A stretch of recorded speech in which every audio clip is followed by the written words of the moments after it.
Hello, this is a guy who likes fanfiction and is too lazy to read, so here is Rise of the Tau in audio form. Check the description for the links to the author. Part 111. Hammer of the Unity.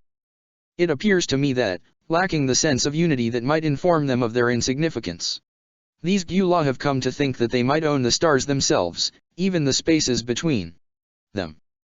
Only by our presence, I think, might we now convince them otherwise. Koro Tau Anvil. Shaso Tashvar Korstla Larshi cast her gaze out across the gathered warriors. The launch bay was vast, large enough for its furthest reaches to be obscured from sight. Despite this, the bay was filled from end to end with the warriors of the Vashyakaon.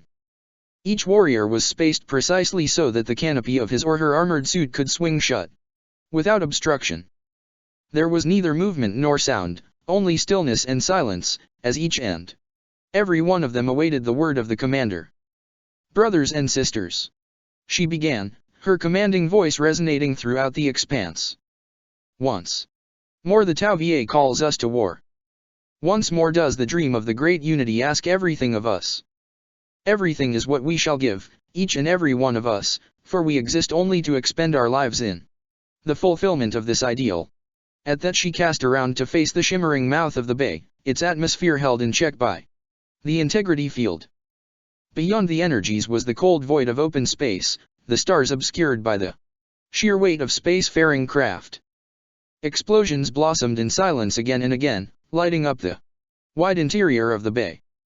If we die, we do so triumphant, for we have met our end in defiance of the ignorant. There will always be those who defy the rightful message of the Tau Va, those too ignorant, too unintelligent to ever realize the folly of their beliefs. It is our duty to excise them from this existence, as one would a cancer, for that is all they are.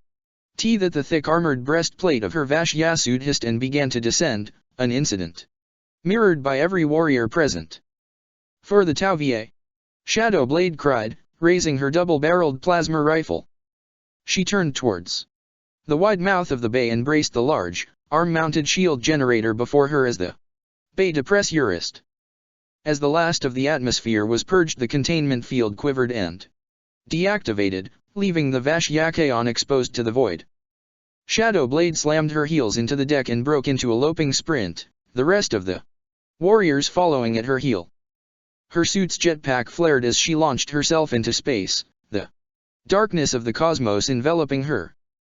Bright thruster flares and speeding shapes blanketed the space before and around her, as barracudas and mantas filled her vision, many of the attack craft disgorged from the bays of her own ship, the Kenrai. Many other patterns of Zeno's assault craft joined the mass launch, including many Gyula vessels.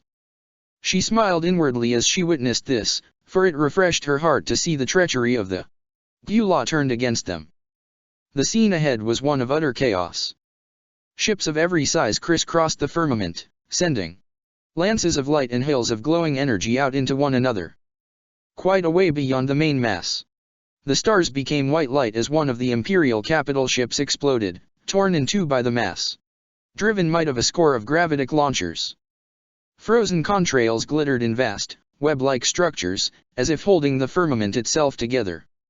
Already, debris was beginning to saturate the void before them. Plus follow my lead, plus she commanded, directing her suit towards one of the largest Imperial vessels in view. Plus let the purge begin, plus. Thor watched as another rune blinked out and deactivated the screen. This is happening too fast, he said, looking to the other gathered commanders in the war chamber.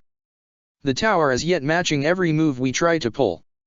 We need to approach this war in a different way, and soon. Every second we hold out here counts. The knights would have tipped the scales in our favor. One of the commanders uttered, a vast, power armor-clad brute of a Malleus Inquisitor. The knights are gone, Logius. They abandoned this war of their own choosing. We fight this war alone. Enemy mine drones are taking a heavy toll. Another one of the figures interjected, Admiral of the Navy. We were not prepared for how many of them the Unity has. They seem almost infinite. The Mechanicus suspects that they are guided by some means of independent AI. Whether this is true or not, they do seem capable of making rudimentary tactical alterations.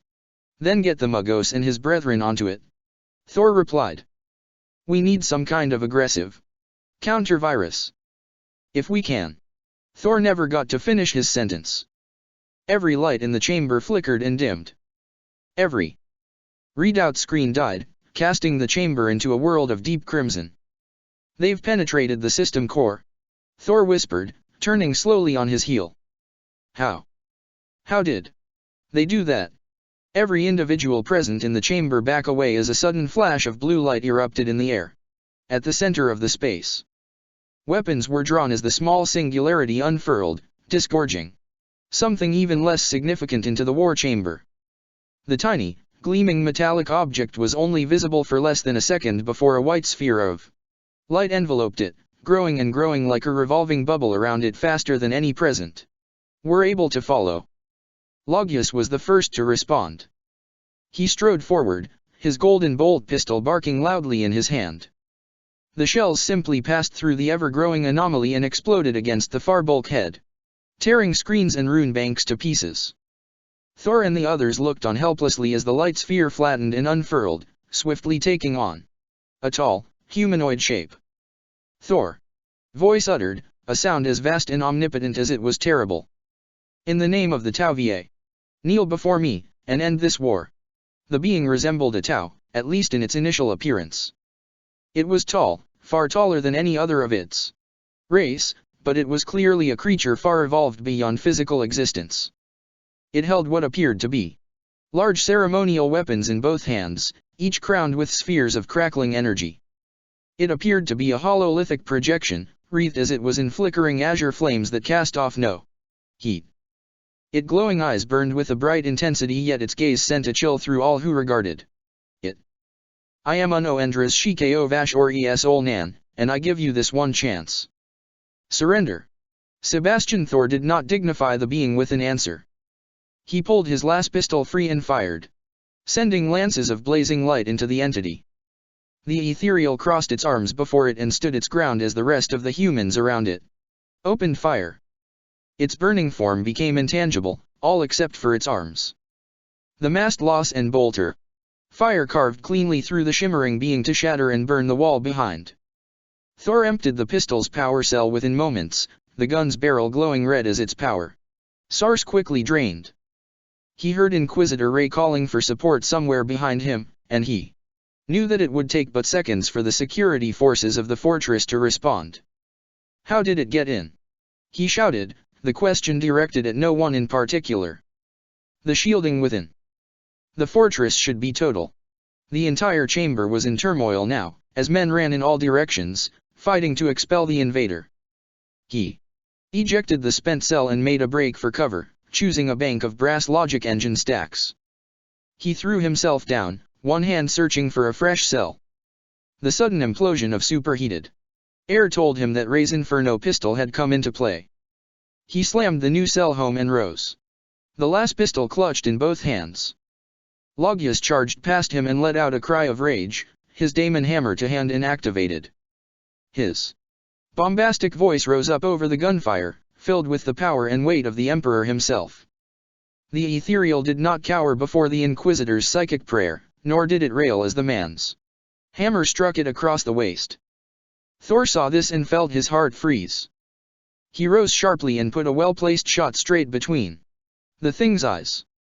It didn't even flinch as it reached down and thrust one of the weapons through the Inquisitor, Logius's power armor offering no resistance.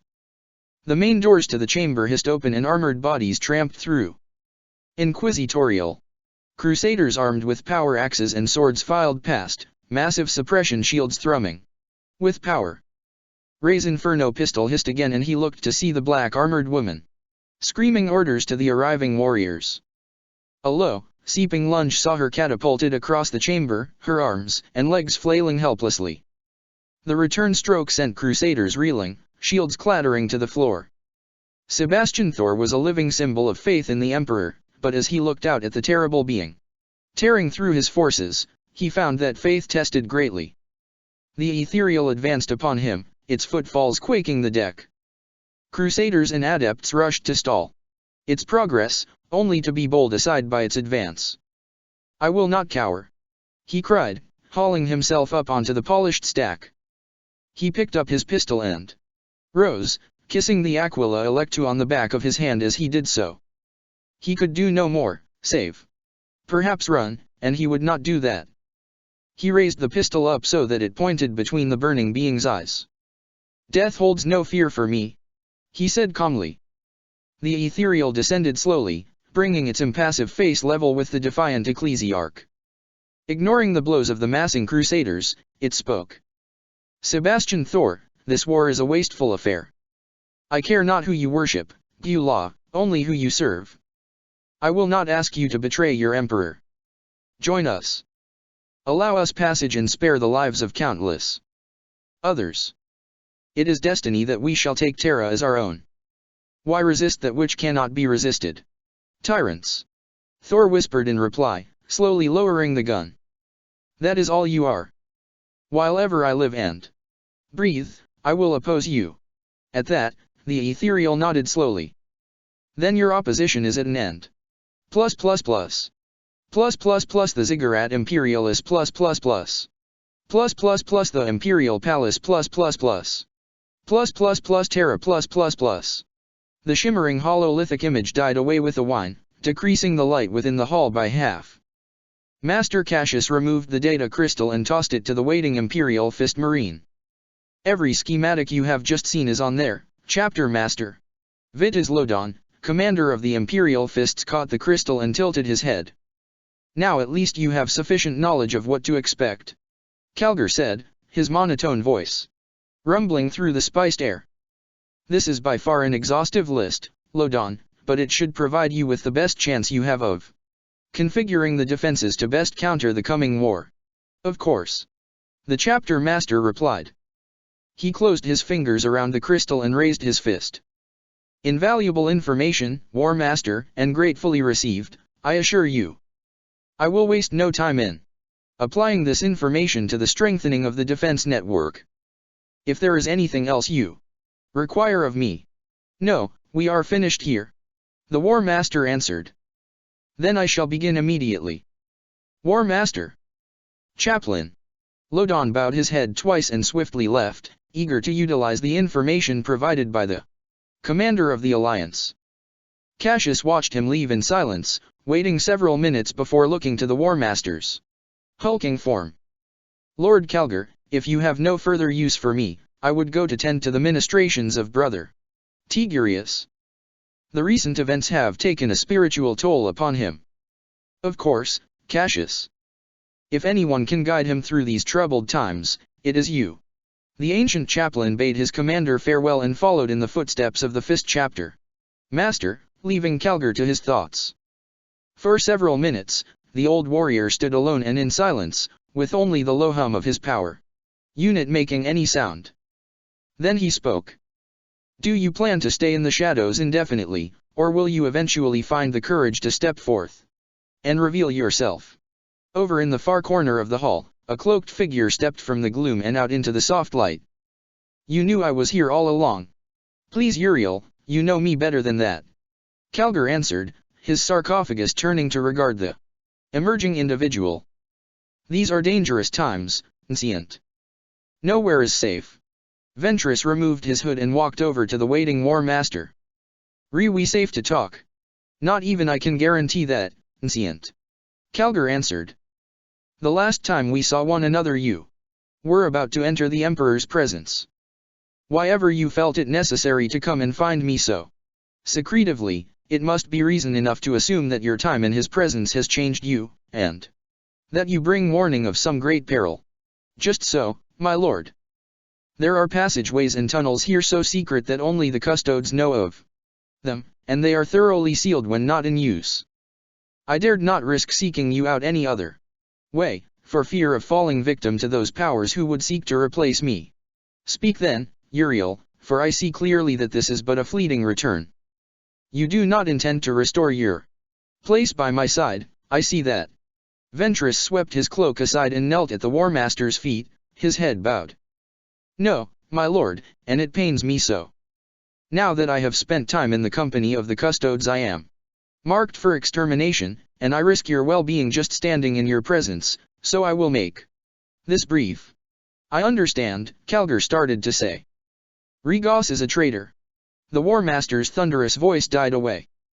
The so-called Sigillite is a tyrant, a conspirator who wishes to see our Imperium brought beneath his own heel, and who plots to end the life of our Emperor. He sees the coming war as a time to cement his power and bring Terra under total domination. All the other High Lords, save for Imperatorius and the Grand Magos, are his puppets, impostors molded to resemble those they have assassinated in every way. I see. Calgar answered, far more calmly than even Ventress had expected. So, we are beset from all sides. My lord, Regos and Chozix represent dark factions more ancient than our Imperium itself. Both these factions are intent upon wrestling for the domination of our Imperium. If we win, Calgar interjected.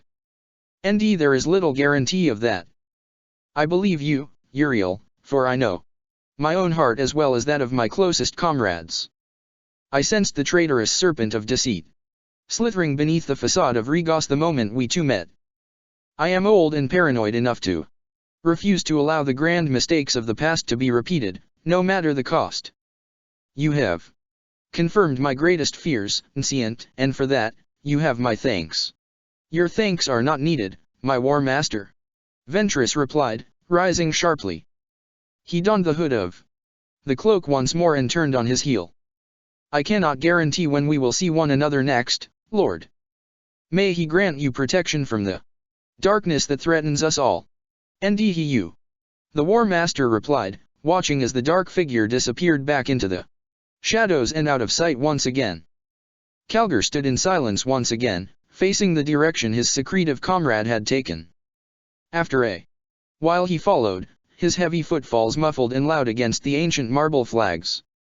Upon reaching the shadowed corner, he activated his suit's spotlights and raised a vast fist as if to test the seemingly unyielding walls there.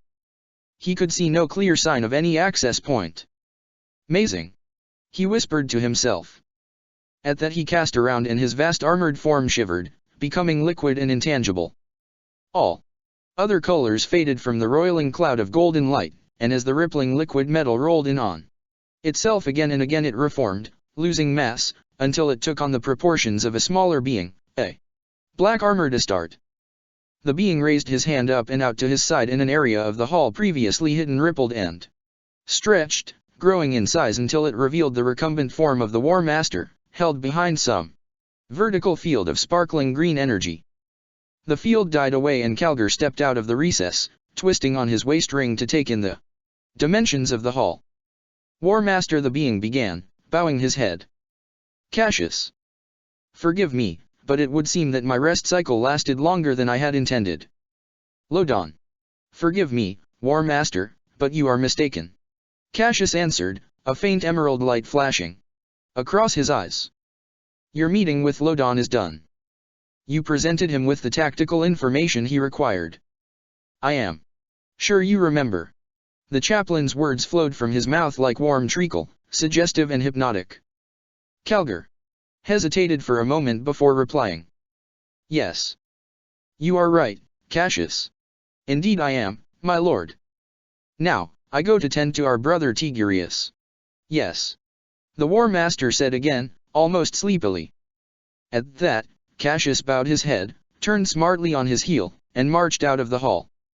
His face turned away from Calgar, the malevolent smile that spread across the immobile death mask of the Master of Sanctity went unseen. Part 112. Secrets and Abominations. The Rune of Grimnir +++. High orbit around Stygia's 8+++. The door hissed open and she moved to pass through, only to pause halfway. Chivok. The Inquisitor lifted his head and looked to her, his dark-rimmed eyes widening. Jenna. She did not answer. Instead her eyes slowly took in the chaos around her. Scrolls and dataslates were scattered throughout the small room. One or two appeared to be broken, as if they had been cast aside in a fit of rage. What is all this? Chivok was only half dressed. He was stripped down to simple black trousers and a grubby gray vest. He clearly hadn't shaved in the last couple of days, and his pallid skin glistened with a sheen of sweat. He seemed genuinely embarrassed by both his appearance and the state of his quarters, enough to cause him to spring up from his seat and begin to rectify the mess. Orekiel squeezed herself into the diminutive room and found a seat at the end of his cot, a look of bemusement on her face. "We've noticed your absence these last 2 days. You've clearly been back to the grudge bearer." She gestured at the surrounding data as if to confirm her suspicions. Chivok constructed a few hastily assembled piles and then looked to give up. He sat back down at his desk, exhaling deeply. "I like to keep busy. This waiting around." He did not finish the sentence. Instead he sat back in his chair and proceeded to tighten his long raven hair back against his skull. Orekiel shrugged and picked up a handful of slates. "Xeno research." Chivok nodded in answer. "I have to try and make sense of all this, Orekiel. Something monumental is happening to our galaxy, to our entire existence. This is bigger than anything, darker than the heresy itself." Both of them made the sign of the Aquila at the mention of that unspeakable time. "You are an inquisitor. You understand more than most how important it is to find the truth of things." "I do," she answered honestly. "If truth be told, I envy you, Chivok. Years of research, decades even. And I had to leave it all behind. I have nothing left to show for my life's work." Chivok heard this and smiled weakly. "Left it behind? Inquisitor, I spent 6 centuries trapped in the timeless webway with the Eldar. This." He tapped a finger against his temple. "Is from memory." "Well, almost all." The smile faded then, a reaction that caused Orekiel to put down the slates in her hands and throw him a questioning look. At that, Chivok unclipped the lid of one of a number of small tubes at his waist. He reached in and slid a discolored piece of parchment free. "When I was a guest of the Eldar of the Webway, they taught me many great secrets, and revealed the answers to untold mysteries. They gave me 4 gifts, Orekiel, to aid me in the coming days." At that he tossed the rolled-up parchment to the woman. Intrigued, she caught it. 2 of the items were for Kodian. A similar piece of parchment and an Eldar soul stone. "This one was for me." Orekiel continued to stare at him quizzically until she had fully unfurled the parchment. The words were hastily scrawled, in human hand. "Darkest night, did Pantheon stray, for victory's dream did shade beget. One realm, beneath, untouched, for dreams and thought cast weave, on that beneath did dare promise of victory ever ride. 1 to 1, did Pantheon see, sole light of all mirrored beneath, for death did cast reflection, as life. There did end lie, in other, for death to strike within. Anger and love to scour that which might could not to be. Love betrayed, anger burned. Thus did seeds of hope grow unchecked, reflection's power too great to guess. Thus did hearts of Ishah's children betray, and tears mourn false. Shame burn truth from eyes of ages. Shame eternal. And greatest hope turn sour and black. As evil, nestling in the bosom of thought, did grow to cancer and overwhelm. To deceit did great schemer rise as seed, one within as without. Hatred to injure, murder's mirror, death's cold heart as to rage's heat. And that which sought perfection in timeless form and incorruptible unlife, did find his echo, in life. And corruption's volatile change. Destiny then, that the madness did seed, and in destiny condemn. For dreams of hatred without quarter, and thirst for revenge did scour beyond that sphere, to blossom. And, bloated in victory did she grow, and scream, and then did Banshee call. And in Pantheon did take her toll.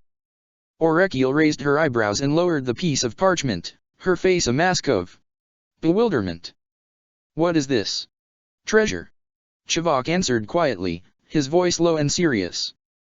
"That is a translation taken from one of the most secret and revered Eldar scrolls within the Black Library. Scrolls that have apparently never been permitted to pass beyond its walls since the fall of the Eldar race. I have heard of this place," Orekiel admitted. "The Eldar hold it in great esteem. I know little beyond that." Chivok nodded. Those who do are few and far between, Jenna. To this day I still cannot say why I was admitted to enter that most secret and hidden of Eldar places, nor can I say why this particular piece of text was made available to me. Orekiel sighed and shrugged her shoulders, placing the parchment on the desk before him. Well, one thing I can say of the Eldar is that they are good at keeping their secrets. Translation or? No, I have absolutely no idea what any of that means. Nor do I. Chivok replied wistfully. And that is why it haunts me so, especially now. I know it has something to do with the Citan, I just know it. I have tried and tried to unravel the mysteries of that text, but the truth has yet eluded me. Why didn't the Eldar just tell you what it means? Chivok gave a derisive snort as he heard this. Please, Inquisitor. Those Demzenos thrive on being aloof. They have more to hide than any other race in this galaxy, I can tell you that. Guilt surrounds them, permeates them. All I know is that they want me to know something, a secret so dark and terrible that it can never be spoken of. Orekiel smiled as she heard this, a wicked, knowing smile. Then we shall have to crack this code. With that she stood, gathering everything she could in her hands. She carried the pile over to the end of the CIT and sat down beside the Inquisitor. For, you said? Still ensnared by the mystery of the enigmatic script, Chivok only half heard her. Forgive me. For. Orekiel repeated, sifting through the scraps of information. 4 gifts, you said? 2 for you, and 2 for Kodian. What else did they give you? Oh. Yes, of course. At that Chivok reached into the pouch again and produced a small, smooth object, similar to a stone. Or pebble. He handed it to Orekiel, who proceeded to inspect it. By the look on her face, it was clear that she understood its purpose as little as she did the words on the parchment. It was a stone, of clearly ancient age, smooth and polished. On one of its surfaces was carved a rune of obvious Eldar origin, though she did not recognize its meaning. Soulless ones, Chivok said. Or devoured ones, depending on its translation. Turn it over. Orekiel did so and let out a quiet gasp. There on the opposite side, despite both its great age and variable stylistic differences, was a carving of the Imperial Aquila. Emperor's Grace. She uttered, placing the stone upon the table. What does this mean? I dare not consider such things, was his reply. Sebastian Thor closed his eyes and fired, feeling the last pistol lurch in his grasp. Energy flashed across the ethereal's towering form as the blast dissipated without causing damage. Second later the back of the creature's fist slammed into him and propelled him clear across the chamber. Thor slammed against the wall above the door with sickening force, a blinding flash of light enveloping him for a moment. He fell to the ground face first, the last pistol spinning away.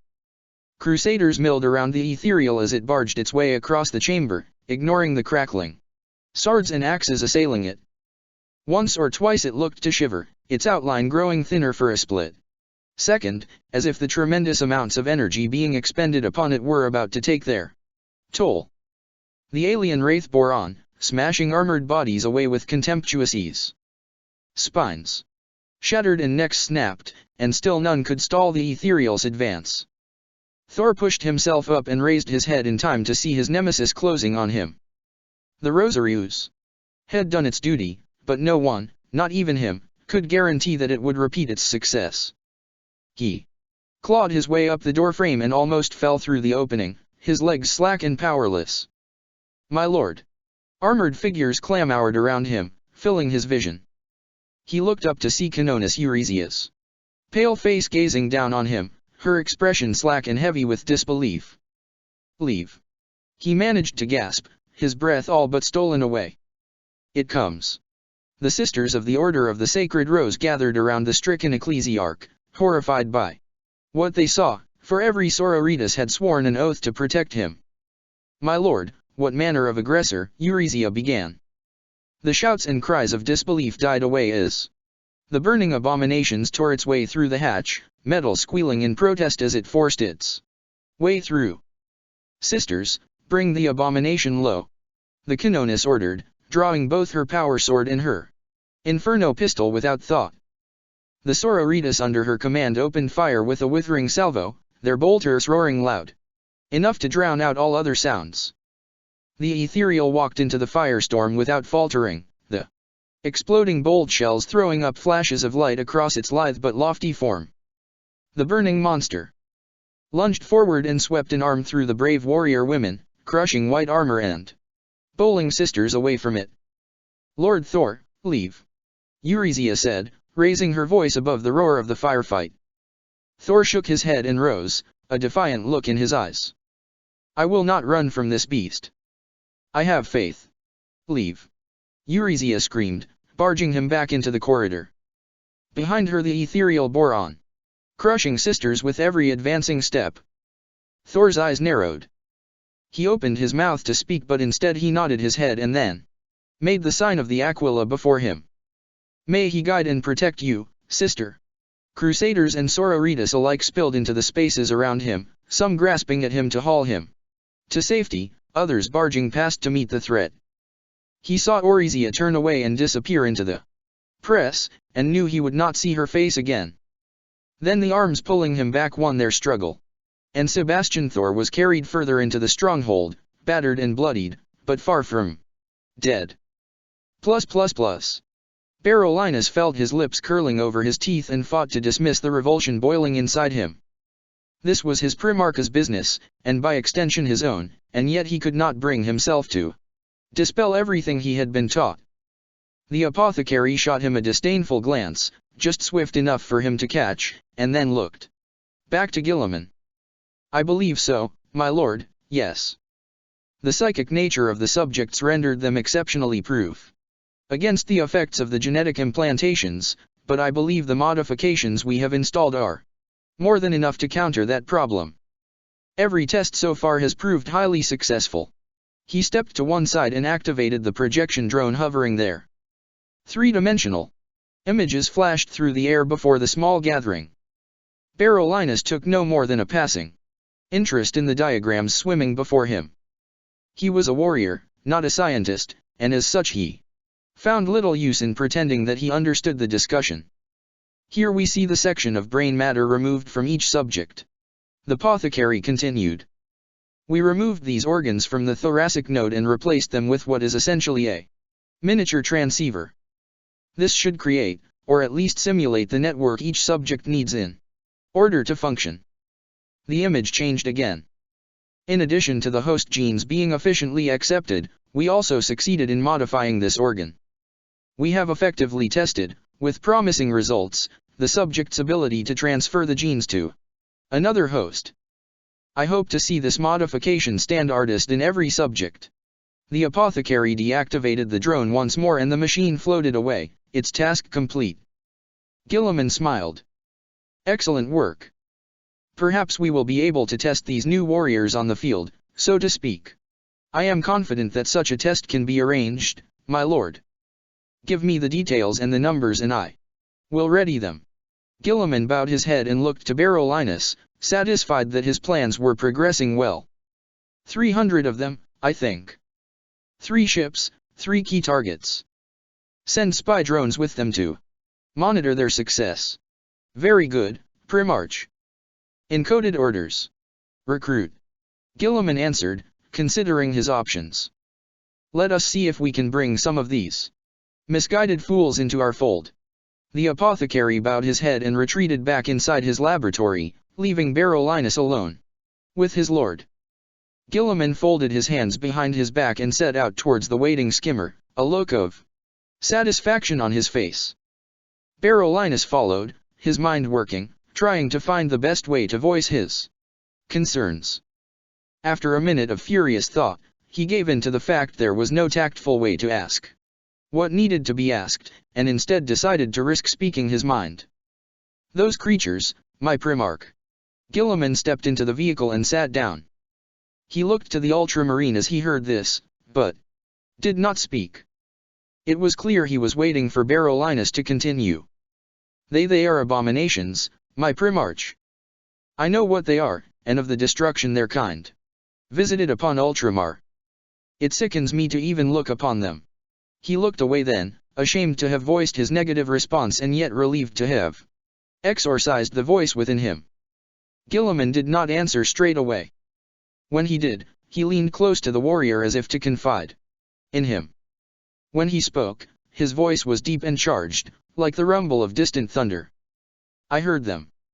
I heard them, Berolinis, in my dreams. And I could do nothing.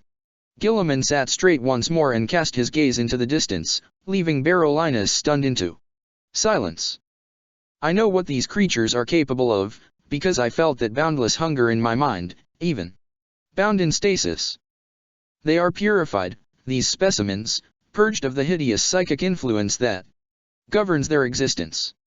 Ours is the ultimate cause, ultramarine, and all will join us, voluntarily or otherwise. Of course, Primarch. But these Xenos creatures, they are far removed from any other being in this galaxy. They are animals, feral and murderous. Predators that exist to kill. No, you are wrong. Gilliman answered. They exist but to serve a higher power, and now their allegiances have changed. Fabius has seen to that. My lord wills. Berolinis said quietly with a bow. Part 113. Ghosts. Codian splashed the cool water across his face and exhaled, enjoying the sensation. The last 4 days amongst the Kroot had been a fraught and uneasy time. The animal, charnel stench of the aliens seemed to permeate everything here. As an Astarte he was used to death in all its forms, but even so, and even for one so inured to such things, it was far from pleasant. He inhaled once more and opened his eyes slowly to regard the reflection of the man before him. He couldn't remember the last time he had looked upon his own face. Personal vanity was a trait not inherent in an Astarte, but still he found himself displeased by his disheveled appearance. Both his raven hair and his beard were long enough now to become an irritation. He ran a hand across his chin, considering his current state. That was when he saw it. There, standing behind him. Black power armor. Bones and flames. Gray, corpse skin. Those terrible eyes, black as the void. The figure's stare transfixed him, only for a second, though it was the longest second of his entire life. A wave of shock and disbelief washed over him, freezing his muscles in place. It took an almost superhuman effort of will to drag himself around, his fists clenched, and face the intruder. Nothing. He blinked and then cast around, quickly searching the small chamber. He was alone. What is this? He asked the empty room. What does this mean? Who are you, ghost? No answer. He closed his eyes once more and exhaled deeply in an effort to restore calm. Soon, Codian. Soon. He opened his eyes again and pivoted on the spot, intent on catching another glimpse of the mysterious apparition. There was no one there. Chaplain. Once more clad in full armor, and with his helm hanging from its belt hook, Codian greeted the Khan with a respectful tilt of his head. He had neatened himself up as much as was possible for an Astarte to accomplish on his own and with few appropriate tools available. The Primarch was standing at the head of a gathering, and with a quick glance, Codian saw that he was the last to arrive. He knew that he could not speak of what had happened to him in the privacy of his allotted quarters until he truly understood it himself. He found himself intrigued now, even more so than when he had received the summon. Despite this, there was one subject foremost on his mind. Laenor's body. Returned to the lifepod, Chaplain. Our brother has been laid to rest amongst his own. Codian gave a satisfied nod. Then I shall attend the scene and read the rites of passage for our fallen comrade. No. Codian looked to the Khan, his brow furrowing. Primarch. Laenor will be laid to rest properly, Chaplain, but first there is another matter we must address. A matter of the utmost importance. Codian swept his cloak aside and looked to the faces surrounding him. Though there was a collective presence of unease, he could not easily read the reason for this gathering. There seems to have been a development. The Khan continued. And we are at a loss as to explain exactly what is happening. It is the Kroot, Chaplain. They are agitated. There was a flurry of movement behind the Khan and the others, enough to catch Kodian's attention. Several Kroot were advancing into the area, squawking and chattering excitedly amongst themselves. Kodian noticed the Shaper, Groker, at the head of the Xenos gathering. "What is this?" he asked. "There have been certain advancements," the Khan found time to reply. The Shaper and his retinue barged their way into the gathering and cut the rest of his sentence short. The alien commander peered around him at the gathered outcasts, his small eyes lingering on Gormat longer than any of the others. It was clear that the Kroot's distrust of all Tau was something that would never fade. The Shaper shook his head as if to dispel his hatred of the Tau and then clasped his hands together. "We are united in decision, Imperials. The Kroot will assist you in this war, for it is our destiny, decreed by the ancestors, that we gain vengeance against them. In the years we have spent in hiding, we have grown strong, our development unhindered by the Tau, but still we do not have the strength to face them alone." Kodian heard this and looked to the Khan, intrigued as to what his response would be. He noticed the same expression on the Primarch's face as he had seen the first time the Kroot had spoken. It was a mixture of bemusement and distraction, as if he found the spectacle of an alien speaking the human tongue so eloquently to be fascinating. "You propose an alliance?" Jagatai asked, unable to fully disguise the skepticism in his voice. "Forgive me, but we know far too little of one another to forge such a union. I did not even know what a Kroot was before I came to this ship, and you would have me ally myself with your kind." The Shaper seemed confused by this. He glanced at the others around him. "Honored human, you must understand. The Tau, they betrayed us because they realized that they could no longer control our destiny. It is our way of life that we shape our own destiny. We cannot allow others to shape it for us. Ours was an alliance of mutual protection, and we always knew it could not be sustained indefinitely." Groker looked to Liguor then and placed his fingers upon his own forehead. "There are those amongst us who have attained the ability to use thought itself as a tool, like your comrade." The Ethereals were greatly angered by this, for they had always taught that such abilities lead to what they called the Montau, the Terror. So it was that they set about to betray us, and destroy our civilization in battle. They sent our forebears against the Red World, knowing that we could not win. The gathered Kroot stooped low as one, emitting a mournful warbling sound. Groker's dark eyes flashed, pulsing with a soft light. "Were it not for those who conspired to maintain the sacred quest for change, our race would have seen extinction. All the kindreds are gathered here, humans, the last survivors of our race. We have an altered destiny now.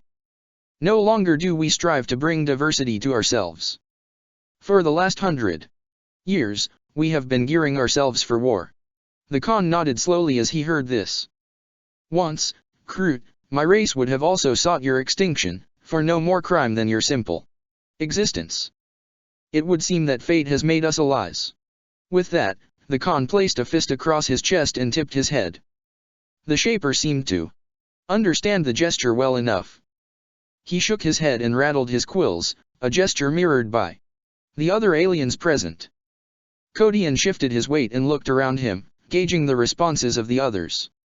Despite the general sense of relief, he could feel an underlying unease. Liguor's reaction was most unreadable of all, the Psyker's face betraying nothing of his feelings.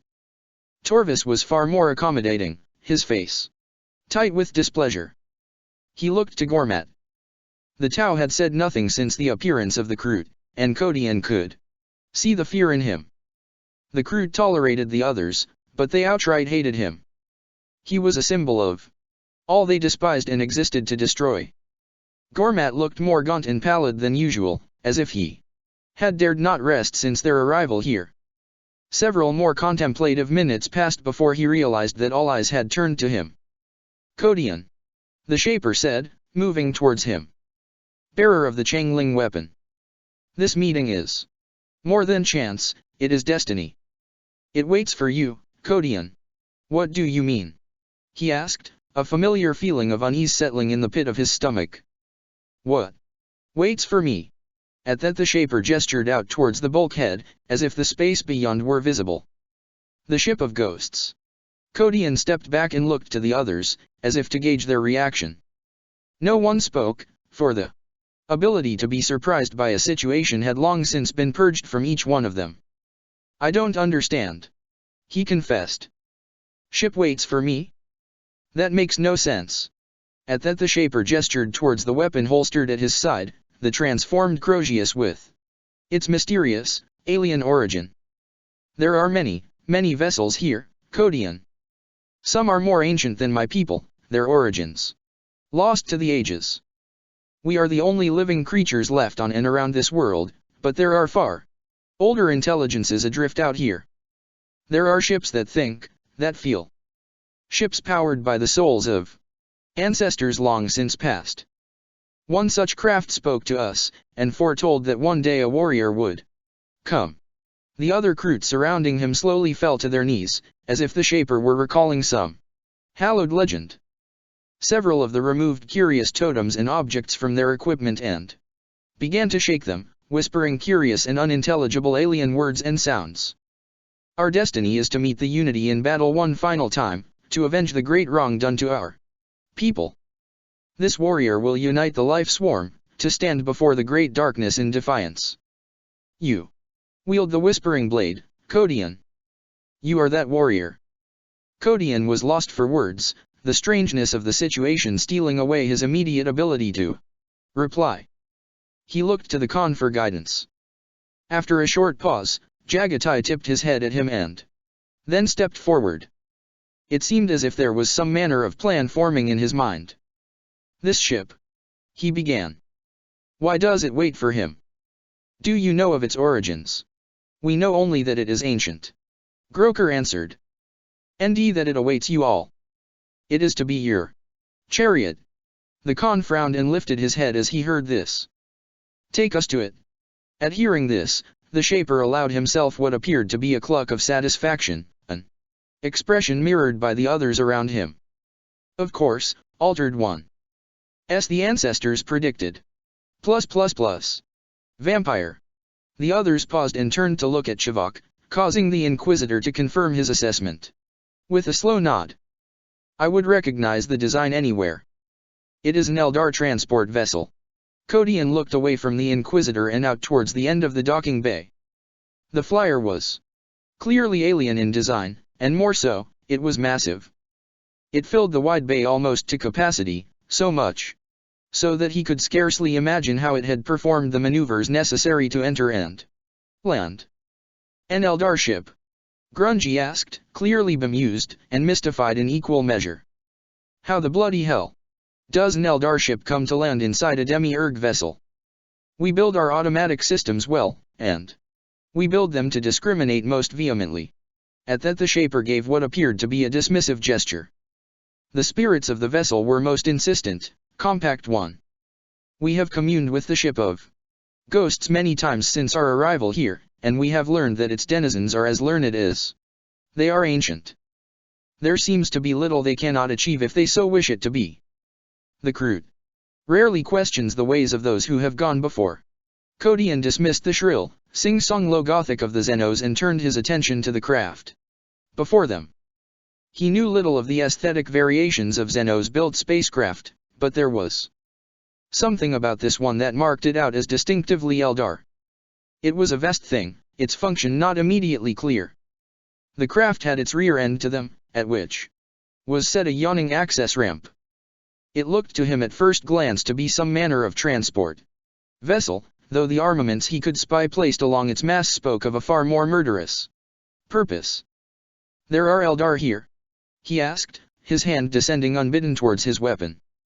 The Shaper responded with a harsh, rattling snort. You will find no life on board that ship, Kodian. I told you, before your arrival here, there were only crew. The spirits power and guide the vessel. Come, let me show you. Groker led the others towards the rear of the craft, and as he approached the rear section opened unbidden, sending an access ramp sliding down to the deck to meet them. Steam curled from the interior of the craft, obscuring their view. The Shaper ascended first, quickly, disappearing into the hazy gloom. Kodian was right behind him and he looked to the others briefly, before following the Kroot, his hand resting firmly on the hilt of his living weapon.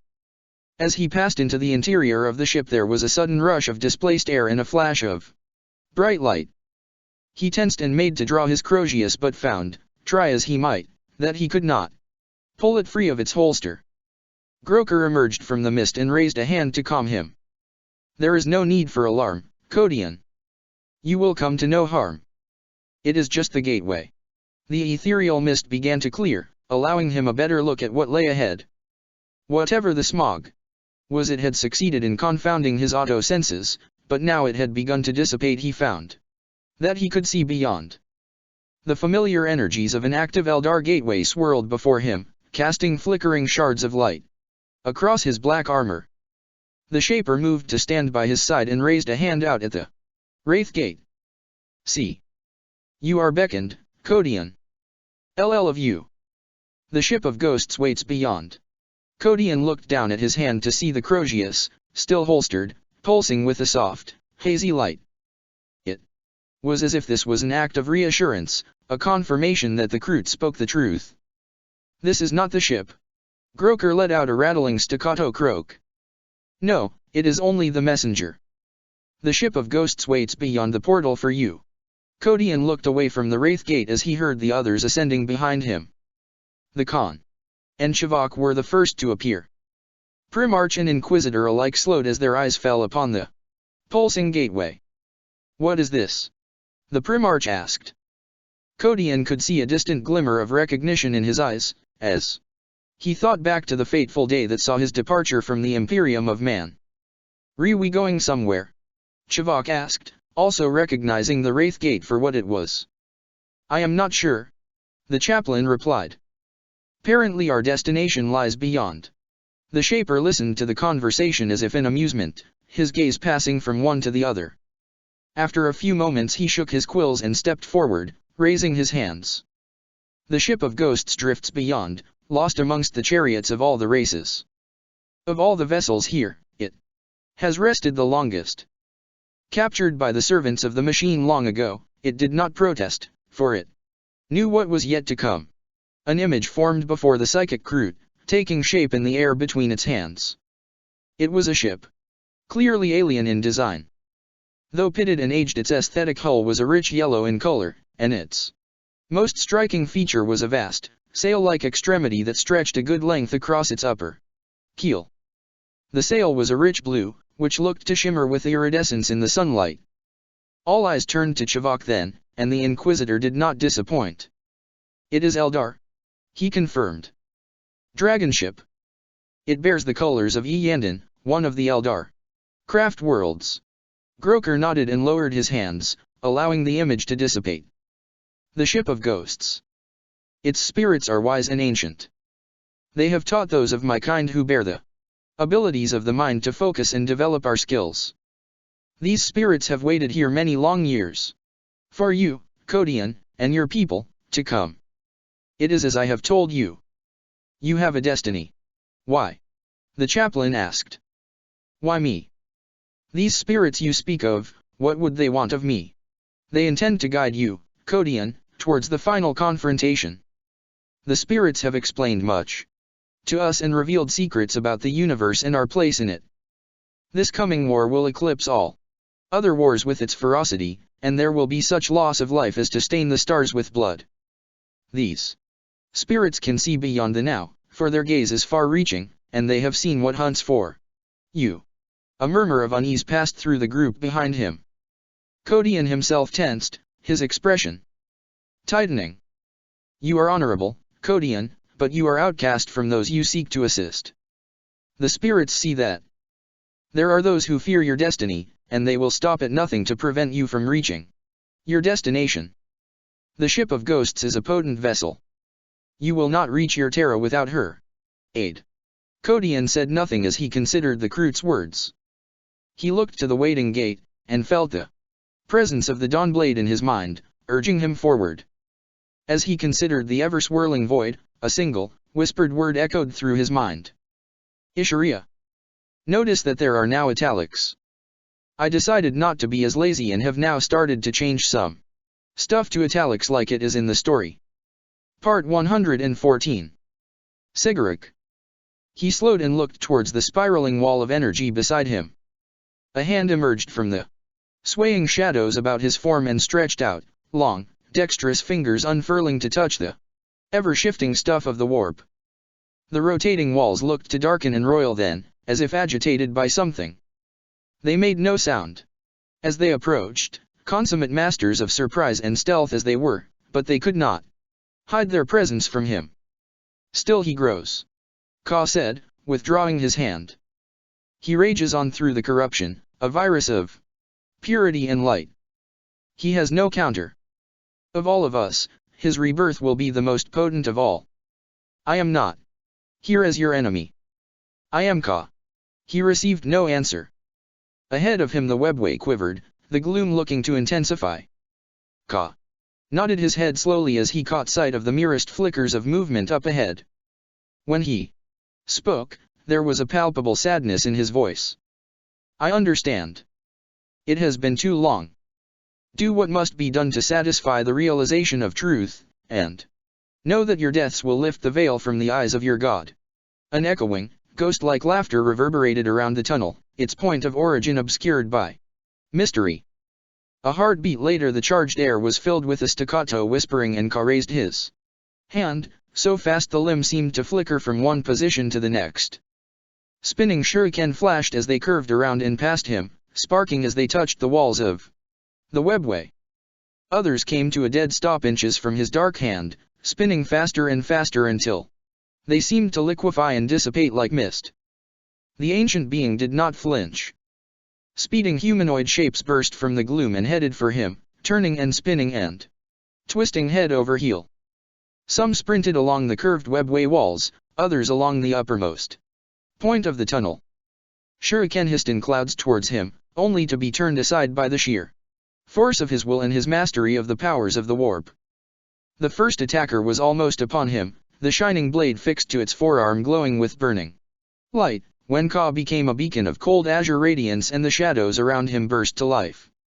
A column of twisting shadow erupted from the mass around him and swallowed the warrior whole.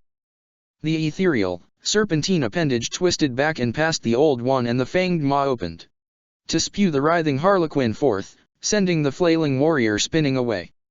More limbs of darkness surged from Ka to fill the tunnel before him, saturating the space with snapping jaws, writhing tentacles, and blade clubs. Multicolored warriors twisted and crashed into the mass, unable to escape the all-encompassing horror. Arms and legs were shredded from bodies and heads were snapped from shoulders without mercy or quarter. Where the flashing weapons of the harlequins met the black substance of the interloper they cut through with ease, severing mouths and claws without effort.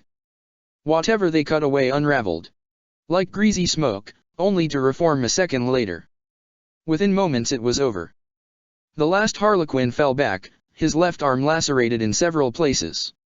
He rolled over and up onto his feet and reached for his belt, snatching several small spheres free. He cast them at Ka and jumped back. The spheres burst at the old one's feet and filled the space around him with billowing green smog. Ka whispered an ancient word of power and the smog curled in on itself, compacting tighter and tighter until it became a small and perfectly formed sphere of emerald light, which then blinked out of existence.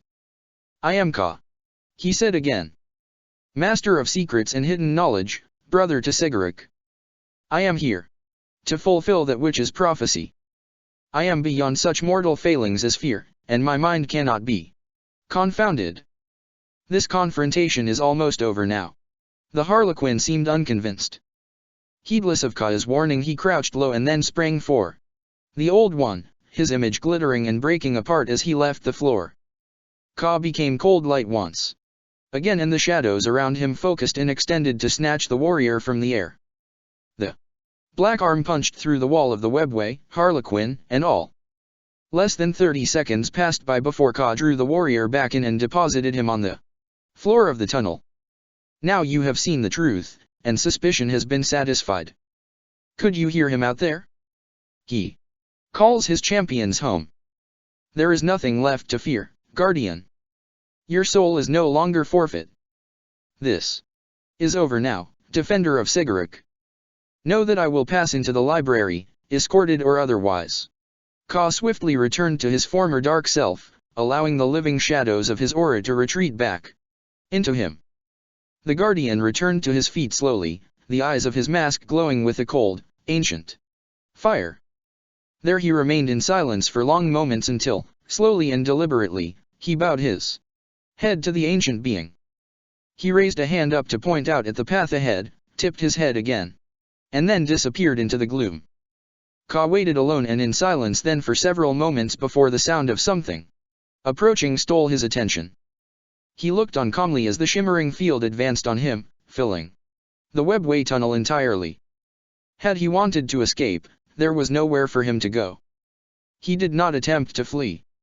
Instead he simply waited for the field to pass over and through him, and in seconds it did so. The shadows surrounding him shrank away as the crackling blue wall of light passed through him. Without pause. Ka did not flinch as the field moved beyond him and then faded away, as if soaking into the air. My will is unbreakable, and my mind tempered beyond the influence of any corruption. I have passed the test. Give me my audience, Sigarok. The final war is approaching fast. Far before him, the gloom shifted as if alive. The webway began to expand and grow, opening swiftly into a yawning chasm. The curved roof ascended swiftly out of sight, soon lost to the haze of distance. A hazy, flickering illumination blinked into being far ahead, little more than a bobbing, wavy light, akin to a candle on water. As he looked on, the light grew or else neared, perhaps even both, with an inhuman swiftness. A crescendo of multi-hued, iridescent colors exploded across his eyes, illuminating his black skin with their radiance as if it were oil. His large eyes caught this light and glistened like jewels. Brother, he whispered, raising his gaze slowly to regard the dizzying display. It has been so long. A figure seeped from the center of the display, no more than a patch of shade at first. As it moved forward, it quickly took on shape, flowing and elongating to form limbs in a basic humanoid shape. All the while the entity behind the phenomenon was mostly hidden, obscured by a tornado of diamond shards of every color imaginable. At the center of the storm, all that could be clearly seen was a riot of color and a pair of burning, ever-changing eyes. Yes, it is I, Sigarok. I have returned. Ka said, tiny before the burgeoning rainbow maelstrom. And I find the firmament in as great a disarray as the Great War. Only 3 of us survived the awakening of the Oremash, and of us, you alone did so intact. The being before him did not answer. Ka continued to regard his sibling, undaunted by the intensity of his presence. She slaughtered Surian, the most powerful of our pantheon, with ease. There were none who could stand against her, for there were none who were prepared for the potency of her birth. Even Cain, for all his strength and power, could not stand against her. She split him into pieces with her scream, as she did me. The shadows of the universe could not hide me from her gaze. He fell silent once more, as though waiting for a reply. The laughing god offered no such response. Ka lowered his gaze briefly, regret palpable in his aura and mannerisms. We had thought ourselves safe beyond the material realm, where the Ingur could not touch us. None of us could have guessed that our own plans would be our undoing. None, Sigarok, save for you. You alone knew that the webway was the only place neither of these enemies could find us. And you alone escaped her wrath unscathed. I applaud you for that. I barely survived her rage, torn to pieces and cast out into the void as I was. Even now I am left splintered, inside. Ka. The old one heard and sensed the single word at the same time. He looked up from his reverie at the unfathomable entity before him and nodded slowly, as if he understood far more than was openly exchanged. I forgive you, my brother. There is no shame in flight, for flight brings survival. A war is only lost when one faction ceases to exist, and our kind have yet to concede existence. You, Cain and I are all that is left now, but together, we can be strong enough. Together, we can end this war. It is time, Sigarak, to emerge from the shadows and embrace the light, as I have. Ka. The omnipresent voice said again. Brother. Splintered once and reformed, forever incomplete. She swallowed a measure of your soul, brother. The bitch burns for her betrayal. Ka answered coldly, spite heavy in his voice. And so the cycle continues. Ever does the balance shift to restore itself, Sigarak. Always the four. Always the four. She completed the pantheon and she tore us to pieces. 4 of the Ingur survived to descend into the sleep of Ges. Always the 4. Yes. Ka answered. And there are 4 of us now. It is written in the skeins of destiny that we shall tip the scales and become 5, brother. You of all of us know that as fact. Ennead grows ever more powerful. Soon his power shall eclipse us all. 4. Sigarak continued.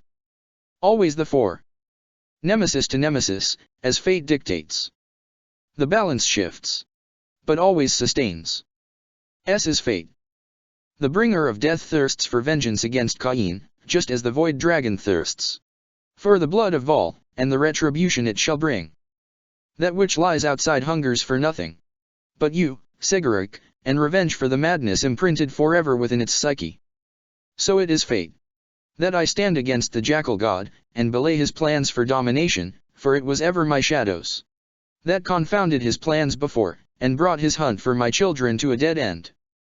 That is why I am restored, to walk amongst the mortals as he does, and counter all that he weaves. Thus is the cycle forever sustained. Always the 4. Ennead. Ennead will upset the scales. Ennead will tip them in our favor, and he will undo the cosmic balance, and 4 shall become 5. Nevermore will we be locked in equilibrium. 4 shall become 5, and the Ingur shall be consumed. Yes. Ka answered. The balance must be shifted. The sons and daughters of Surian give their lives and their souls to see this realized, just as the Reliatan give of themselves unto you. I can engineer this victory, Sigarak, but I need you.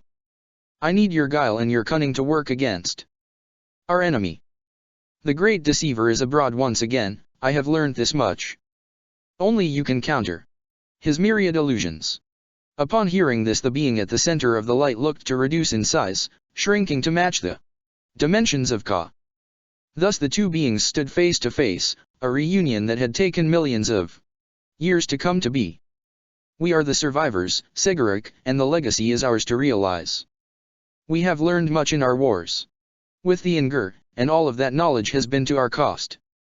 Everything we have tried has either failed or worked only through chance, and a victory against the Ingur is a victory that cannot be repeated or emulated.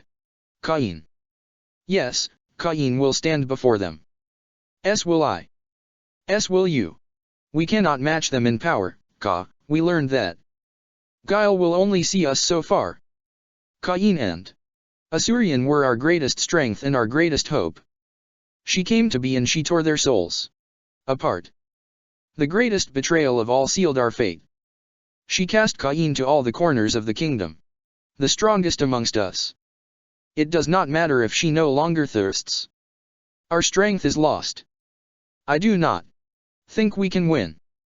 Ka took a step forward and moved into the radiance of the being, the shadows around him growing agitated at its proximity. We can. The wheels of fate are turning, brother. The pieces begin to move, to take their place. Asurian and the others are gone now, their spirits divided and dispersed amongst the young races. I have seen and felt much since my awakening, and I know this to be true. I still sense some of them. Hear their whispers beneath the flesh of their children. Gork and Mauk are still strong, though their influence wanes with the perversion of their brood. What can we do? What you do best. The jackal god schemes and plots even now, weaving his influence into the machinations of destiny. The god of the Monkey thunders his way through the warp, cleansing the taint of the malign ones. The jackal god will seek to sever his mortal link in an attempt to destroy him. This cannot hurt him now, for he is one with the warp, but the enemy does not know this and his plans are wicked. You must counter him. The being before him seemed to consider this for an age. Finally, his head tilted forward, slowly and deliberately. Ka saw this and repeated the gesture, satisfied.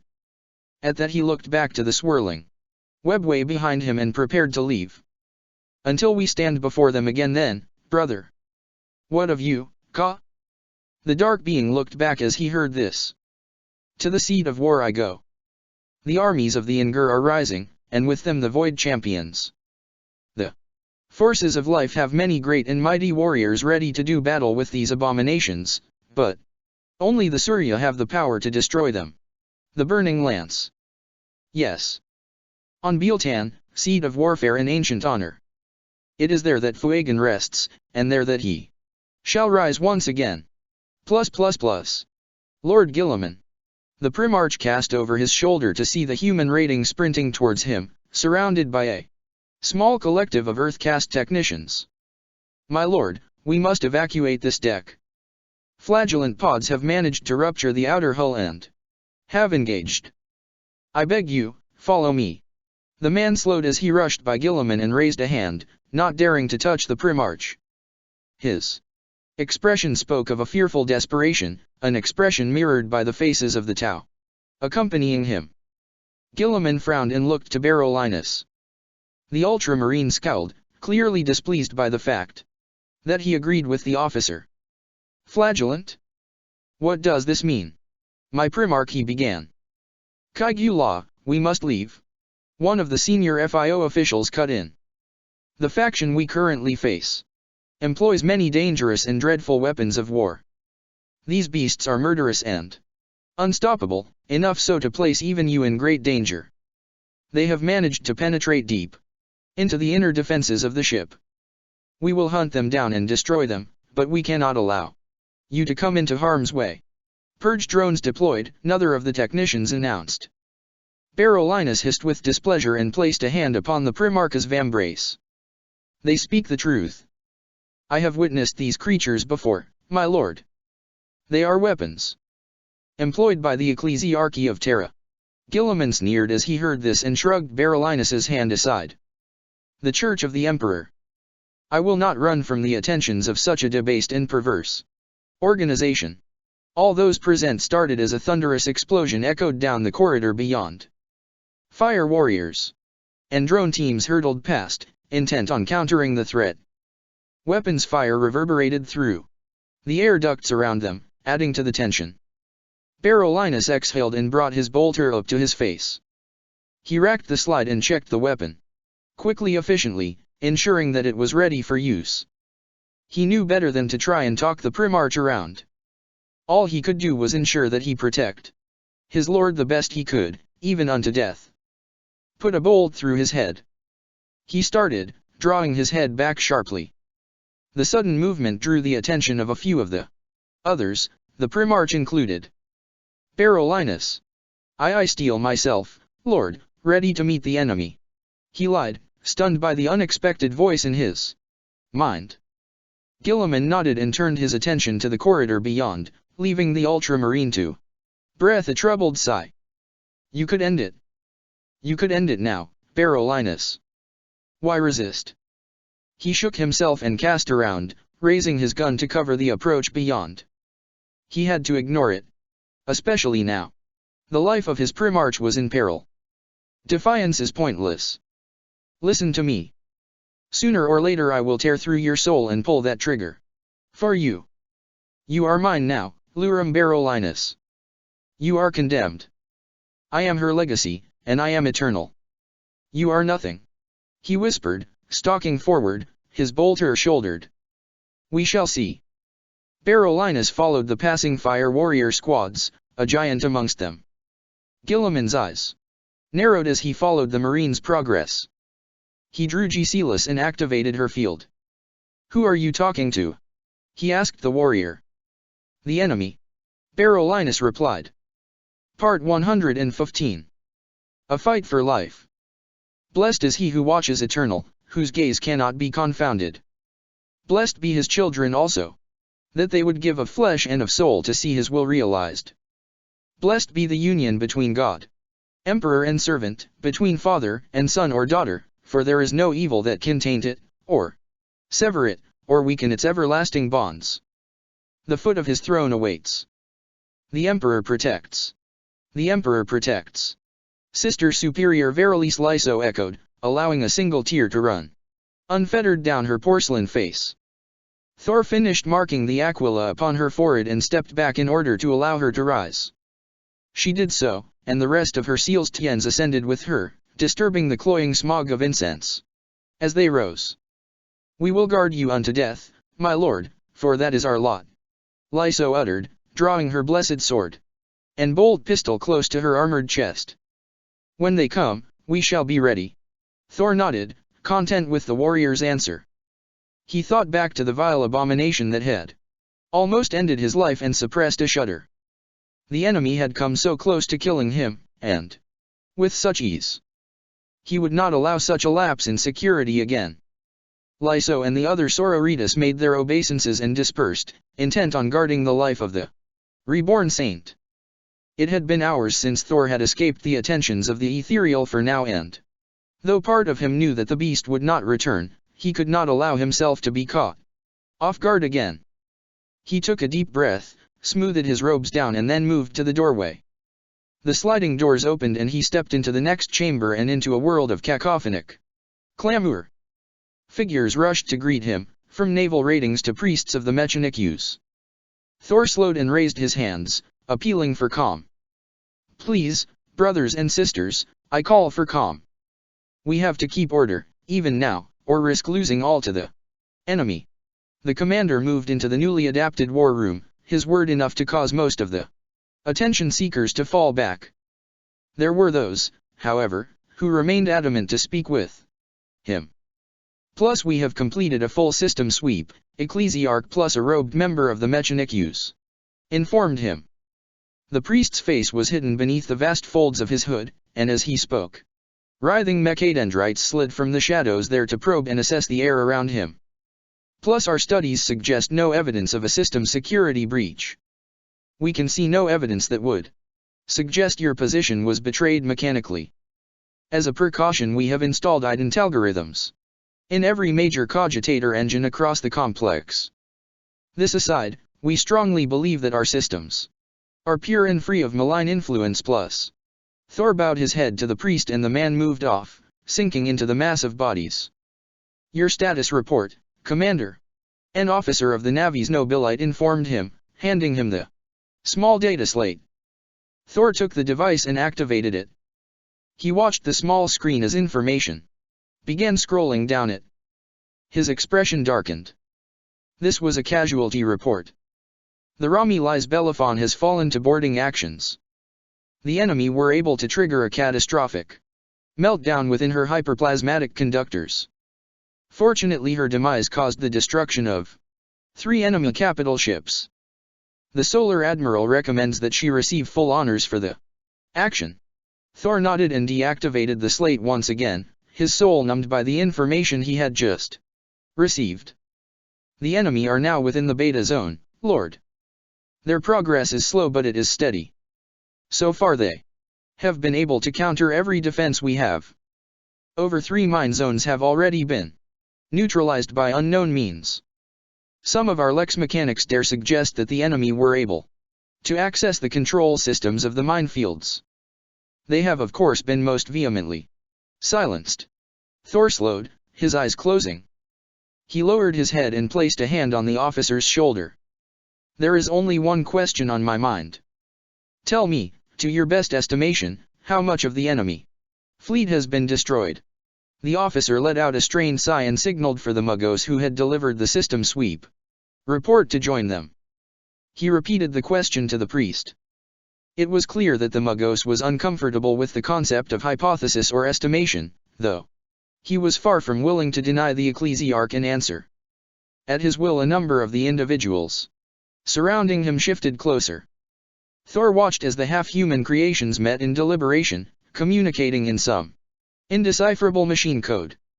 Each of the Lex Mechanics stood before the Muggos, mouths open, emitting a high-pitched, ragged scream of digital information. After a few seconds Thor stepped back, made uncomfortable by the collective din. Soon the cacophony ceased and the figures stepped back. The Muggos nodded and looked to Thor. Plus, my lord, as best as we are able to ascertain, the enemy fleet has been reduced by 10.2%. This estimation is based purely on the number of starships logged as destroyed by our defense network plus.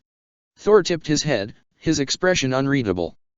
It was hard to discern his thoughts on the figures, and whether or not he found them acceptable. I see. ND, as best as you are able to ascertain, as you say, what is our current strength as regards to the surviving defenses? He had expected the Muggos to once again consult the calculus logi around him. He did not, however. And after a few moments of expectation Thor realized that the Muggos had already gleaned the answer to that question. Plus, my lord, we have lost 26% of our fleet strength, and 39.4% of the defense network. Our calculations dictate that, at current attrition levels, the network will fall in 3 days. Perhaps, counting on the blessings of the Omnissiah, we may hold out for 4 plus. Then we'll hold out for 4. The Ecclesiarch replied darkly. The Muggos lowered his head and slid away, allowing the masses to engulf him. Thor turned to the officer by his side. The Ricoflagellant kill teams have found much success thus far. I want you to contact Cardinal Isagok and arrange for every existing flagellant to be made available. I want engines of war. Sacks, as many as we can get our hands on. Penitent engines as well. We need to tear the heart out of this damned war fleet. Yes, Ecclesiarch. The officer answered with a curt salute. To Thor's surprise, the man did not move away as swiftly as he had expected. Speak, he said, reading the features of Bartholomew Sachs as clearly as he had done the data slate. Sachs tilted his head in accord and then spoke.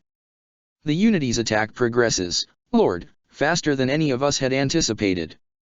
They seem to be able to counter every defense. I know that, Thor answered. I see it as plain as any of us. What else can we do, Sachs, but strive to hold out? We cannot give up. No, Lord, we cannot. Reports flood in by the minute, and most of them are ominous, to say the least. Flagellants are successful at tearing out the innards from the ships of the Unity, but they are irretrievable. We cannot sustain their rate of attrition. More so, the Unity seem to be coming up with more and more, I feel almost dissenting to admit this, sir, but ingenious ways of countering our defenses. Unity boarding parties are reaping a heavy toll on our vessels and defense platforms. In the last hour or so I have personally received over 112 reports of vessels being swamped by inhuman beasts, creatures of apparently Xenos origin. Thor heard this and scowled. Tell me more. Muggos slid through the milling bodies with a preternatural ease, passing through the crowds as if intangible. The Lex mechanics accompanying him melted into the morass, soon to disappear without a trace. Gull came to an access hatch and waved his hand before it, activating it with a thought. The hatch hissed open and he entered, unnoticed by anyone. He stepped into the gloom, passing into the shadows so as to be unseen. Hidden from sight, he removed something small and radiant from beneath the folds of his robe. The crystal pulsed in his metal-shod hand as if imbued with a life of its own, giving off a sickly green glow. Far beneath the folds of his hood, the augmetic eyes of the Muggos twinkled. Plus plus plus. Plus plus plus the Ziggurat Imperialis plus plus plus. Plus plus plus the Imperial Palace plus plus plus. Plus plus plus Terra plus plus plus. Fraudator Regos tapped the screen and the readout faded, casting the chamber into darkness. I see.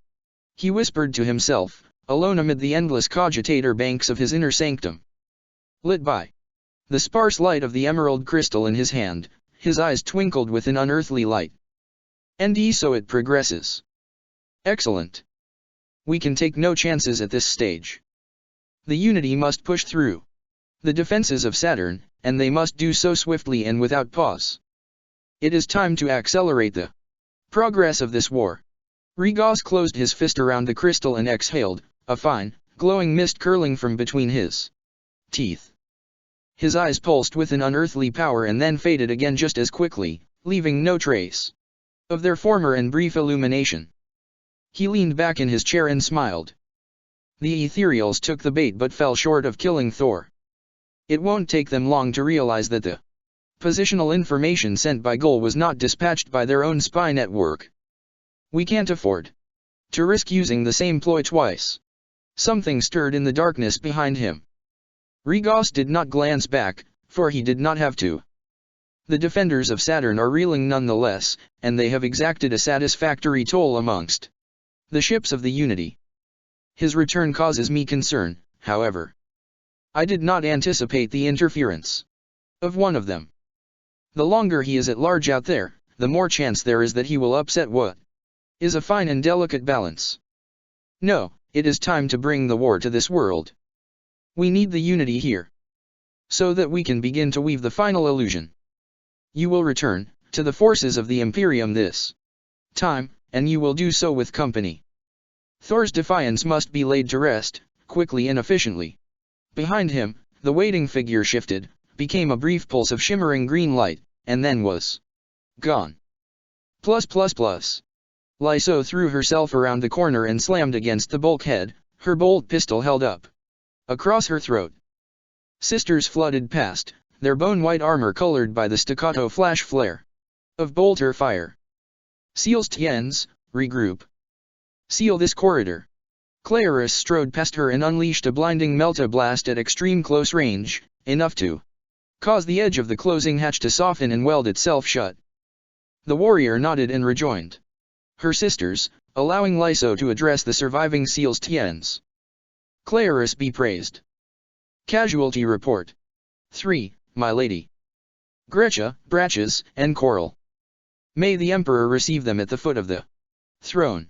Lyso nodded and moved forward to hammer the sealed hatch with her boot several times, eager to ensure that the seal was tight.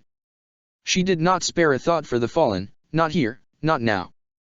The battlefield was not the place to mourn. We fall back to the Ecclesiarchus chambers, she commanded, ignoring the violent hammering that assailed the hatch seconds later. We cannot risk losing him here and now. We will give our lives to ensure his safety. Beres stepped forward, the auspex in her hand chiming frantically. The intruders are all around us, lady. Emperor's oath, they are even in the walls. There followed a horrendous sound as the hatch first shook and then began to split, huge, bestial claws raking through the thick metal. Clarus leveled her multi-melta at the door and made to fire, only to have the Sister Superior deflect her aim. No, we cannot risk weakening the barrier further. Fall back, and defend him from the chamber. Clarus lowered her head curtly, her face coloring. Of course. Forgive my brashness, lady. Lyso did so with a tilt of the head and raised her power mace in the direction of the fortified inner chamber. We move. She cast around and made to break into a sprint, only for her progress to falter a few steps later. She and her comrades looked on, weapons rising, fingers tightening against triggers, as a shape hurled itself around the corner and then drew to an unsteady halt. The tech priest skidded to a standstill, his arms flailing. He raised his head and Lyso caught sight of twin glowing orbs of crimson light almost lost amid the blackness. Fall back, priest. The enemy are about to breach this level, she began. Plus, stupid bitch. You have no idea, plus. The priest rose to his full height and cast something on the floor at her feet. Lyso stepped back, initially surprised by the projectile. She first glanced at the spinning emerald prism and then at the Muggos, confusion writ large across her face. What is this? Plus fate, plus, the Muggos answered, taking a step back.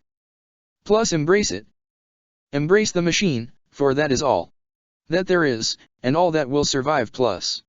Lyso's face slackened as she regarded the Muggos, her expression one of confusion and disbelief. She watched as the prism began to shudder and glow bright, crackling forks of unnatural emerald. Electricity erupting from it to claw against the surrounding walls. Muggos, explain this lunacy, was all she had time to say. There followed a bright, blinding flash and the sisters staggered back, thrown by the sudden illumination. Lyso was the first to respond. She swept her scarlet hair from her face and took a step forward, and as her eyes compensated for the burst, she gasped. "Sweet Lord of Terra." The gleaming figure lowered the scythe in its hand towards her and took a step forward, ethereal mist curling about its form. She caught sight of rotting robes and a hate-filled, skeletal face. Bright energy exploded before her and she threw herself to the side instinctively, letting out a cry of effort.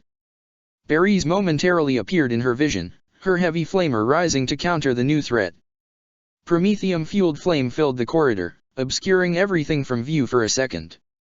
By the time the wall of fire cleared, Berries was on her back at the Sister Superior's feet, her chest bored through. Bolter fire roared about her as she raised her mace and charged the abomination, letting fly with a scream of holy rage. The metallic being turned her blow aside and pivoted. The blade of the glowing scythe passed through the haft of her weapon with ease, cutting it in two. She leapt back and fired, the bolt round catching the abomination full in the chest. It staggered back, sparks coruscating around the damage. She fired again and hit it in the shoulder, almost severing its arm. It raised the tip of the scythe towards her and fired. She twisted at the waist and threw herself back down the corridor, the wall by her side flaking and coming apart, layer by layer. As she turned she caught sight of more shapes behind the thing, and although she caught no more than a glimpse of gleaming, bone-white armor, she felt her heart flutter and her stomach tighten with an almost artificially induced revulsion. Then the shuddering hatch rang against her back and she realized, too late, that she was trapped. Something fast and terrible smashed its way through the squealing metal and brought oblivion to Verily Sliso. Beyond her the silver being watched impassively as the six-limbed creature tore the human to pieces. The figures beyond him were finishing the helpless sisters, and when the last of the women fell, they turned their attention to the alien arrivals. The Necron Lord swept his mailed cloak back and raised a hand, halting the progress of his silent warriors. Crackling scythes were raised and they stood, still and in silence, to observe the advance of the monsters. The hunting creatures loped towards the Necrons, fangs bared and claws readied. They passed by with hardly a hint of acknowledgement, as if the unliving beings were not there. The lead beast slowed a little and turned its black eyes upon the Lord, hesitating only momentarily, before turning its attention to the Muggos. Gull started as he realized that the alien beasts were heading towards him. He began to panic, raising his arms as if to plead to the Necron Lord to save his life. A strangled, grating scream echoed through the corridor as the Gene Stealers descended on him, tearing him to pieces in seconds. At that, the pack sloped off deeper into the complex, driven on by its ceaseless collective hunger. A host of dead, glowing eyes regarded their departure. Kaigula, the Larua 4 has successfully penetrated the inner defenses of the enemy stronghold. Headquarters. Gilliman tilted his head in satisfaction and then raised his hand to regard the severed head in his grasp. It was a wizened and pathetic thing, scarred and burned as such that there was nothing left to hint at what the tortured human had once looked like. His lip curled in disgust and he cast the trophy away. Is this what passes for elite in the armies of the Imperium these days? Is this what happens when man becomes God? Criminals and heretics, twisted and forced to become weapons against their will. A disgusting notion, an absolute proof that the Imperium needs cleansing. Yes, my Primarch. Barolinus answered, his response as instinctive as it was sincere. It is better that heretics be executed swiftly and without mercy, so as to rid the faithful of their existence. Quite so. I had respected this Thor as an adversary, but now I have seen enough to extinguish that respect, to suffocate it utterly. All I see in the Imperium is weakness, degradation, and corruption. I can stand no more. I shall be the one to take his head. He drew his sword and looked to the waiting FIO engineers, and to the small contingent of Jokero that accompanied them. Prepare the teleportation devices. We go to strike at the heart of the enemy while they are reeling. Barolinus took a deep, calming breath and drew his own chain sword. Around him Hydrian and the other Alpha Legionnaires did the same, readying bolters and combat weapons. One of the engineers took control of a hovering drone unit and guided it over to the waiting Marines, adjusting its controls as he advanced. The unit powered up with a rising whine and the FIO nodded. Coordinates entered. Homing drone launching. Metallic petals opened up on the back of the unit to reveal a small, cylindrical object. Crackling. Emerald energies curled around it, enveloping it within seconds. Matrix tap acquired successfully. Stability is good in holding. Drone is away, launch successful. The cylinder disappeared in a flash of green light. One of the orange-furred Jokero lumbered over to the unit and, after a swift assessment of the information before it, looked to the FIO and gave a swift hand signal of confirmation. Another of the squad Earth-caste engineers moved through the Marine ranks, passing each warrior a small hexagonal device that they promptly clamped to their breastplate. Barolinas took his end. Regarded it suspiciously. After a few moments of uncertainty he followed the example of the others and attached it to his chest. That he looked to his Primarch. Guilliman's attention, however, was on the small FIO collective. The engineers looked to be deliberating amongst themselves, the debate joined by another of the signing Jokero. A senior-looking FIO interpreted the creature's contribution, the strange helm he wore flashing and humming softly as it translated the ape-like alien's gestures. Is there a problem? Not as such, Kaigyu La, no. The old FIO answered. Sarg is concerned. Shortly before the Larua team's automatic report, his augers picked up a surge in the Necrontyr matrix close to the transmission source. He has checked and checked again, O Guilliman. The surge was genuine. Unmistakably Necrontyr in origin. That makes no sense. The Primarch answered. The FIO shrugged at this. I agree. It is however the second instance of erroneous localized activity. Karis Esterius saw several spikes, caught only by chance. We cannot afford to rule this out as coincidence.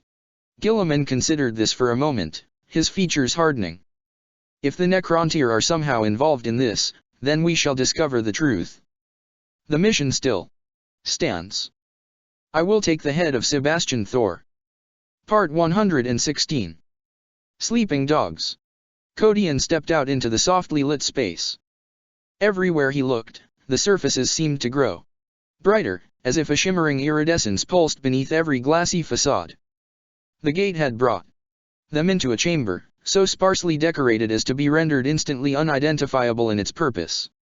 A simple row of ornate chairs lined the far end of the space, arranged before what appeared to be an inactive viewing screen. As he moved to observe them, he noticed that the chairs were placed before a bank of runic symbols, themselves backlit with a soft crimson glow. The bridge. He whispered to himself. Round him the room grew darker still as the gate dispersed. And he looked over his shoulder to see the others. To his surprise, the Kroot was not with them. The Shaper would not accompany us. Jagatai announced, seeing his questioning look. It seems to think that it would offend the spirits of this vessel by joining us.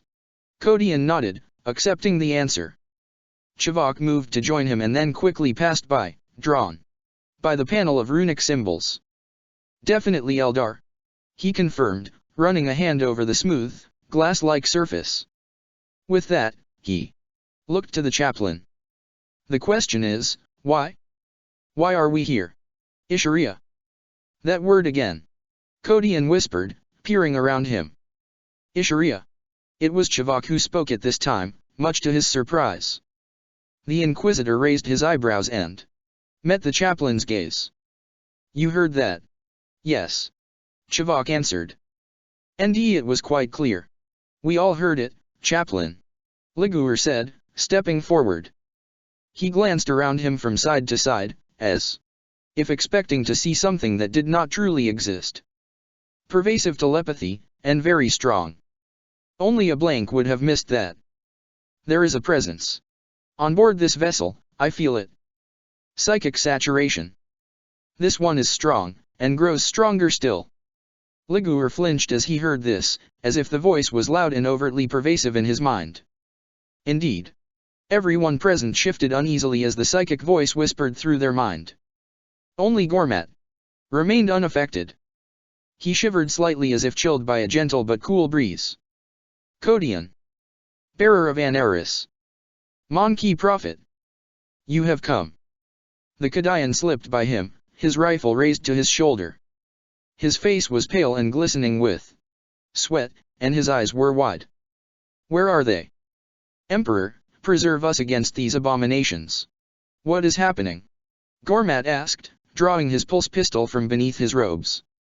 Although he could not hear the voice, he could sense the palpable unease of the others. Torvis bared his teeth and pushed past the Tau, his thunder hammer to hand inactivated. He seemed particularly troubled by the voices in his head, and in a state of extreme agitation. Kodian could see that the others were starting to grow agitated with the situation. He raised his hands in an appeal for calm before once again turning his attention to the apparent control bank, his only discernible point of focus. I have come here at your supposed behest. Who or whatever you are, explain to us why this is so. At first, there was nothing save for silence. Then the voice spoke again, and uttered a word he had heard twice before.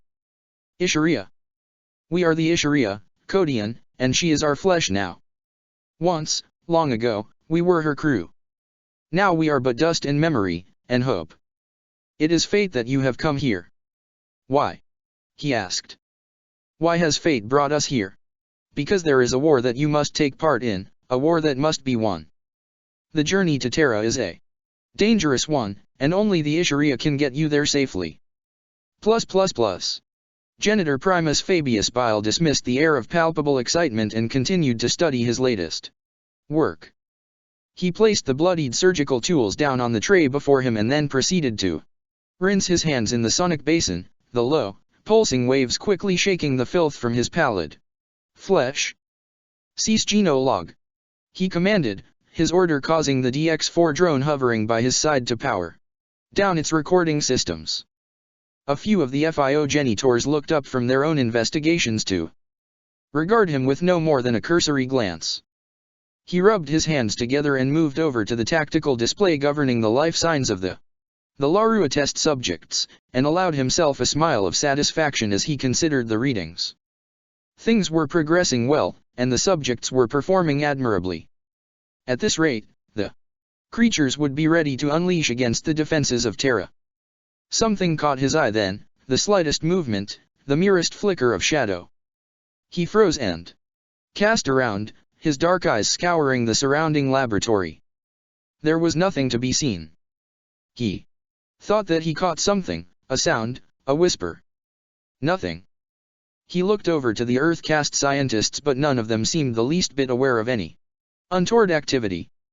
His eyes narrowed in suspicion still, convinced by his own instincts. One as ancient as he learned to trust their gut implicitly. Nothing seemed out of place or different. He was about to dismiss the whole affair as folly until he spied something lying on the floor before one of the many sealed hatches that lined the laboratory. The object looked to twinkle in the sterile illumination, rich and emerald against the clean and barren white of the surgical chamber. He moved over to it and stooped to pick it up, his over-accentuated features tightening with curiosity. Whatever it was, he had never seen its like before, and considering that he was master of this area, this did not bode well with him. The object was a prism, worn and aged. Its many surfaces were covered in what appeared to be Xenos scrawl, runiform markings of indeterminate origin. Did someone drop this? He asked the others. His question was met with a round of bewildered denial. A couple of the more inquisitive Tau shifted as if with an intent to inspect the find, only for Bile to wrap his thick fingers around it and draw it away jealously, dismissing their interest. Back to work, he growled. Once the Tau had moved away to return to their allotted tasks, he slowly unfurled his fingers once again. It was warm to the touch, and looked to shimmer ever so slightly when moved. The closer he shifted towards the door of the containment chamber before him, the brighter the piece seemed to grow. He looked to the frosted glass before him and made to advance. Movement again. Flicker of shadow at the very edge of eyesight. Bile's mouth twisted into a frown of displeasure and he slid the object into the pocket at the front of his smock. Whatever the thing was and wherever it had come from, the answers would have to wait. There, on the floor of the chamber before the very same door, unnoticed by Bile or any of the Tau, was another identical prism. Moments later the lights of the vast laboratory dimmed. A low rumbling vibration shook the walls and rattled the surgical equipment in their trays. A black, creeping miasma spread across the floor and walls, encrusting every surface. A lone technical drone came hovering through the chamber on an errand of its own, only to slow and then freeze in place, as if caught in some invisible web. Shadows curled around it and its smooth surface darkened, as if marred by the patina of age and ruin in an instant. I hear you. He stepped from the yawning void and it closed behind him, the darkness curling in on itself to blink from existence. Ka took in his new surroundings with interest, his huge eyes wide and glistening. I hear you. He said again. Last. I have waited for this reunion. The shadows about him deepened further, looking to bulge in towards him. His expression softened. There was recognition there. My children. I have returned. There was no obvious or audible answer. There did not need to be. Ka took in the encroaching shadows with a visible warmth, his gaze shifting again and again. Beyond the bulging darkness he spied the frozen glow of the prism, its illumination enhanced rather than dulled by the materialization of the shadows. He moved over to where it lay and stooped to retrieve it, his touch releasing it from the temporal freeze. I see. He said, regarding the runes etched into the active crystalline substance. With that he regarded the darkness around him once more, as if he were able to see the creatures hidden beyond. You have done well. I have seen so much ruination and degradation since my return, and yet, nestled beneath it all, you remain unchanged. Unknown, hidden from the gaze of all others. I am proud. With that he raised the prism up so as to inspect it. The soft green glow played across his oily black skin. I heard it. Even from the webway, I heard it. I have sensed you since the moment of my return, and yet this is the first attempt at contact I have felt. He glanced around him at his surroundings, his fingers once more curling around the pulsing object. Everything was still frozen by his indomitable will, everything except himself, the object and the living shadows around him. As if responding to some inaudible reply he shifted his gaze, looking towards one of the many armored doors that ringed the circular chamber. Yes, I see it now. I understand. He advanced towards the hatch, opening his hand as he did so. The prism hovered from his grasp and floated through the air to sink into the blackness, as if swallowed whole. Go now. Return to oblivion and observation, and wait. I will come for you. The black miasma retreated almost immediately, sinking away into recesses and unseen corners in moments to leave behind no trace of its former presence. Ka observed this and then turned his attention to the hatch before him. He raised a hand and ran it across the smooth metal, as if to taste the contents of the sealed chamber. If the symbols and numbers etched into the plate on the hatch made any sense to him, he gave no sign. Last. He whispered, pushing the palm of his hand slowly through the thick metal, as if the surface were liquid. I had started to doubt your existence. I have seen the diluted specimens with my own eyes, and I had feared that their work, and in essence they, had died away for all time. A part of me knew, or at least hoped, that you still existed, for I could sense the brothers still. At last, I have found you. My children have done well. The entire hatch folded in on itself, as though the metal were made of the softest, most malleable putty. Mist curled from the interior of the space, glittering with ice. Ka retracted his hand and then closed his fist. Before him, in the gloom, a vast hulking shape hovered into view. The massive, frozen orc drifted weightlessly towards him, its rigid body creaking. Ka regarded it with interest, as if it were a prize he had long coveted. Crick. Last. The frozen body of the massive orc hovered in the air before him, dwarfing his lithe frame. Innumerable scars crossed its vast, slab-like form, and its skin was a dark green in color. Almost black. A rusting metal plate dominated its head, as if the riveted object covered some previous and devastating trauma. Ka nodded to himself as he observed the creature. I see it plainly. My brothers, you could never be conquered, not fully. Death could not keep your influence from dominating your brood. These creatures have kept this one here for centuries, never realizing the significance of what they had conquered. Foolishness on their part, fortune on mine. This being is more than a simple genetic representation, it is a champion. I see that in its genes. All it lacks is the guidance of its fathers, a guidance I know you tried to provide. Worry not. I am here now. I will open its eyes, and show it the true path. Let the potential of the crook be realized once again.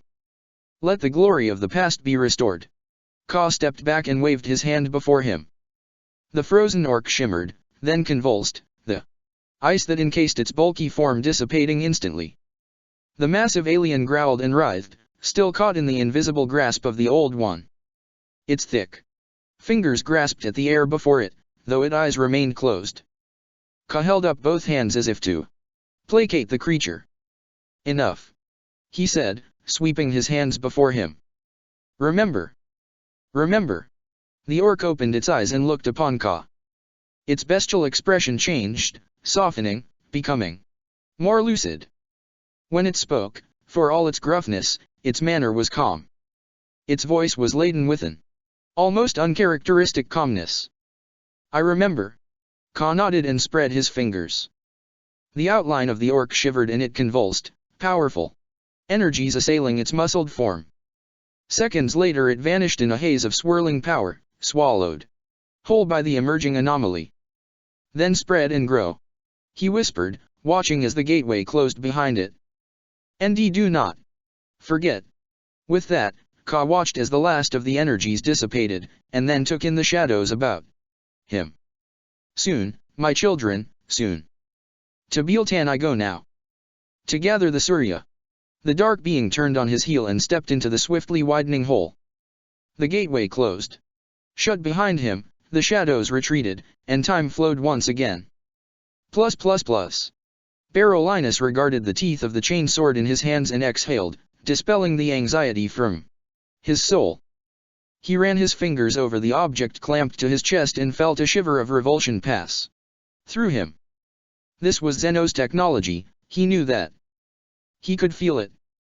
True, he was surrounded by such things. And had been since his arrival here amongst the Tau. This was different though. This wasn't a weapon or a vehicle. This was much darker, much more ominous. He was about to allow himself to be transported by unknown Zeno's technology to another place, and he found he could not easily dismiss the inherent mistrust he had in such devices. You do right not to trust the technology of this filth, Barolinus. This impure, Xenogen filth. Do this. And you betray all you are. Barolinus shook his head in order to dismiss the voice, one eye fixed to his primarch. In the days since the voice had first started whispering in his mind, he had learned to disguise his revulsion. Especially when in the presence of his lord. It would not do to let the primarch know. Ready yourselves. Guilliman ordered, stirring the others into making their final preparations. Matrix tap charging. One of the engineers called. Drone is relaying positional data. Confirming pre-shift safety sweep. There is still time for redemption, Barolinus. There is still time to end this. I know that you have too much pride to allow yourself to be led this way, to go against your every desire. He is lost to the Zenos, you must accept that. Help him. Save him. Give in to your base urges and right these wrongs. He did not answer, for he knew he could not. To do so would be madness, suicidal. He gritted his teeth and readied himself, confident that the purity of battle would center his mind and clear his thoughts. Still the voice persisted, as if intent on driving him insane. You have more pride than this, I know it. Pride burns bright within you, pure and strong. To be humble is virtuous and pious, but to feed off one's own superiority, to allow it to empower us, is far better. It makes us stronger. It makes us superior. You have slain many mighty foes in the defense of your lord. You have gone to lengths that no other dared dream of. You have achieved so much. Warrior. Revel in that. Celebrate it. Barolinus exhaled deeply and closed his eyes, the skin of his face glistening with perspiration. He found himself wishing for the profane ritual to be completed now, to find himself before the foe as soon as possible. To kill would be to remove the insidious voice from his head, if only for a time. The longer they delayed, the harder it was to hold on to his control. Though he was loath to admit it, the voice was right. He had achieved so much, much more than even he would have thought possible. He had strived to take his place by his Primarch's side when an entire chapter had turned their backs on him.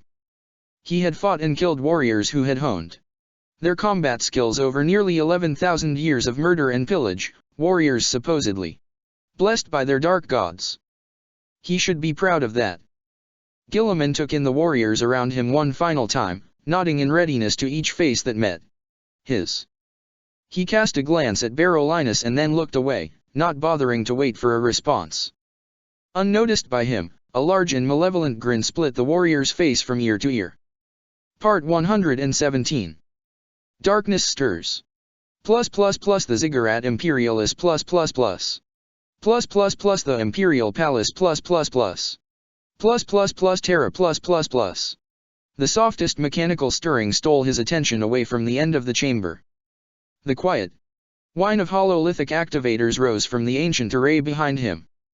Stale, scented air whispered as it was agitated by the growing light anomaly. The Grand Magos turned in time to witness the projection materialize at the opposite end of the dark catacomb. He emitted a hiss of annoyance, his crimson eyes glistening deep beneath his gold-fringed black hood.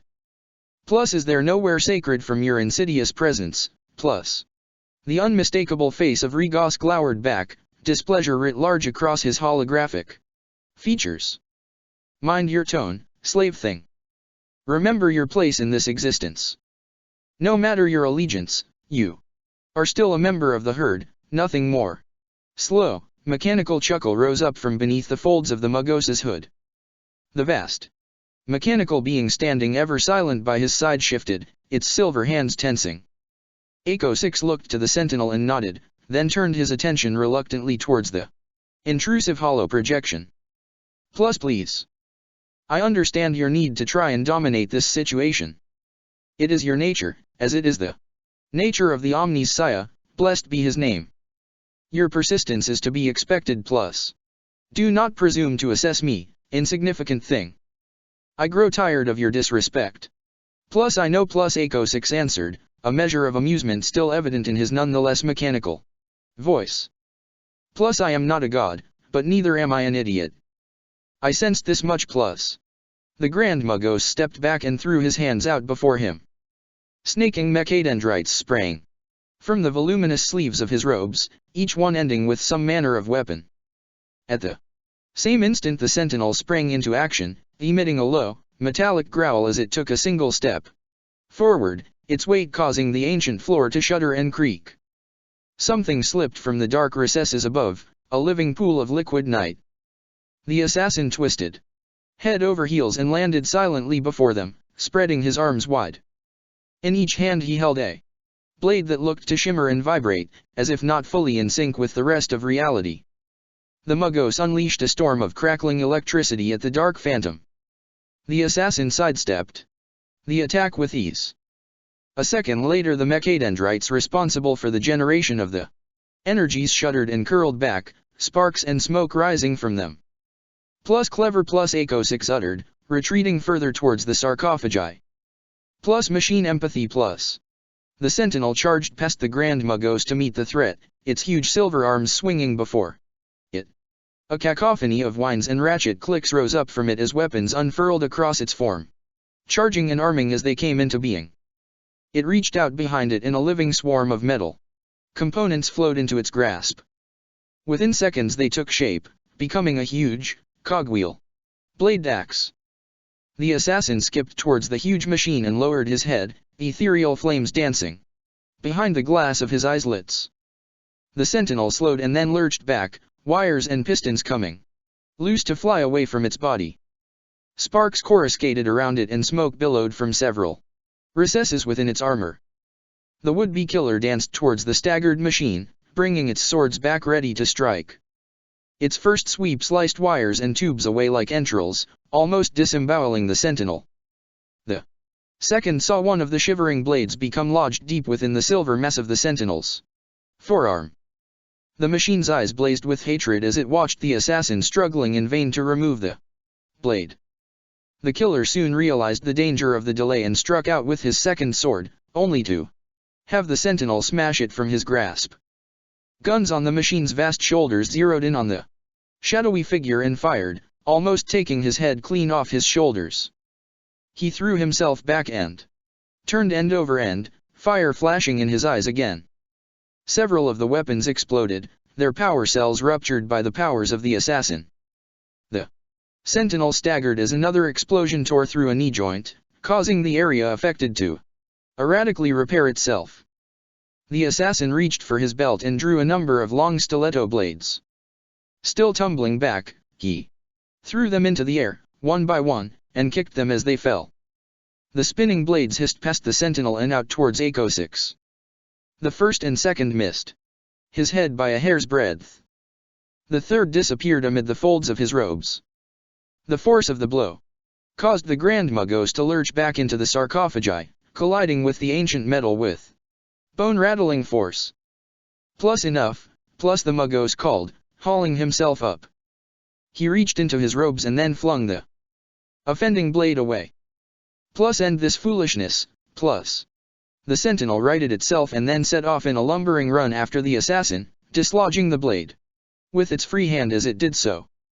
The black figure came to rest against the fall wall, landing feet first, and then rolled forward onto the floor, up onto his feet and then sprang up, reaching for a overhead pipe.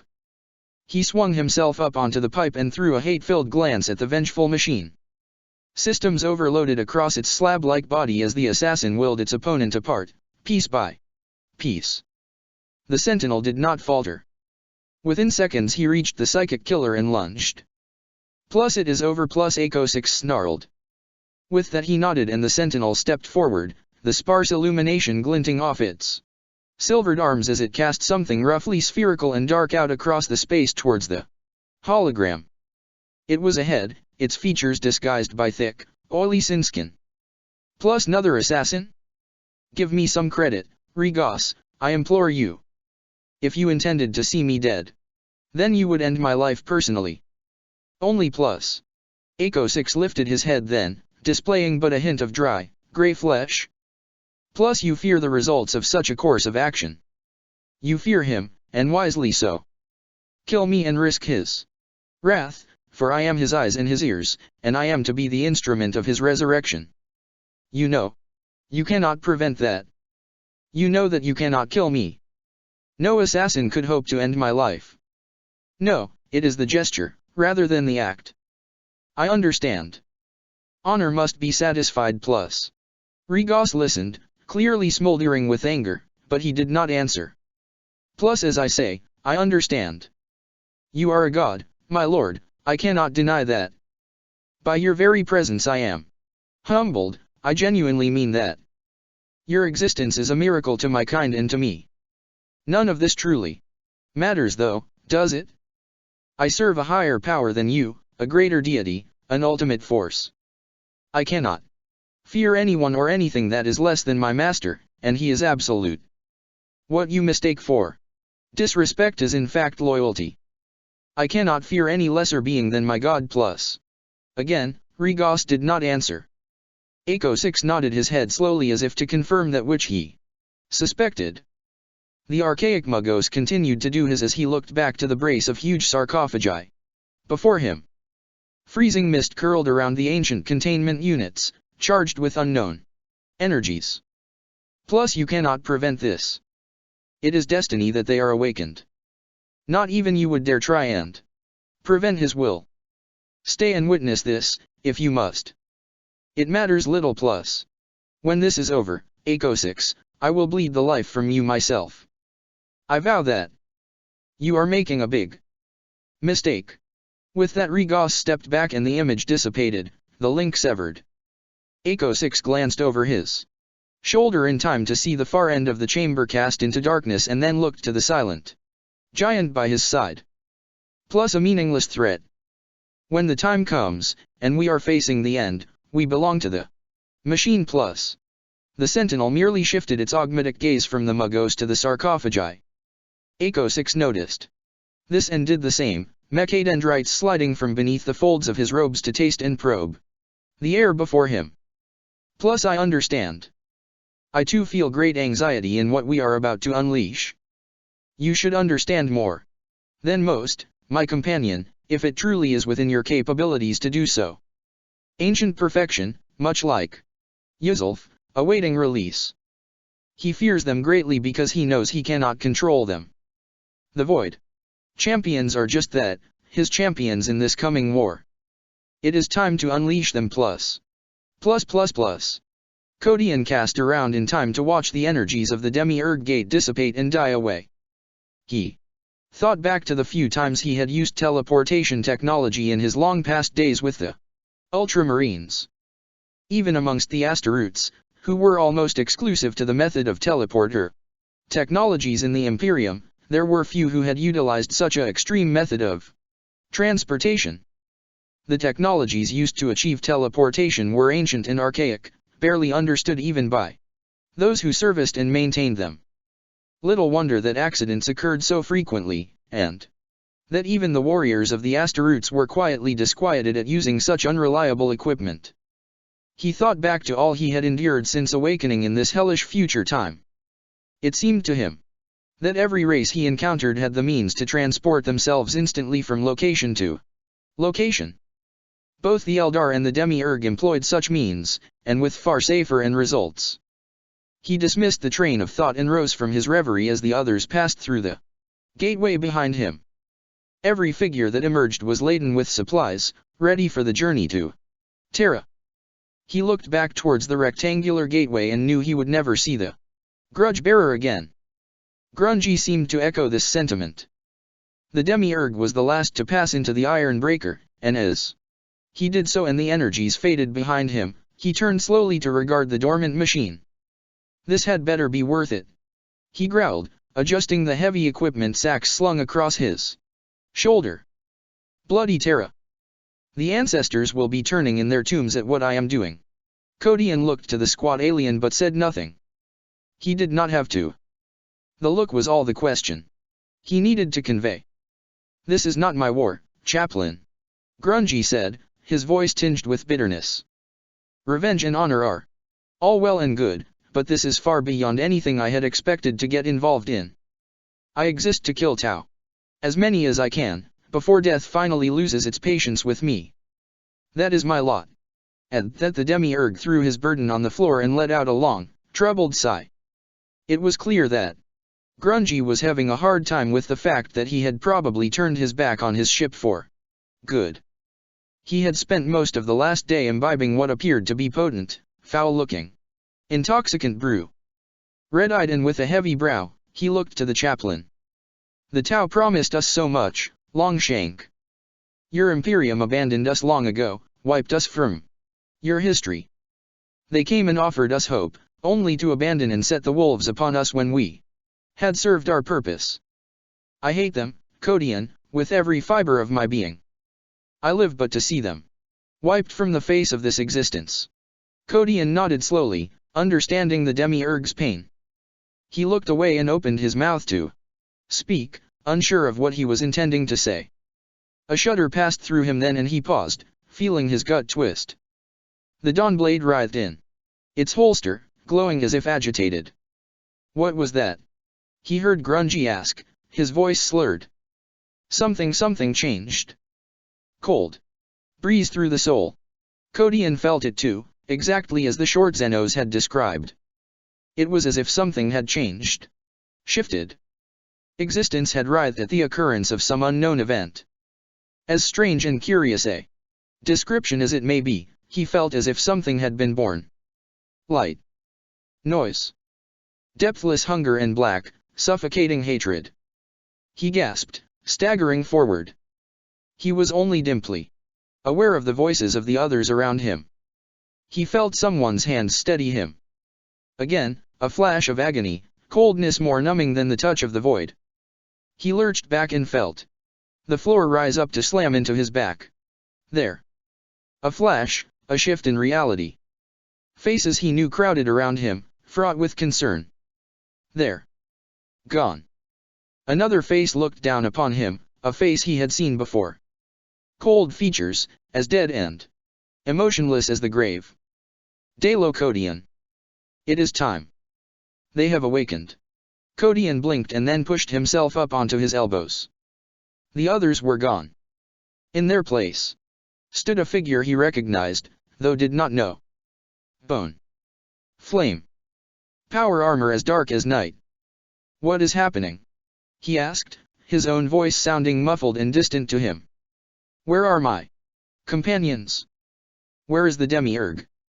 Even the spirits of the ship have fallen silent. The figure did not answer straight away.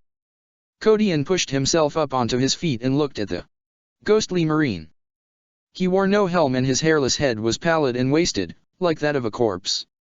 Dark power pulsed behind his dead eyes, and when he did speak, that same burning power illuminated the inside of his mouth.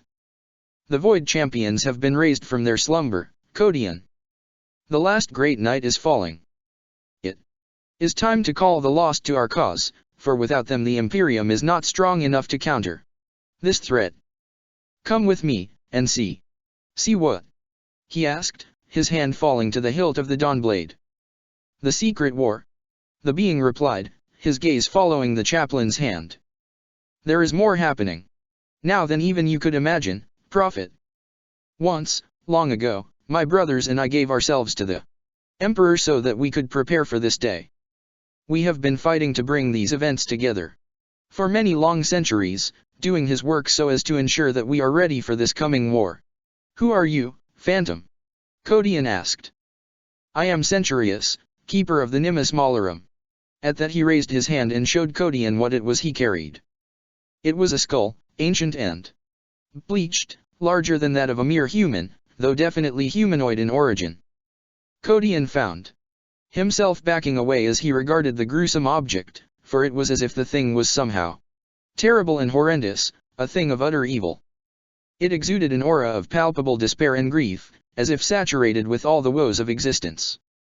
He felt his soul writhe at its presence, as if fearful of it. What is that abomination? The crux of redemption. Centurius answered. The nexus of deliverance. I will gather your army of destiny, Codian, but first you have to come with me. You have to bear witness to what is happening beyond the gaze of the Imperium. It is imperative that you know. Codian took another step back, fighting against his own instincts. This phantom and his monstrous prize instilled a great apprehension within him, but he was loath to convey that. Still, it was as if he could not prevent his instincts from compelling him to retreat, to deny this apparition. At this instant, it was as if all his vaunted knowledge had abandoned him in the face of this daunting apparition. He fought to recall anything he could about this meeting, about what it meant, but he could not. Some things are beyond prophecy, Codian. The warrior said, as if able to read his thoughts. Some events have to be kept from even those who seek to scry the future. Come with me, and everything will be revealed to you. We are on the same side, you and I. You must see that. Once you see, you will understand. Where would you take me? He asked, drawing his living Crozius from its place by his side. I told you. The Unity thought that they could strangle Terra in secret, choke the life from her with one massive, combined effort. They were wrong. Even now there is a war being fought that no one in the Imperium is aware of, for the Tau have gone to great lengths to keep their plans secret. You are aware of the dispositions of the various Unity fleets, I take it. Codian nodded. The fleet known as Leviathan moves even now from its base around Kadaya to take the defenses of Terra by surprise. The eye is closing, Chaplain, and in their arrogance the Unity think that they are responsible for its retreat. They are not. Come with me and you will learn more. Kodian heard this and felt the weapon in his hand shift, as if it approved of the proposal. Despite the strangeness of the relationship, Kodian had come to trust the judgment of the living weapon, just as he had come to accept that there were forces at work in the galaxy that held in foremost at their attention. Very well, he said, stepping forward. Centurius nodded his approval and moved to meet him. He lifted the hideous skull in his hand and offered it to Kodian. Place your hand upon the Nimbus Malarum. Do not fear it, chaplain. I fear nothing. Kodian replied, reaching out to touch the ancient artifact. Save for failure. The instant his armored fingers touched the skull he became aware of a distant and terrible roar. Everything around him darkened and ran fluid, and then there was nothing. Part 118. Unknown Sacrifice and Unseen Destiny. The thunderous boom resounded around the chamber, echoing through the vast Wraithbone caverns of the craft world. Guardians and aspect warriors alike swiftly filled the plaza, taking up positions of aggressive defense. Dire Avengers filed into the spaces nearest the active webway gate, adding martial strength to the weapons platforms of the Guardian squads. Fire dragons spread out through the mass, fusion guns hissing as they were activated. Far beyond the main mass, Dark Reapers took up positions that afforded them a commanding view of the wide gateway dais, ready to send explosive death out into whoever emerged. Warlocks and Farseers slipped through the throng, directing the warriors. Ethereal energies played about them as they prepared to meet the coming threat. The entire gateway shuddered as Ka stepped out into the craft world of Biel-Tan, shadows curling about him protectively. Many of the warlocks and Farseers cried out, the sheer psychic weight of the being staggering them. The Old One took in the massed ranks surrounding him and opened his hands out towards them. When he spoke, his voice was strident and laden with power. I am Ka, and I am not the enemy. Look upon me, Eldar, and know my true face. See me for what I am. I am of the Pantheon, and I have returned. Ka knew that the Eldar did not know of him, at least not directly. He was Ka, and by his very nature he was unknown, a being of secrecy and shadow. Of all the young races, the Eldar had been the pinnacle of creation, and each of the Pantheon had shared that creative process. He himself had provided the Eldar with many aspects of their collective nature, and yet his name had been omitted from their history. This was no accident. Despite this, Ka knew that these creatures could not fail but to recognize him for what he was, if not for who he was.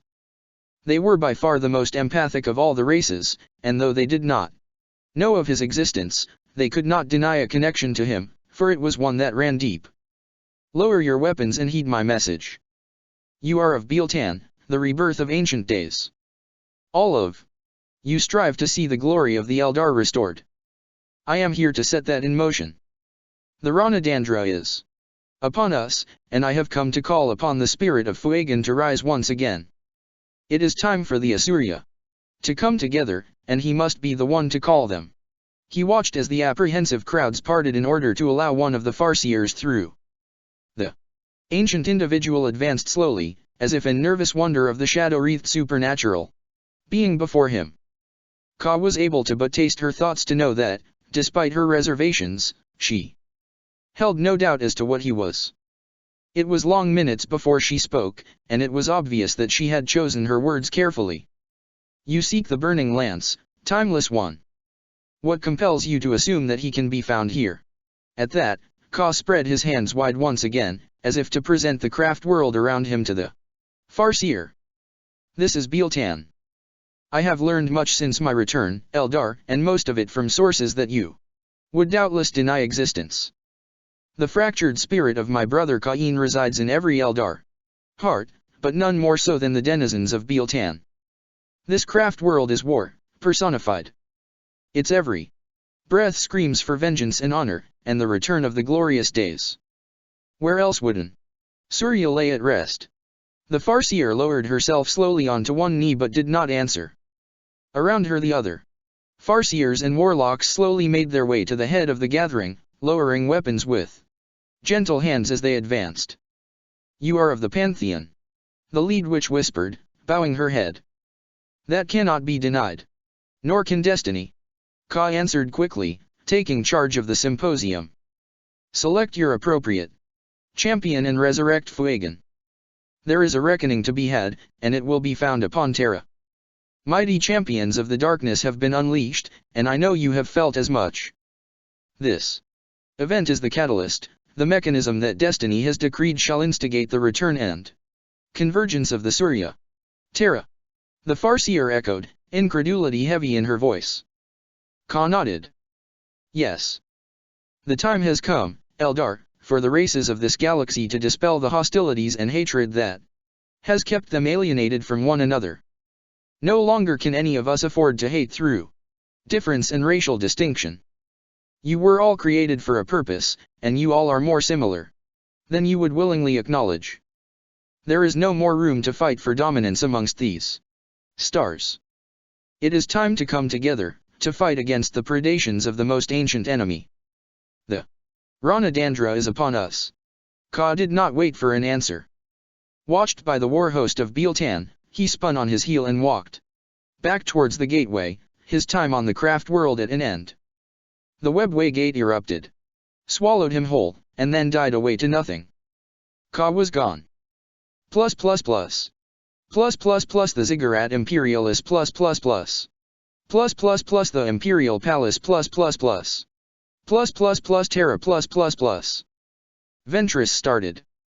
Golden armored bodies hurried past, the lights of the chamber glinting off polished armor. He sensed the pervasive air of anxiety that saturated the vast space and rose, feeling his dual heart rate quicken. What is happening? He called out to the passing custodes. None of the warriors paused to reply. He rose from his prone position, as surprised by the fact that he had succumbed to fatigue as he was. At the sudden furor, the sense of panic was unmistakable. He quickly gathered his meager belongings and started out to join the passing hordes. Over by the vast gates he could see a great deal of activity. Custodes milled about the mighty entryway, assisted by the towering gatekeepers in what appeared to be the construction of barricades and defenses. Far beyond him, at the far end of the throne room, he could not even make out the vast golden throne of the Emperor. The shifting sea of bodies there was too great. I wish to help, he said, catching one of the warriors by the arm. Tell me what is happening and what I can do, I implore you. The custode turned his gaze to Ventress, and when he did so the ancient drew back. The warrior's eyes were wide and anxious, as if he held great fear in his heart. Ventress knew this was impossible, as custodes did not fear. He has unleashed them, the warrior said, his voice strained and unsteady. Chosix, the idiot. He has unleashed the damned sons. The Forgotten Brothers have risen, and our emperor is no longer safe. I don't understand. What do you mean? Of course you don't understand, Start. You were never meant to. They should have died, he should have killed them, but he could not. If you want to live through this, if the emperor is to survive this, then assist with the defenses. Ventress released his grip and allowed the custode to rejoin his brethren. His head spun with the madness of the scene, with endless questions he knew he could not answer alone. Whoever these damned sons were, they invoked dread in even the indomitable custodes. This was far from good. He had to find Dorn. He had to understand what this meant, and what would happen. My emperor, preserve me. Thor backed away, almost stumbling and falling. He caught himself in time, finding purchase against a cogitator bank. The creatures poured into the war chamber, terrible, irresistible and unafraid. Sisters and crusaders fell before their advance, torn to pieces by inhuman claws, weapons that seemed to defy even power armor. They were so fast, fast enough be little more than things of fluid, glistening chitin with bulbous, snapping heads. As they advanced they did so with their bodies low, claws raking the guts from their foes. He felt cold steel press against his back and knew that there was nowhere left to retreat. His last pistol whined as it snapped off round after round, sending lances of burning light into the Advancing aliens. One or two shots found their mark, stabbing through the flexible joints in between. The natural armor of the beasts. Most simply bounced redundantly off the thick chitin. Thor soon cast the spent pistol into the melee and unclipped the golden aquila-headed mace from his belt. He activated the ancient weapon and readied himself, sure in the grim knowledge that his end was near. So fast. The Unity had thundered its way through Saturn's defenses far swifter than he would have dared imagine. He dearly wished that he could have understood how this had happened before he met his end, but he knew that this question would go forever unanswered. Every defense, every tactic, they had countered and beaten with unnatural swiftness. Now they were here, right at the heart of the defenses, about to end his life. He did not fear death, for he had met his end once before. He did not fear it because he knew that he would come face to face with his emperor once again. His only fear was failure, and that concept terrified him. He called aloud his emperor's name and swung the mace, the blow shearing the arms and face from a leaping foe.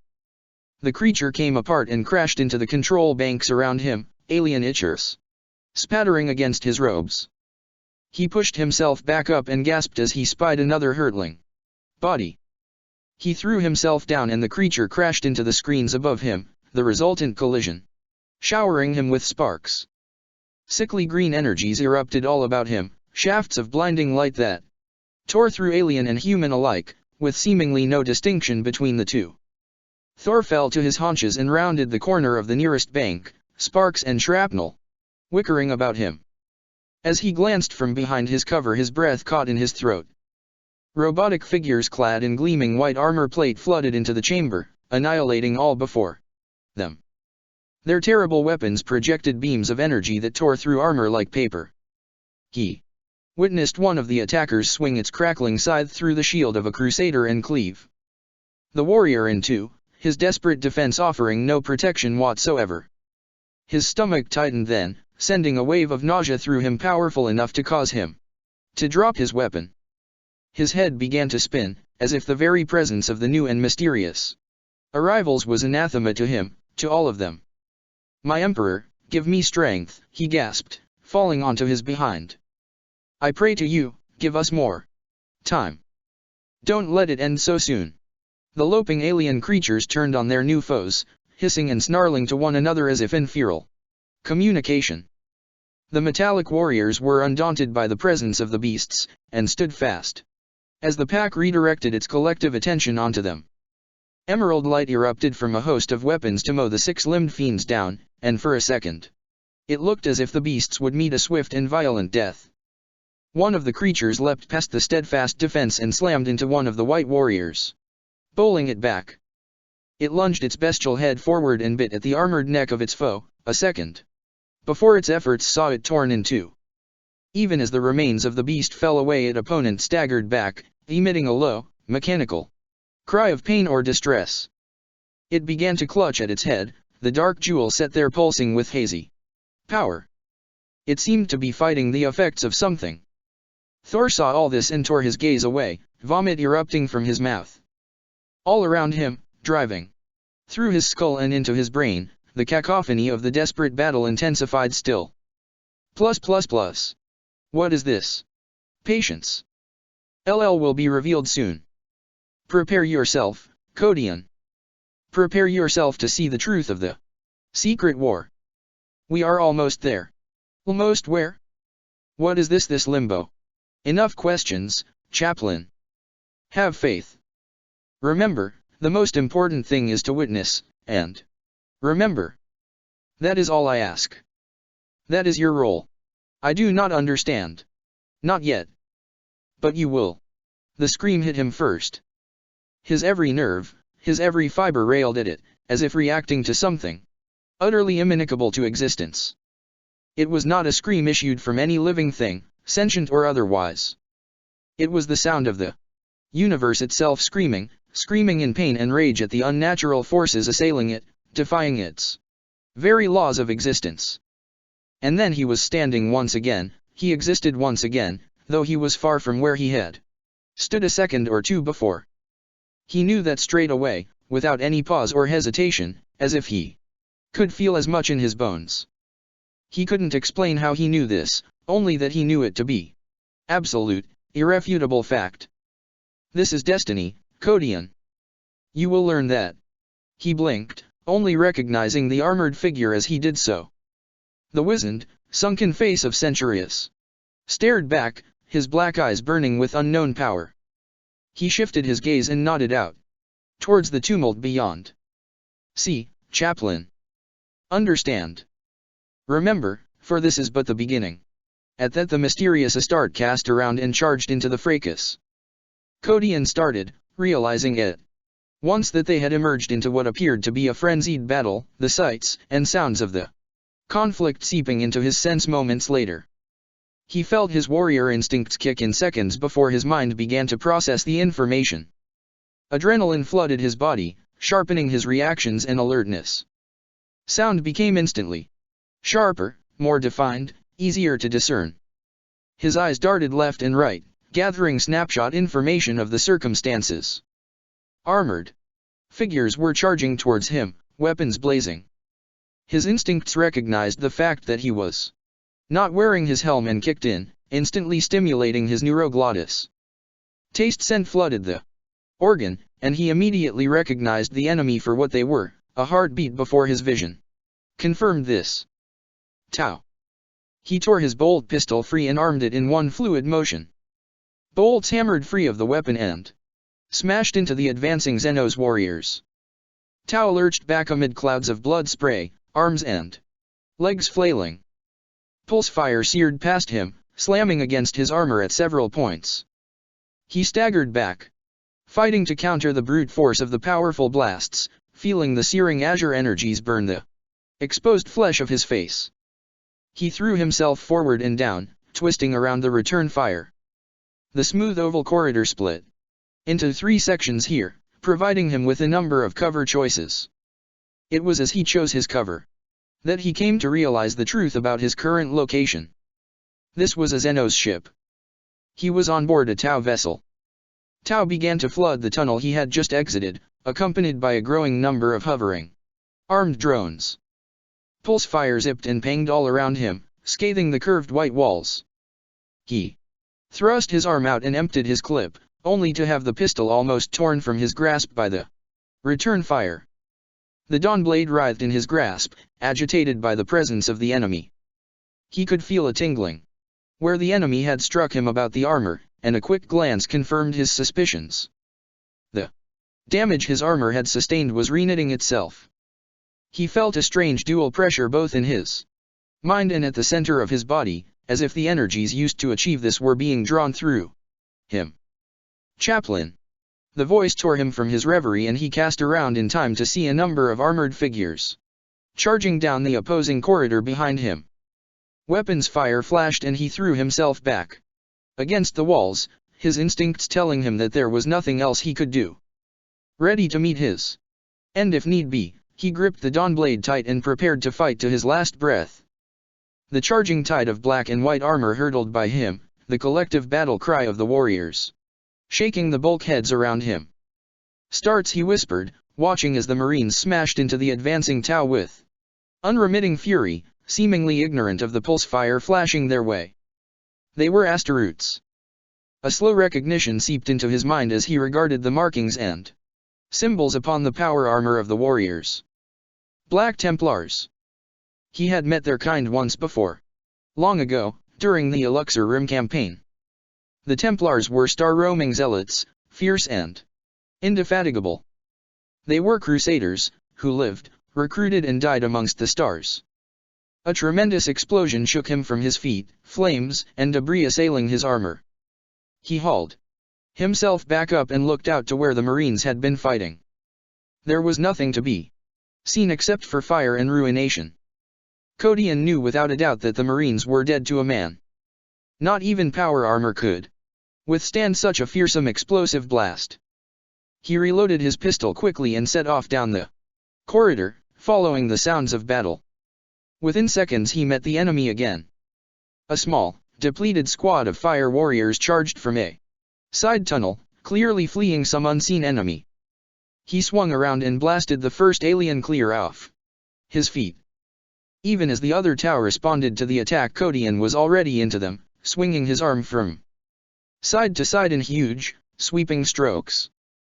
The crackling Crozius proved hideously effective at such close quarters, so much so that the Tau were reduced to a ruin of blood, flesh, and armor fragments within seconds. By the time he brought his arm down, every one of the aliens were dead.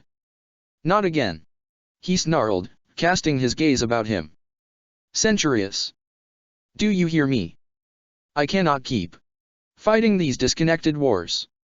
Why have you brought me here? Answer me. To learn, Kodian. To witness, to remember. The ethereal voice caused him to start, and he looked out into the smoky corridor before him in time to see a dark shape move beyond eyesight. I will have answers, Phantom, he uttered. Part 119. Saturn's Fall. Sebastian Thor prayed to his emperor, for he knew he would not see this day out alive. The two alien forces tore into one another with an unmatchable fury. Crusaders and Sororitas fought in vain to gain control of the dire situation, but for all their effort, the dwindling forces of the Imperium were losing out. He scrambled to his feet and snatched up his weapon, taking advantage of the momentary distraction. He retreated, rounding the console bank in an attempt to move out of the way of a bouncing Xenos torso. Despite losing its legs and waist, the alien still writhed and flailed, inhuman claws raking the air for him. Thor drew back and smashed the creature's skull in, ending its fight for existence. Small number of Navy personnel pushed past him then, offering fleeting apologies as they passed, Navy issue auto pistols to hand and ready to defend them to the last. He recognized the two solar admirals, Barasuz and Oberall, their once immaculate dark blue uniforms now tattered and ruined, and trailing medals and battle honors like jewelry chains behind them. Both men gave a valiant account of themselves at the end. Men who had commanded entire segmentum fleets in the war against the Unity. Men who held power undreamed of, power immense, enough that it could not be calculated. Both men died within a second of one another, torn to shreds by the pitiless white warriors. Such was the finality of his situation, Thor fleetingly contemplated, vaulting behind cover once again. Emerald beams of burning death punched through the brass paneling beside him, tearing metallic shards free of the boards like glittering dust. He rolled away as the beams quest to end his life, escaping death by a hair's breadth again and again. A flailing Sororitas crashed down beside him, her left arm and a good portion of her shoulder utterly disintegrated. Mouthing a silent prayer, he rose and sprinted across the chamber, dodging more enemy fire as he went.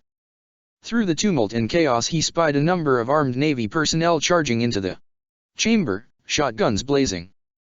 For the briefest of moments he actually considered the possibility of escape. He headed out towards the open hatch, praying inwardly that this was a miracle, a gift granted by the Emperor himself. He was not a selfish man, and he did not fear his own death, but he knew that the enemy would doubtless use it as a weapon of propaganda. He knew from his own intelligence network that the Tau intended to take him alive, though he did not dare to consider the reasons why. He had heard stories of the greatest of heroes, men and women far greater than he could ever be, corrupted body and soul by the insidious ways of the Unity. He could not allow that. He could not allow the Tau to take him. He glanced to one side in time to see Inquisitor Lord Chiron fall. The bombastic woman met her end as she immolated the advancing warriors one after another with her mind, only to fall screaming as one of the wicked scythes cut her in two.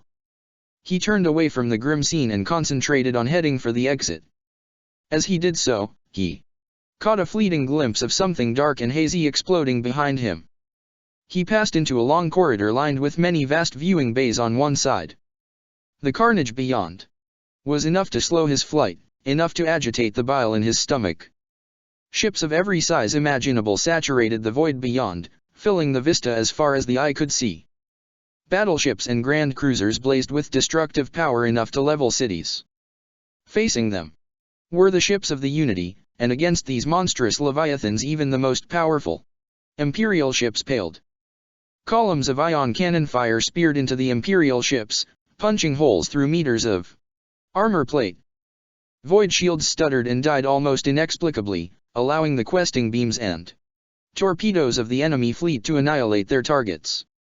Everywhere he looked, Imperial ships and defense platforms were falling to the guns of the Unity. The scale of death and destruction was immeasurable, and he swore that he witnessed more than a few stricken craft explode of their own accord, suffering no visible damage. Ecclesiarch. He pulled himself away from the grim view beyond and looked out to see a number of figures hurrying towards him. They were soon revealed to be a confessor and his small ecclesiarchy retinue, and were accompanied by several members of the Mechanicus. As he approached, Thor could see that the confessor's eyes were wide and fearful, his face flushed. "My lord Thor, we are betrayed. The enemy have somehow managed to corrupt elements of the defense force." Thor hurried to meet with the small group, allowing himself a cautious glance behind him. What do you mean? Lord, there is treachery abroad." The confessor gasped, his exertions leaving him breathless.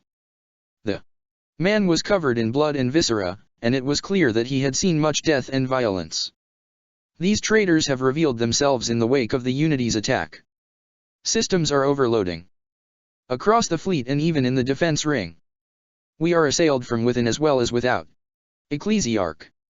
We cannot win this." Thor placed a hand upon the man's shoulder, as much to steady himself in the wake of the horrifying news as to reassure the confessor. The accompanying Mechanicus adepts regarded Thor with cursory greetings, though it was clear that their collective attention was focused on the battle raging beyond the screens. "We have to leave," Thor said, glancing back towards the chaos of the war chamber. "The enemy seek to take me, to subvert me to their cause." "Makarios," the confessor uttered, his voice low. Thor nodded. He was not the only figurehead of the Imperium to have been resurrected by the mysterious Afriel project. Makarios had commanded the forces of the Imperium at the start of the Unity Wars. Until Kadaya. Until the betrayal that had seen the near dissolution of the Imperium. He would never allow another event like the Kadayan Schism.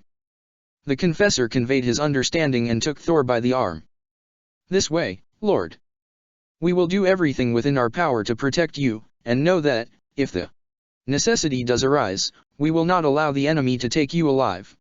With that the confessor turned, a steely determination hardening his features. The lost blast punched clean through his face at such close range, making a bloody ruin of his head. The confessor's retinue sprang into action, instinct suffocating the shock within them.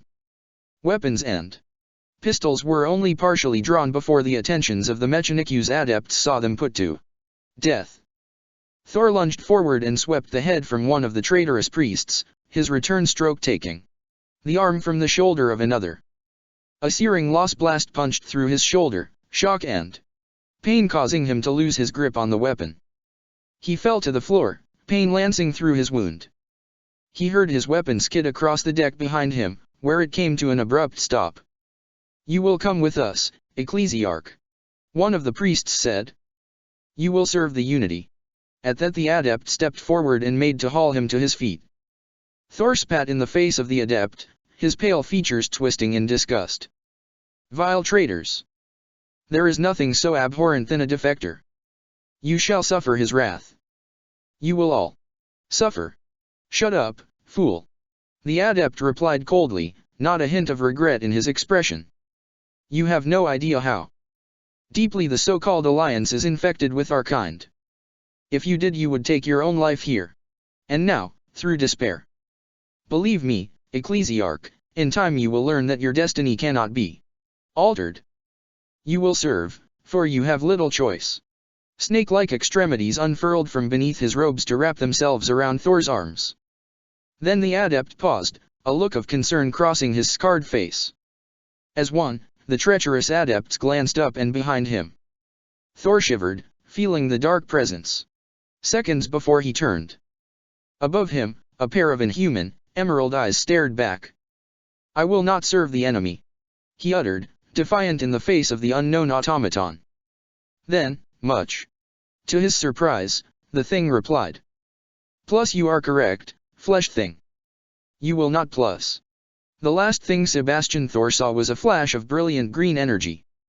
A heartbeat later, his life was ended. Plus. Baron Linus screamed into being once again, the Dark Xenos technologies disgorging him into the bowels of whatever new location he found himself in. He willed his vision to fully return and his stomach to cease in its protests as he became aware of his surroundings. Guilliman was already on the move, a vast blue blur charging across the chamber. The Primarch's voice was loud and thunderous, his words partially obscured by the ringing in the Ultramarine's ears. Deploy Matrix Drain, Guilliman commanded. Baron Linus had no idea what the Primarch meant, or even who he was talking to. None of the others responded to his lord's command, a fact that quickly told him that it must have been an order intended to be followed by some external force, part of the fleet. Whatever Baron Linus had been expecting, it was far from what he encountered here in what he surmised to be the command chamber of the Saturn Defense Force. He caught sight of tall, armored beings wielding terrible bladed weapons, weapons that spat beams of green light powerful enough to strip a man to bone in seconds. Guilliman was into these unknown fiends faster than any of them could respond to. EMP grenades ready, the Primarch commanded. Take them down. Baron Linus glanced at his belt and quickly realized that Guilliman meant the curious explosives hanging from the bandolier each of them had been given. He had not expected this, and so didn't have a hand free. Guilliman, however, was ready. He swung Agislus and cleft the first of the enemy warriors in two. At the same time he armed one of the devices and jammed it into the metal ribs of another. The machination staggered back, stunned by the power of the blow but far from incapacitated. Then the grenade lodged in its ribs exploded and sent it to the floor, a convulsing ruin. Baron Linus charged into the fray, his bolter roaring. He raised his chain sword and prepared to swing it, only to hesitate at the very last moment. A spike of panic and nausea lanced through him, from his stomach to his mind. It was as if the very presence of the machines was inimical to him, and he had to fight his own instincts in order to push forward. The others surged after the Primarch, and it soon became clear to Baron Linus that the Marines greatly outnumbered the mysterious machines. Despite this he watched as almost the entire first wave fell in seconds, reaped by the terrible weapons of the enemy. The long glowing blades passed through power armor as if it were nothing, insubstantial. Hadrian avoided death by inches as the Marines before him fell, a mess of parted body parts and armor. The commander spun on his heel and ducked low, sweeping his power sword out to take the head of one of the fiends. The metallic extremity rang as it bounced away, and Hadrian sidestepped the falling body, allowing it to crash down with a heavy thud. Guilliman lurched back and kicked out, smashing the heel of his boot into the chest of another warrior. The machine flew back, its arms flailing, bowling several others aside. Thor! Find me Thor! He raged, searching the carnage about him for any sign of the Imperial commander. Baron Linus finally joined the fray. He leapt the last few meters and smashed his screaming blade into the neck of an enemy warrior. The thing reeled back, sparks spilling from the wound, but did not fall. He found himself leaning back as he avoided the retaliatory strike, almost losing his head. The machines weren't the fastest but they were powerful and difficult to take down. He looked on as one of the warriors bore the full brunt of Guilliman's martial might, catching a lunging thrust through the chest. The Primarch withdrew his blade and stepped back, only to have to dodge the enemy's swinging scythe. Guilliman twisted at the waist and swung his sword out, taking his opponent's head. From what Baron Linus had seen, this seemed to be the only sure way to kill them outright.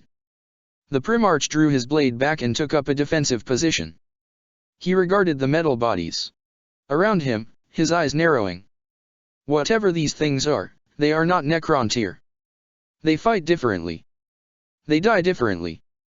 They have made no attempt to phase out. Whatever else he had intended to say was never said, as he soon found himself the center of enemy attention.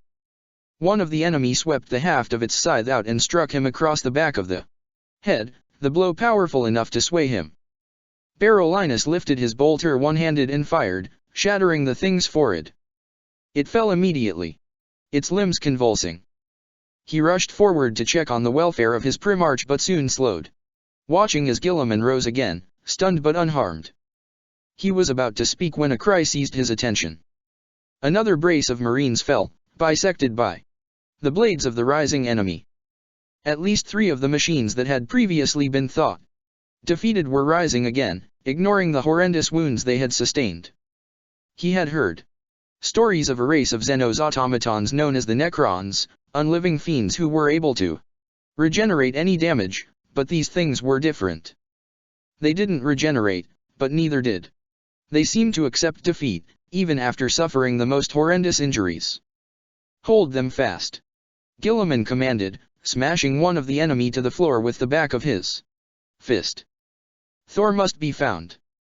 Every second we waste here is a second closer to defeat. I will go after Thor. Follow me when you have finished here and not a moment before. Before he could respond, Barolinus watched as the Primarch sprinted through the carnage and out towards the far exit, soon disappearing through the opening. Barolinus felt his heart shudder as he watched Guilliman's departure. He could not allow the Primarch to face whatever may lie ahead alone, no matter Guilliman's orders. He took a step forward, readying himself to follow, when the voice spoke to him. Don't be a fool. He is out of sight now. Unleash me. Unleash me and together we can scour this filth from our sight. Be quiet, he whispered through bared teeth, dismissing the voice. All this filth. The insidious presence continued, its tone derisive and malevolent. Barolinus paused, and looked to Hadrian and his men. Then smiled. Plus. Guilliman rounded the corner and skidded to a halt, the solace of his armored feet scraping away the polished finish of the surface. The broken, leaking sack of viscera lying on the floor had been Sebastian Thor. He knew that the moment his eyes fell upon it. Other broken bodies lined the corridor, including a number of Mechanicus adepts. His gaze rose slowly to meet the tall, skeletal figure standing over the dead ecclesiarch, its unliving eyes shining with emerald malevolence. No, he whispered, unwilling to accept that he had arrived minutes too late. What is this travesty? Plus destiny, puppet plus the gleaming automaton replied, sweeping its cloak out and over its slender form. Plus the balance must be kept if my master's myriad plans. Your unity is powerful enough to suffice. With Thor, you would have grown too powerful, too quickly. He could not allow that. Plus, Guilliman raised his sword and took a cautious step forward. He had fought the Necrontyr too many times to leave himself ignorant of their ancient power. We needed Thor alive, foul thing. You have. Plus I have done what needed to be done. Take your victory here and move on, puppet. The master has no desire to see you dead yet. Had he wanted that, I would have ended your existence long ago. Plus. With that, the Necron looked out past Guilliman to where the sounds of frenzied battle filtered through from the war chamber, and then looked back to the Primarch. With that, the being raised his hand and a veil of utter darkness fell over the entire corridor. Seconds later the cold void cleared, and the machine was gone. An angered snarl spread across the Primarch's face. He turned back towards the war chamber and raised a finger to his throat. Guilliman here. Inform FIO command that heads will roll upon my return. The supposedly failsafe matrix drain seems to have malfunctioned. No, the target was not acquired. I will inform the honored Unva of this unfortunate fact personally. Guilliman out. With that, the Primarch raised his sword once more and sprinted down the corridor, back towards the war room. As he did so, his features were lit by the fires of 1,000 ships beyond, as if the firmament itself were aflame. The war for Saturn was over. It had been the moment the Grey Knights fell at Caris Esteris. He had known that all along. He had known that the defenders of Saturn had held little chance of victory. The enlightened of the Mechanicus had seen to that. Without the help of the thousands of tech priests and adepts involved, this war could have lasted years. Thanks to the wholesale sabotage they had orchestrated, it had lasted days. Despite the unprecedented success of the war, He could not feel elation at the victory. The prize was gone, Thor was dead. This meant that Unva's far-reaching plans would be greatly affected, and this did not bode well. He would not take the news kindly. Guilliman charged into the war chamber, his sword held above his head, only to come to a pause. Once again, the fires of rage that burned in his black eyes died away, astonishment suffocating them. The white-armored warriors were finished. What remained of they lay scattered about the chamber in cooling heaps, spitting sparks and leaking dark fluids. So too were his marines. Power-armored corpses lined the vast space as far as the eye could see. It was a scene of utter carnage. Hadrian and his warriors were all dead, reduced to heaps of bloodied flesh and armor. My Primarch. Guilliman looked to the last remaining figure standing at the center of the chaotic slaughter. Literally caked from head to toe in viscera and smoke soot, the star's eyes twinkled with elation. As he spoke, his breath came in short bursts, partly through exertion, and partly through excitement. The enemy, my lord. Their prowess was great. Our armor could not withstand their blades. Guilliman walked slowly over to Barolinus, his eyes narrow. He did not lower his sword. As he neared, the ultramarine cast his weapons aside, his chain sword in a smoldering power sword liberated from one of the dead marines, and lowered himself onto one knee. It seems that you are a great warrior, Barolinus. I was right to take you as my ward. I live but to serve you, my Primarch. Barolinus replied. Unseen by Guilliman, a wide smile spread slowly across his face, creasing the network of faint scars beneath his skin. Part 120. Truth. Codian ducked low and returned fire, punching Tau off their feet with each bolt unleashed. Pulse fire spattered off his armor, repelled for the most part by the protective powers of his rosarius. Despite the amulet's potent abilities, the powerful blasts were not fully negated, only weakened. He braced himself against the relentless concussive force, unwilling to allow the concentrated fire to bring him low. Within moments his clip ran dry, expelling its last bolt, and he lowered the pistol, knowing that he did not have time to change it. Luckily, his plight was answered within the space of a few seconds. Black Templars charged around the corner and into the fire warrior squad. The zealous marines mowed the Tau down, trampling those they did not shoot, and ending the Xenos' threat swiftly. Codian nodded his thanks and made off in the opposite direction, passing the Templars as he did so. As he neared the end of the corridor, there was another huge explosion from behind him. He did not falter or look back, for he knew in his heart the fate of the warriors. Centurius, he called, his pace quickening into a sprint. Enough of this. I will not fight this war, do you hear me? He passed by the broken bodies of Templars, the dead warriors lining the corridor before and around him. If any part of him felt loss at witnessing the bodies, it did not show. He had to find the mysterious Astarte. He had to uncover the truth behind the terrible artifact in his possession, and why he had been brought here. He rounded the corner and slowed, assessing the corridor beyond.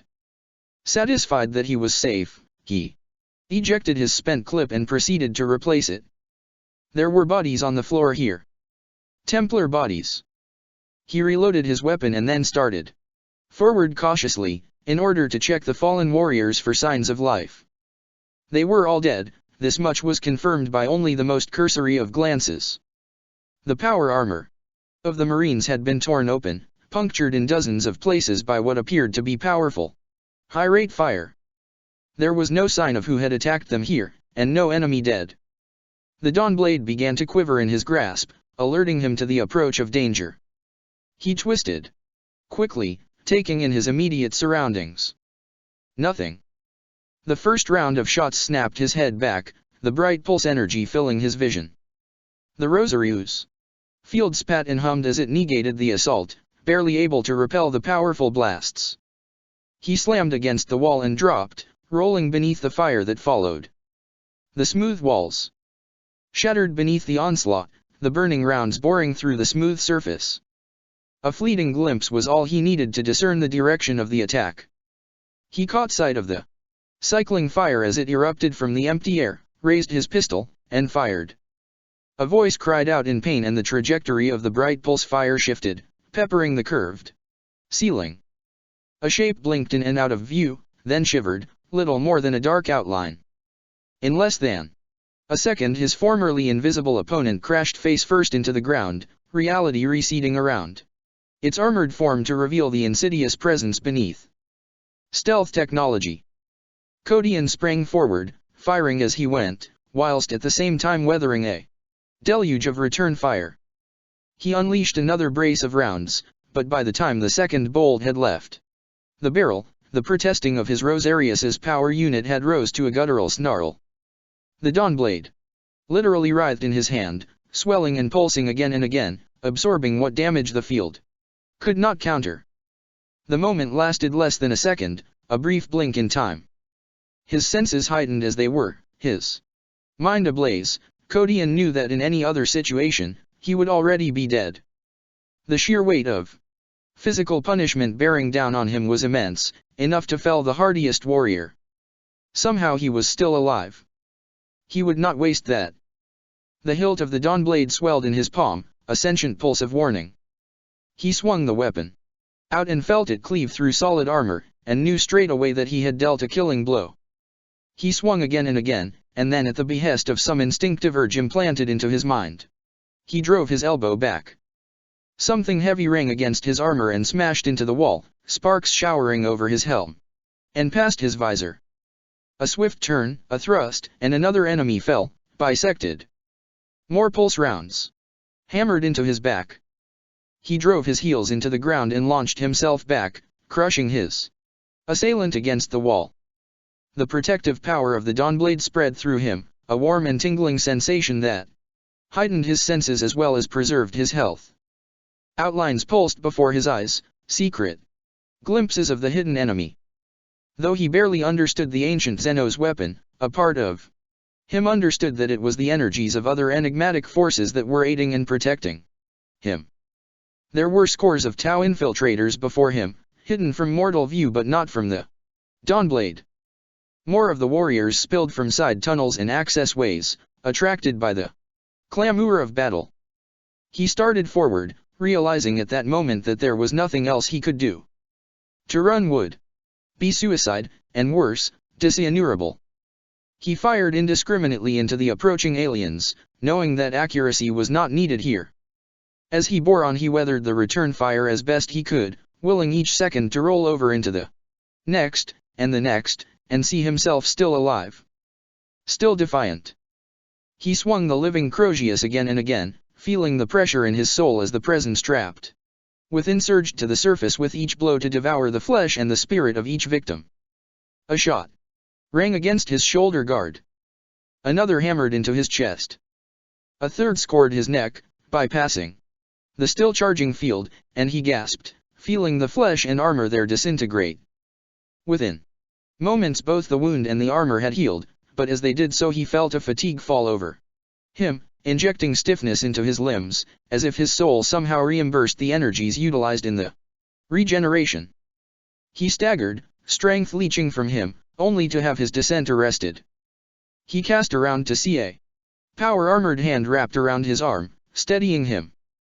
His gaze rose up to the skeletal visor of his savior.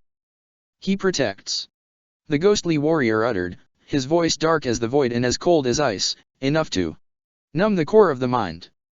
The Marine rose sharply and fired his ancient bolter with one hand, decimating those closest to them.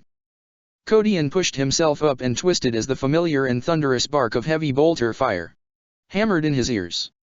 Another of the ethereal warriors stepped as if from nowhere to shatter the invisible Tau, swiftly painting the bright corridor in sticky cyan blood and viscera. Kodian steadied himself as he tried to make sense of what was happening. It felt for all the world like the atmosphere was thick, like mist or smog, and yet he knew that this could not be. For a start, the air seemed clear, if not dank and gloomy. Second, none of his superhuman senses had picked up anything out of the ordinary. It was a phenomenon that biology could not understand, or even accept as possible. And yet he knew without a doubt that it was more than imagination. Darkness filled his vision then and he felt himself being pushed back. The spectre stepped in front of him and shivered, pulse fire lancing into him. Glowing red vision slits met his gaze as the warrior regarded him in silence, showing no indication that he had received clearly fatal injuries. Another round of enemy fire took his head away, shattering his helm into wickering fragments. Dark hazy smog erupted from the wound in place of blood, and the marine fell, only to unravel and disappear. Kodian watched this unfold in disbelief and stepped back, his mind reeling. The mysterious Astaroths had appeared as if from nowhere to meet the Tau, and they did so with neither hesitation nor fear. Several of the ghostly warriors fell after sustaining wounds that would have felled other marines 5 times over, only to dissipate in the same manner as deactivated hollow projections. Stunned by the ferocity of the attack, the Tau began to retreat. The first of them had taken only a few steps back when he screamed and fell to his knees, the stealth field that had kept him hidden dying away. Centurius charged through the enemy, the terrible skull held aloft. He thrust the object from left to right and Tau fell before it, screaming in agony.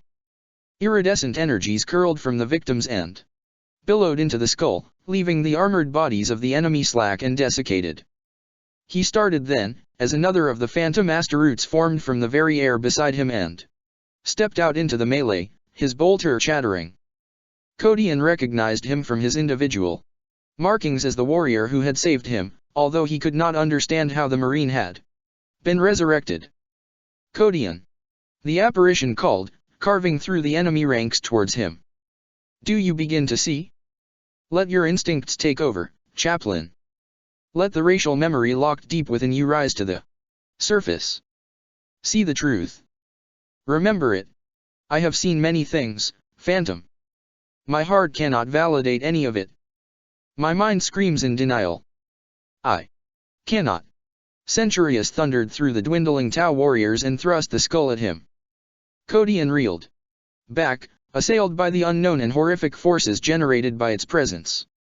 You can, chaplain, and you will see what has been hidden from all of us. The last thing he caught sight of was the dreadful empty gaze of the skull.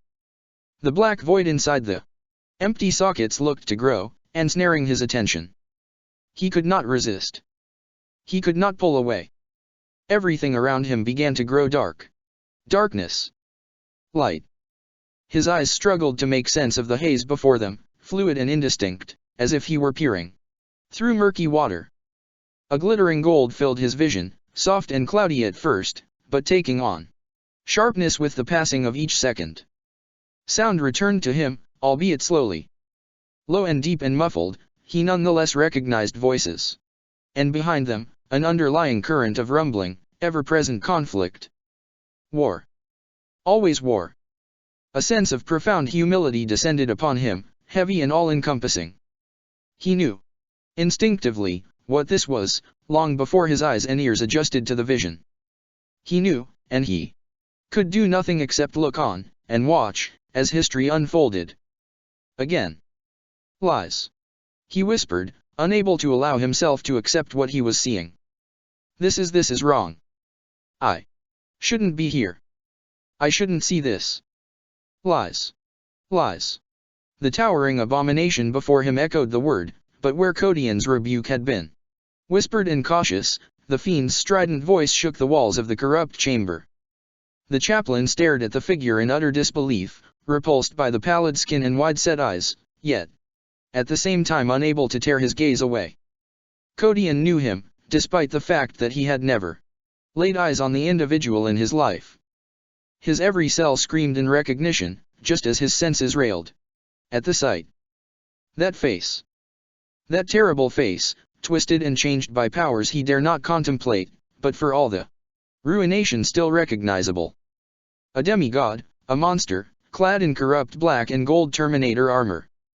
He swept back his trailing cloak of matted fur with one huge talon and stepped forward, the deck creaking beneath his vast weight. Liar. He growled, his altered eyes blazing with unknown and terrifying power. You are a liar and a bastard. You have betrayed us all. Kodian's dual pulse quickened, and his limbs shook. For the first time in his life he felt that Wiccan Astarte could not, should not feel. I am not the betrayer, Horus. I am not the one who has fallen so far from grace. You are not their champion as you think. You are their puppet. Their slave. Codion cast around and reeled back, his mind near exploding. The towering golden armored being filled his vision, igniting his every sense and almost stopping the beating of his hearts. Imperator. He breathed, hardly daring to utter the word. The magnificent being raised the tip of his flaming sword out towards the armored chest of his abominable counterpart. What have you done? What carnage have you wrought here? You were my son, Horus, my greatest hope, and yet you gave in to weakness. Codion backed away, stumbling in absolute astonishment. The Dawnblade writhed with spastic agitation, forming and reforming, taking on indistinct shapes. Weak. Horus raged, the iridescent power behind the skin of his face burning coldly in empathy with his anger. Don't you dare accuse me of weakness. You look upon me as an abomination, you accuse me of being a pawn, but for the first time in my existence, I am free. I am free of you, and the lies that have ruled my existence. No more. I will suffer this deceit no more. The gods of the warp have opened my eyes to the truth, impostor. Codion paled as the Emperor of Mankind advanced, his bronzed and flawless features flaring with an opposing inner light as he gave his rebuke. Fool! Do you not see what they have done? He asked, raising both his flaming sword and his own terrible talon-fingered gauntlet as if in readiness to meet his son in combat. They have shown you exactly what they needed to, only to secure their hold on your soul. They have brought ruination to this glorious Imperium. Your Imperium. Your lie. What are we, all of us, but pawns in this, your galactic design? You have betrayed me, and I shall never forgive you for that. Codion cast around and hurled himself from the steps of the raised dais as the two Leviathans met in combat then, the resultant clash filling the chamber with light and noise. He landed and sprinted away from the conflict, until he was sure he was at a safe distance. At that he came to rest against the walls and cast around, unable to keep his gaze away from the warring legends. You should have told me. You should have revealed the truth. Horus raged, raking his talon across the burning sword of the Immortal One. We are nothing. All this, the wars we have fought, the worlds we have conquered in your name. All of it means nothing. I have seen the great enemy with my own eyes. I have seen the ancient legacy. You should have trusted me, but you could not. I hate you for that. I will tear your spine out and wear your head at my belt, and my hatred of you will never be sated. Horus landed a blow powerful enough to punch a hole through the armor of a land raider. Dark energies flared around his outsized fist as he punched his opponent in the chest, causing him to reel back. The Emperor's plight ended as soon as it had begun. He straightened immediately and slowed, the brutal power of the blow dissipating around him at the will of his unmatchable mind. He swung his sword and struck the fallen War Master across the chest, cleaving the huge bestial eyset into his armor therein too. Hear me. Could my greatest son truly be so ignorant? Son! Horus screamed, lunging for the Emperor. Never call me that again. I am no son to Xenos. Scum, and I will not sustain the untruth. They believed in you, and you cast them down. You abandoned them because of their origins. My brothers, your sons. Would you have done the same with me, given time? You call me a fool, but I was not willing to take that chance. I have seen the only true power able to counter the darkness of the future, and it lies within the warp. You are nothing. You are a shadow, an abomination, and I will end your existence once and for all. Horus bounded over the winged corpse at his feet and lunged at his opponent, his fury a living and palpable force around him. Codion at last managed to turn his gaze away and closed his eyes, willing the vision to end. He had seen too much. He had seen both the birth and the death of his existence, of his reason for being. He could suffer no more. Take me back, Centurius. He whispered, sinking to the deck. Take me back. His reflection. He recognized the face staring back at him from the flawless flat expanse of the blade. All the scars he could see were his own, and of the mysterious markings that had disfigured him. Earlier, there was no sign. Berolinis ran the oiled cloth over the blade of his newly acquired saber once again and then glanced over his shoulder, sensing his Primarch's approach. The eyes of the Primarch bored into him with an intensity far belying his silence. He sensed the unspoken questions behind Guilliman's eyes and placed the sword upon the desk before him. "My lord, does something trouble you?" Guilliman did not reply promptly. He circled the seated warrior, his hand resting upon the pommel of his sword. Berolinis began to feel uneasy, though he ensured that he did not show it. Guilliman paced around him, traversing the diameter of the simple desk, and then slowed. "We are successful. As we speak, the few remaining pockets of resistance are being dealt with. Saturn is no longer a threat." Berolinis thought back to the weeks of intense fighting and found it hard to empathize with his Primarch. The rigors he had experienced here had been far from simple, he could attest to that. He himself had lost count of the number of Imperials he had killed since the first jump into enemy territory. There was a part of him that railed at the carnage he had initiated at his master's orders. And then there was the voice. He willed such thoughts to the very back of his mind, eager to dispel them in the presence of Guilliman. He still feared that the Primarch would uncover the dreadful truth about his dual personality, and he couldn't risk that. "Fine blade," Guilliman observed. "Hadrian's, if I am not mistaken." "Yes. I took it in honor of his death." Berolinis lied, placing the saber carefully upon the desk. "The captain and his marines fought with honor. The enemy were powerful, but they ensured that they took their toll before they fell." Guilliman nodded slowly and came to rest behind him. This disquieted Berolinis, for he was unable to read his Primarch's expression. After long, tense moments, he felt the Primarch's hand settle on his shoulder. "Time and again you have proved to me that the spirit of my Ultramarines lives on, that there is hope for the sons of Ultramar. When this war is over, you and I will rebuild our chapter, Berolinis. We will make it stronger than it ever was, and the days of glory shall return to the Ultima Segmentum. Your praise honors me, my Primarch." Berolinis answered, his response genuine. He rose to his feet and bowed, feeling a surge of guilt as he thought back to the deaths of Hadrian and his men. He suppressed the feeling as soon as it surfaced. They had been weak, easily corrupted. He would not allow himself to suffer the same fate. "Saturn is ours then, Primarch. Where do we go from here then?" he asked, retrieving the blade and sliding it into the scabbard at his waist. Guilliman considered the question for a moment, as if it bore far more depth than the warrior realized. After a period of contemplation, he nodded. "I sense that you are ready, Berolinis." "My lord. For the truth," he continued. "The real truth behind all this. You have proved to me that you are capable of absorbing such truths. As such, I will grant you the honor of joining me, for an audience with the Honorable One." Berolinis let out an involuntary gasp at hearing this.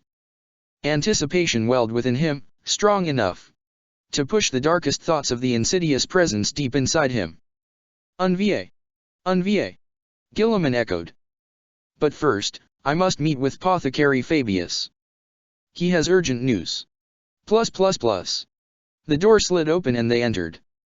Berolinis remembered the antiseptic smell of these chambers.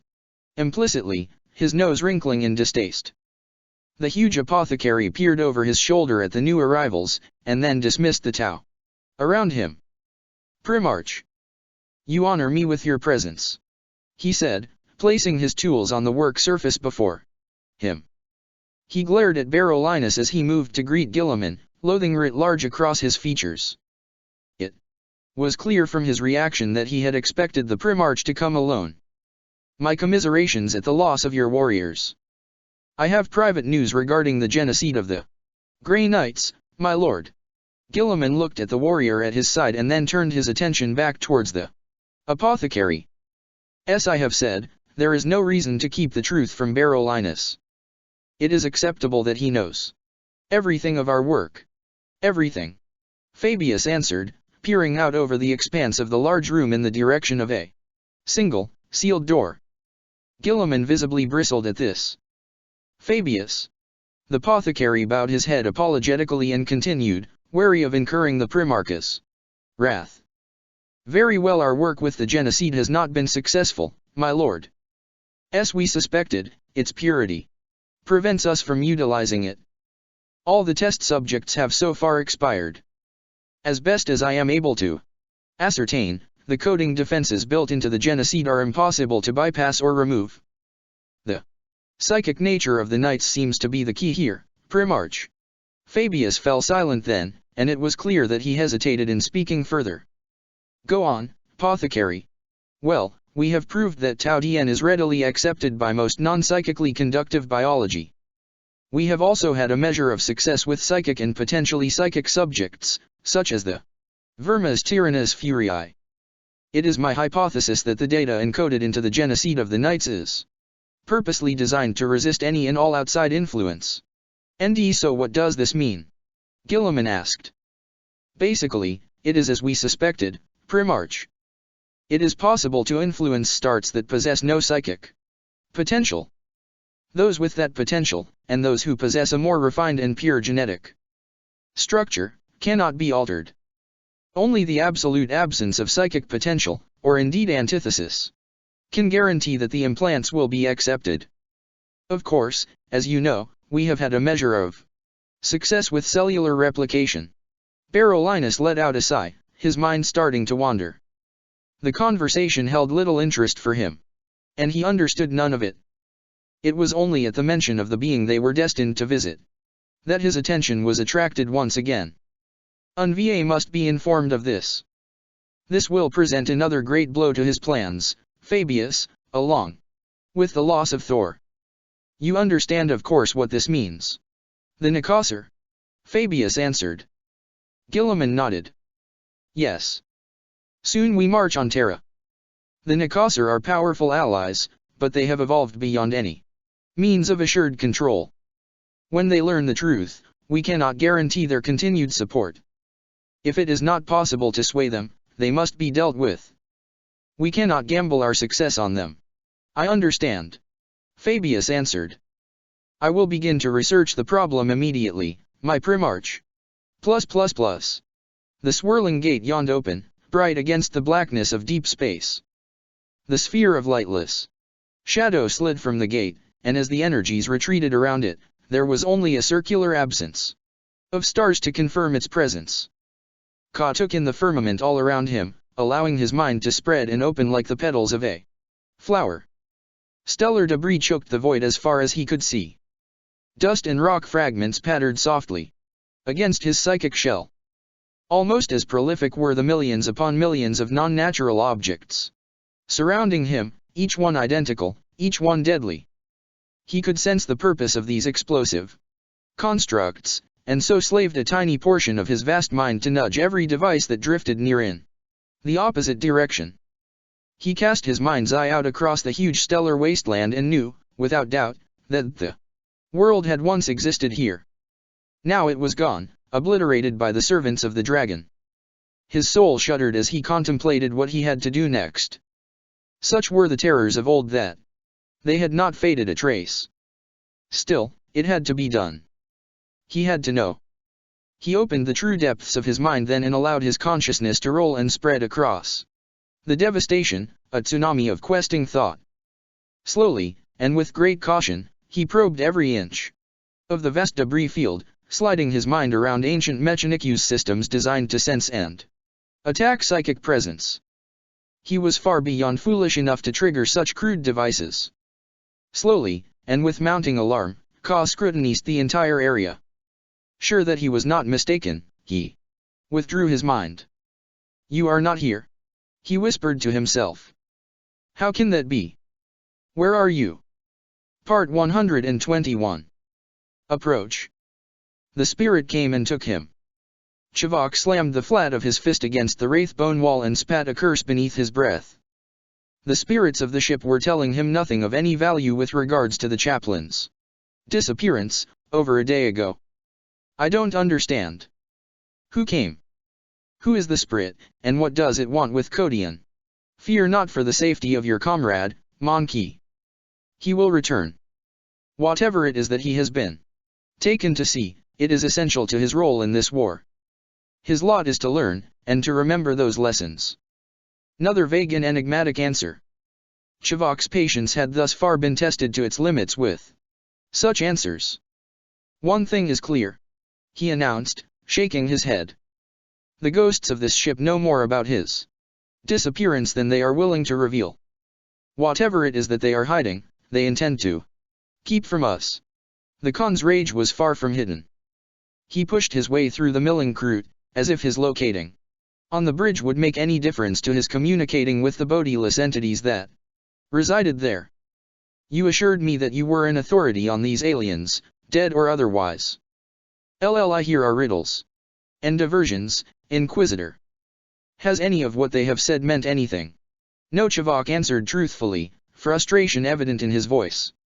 If they won't give us the truth, we have no means of taking it from them. Then what are we to do? Wait. Chivok replied. What else is there to do, but wait? He will return. All eyes turned to the Shaper. The Kroot bowed his head as he stepped forward, and spread his hands slowly. The spirits can be trusted. They seek the same as all of us. Victory, over the Tau. The Khan shifted his anger towards the Shaper, and thrust an accusing finger out at the alien. Keep your blind faith, Xenos. What would you have us do while we await his return? This unity advances upon Terra, and we are needed there. We cannot wait for Kodian to return indefinitely. You do not have to. The Shaper replied. It does not matter where we are amongst the stars. He will return when it is time, no matter our position. At that, Jagatai swept his furred cloak aside and parted the bodies around him, heading for the door.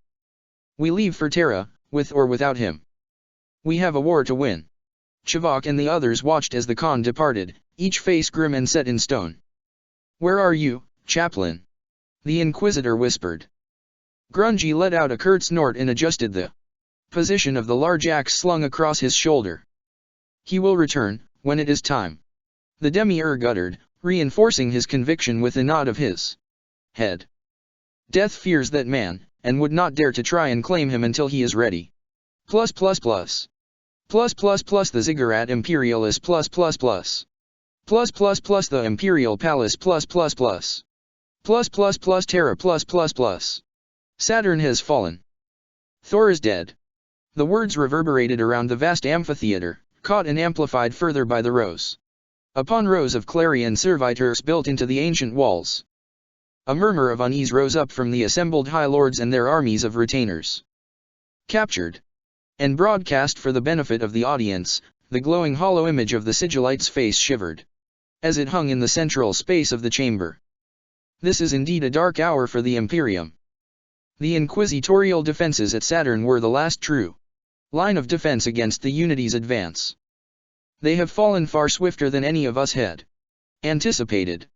The room buzzed with a low trepidation, for there was no doubt on any Imperial mind what the loss of Saturn meant.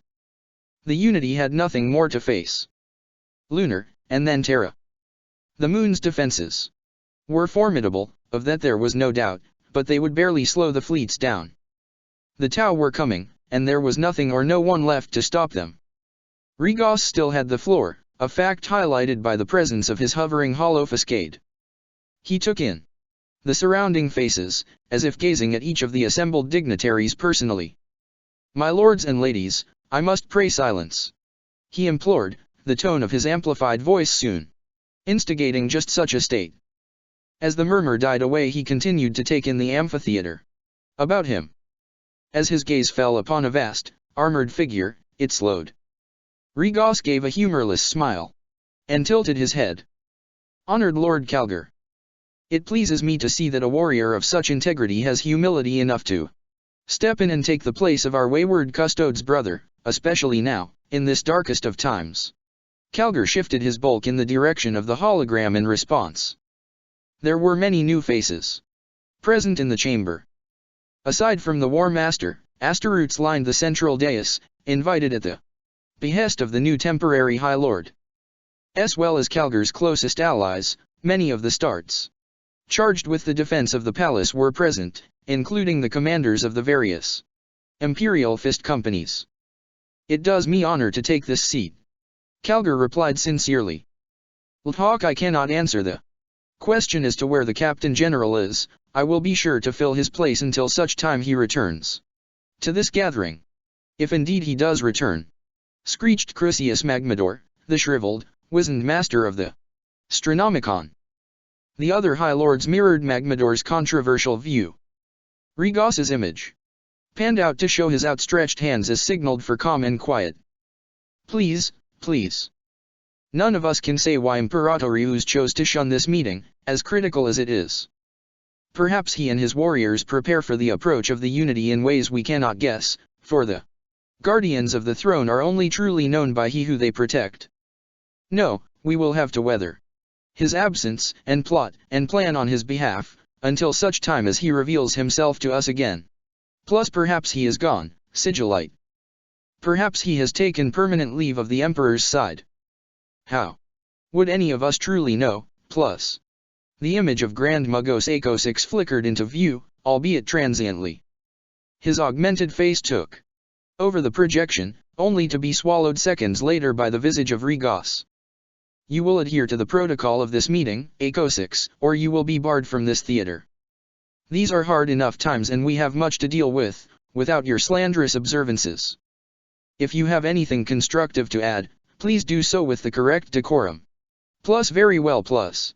Akosix took the stage once more, this time adhering to the stringent policies of the Congress. He allowed the system to accept his motion to chair and thus his image took precedence, this time without the enforcement of his own Mechanicus systems. Plus my point is a valid one, Sigillite. Please forgive me if I seemed brusque, but the Captain General's absence could mean one of any number of things. How can we be sure that he guards the Emperor? Still, does anyone beside the custodes have access to the throne room? Plus, your point is valid indeed, Grand Mugos. It is true, none of us here could truly know the ways of the custodes. Indeed, it is their code of secrecy and isolation that defines them, allows them to perform their duty to the utmost. Treachery could have seen the custodes wiped from existence, and who present here would know, or even suspect, their loss. Unseen by the distant eyes of the assembly, Chosix's augmented face darkened. Plus what treachery, Sigillite? This is the Imperial Palace, the place of utmost purity in all the Imperium plus. The eyes of Regos remained glued to the Grand Mugos. There was a clear malice behind them for all to see, and the Sigillite made no attempt to hide it. The loss of Saturn and the wealth of the Inquisition was more than our misfortune or failure to counter the Unity's might. He began, immediately drawing the collective attention of the assembly. Events transpired in the wake of the Unity's arrival at the final bastion of the Imperium, events that sealed the fate of the Inquisition.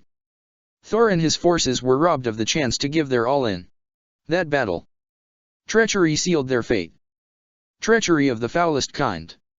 We were betrayed, lords and ladies, from within. Raised voices filled the amphitheater, creating a rising storm of outrage and disbelief. Regos remained defiant in the face of it all, his eyes still fixed upon the supreme commander of the Mechanicus. Plus I am warning you, Regos plus Akosix growled. Plus do not test me plus.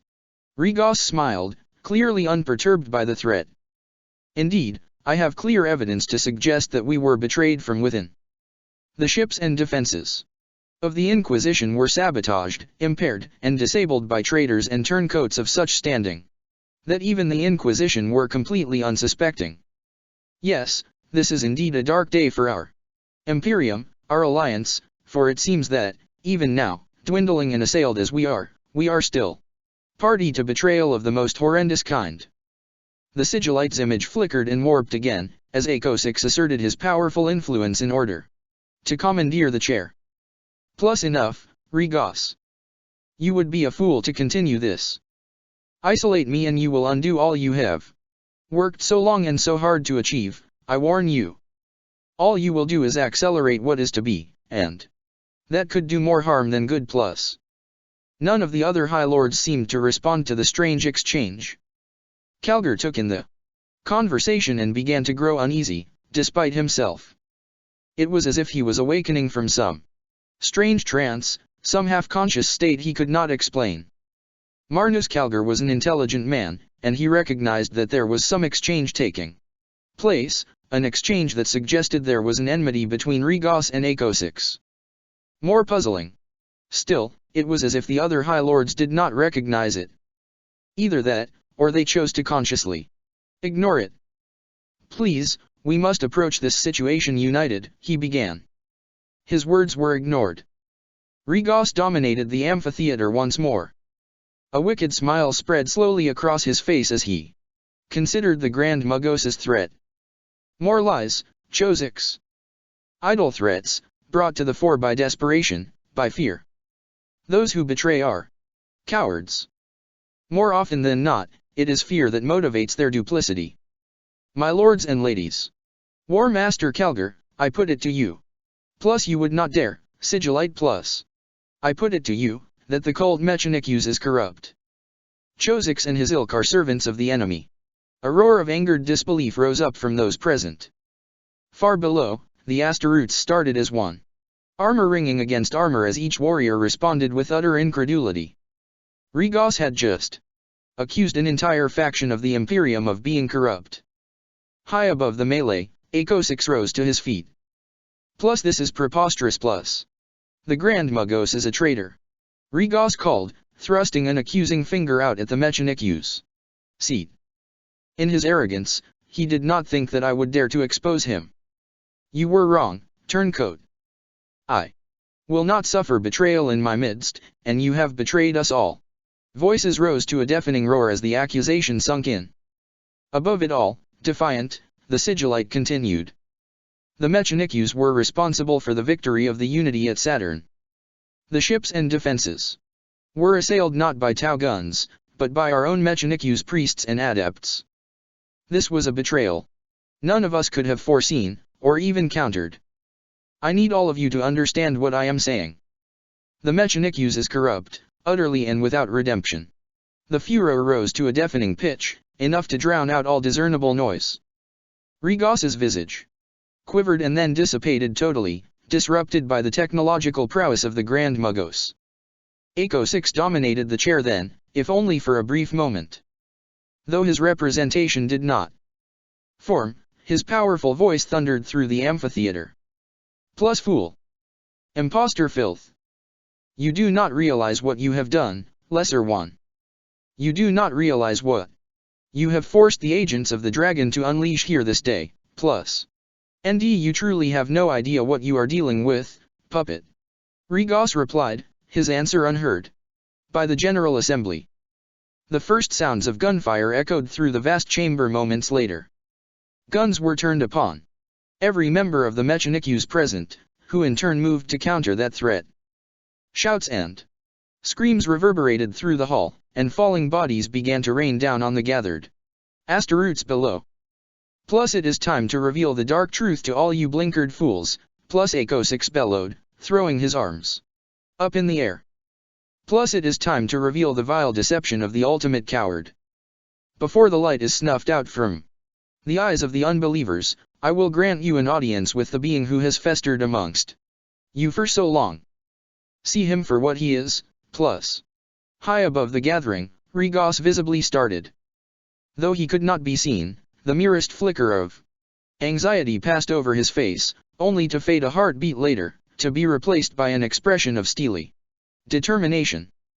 Brothers and sisters, rise up and counter this foul treachery. In the Emperor's name, let us avenge the Saturn betrayal. Kill any and all who bear the mark of the Mechanikus. Calgar's mind reeled as he took in the sudden turn of events.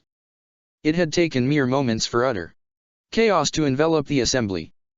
All too suddenly, the Mechanikus were the enemy. The most disturbing facet of all of his was that, thus far, no one had thought to question the Sigillites' accusation. True, Ako6 had hardly refuted the allegations, and yet Rigas had as yet failed to offer any proof to back up his claims. Almost hidden amongst the staccato strobe of weapons discharge, twin flashes of emerald light blinked. Seconds later, the stall of matriarch Constanta Anne Velanet, the abbess sanctorum of the Sororitas, came under assault by a deluge of pure hell. The ancient warrior woman's screams pierced the air as her frail body plummeted to the ground far below. Scathing beams of green light punched through the balcony, scattering body parts in their wake. Over at the far side of the vast auditorium, Adeptus Supremus Consoladin and his retinue of savant scribes were obliterated in seconds. Incredibly ancient conversion fields, each worth more than the annual pay of many planetary governors, failed again and again, and then died, unable to withstand the onslaught. See, Rigas called, pointing out the carnage and destruction. Hear my charges or see with your own eyes. The evidence is absolute. Chosix betrays us all. Kill the traitors and end this lunacy. Most of the Asteroutes below had seen and heard enough. As the initial shock began to pass, the sounds of booming voices and bolter fire began to fill the air. Barrels were swiftly elevated to fire upon the Grand Mugos's position, as well as the two sources of violence and green light. In truth, none of the positions presented a realistic target, for they were simply too far away. Calgar had also reached the end of his tolerance. He rose swiftly and made for the exit arch, followed closely by his retainers. Within moments he was gone. Imperial Fist commanders bellowed orders as they fought to bring the separate companies into one cohesive fighting unit. Storms of fire sailed up into the higher reaches of the arena, all of it redundant. Another bright green flash enveloped one of the ruined balconies, and seconds later it appeared again, this time on ground level. Calgar thundered into the midst of the gathered Asteroutes, both Cassius and Tigurius in tow. There is great evil here. The air swims with it, is choked by it. The entombed librarian uttered, his words filling the War Master's mind. I feel it too. He answered darkly. My every living cell aches with an unnatural dullness. Take care. Something bright and terrible carved its way through the gathered fists, a burning beam of energy, so potent that it cut power-armored bodies in two without resistance. Entire squads quailed before it, unable to offer any real resistance. Calgar looked on as something vast and terrible smashed its way through the Marines, and knew immediately and with utter certainty that it was a creature of the utmost malevolence. It was huge, easily as large as him, and clad from head to toe in gleaming white armor plate and crumbling azure robes. He caught sight of glowing red eyes, as cold as the void despite their burning intensity. It wielded a massive double glaive, easily as long as a marine, with blades that crackled with burning energies. Hold fast. He called, the heavy bolters mounted beneath his mighty fists whirring as they armed. And counter this abomination. Tigurius stomped past, his entire sarcophagus pulsing with an unearthly light. Bright energies swirled around his rune-covered fists, flickering and sparking as they grew in intensity. A wall of pure psychic force erupted from the librarian and swept through the milling Marines into the murderous figure, sweeping it off its feet. Asteroutes fell back, shocked yet unharmed by the assault. Ah, it leeches the warp from around it. Tigurius uttered, his psychic voice heavy with pain and effort. Calgar understood what Tigurius meant. Though he was not a psyker, he could feel the being's influence all around him. He had to fight just to keep his mind clear in its presence. A fist tumbled past, his head gone. Calgar saw his chance and opened up with the bolters, sending hail of bolt shells out into the thing. Sparks coruscated across its gleaming chest as the shells exploded against it, the concussive force driving back yet unable to penetrate its armor. He accelerated into a bounding charge, his footfalls quaking the ground beneath him. His heavy bolters still firing, he thrust both fists forward and met the attacker. He drove a fist into his opponent, staggering it. The towering machine drove its heels into the floor and arrested its retreat, and with a speed that far belied its size it brought its glaive around. The blow would have cut even Calgar's armored bulk in two had it connected. Fortunately for the War Master, the flickering bubble of energy that formed around him countered the blow. It dissipated immediately, dispelled by the unknown powers of the being. Behind the War Master, Tigurius cried out as if in pain. The force bubble had been his doing, and he paid the price for his protectiveness with physical pain. Calgar fell back, dodging another sweeping lunge. Cassius appeared by his side, strident and unafraid. He swung his Crozius with murderous determination, renouncing the mysterious metal being with all his heart and soul. His first blow connected and the Colossus was beaten back, energies cascading around the point of contact. Cassius did not land a second blow. The head of his Crozius was stopped by the haft of his opponent's weapon. He drew back in order to give himself space to strike again. The metal giant followed, faster than he could have anticipated. The long haft descended, catching him behind his legs.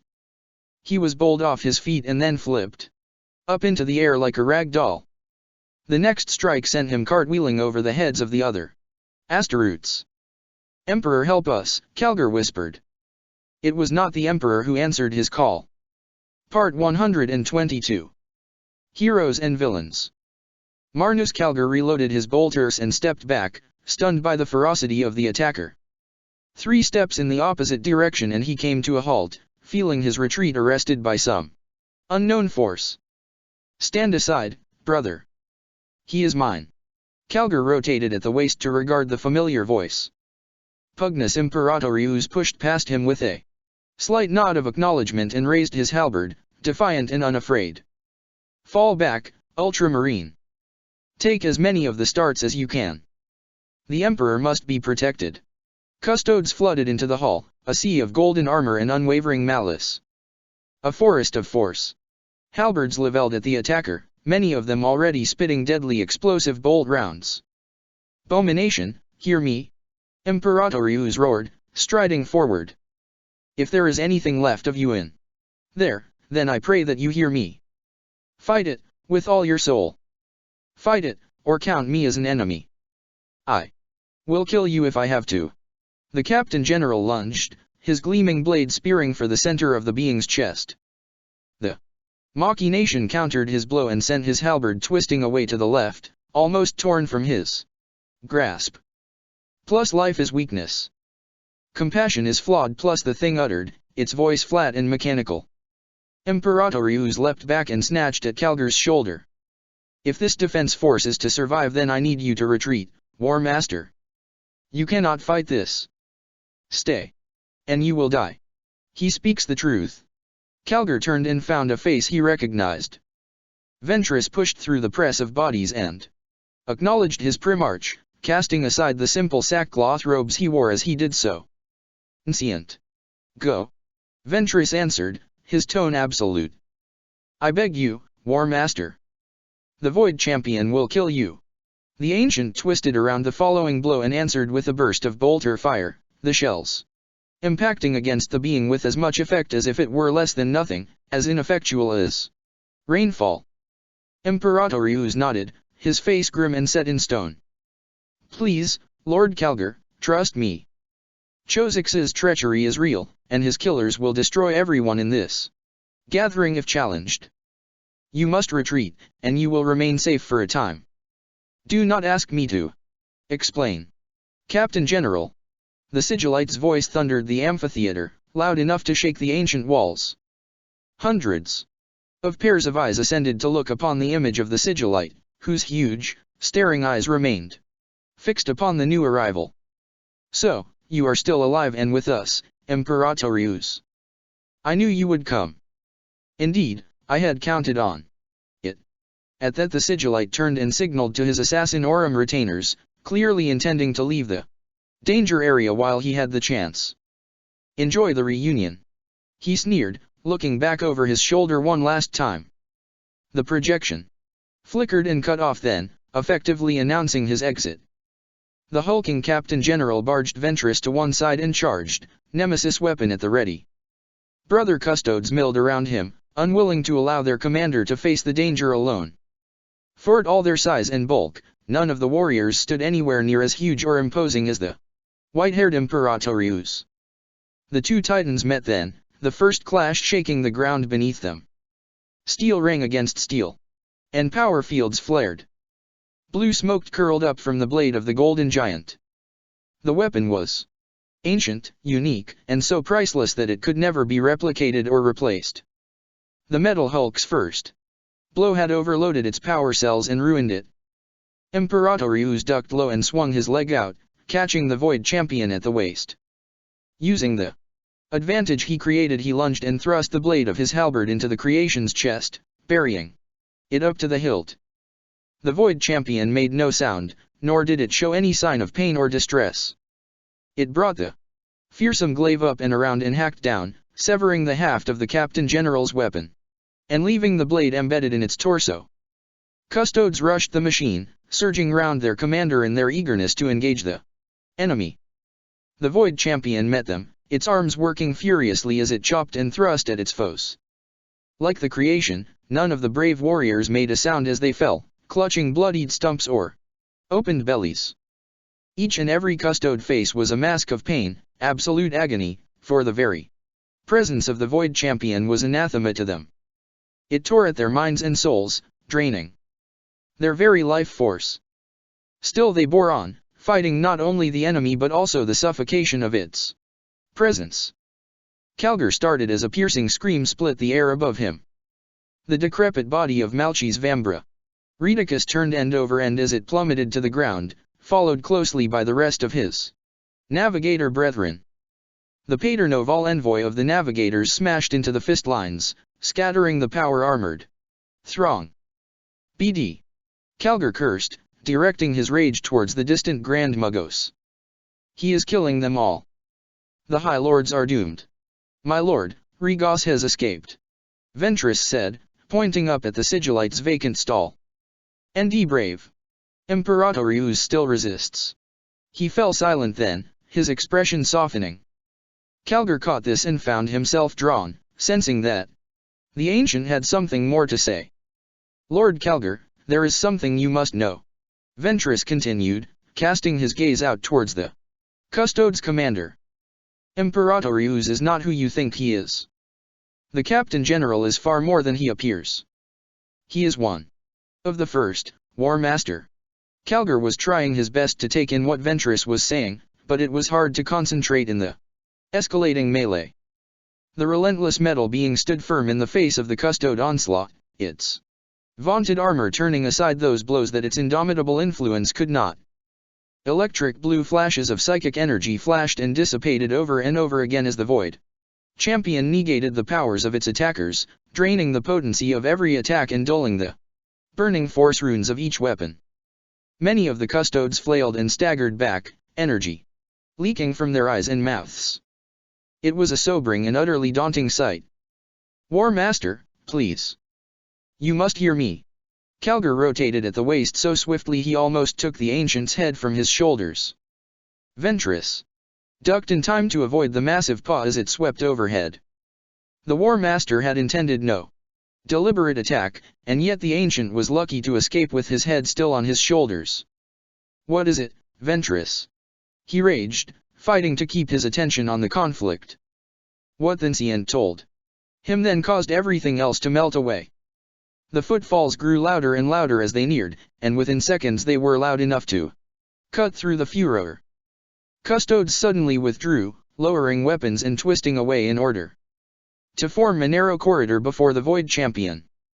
The thing's burning eyes looked out on the speeding shape, a second before the fist slammed into its chest with enough force to propel it back a good 20 meters. Imperatorius skidded to a halt, his crimson cloak wrapping itself around him as he arrested his charge. Organize these starts, he bellowed, directing the command at no one custode in particular. Get them out of here. They cannot hope to stand before these abominations. The Void Champion smashed its way free of the twisted metal framework wrapped around it and emerged once more, rising without injury or trouble. The Captain General and those custodes closest to him rose slowly to their full height as they observed the abomination. Plus life is weakness plus it uttered, shrugging twisted detritus from its vast shoulders. We shall see, brother. The defiant commander whispered in reply. Plus. High above the conflict, Echo 6 watched the custodes with hunger in his eyes. A quick glance up, and to his left confirmed that another puppet High Lord had fallen. He magnified the scene, catching the death of the Grand Provost Marshal. His Arbit bodyguards fought like demons against the hulking killer, so intent on countering the foe that none of them caught sight of their commanders. Final moments. Lodon Darvister convulsed, his head gone. Amid the blood mist his entire body changed, losing mass and definition. A headless and slender female form clad in seamless sin-skin fell away from sight. Another master assassin dead. He glanced up at the vacant stall of the Sigillite, a fresh wave of hatred coursing through him. Mafaran. He cursed the name. His meddling had caused his lord's careful and far-reaching plans to change. No matter how it looked, Mafaran had forced his hand, causing him to unleash the Void Champions earlier than intended. Echo 6 was no fool. He knew exactly what had motivated the false Sigillite to do so. Both he and his rival shared a common problem, an obstacle that needed to be removed. Whether sooner or later, this had to be done. Plus Magog plus. Across the expanse, the metal giant responded to his hail. It cast the broken bodies of the Arbits over the balcony and turned its burning gaze to the Grand Mugos. Echo 6 pointed down towards the custodes. Plus join your brother. Destroy them all plus. A flash of lurid green energy saw the giant disappear. With that, Echo 6 turned to the towering figure by his side. Plus we need to end this now, my silent companion. We have to ensure a victory here today. Kill him plus. The sentinel did not answer, nor did it need to. It lumbered forward and smashed its way through the thick balcony before plummeting out of sight. Plus. My lord. Imperatorius cast around to see the custode, his finger outstretched.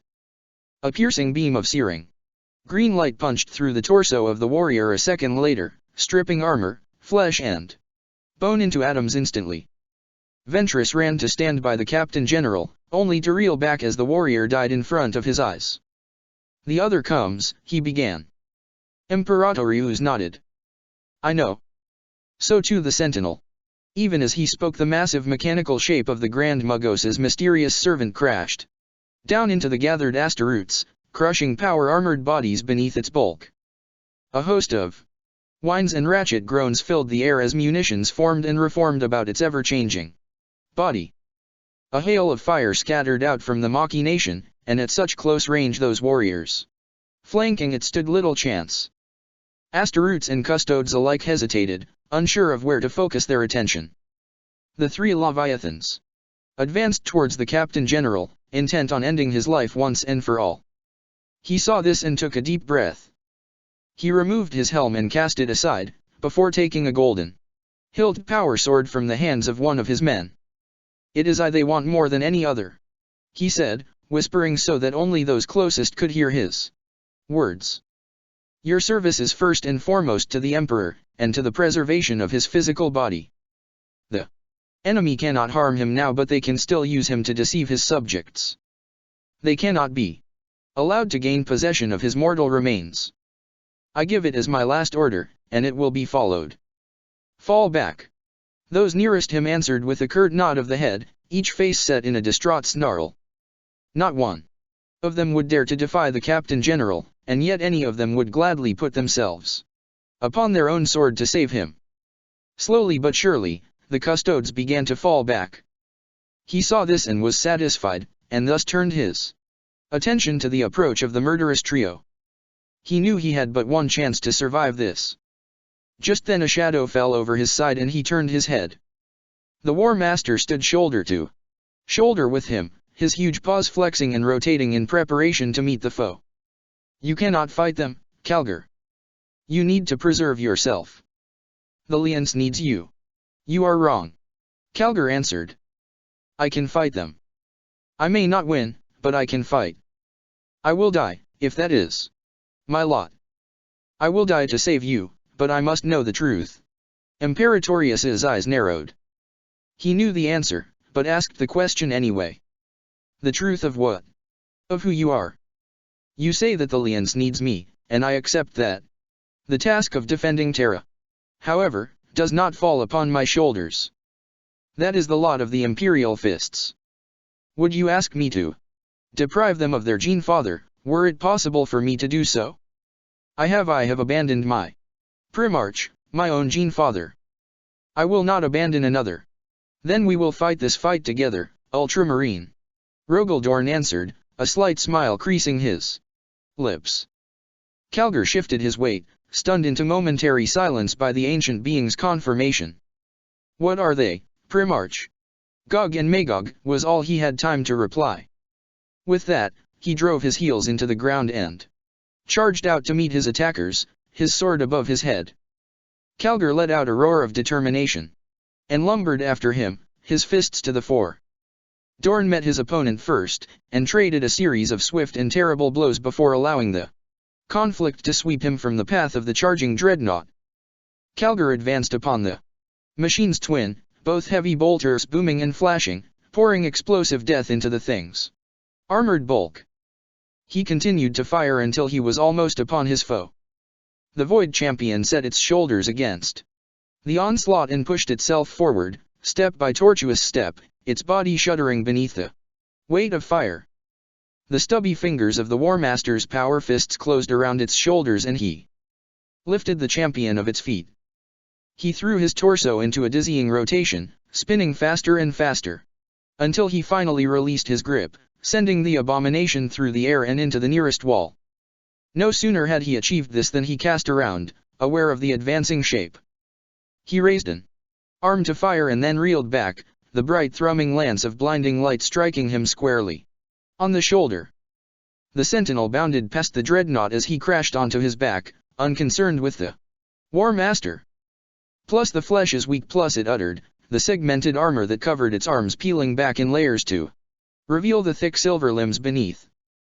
Dorn rolled around the next blow and countered with a powerful strike, drawing his blade across the champion's midriff. Oily black liquid spurted from the wound across his golden armor, but the thing did not falter. It came at him, its glaive twisting and turning with unnatural speed. Dorn ducked and weaved around the blows, for he had seen the effects of the terrible weapon and knew that one strike would sever his blade in two, so he could not afford to parry with the sword. He leapt to one side and hammered an elbow into the neck of the champion, staggering it. A quick turn at the waist and the back of his opposing fist smashed into its face, sending shards of metal out in its wake. This was all the distraction he needed. He thrust with the sword, lancing under the champion's own weapon, and skewered it through the midriff. It fell to its knees, clutching at the wound. A swift upwards kick knocked it onto its back. He dared not lose the advantage now, and so he lifted his arm and swung the sword down to take the head of his foe. The champion quivered and then disappeared in a flicker of emerald light, leaving the glowing blade to carve through ancient stone. Dorn arched back, rising quickly to his full height. His gut churned, and his head swam, as if he were suffering the effects of some debilitating illness. He knew only too well that it was a discomfort caused by the presence of the Void Champions, for they were anathema to life itself. It was a sensation he had experienced before. Primarch, you're back. Dorn heard Calgar's call and reacted on impulse, fired into action by instincts ordinary men could only dream of. The powerful lance of light hammered against his blade and cut it in two, but not before the blast itself was refracted away from him. He cast the broken sword aside and thrust his arms up to cross his face. The second blast lanced into the intersected limbs and sent him reeling back, the golden armor running molten. He ignored the pain of the injury and strode forward once more, sparks spitting from his damaged bionic hand. Before him the sentinel advanced, murder glowing in its augmetic eyes. Marnus Calgar fought to push his cumbersome bulk up onto his feet, the rubble and wreckage groaning beneath him. Both Cassius and Ventress rushed to help him up, though in truth there was little either of them could effectively do to bring a dreadnought upright. Cassius, Calgar uttered as he noticed the chaplain. I had thought you dead. I will die when I am ready. The Master of Sanctity replied, his augmetic voice box distorted by damage to emit a tinny, distant echo. His armor was buckled, rent in a dozen places. Despite this, it was clear that he was far from done. Ahead of them the desperate fight continued. Dorn had met the relentless mechanical servant of the Grand Magos and the two were locked in battle. From behind them they could hear the sound of squealing metal, and Calgar knew what this meant. The champion he had faced was rising again. Worse still, a sudden flash of bright energy snatched their attention and they looked on as the creation's twin stepped out of the air, its sights set on the struggling Imperial Fist Primarch. None of them noticed the body of the dead custode as it first shuddered, and then began to rise. Plus. Dorn summoned all his strength and pushed. This was enough to send the sentinel back a few paces. And enough to provide him with room to attack. He swung a fist with enough force to crack open the armor of a land raider. The blow rang against the sentinel's silver arms. The limbs warped and buckled and then swam back to their original shape, leaving behind not a trace of damage. Listen to me, Dorn said. They were doomed from birth, corrupted by a genetic foulness none of us could have countered. You were not. You can fight this, I know you can. The sentinel came at him, its fists bared. It proceeded to pummel Dorn again and again, with a ferocity and vigor even a Primarch struggled to counter. Dorn parried each blow as best he could, barely able to hold the machine back. Fight it. Fight it, brother. I know you exist still inside there. The time is upon us to return, Ferris. This is the war. The sentinel did not answer. It stepped back and raised one hand up to its back. Armor peeled away from its vast shoulders and the surrounding area to reform in its hand. By the time it brought the limb back down, it held a vast cog-blade axe, formed from the very living metal of its bulk. Plus the flesh is weak plus. But you are not, Ferris Manus. Dorn replied. You were perhaps the strongest amongst us. Not. Even Fulgrim the traitor could kill you, even though he took your head. Come back, Primarch, and help me to fight this extinction. The Colossus paused, its lifeless eyes regarding the importunate Primarch. Plus the flesh of Ferris Manus has expired. Ferris Manus is dead plus. With a measured slowness, Dorn curled his hand into a fist. I refuse to believe that. You are trapped, brother. This is the only way. With that Dorn surged forward and struck the sentinel's head from its shoulders. The featureless helm spun away to land amongst the heaped dead, out of sight. The sentinel's vast body went rigid. And then toppled back, sparks cascading from its neck. Plus no, plus. High above them all, Ako 6 slammed his fists against the ruined balcony as he glared down upon the scene. His most prized possession was lost to him now. Plus I should have destroyed you while I had the chance plus he spat. With that, he cast around and hurried from the amphitheater. The tables had turned. Unknown to him, there was yet more intrigue in the arena far below. The ruined corpse of the custode turned its dead eyes up to regard the Grand Magos's exit. You will not take this world. It whispered, with a voice that was ethereal and detached. I will not allow it. Part 123. Reunion of Might. Dorn cast around in time to see the first Void Champion almost upon him. He threw himself to the side and rolled as the being descended, its glaive carving through the floor where the Primarch had been a heartbeat before. The Primarch came up onto his feet, his fists bared. He had no other weapons to hand with which to face the fiend. Rogaldorn was a proud warrior, and he did not make an effort to hide the concern on his face. War Master. We have to take them down here and now, otherwise we cannot guarantee the integrity of our defenses. Calgar heard this and understood. He had no idea what these machines were or where they had come from, but if such terrors were allowed to escape from here they could easily sow havoc amongst the defenders, and even destabilize their chance at holding Terra from the approaching invaders. I hear you, Primarch. He replied. We all do. Both Cassius and Ventress did not need to ask what the War Master intended. They understood clearly what had to be done. their lives for the preservation of Terra and the Emperor. Ventress tipped his head at his brothers and then raised his bolter, ready to die for the cause he had dedicated his life to. Cassius held his Crozius aloft, its skull-topped head crackling as if to challenge the unnatural creations to the death. He shouted. With that, the three Ultramarines charged the second Void Champion, unafraid and ready to die. Dorn fought back a wave of concern for his allies as his opponent came at him again, as relentless and determined as ever. He knew he could not allow the Thing's blade to touch him, for it possessed the ability to bypass both armor and field protection. He was no true custode. For this he gave silent thanks, for he knew that if he had possessed any psychic ability then he would most likely already be dead due to the fallen Primarch's draining and negative presence. He tore the cloak from his back and flung it. The deadly weapon tore through the cloth, severing it in two. He had bought himself the second he needed. He reached down and plucked the fallen halberd from the floor amongst the custode dead.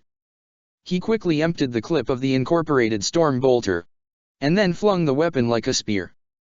His aim proved true. The blade embedded itself in the champion's chest, adding to the damage it had already sustained. The abomination plucked it free and cast it back with such wild force that Dorn was forced to block the twisting weapon with his arms. The haft shattered against his forearms, and the broken pieces twisted away. By the time he lowered his arms, all he could see was gleaming white armor. There was nothing he could do. He braced himself, raised his fists, and awaited the killing blow. The crackling glaive arrested inches from his chest, close enough to blister the golden armor. The Void Champion remained suspended there for a moment, frozen, unable to advance any further. Then its entire body lurched back and rose, suddenly airborne. Dorn watched as the champion grew smaller and smaller, its limbs flailing as it came crashing down several hundred meters away. The headless sentinel stood before him, sparks flashing about its exposed neck. As he looked on, shards of silvered metal began to peel away from its body and run liquid, ascending to pool and quiver where the being's head had once been. The quicksilver orb grew and grew, and in moments began to form, taking on definition. Features sunk into the orb, forming a face. A perfect, silver human face set into a perfect, hairless silver head. The face spoke, and as it did so the living metal shifted to accommodate this, mimicking the elasticity of human flesh with perfect ease. Plus I remember. I remember, my brother plus. Even as he spoke his mask continued to constantly change, layer after layer peeling away in fragments to reassemble themselves into a different configuration. Only the massive silver arms and the head of the being retained their shape. Plus the Mechanicus plus Manus began. Plus they took my body, corrupted it plus. Dorn held up his hand to silence his brother. Now is not the time, Ferris. The Lost Ones are abroad once again.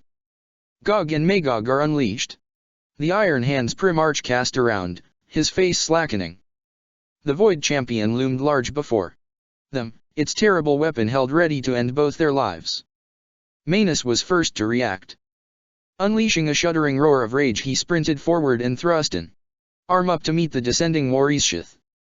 The crackling blade embedded itself in his forearm and stopped, unable to pass any further. The living metal of the Primarch's arm swam around the wound, roiling and shifting but standing firm. He swung his huge axe around and buried the blade in the champion's shoulder, sending sparks coruscating around the wound. He pulled the axe free and struck twice more, managing to drive his opponent to its knees. Plus for Medusa and for the Emperor. For vengeance, plus he cried, swinging another crushing blow at the fiend. His opponent's weapon came up and blacked the strike, ruining the axe in the process. Manus stepped back and kicked the champion onto its back, casting the broken axe away as he did so. Plus. Calgar reeled back, his armored bulk flexing as it absorbed the powerful blow. Cassius and Ventress attacked the champion from behind, fighting desperately to keep it from harming their commander. Their attentions were as nothing to the Void Champion, their strikes largely disregarded. Cassius cried out and flew back as an indifferent backhanded punch sent him reeling through the air. Ventress cast his spent bolt gun aside and drew his chain sword. The teeth of the weapon sent sparks fizzing into the air with each strike, and yet their bite could not penetrate the thing's armor. The champion acknowledged his presence at last. It turned and swung for him, the blow swift and powerful enough that it would surely have ended his life. Instead, Ventress cried out as he felt himself melt into the ground, his body becoming mist, incorporeal. The ancient quivered into being a heartbeat later, 100 or so meters away from the murderous champion. By Hera, what was that? He breathed. Calgar was the next to be affected by the strange occurrence. His armored shell flickered, charged with a sudden surge of incandescent power. A disembodied voice whispered words of forbidden might in his mind, and he came apart, breaking up, and flashing into steam. The swirling cloud rose up above the advancing Void Champion and twisted towards Ventress, who was still shocked by what had happened to him. The War Master came together seconds later, forming and solidifying once more at his comrade's side. "What is this?" he uttered, flexing his mighty fists as if to test the tangibility of his own existence. Then they caught sight of the dead custode. The corpse floated weightlessly towards them, its dead eyes blazing with unearthly power. Ethereal winds tore about it, and a strange crimson light seemed to exude from its exposed skin. The cadaver began to morph before their very eyes. The armor darkened, bleeding a rich crimson color that suffocated the gleaming gold. The flesh darkened likewise, taking on a deep red tone. The dead custode's body cracked and grated as it swelled, taking on mass and bulk at a phenomenal rate. Ivory horns split the carapace and slid free across its body and head. As all this happened, the emerging being cried out, roaring as if in terrible pain. Within seconds the body was utterly transformed, changed beyond recognition. The being that stood before them dwarfed even Dorn and Manus, and exuded a palpable aura of power that charged the air around it. The being regarded Calgar and his comrades with a single eye, its opposing orb lost amid a lattice work of angry scar tissue. "The foe is mine," he uttered, his voice heavy with seismic power. That, he looked towards the rising behemoth and spoke. "Magog. Face me, and you will meet your end. I vow it." The Void Champion brought its Warishith around at the challenge. "Plus life cannot triumph. The soul is flawed," plus it said, its words mocking despite its flat tone. "Plus to live is to die. All will die, plus to live is to endure." The Titan answered, holding out a hand. Blinding light leached from the red fist, stretching and tasking shape. The illumination flickered and faded, leaving behind a massive chain-blade glaive, its every surface shimmering with warp energy. He spoke a word of terrible power then, and the champion flew back with bone-snapping force. It plowed across the floor of the amphitheater, pulling ancient stone tiles from the ground with the force of its passing. The giant staggered then, his aura flickering and twisting as if in agony as it leached from his crimson skin. "Magnus." The psychic Leviathan lifted his gaze to look upon the being that had spoken his name, and he met the eyes of Dorn for the first time in millennia. The father of the Imperial Fists glared at the traitor. Primarch, utter hatred blazing in his eyes. Manus and the Void Champion were still locked in furious combat, and it was only with great difficulty that Dorn was able to tear his eyes away from Magnus and look back towards the fight. "Magnus." He heard his name uttered again, this time by the hulking dreadnought. "Magnus the Red. Traitor to the Imperium. Mutant and heretic." Calgar uttered, spitting each word like venom from his lips. Magnus gritted his teeth and spoke again, though not in answer. The word was unknown and abominable, heavy with dark knowledge. The aura about him flared and, somewhere far beyond, the Void Champion let out a long cry of rage and anger. "I cannot hold him for long," Magnus said, turning his attentions to the Ultramarines. "Soon he will exhaust the power of my wards and break free of my influence. He leeches the life from me with every effort I expend. You must act." "And I will," Calgar answered. He raised his fists up towards Magnus, ready to fire. The Primarch waved his hand and Calgar's vast arms lowered, the thick adamantium creaking as he fought against the fiend's influence. I am not your enemy, Start, not anymore. The air thickened all around them then, clouding and becoming obscure. The dark patch swam together, taking on definition and bulk, and something stepped free of the mass. The blue and gold armor-clad being regarded the War Master and his comrades with burning eyes. Every arcane rune set into its armor burned, pulsing with unknown power. More and more vast shapes stepped into existence around them, quickly filling the floor of the amphitheater. Asteroids, Terminators, and even dreadnoughts crammed the body-littered space, summoned at the behest of their infernal lord and master. Kill the soulless ones, Magnus commanded. +++. The Isharia +++. A full 7 days had passed when Codian finally returned to the Isharia. The shadows pooled and then folded away, leaving the chaplain and his mysterious companion standing in the silent Wraithbone corridor. As promised, Centurius said. You are returned. Codian did not speak. He merely nodded his head in answer as he took in the alien ship about him. His eyes were dark, and the skin of his face was lined and gray, as if he had aged a century or more. He had the look of a man who had seen all the horrors of existence, and still held the vivid memories behind those eyes. Remember, chaplain. Remember what you have seen, and what is coming to Terra. When that time comes, we will need your espousal. This war is black and white, you have to understand that. There can be no gray. Codian nodded again and turned away as the wrath vanished, his task complete.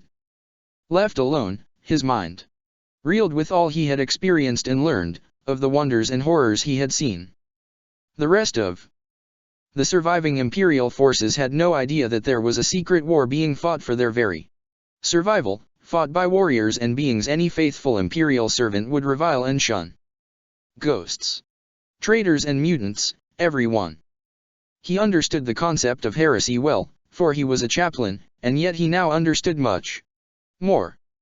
Centurius was right, no matter how much the admission of this railed against his beliefs. Black and white. Good and evil.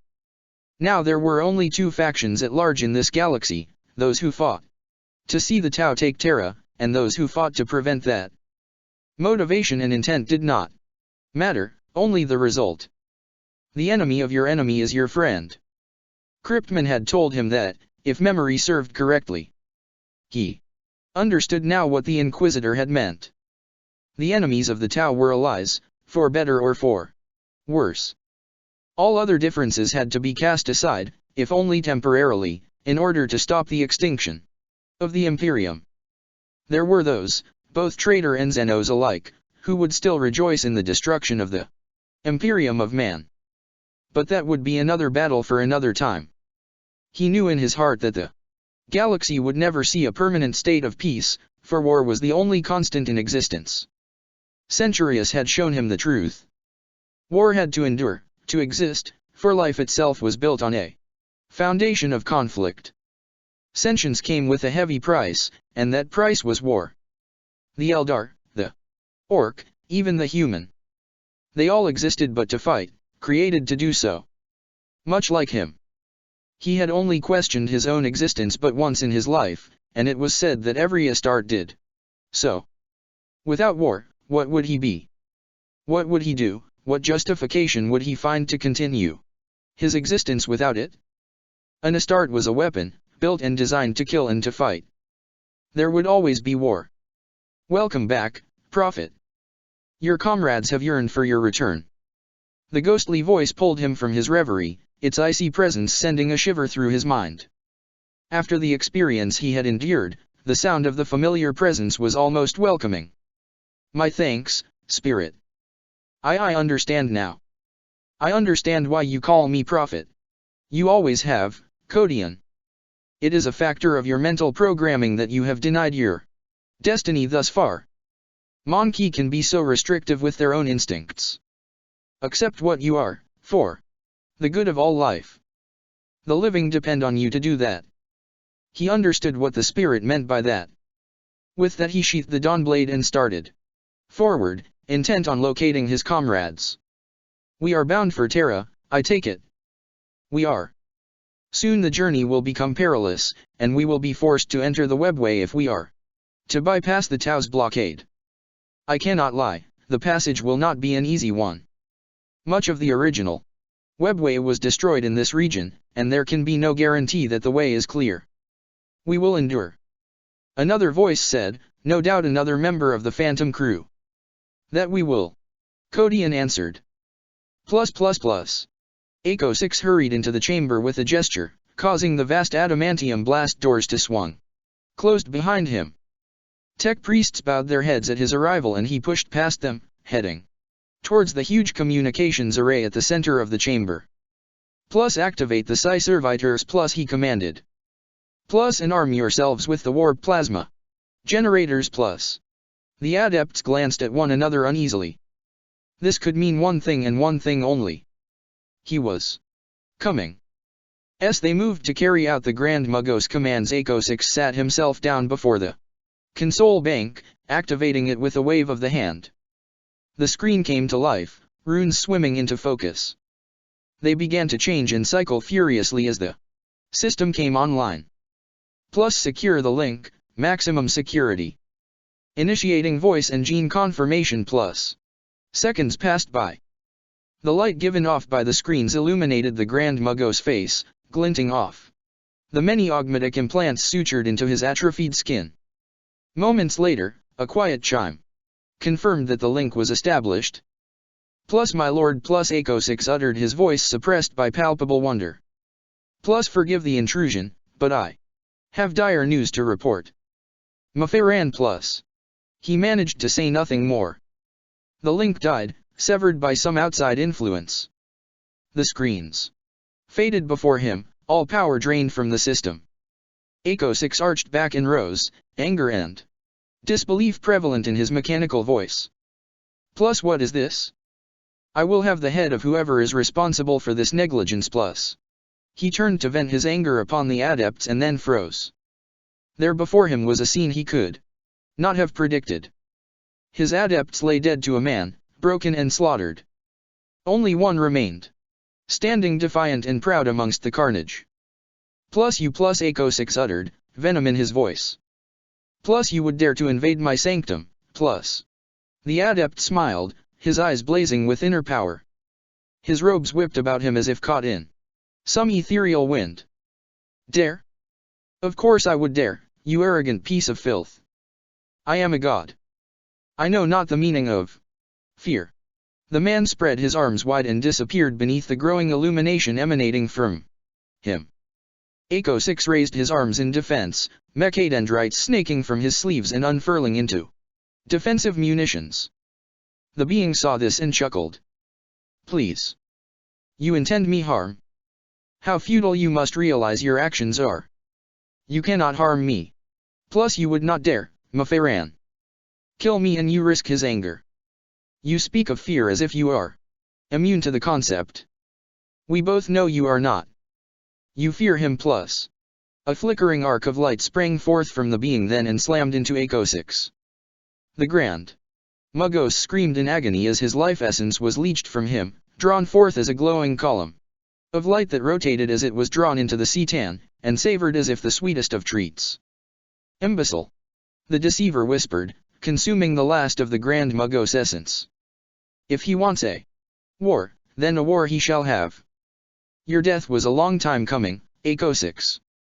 Terra is mine, and I will not allow her to be taken from me. Part 124. To revere. Your pulse quickens. I hear it. Barolinus looked at his primarch as he heard this. Guilliman smiled back and nodded slowly, a perceptive gesture. Yes. Your anxiety grows, and you know not even why. He is in your blood, you see. Unva is all. He is a truly phenomenal being. Unva.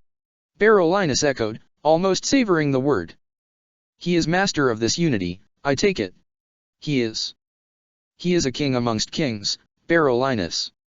He is the guiding force behind this war. It was wise Unva who first mastered death to ascend and become a god. It was he who showed the ethereals the way of everlasting life. This is truly an honor, Barolinus, an honor as rare as any you could imagine. The ultramarine heard this and knew that his primarch told the truth. Though he knew only of this Unva by what he had heard, it was as if he had always known this magnificent being, as if Unva had been there since the dawn of his existence.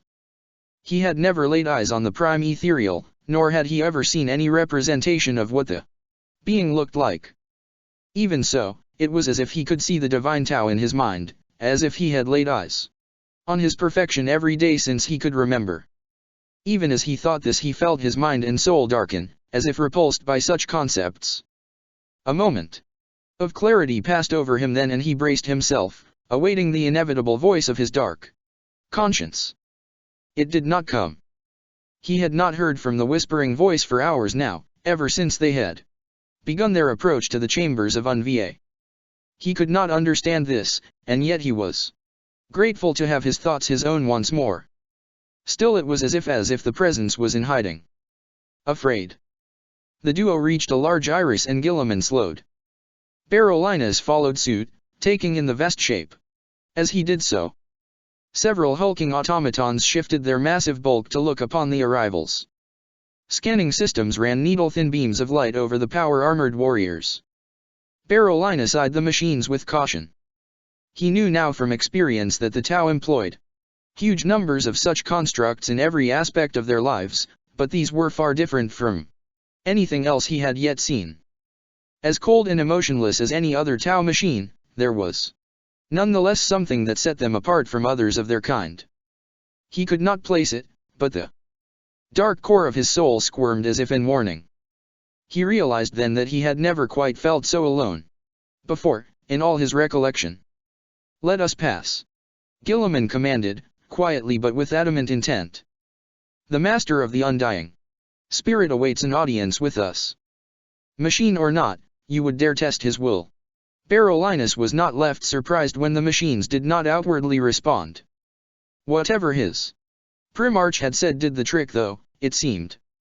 The two vast constructs hovered away from the iris, allowing them passage. The Astarte steeled himself as the metal circle slid open, to reveal a glowing portal within. Its surface rippled and shimmered like the surface of a calm sea. Whatever it was that was supposed to lie beyond, he had no idea. "What is this?" he asked. "Barrier." Guilliman shook his head. "No, start.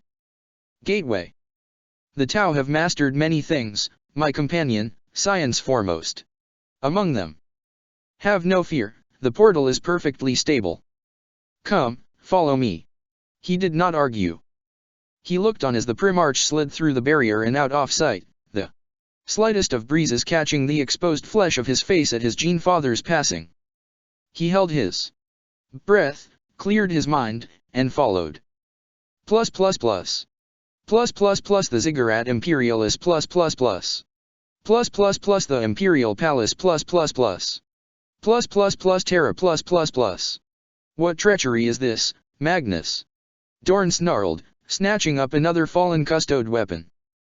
His side his brother Manus uttered a sound of bestial, predatory anger and brought his mighty fists to bear, the shifting metal of their surface reconfiguring again and again as if agitated by the Primarch's hatred. Magnus the Red looked to his estranged brothers, his single eye burning with untold power. At his very gaze those marines of the accursed thousand suns before him flickered and became transparent at his will, so that his visage would not be obscured from the attentions of his kin. "Hear me, my brethren. I am not here as your enemy. The evil of the changer of ways has been scoured from my eyes by the cleansing light of our Father. I am free at last, after so long slaved to his will. The stain of sorcery is cleansed from me. The warp is mine to direct now, unfettered by the trappings of corruption. I have learned my lessons, and I would fight, die even, at your side." "Corrupt one," Dorn answered, spitting each word from his mouth as if of the foulest taste. "You have performed your last act of treachery. I will finish what Russ started. No, Dorn, look at me. Chaos no longer holds any influence over my form or my mind. I have dispelled it from me for all time. I came here once before with a warning, but he would not hear it. He could already see that I had started to fall. Now my eyes are open, brother. Kill me if you must. I am here to save this world. Bolter fire roared behind Dorn and Manus, and both giants turned in time to see the Void Champion engulfed in a storm of fire. The ghostly Thousand Suns attacked en masse, advancing upon the enemy slowly and methodically.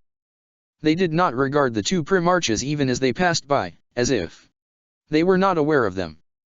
The Void Champion shouldered its way through the onslaught and cut the nearest of the warriors down, slicing it from head to groin. The Thousand Sun fell, its armor leaking a blinding light. It never hit the floor, instead unraveling and fading away to nothing, disappearing into the air. This happened again and again, until the power fist of one of the Terminators smashed into the champion's chest, bowling it back. Another struck it from behind, arresting its stumbling gait, then another and another. Kill it! Magnus shouted.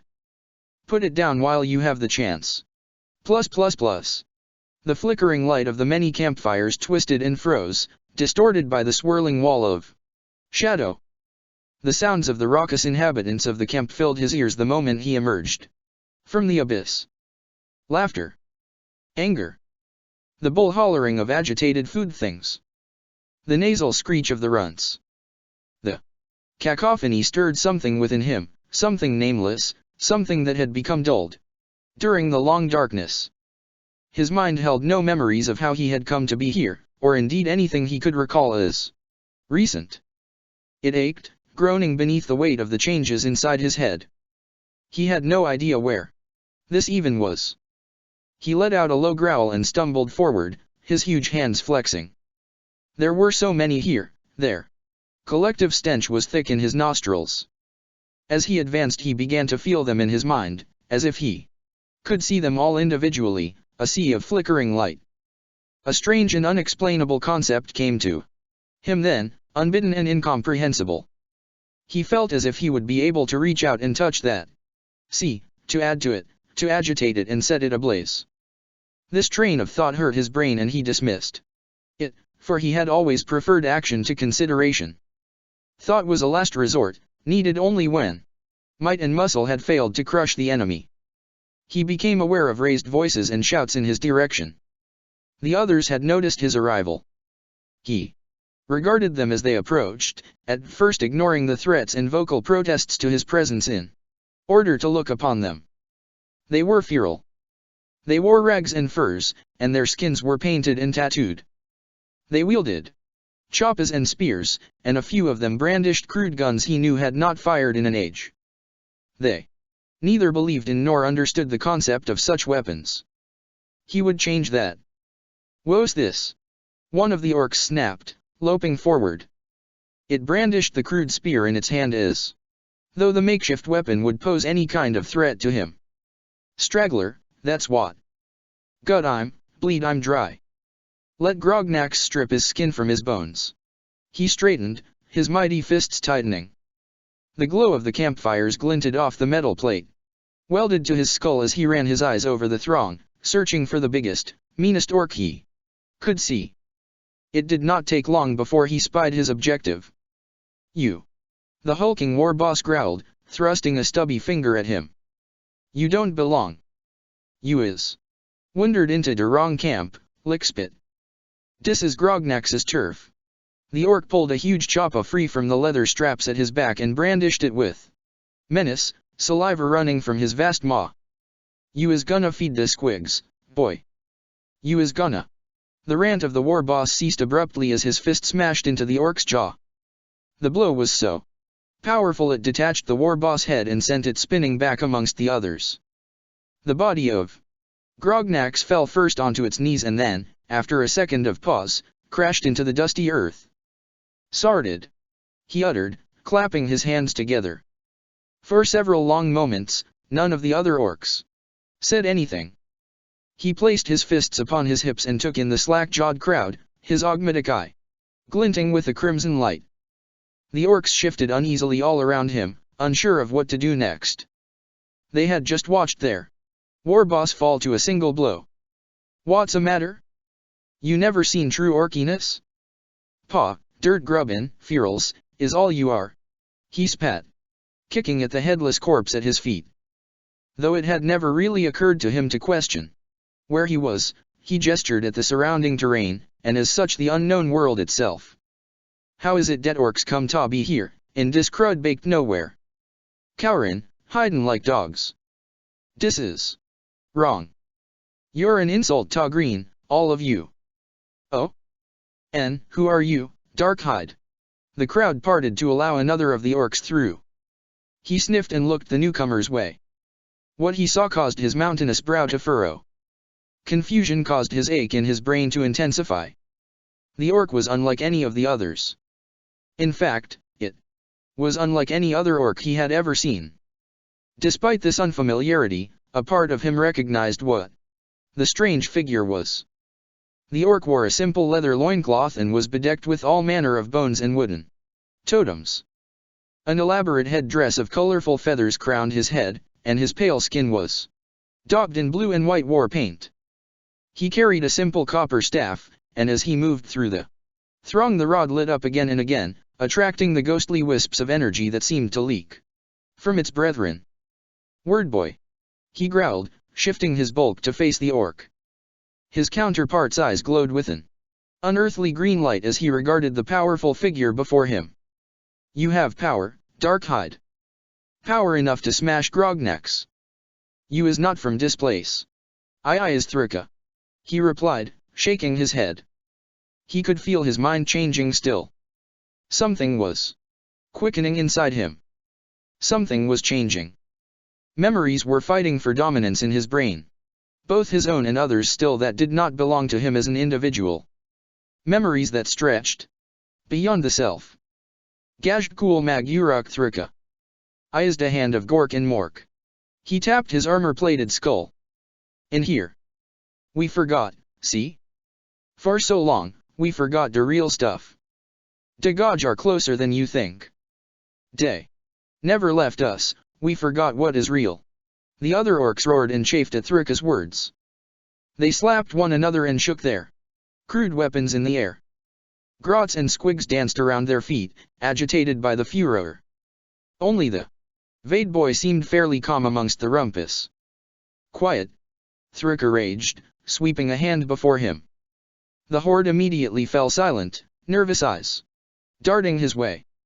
As he took a step forward, a thin aura of power shimmered about his head, as if something were building inside him. Stupid goons. Look at you all. He snatched at one of the orcs, plucking his spear from his hands and casting it aside. This is not the way. Stickers and furs. War paint. It's armor you be needin', shooters, trucks, tanks. It's all up here, in your heads. The Vade boy heard this and gestured to a number of the others. The orcs scurried off and returned a moment later with handfuls of rusting scrap, including a number of decrepit shooters. Thrika snatched one of the weapons from the pile and inspected it. De totems of Gorkin, Mork. The Vade boy said, bowing his head as he spoke the name of the gods. These offerings were left behind when de Gaj put the seed of de orc into this place. You talk like you know what these shouldas were left for. You can read the signs. Thrika snarled contemptuously beneath his breath and tested the weight of the old gun. Without mercy or warning he turned the shoulda upon the nearest orc and fired. The unfortunate creature reeled back and fell into the dust to a cacophony of uttered disbelief. How you do dat? The word boy gasped, swaying slightly as the collective emotions of the surrounding crowd intensified the light behind his eyes. Thrika cast around to face him and banged the shoulda against his skull plate. It works cause I want it ta. LL dis, it's all crud. We is orcs, you hear me? We got a stinkin' war to fight. A tumultuous cheer rose up from the gathered aliens at this. The word boy held his staff aloft and shook it in the air. He is from Gorkin, Mork. De Gaj have blessed him. Thrika soaked up the adulation of the simple tribe members, though his mind was still elsewhere. Memories continued to cut through the murk, memories of what had happened to him and what he had seen. He knew he had much work to do. Right. Listen up and listen good. Dagoj sent me here for a reason. Gork and Mork, see, they have a brother. He was the one that carried me from a place far away to here, to find the brothers. Gorkin. Mork, they are in here. He tapped his skull again. And out there, and everywhere. This one, he walks like us and talks like us. He's a messenger, see? Dear. Is a great war to fight, and we is gonna fight it. I am here to show you boys the way. The orcs, we were created for this war. We're gonna fight in the biggest bloody war the stars have ever seen. This dark one, he showed me the truth. He showed me what an orc is. Orcs don't just love to fight. We is born to fight. I can't tell all of it, but it's all up here, in my EAD. Everything we need to win. We all have it, but we is lost the memories of it. I'm here to show ya all. You, where's Yamek? The word boy answered him with a puzzled expression. A quick glance at the faces around him told him that none of what he had said had even begun to sink in. These orcs were good and strong, but they were simple, their minds too underdeveloped to grasp his words. The tribe had not even managed to work out what the ancient weapons were or how to use them. He shook his head and fought to control his frustration. Mech? Mad Dog? The one that makes things. The Tinkerer. The word boy seemed to understand what Ev was asking and barked an order. Moments later, another orc was escorted through the crowd to meet him. Thrika looked the creature up and down, a grim frown twisting his features. This is Ungrol, the pig dog. The word boy announced, shaking his stick at the individual. He's the one that tinkers. Thrika nodded and stepped forward, raising a hand. There's a knowing in all of us. I'm here to bring it out. At that he pressed the flat of his hand against the pig dog's forehead. The orc blinked and stepped back, the merest flicker of transparent energy playing about his head. Believe. Thrika said. And it will be. We have an army to raise, and ships to build. The pig dog did not answer. He nodded and then turned, slowly as in a trance, to head back into the camp. Thrika paid him no more heed and he cast around and took one of the rusting weapons from the pile at his feet and threw it to the nearest boy. You fired at shoulda. The orc peered back at him, bewildered. I don't know, he began. Yes. Thrika answered. You do. Part 125. Brethren. +++ the Isharia +++. The Khan's hand finally moved away from his chin as he prepared to speak. I would discount your story, chaplain, had I not seen and experienced everything I have since my return. As it is, I am prepared to believe that anything is possible in this dark time. Still, this apparition. Centurious. Kodian said, his voice heavy with unapologetic certainty. Indeed. This Centurious, you say he is more than an Astarte. I confess that I am struggling to absorb this latest turn of events. The spirits of the ship believe his story. Chivok intervened, his wavering voice speaking volumes of his wariness to anger the Primarch. The Khan looked to the Inquisitor as he heard this. Yes, the Xenos ghosts. Is there anyone or anything that actually stays dead these days? I am wary of your willingness to place such faith in the alien, Chivok, dead or otherwise. This is our ship, Monkey. A voice said from nowhere and everywhere at once. How can you still be so unaware of our shared intentions? Our destinies are written. The Khan did not answer the presence. Instead, he merely peered about him, a look of utter contempt writ large across his scarred face. Questioned by a ghost. You continue to speak as you know are masters of the knowledge of destiny. Do not presume that you know me, spirits. We know, Jagatai Khan. We know far more than you could realize. We know that your journey is to take you on a different path to those you accompany. Yours is a destiny far more immediate. Consider this a warning, Jagatai Khan. You will receive no other.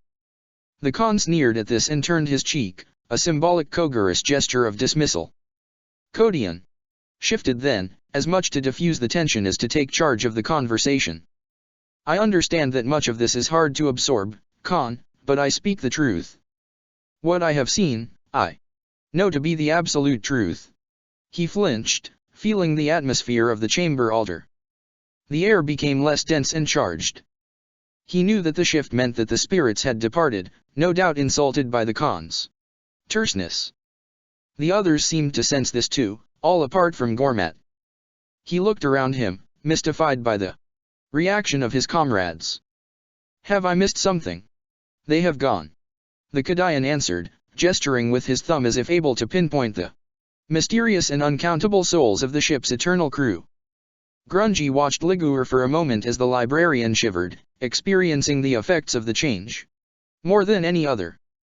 The squat being placed his hand upon his hip and regarded the chaplain with a suspicious eye. So this ancestor spirited you away to a war that is being fought far from here. Why the bloody hell did he do that? If he did not want you to fight in this conflict, then what other reason would he possibly have for abducting you? To see. Kodian answered. To see the truth with my own eyes. No one from the Lians even knows this war is taking place. They must know of the Kadaya fleet, and no doubt Kalgar is preparing for a two-pronged attack. The defenders of Terra are expecting to be assailed from both directions. This secret army is fighting to prevent this from happening. Whether the Alliance knows it or not, Centurius and his allies are fighting for the survival of Terra and the Imperium. I see. Then why is this war secret, Kodian? The Khan asked, folding his massive arms. Because the forces that fight for us, they are spoiled. Tainted. Don't you all see? There are those who still love this Imperium, those who would fight and die to preserve it, despite being reviled by people like us. The lost and the wayward. Redemption is possible, I know it. I have seen as much with my own eyes. The Khan heard this and scoffed at the chaplain's words. He looked upon Kodian with an expression of disdain and disappointment. You are a chaplain, Kodian. You are a master of sanctity, a champion of the imperial creed. How are you able to find any room in your heart for tolerance or forgiveness? Because I have seen, Khan. Because I have seen the Emperor within all of them. Centurius took me and showed me the truth so that I might learn. I have seen things that would sober the souls of the best of you, such things that I cannot bring myself to speak of. I have fought alongside warriors I would have put to death without pause or mercy in earlier times. They sent me back here with a message. The Khan heard this and swept his furred cloak aside. He raised his head as he spoke, his every muscle tensing, as if he were expecting some trial. What message? That they are coming. Kodian answered. To fight for us and to die, if need be. We will not win this war without their aid. I need you to remember that, honored Primarch. The Khan's eyes narrowed as he heard this. There was something in the tone of the chaplain's voice that raised a glimmer of suspicion within him. What do you know, Dalo Kodian? He asked, taking a step forward. That we will fight side by side on Holy Terra, Khan. I know that as destiny. The Khan did not respond to this answer. His eyes shifted from side to side, his superhuman senses detecting something only a Primarch could sense. What is happening? Plus plus plus. Plus plus plus the Ziggurat Imperialis plus plus plus. Plus plus plus the Imperial Palace plus plus plus. Plus plus plus Terra plus plus plus. Magnus the Red cast around to regard his siblings. Dorn and Manus bounded towards him, not even the presence of the Void Champions enough to quell their millennial hatred of the traitorous Primarch. Last. Dorn cried, his bronze face a vision of absolute abhorrence. I will finish what Russ started. On Prospero. You are mine, Magnus.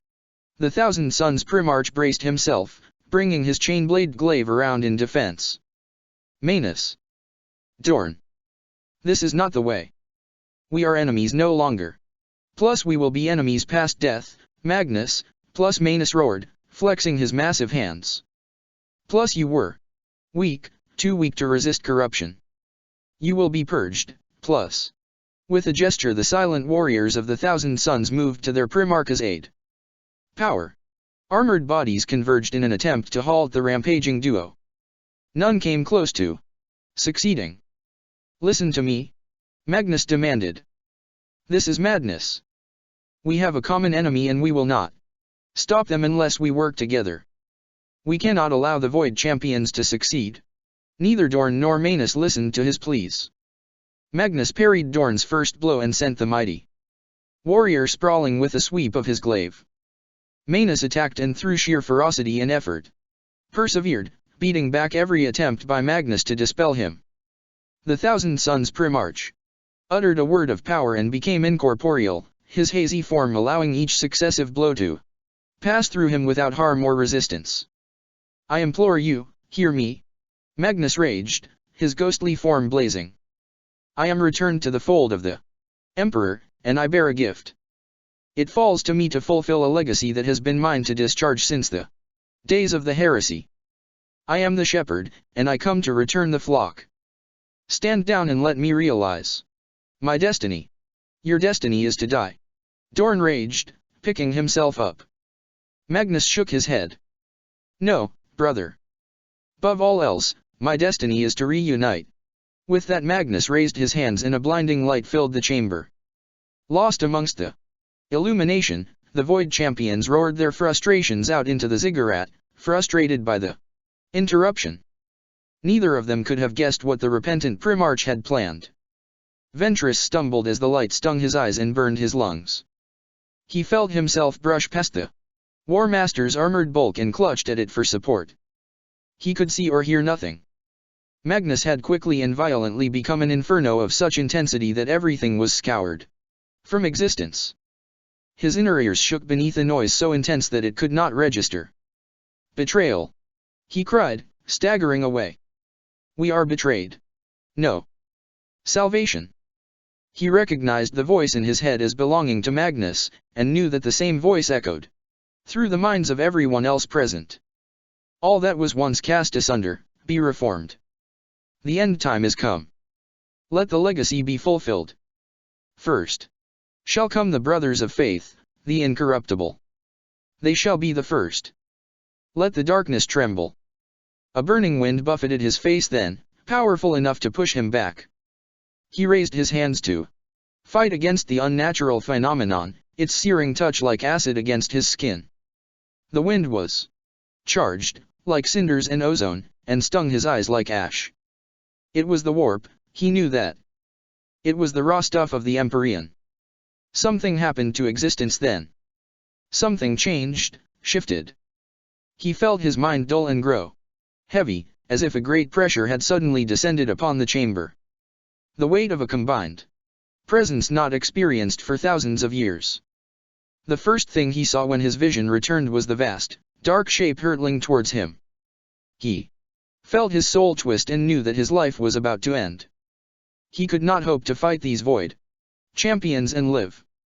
The shimmering glaive drew an arc of sickening energy as it was heft high, ready to end his life. There followed a flash of emerald energy and he tensed, waiting for death to follow. It took the ancient several seconds to realize that he was still alive. The glaive was still suspended above him, inches from his head. That was when he laid eyes of the vast, talon-fingered fist wedged beneath the weapon's haft, its presence arresting the descent of the glaive. The immense being that stared back at him did so with an expression of disorientation, and yet, behind his dark eyes Ventress saw a determination he could not mistake. He laid eyes on the powerful individual but for a moment, and yet what he saw there would remain etched upon his memory for a lifetime. The warrior's pale face stood out from the mass of midnight black power armor covering his vast body. Black feathers decorated his armor and hung from his hair. Dark eyes stared through the long strands of raven locks streaked across his face. He looked for all the world like a being who had touched madness. Magog, he uttered, with a voice as cold as it was powerful. Rising wine shook the ancient's breastbone as fire erupted from behind the warrior. He twisted around the Void Champion and wrapped his mighty arms around the machine's chest. Without a further word the pair were airborne, the dark figures jumped back screaming with the effort of lifting them both. The streaking shapes soared high into the misty arch of the distant ceiling and the separated. A hurtling body slammed into one of the balconies and shattered it, sending chunks of masonry tumbling towards the ground. Retreat. We cannot risk agitating them. It was the voice of Magnus again, rolling across his mind. Ventress looked on as the gold and blue shapes turned as one and sank into the air, their bodies dissipating into mist. Calgar cried out then. And he cast around, his fists tightening in readiness to fight. Sparks filled his vision and he stepped back defensively. The other Void Champion stumbled past, assailed by another mighty figure. The dark-skinned warrior swung his massive hammer with a deep roar and smashed the champion off his feet. The blow sent the abomination hurtling clear across the amphitheater, its arms and legs flailing. The green-armored colossus twisted at the waist and bellowed. Beyond, Dorn and Manus prepared to meet the airborne champion. War Master. Ventress started as a vast chunk of falling rockcrete smashed into the ground beside him. It was Tigurius who had called, and Tigurius that saved the lives of his comrades. Flickering power enveloped the former Ultramarines, a second before tons of crumbling masonry crashed against it. The ethereal field quivered and dulled, assailed by the ferocity of the falling stone. It held none the less. War Master, it. I know, old friend. Calgar answered, the huge chunks rumbling as they tumbled away, crushing the bodies of dead custodes as they went. I see it with my own eyes. They are returned. The War Master and his followers scattered as yet more shapes fell from above and crashed into the ground in a blur of violent movement. Tigurius was caught by the furious conflict and staggered back, quaking the ground as he did so. Cassius intervened then, driving himself between the War Master and Ventress, his Crozius flaring as he moved to defend his comrades. The horrifying skull shot forth to meet him, so close that the two faces almost touched. Not a chance. The Void Champion was hauled away from him with speed and force enough to shatter the bones of any mortal man. Its attacker dragged the champion up through the air and slammed it into the ground with enough force to shatter the ancient stone. The warrior was clad in segmented grey power armor fringed with burnished gold and covered with glowing runes. His hair and beard were a mass of knotted dark red braids and his eyes a rich yellow, canine and feral. He smashed his boot into the champion again and again, driving it further into the ground. He wielded a massive fanged blade that growled as it tore into the champion's armor. Such was the ferocity of the attack that the champion could do nothing to right itself or fight back. After a few moments of furious conflict, the Void Champion flickered and then blinked from existence in a flash of emerald energy. Coward! Leman Russ howled, thrusting his head back. Ventress rocked as another shape hurtled past, a giant mass of black armor and flowing bone-colored robes. He rises! The lion bellowed, thrusting the tip of his blade out at the shifting mass beyond. Fukin nodded and fell into step at his side, the pair heading towards where Dorn and Manus already waited to continue the fight. There was a flicker of energy identical to the departure of Russ's opponent and, in the blink of an eye, the second Void Champion disappeared. They are gone, but they will return. Ventress heard the familiar voice and shifted his attention in time to see Tigurius being hoisted up from his prone position and righted with unnatural ease. Jagatai Khan greeted the ancient with a bow and then turned his attention to the War Master. Calgar, we meet again. Uriel Ventress took in the incredible sight around him, buffeted by the screaming whine of jump pack engines as Korux of the Raven Guard came to rest beyond. He fought to catch his breath, such was the inconceivable sight. The Primarches. The Primarches were returned. Part 126. Unvie. So close. So close he could smell her. Oils and incense, blood and ozone. Her flawless skin quivered, as if in revulsion to the blood and the filth that coated it. It is over. He whispered into her ear. Let your life slip away. Not yet. He felt her hand against his face, her touch cold and yet searing against his flesh. You still fear me? She whispered, her voice breaking. I never did. he replied. He tore her hand away, feeling the bones in his grasp break. She writhed with pain, and yet the dignity never once left her. The prophet. His eyes widened as he heard this. What? What did you say? I leave this legacy. No. Know the truth.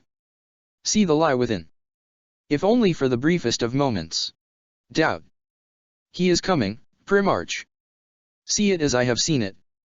He is coming for you. He tore her hand away and drove his fist down, ending her life. Explosions thundered through his mind, a chain reaction caused by the unknown powers of the woman. Visions flashed across his eyes, intrusive and raw. The leering skull of death loomed large, its terrible eyes blazing retribution. His saw his own flesh, grey and false, slough from his artificial bones. He saw the chamber, and though he had never known of its existence, he knew the horrifying truth of it. At once. False. Unnatural. A shadow. His brothers screaming as they were dragged through space and time. Torn from wombs of safety and incarceration to stand at the throne.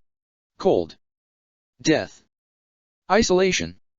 Within his tomb the being railed and fought, but he could not escape. Primarch. The world poured back into his senses at the sound of Berolina's voice, and he shook himself, watching as the mighty gates hissed open.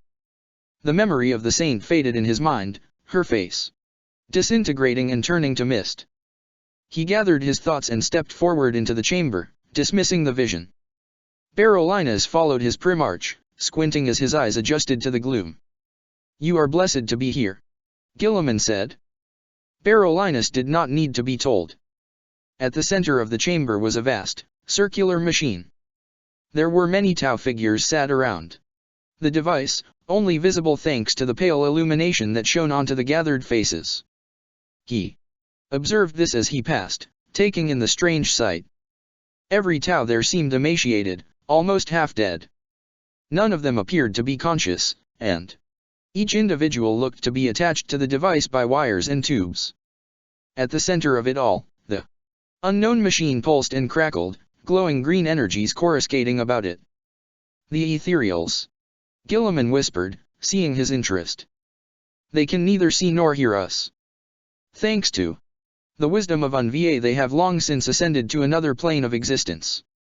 You see, they no longer have need to leave this chamber, for the power of the paradox allows them ultimate freedom. They can go wherever they choose, and still retain the ultimate influence over their people. Berolinas did not understand Guilliman's explanation, but rather felt what his Primarch said to be fact. Some time ago he had come to realize that this was more than a product of faith, but something more. Something inside him, like a shared genetic knowledge. In turn, this knowledge was far more than a blood link with Guilliman. It was part of the gift that the Tau had given him. This way, Guilliman said. And he bathed in his radiance. Berolinas slowed as he cast his gaze forward. Guilliman was already halfway to prostrating himself before the magnificent being seated at the end of the chamber.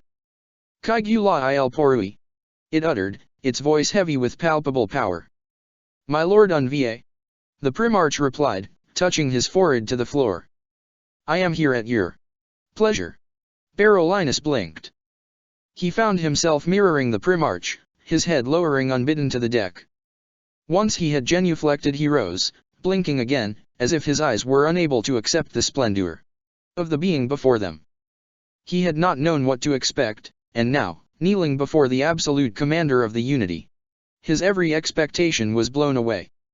There was a majesty about Envie that could not be described or emoted, no matter how one may try.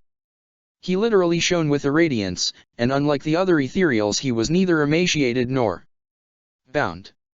He was Tau, that could not be mistaken. His features, though only partially visible beneath the luminescent sheen that surrounded him, corresponded to those of the Tau. The flat features, the square mouth. The eyes, though, were not black. They shone with indescribable vigor, and his skin was like liquid steel. When he spoke, the air in the chamber seemed to shift with every word, as if a cool breeze passed. You have given me Saturn, Guilliman, and yet I am without Thor. Why was my will denied? For my failure, honored Unva, there is no excuse. I allowed agents of the enemy to kill Thor before he could be secured. I underestimated his daring. You underestimated his foolishness, to be sure. You are fortunate indeed that you are my greatest asset, Guilliman, for I would have put any other to death for this failure. Nonetheless, Saturn has fallen and our advance is well underway. Soon Terra will be mine. Of course, my lord. For the greater good. Unva turned his burning gaze to Barolinus then, and the warrior felt his soul shudder beneath the attention of those ageless eyes. What is this, Kaigula? Is it the protege I have heard of? This is Barolinus, my un. He has entered our fold body and soul. It is he who slew the champion, Lucius, and put to flight the agents of the enemy. Yes. Unva answered. The one you called Raleigh. I assume he has not returned since his disappearance. He has not, my lord. Good. I believe his role to be complete now. It is unfortunate that our allowance of his presence cost us Thor, but in the end that allowance will bear fruit. His master does not suspect that we know. Even now, and no doubt assumes that the loss of Thor will affect us greatly. It will not. Now, I have another task for you, Guilliman. The Nicassar, Lord. Indeed. Recent and troubling events have led me to conclude that it is simply too risky to continue to allow the presence of Psykers within the Unity. They have served their purpose. Now we must dispose of them before those who would seek to undermine us have the chance to corrupt them. Are you confident that this can be achieved swiftly and with one strike? Yes, my lord commands it. Guilliman answered, rising to his feet once more. The Nicassar shall be scoured from our Unity. The Isharia +++. Codian met the gaze of the others and could not answer. He had known all along that the Khan's path would differ from their own, but still, this had come as a total shock to him, as much as it had to any of the others. It is as destiny decreed. One of the ghostly voices said. He is needed elsewhere. You shall be reunited with him in due course. I suppose you have seen it. The Kadian spat, raising his eyes as if to look accusingly out at the bodiless spirit. The ghost did not reply. Our mission remains unchanged. Codian continued. The Isharia's crew have made preparations to allow the Kroot-controlled vessels access to the webway in our wake. We are bound for Terra, ahead of the penitent fleet. Codian referred to the ships that were taking part in the war with the ships of Leviathan. Only he knew the truth of that war, and now, looking at the faces surrounding him, he decided that it was time to share that truth, and to bring hope to those whose spirits had taken a pounding. I saw the truth. He began.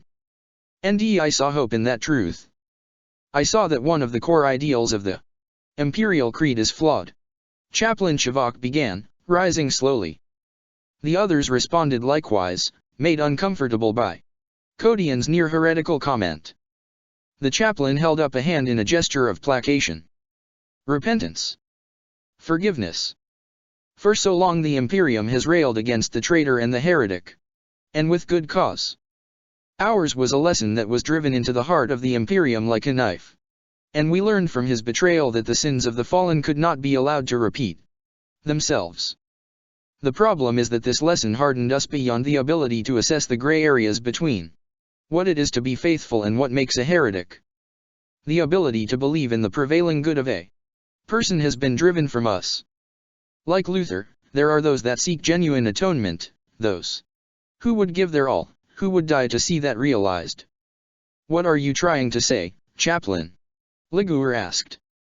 Codian looked to the aging Psyker. That there are two wars being fought for the preservation of our Imperium, librarian. You above all should understand this. Despite the predations of the Unity and their push to destroy our Emperor's kingdom, there was a division that drove you and your brothers from the Alliance. The Death Watch became a force unto themselves, separate from Calgar's forces and yet tasked with the same cause. This fleet mirrors your own Death Watch in essence. It is comprised in the majority of starts that the Imperium at large had thought lost. I have seen beings that even I cannot begin to explain or comprehend. Beasts that once walked as marines, feral creatures that would have been put to death in the age of my origin. Mutant creatures, more monster than marine. Other chapters, thought lost or extinct, fight alongside these beings. Chapters such as the Black Templars. The Templars still exist. Liguor gasped. Yes, and in great numbers. It would seem that they have been recruiting since their departure of the Imperium. This mighty war is led by an individual known only as Centurius. The Legion of the Damned. It was Orekiel's turn to speak. Her reaction surprised Codian, for he had not expected even the Astaroutes to know of the ghostly warriors, let alone anyone else. Orekiel saw this reaction in his eyes, and allowed herself a wry smile. Please, Chaplain, you aren't the only one with knowledge on the secret lore of the Imperium. She is correct, Chivok said, rising slowly. The Legion of the Damned is well known throughout the Inquisition. Hundreds of inquisitors have spent their lives dedicated to unraveling the truth behind those ghostly starts. They remain a mystery still. I have met Centurius, inquisitors, and I can tell you that he is far more than legend. Like Luther. Before him, he is both blessed and cursed by a terrible knowledge, a knowledge imparted to him by the Emperor himself. He carries an artifact so powerful that it has changed him and his chapter into creatures far beyond anything we know of as mortal. I find it hard to believe that the Black Templars would follow any such individual into battle, Chivok said. They are amongst the most zealous of all the chapters. Have you not heard a word of what I have said, Chivok? This is the final war. This is the Dark Age the Astaroutes were created for. The Emperor knew that this time was destined to come to pass. Why else? Do you think his aim was to unite mankind? He knew that we could only survive this trial if we were united as one race. This is the end time, you all need to understand that. This is where everything, where existence itself, has been leading us. Our Imperium has seen many great and powerful enemies since its birth. And yet none can hope to compare with the evil forces that have set their sights upon Terra. We fight to save a world. They could not care less whether that world survives or not. The rest of the gathering were clearly intrigued by Codian's words. It was Gormat who asked the question on everybody's lips. Terra is most definitely the goal of the Unity, Chaplain, I can assure you of that.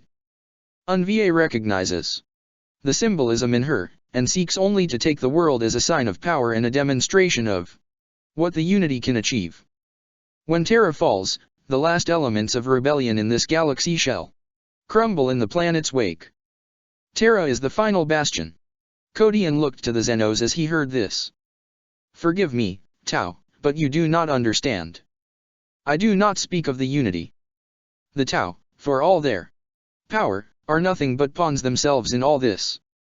Of course you do not see that, the truth has been kept from you. I speak of the Citan. Tell me. Orekiel whispered, her eyes widening.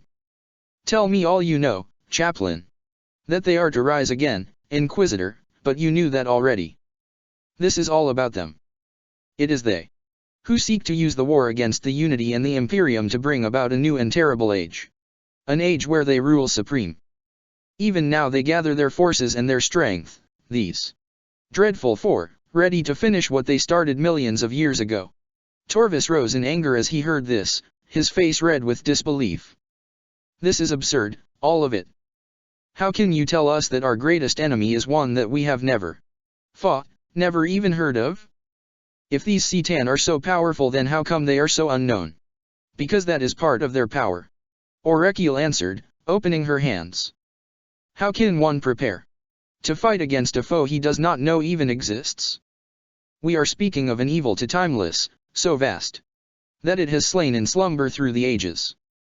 The Imperium, mankind even, did not exist the last time it tried to consume the galaxy. This is unlike anything we have ever seen or faced before.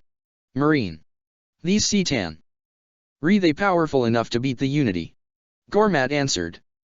Even the Taus. Interest was piqued now. Codian heard this and turned his attention to the former ambassador. You cannot comprehend the power and influence of the C'tan, Gormat. They will use the unity to conquer Terra, and then they will destroy the Tau race for all time. They have been using you since the dawn of your race, Tau. How do you think it is that the Tau rose to power so quickly and so totally? I will not hear this. Gormat spat. He turned on his heel and marched from the chamber, leaving the rest of them to witness his retreat. HNN. Looks like the truth hurts. Grungy sneered, folding his arms. Old Gray's still reeling from finding out his precious ethereals have been using him all this time, and still he can't accept that his life has been a lie. Grungy, all our lives have been based on that same lie. Codian answered. Don't you see that? Have you never wondered why it is that all the sentient races of this galaxy share so many similarities? The Eldar were the first demiurge created to fight the first war against the C'tan. Our kind did not exist then, but they do so now. The demiurge's smile slowly faded.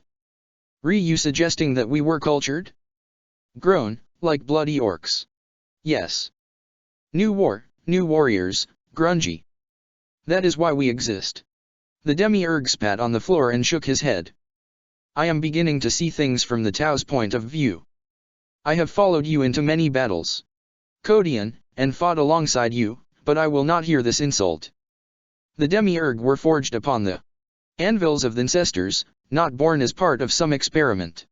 He left then, hot on the heels of Gormat.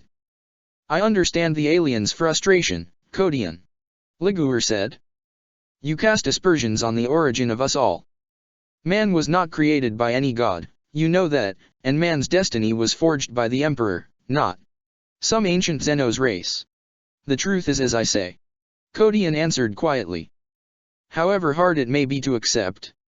We are nothing but living weapons, a legacy of a time when the stars themselves were young. Our existence is not a circumstance of chance.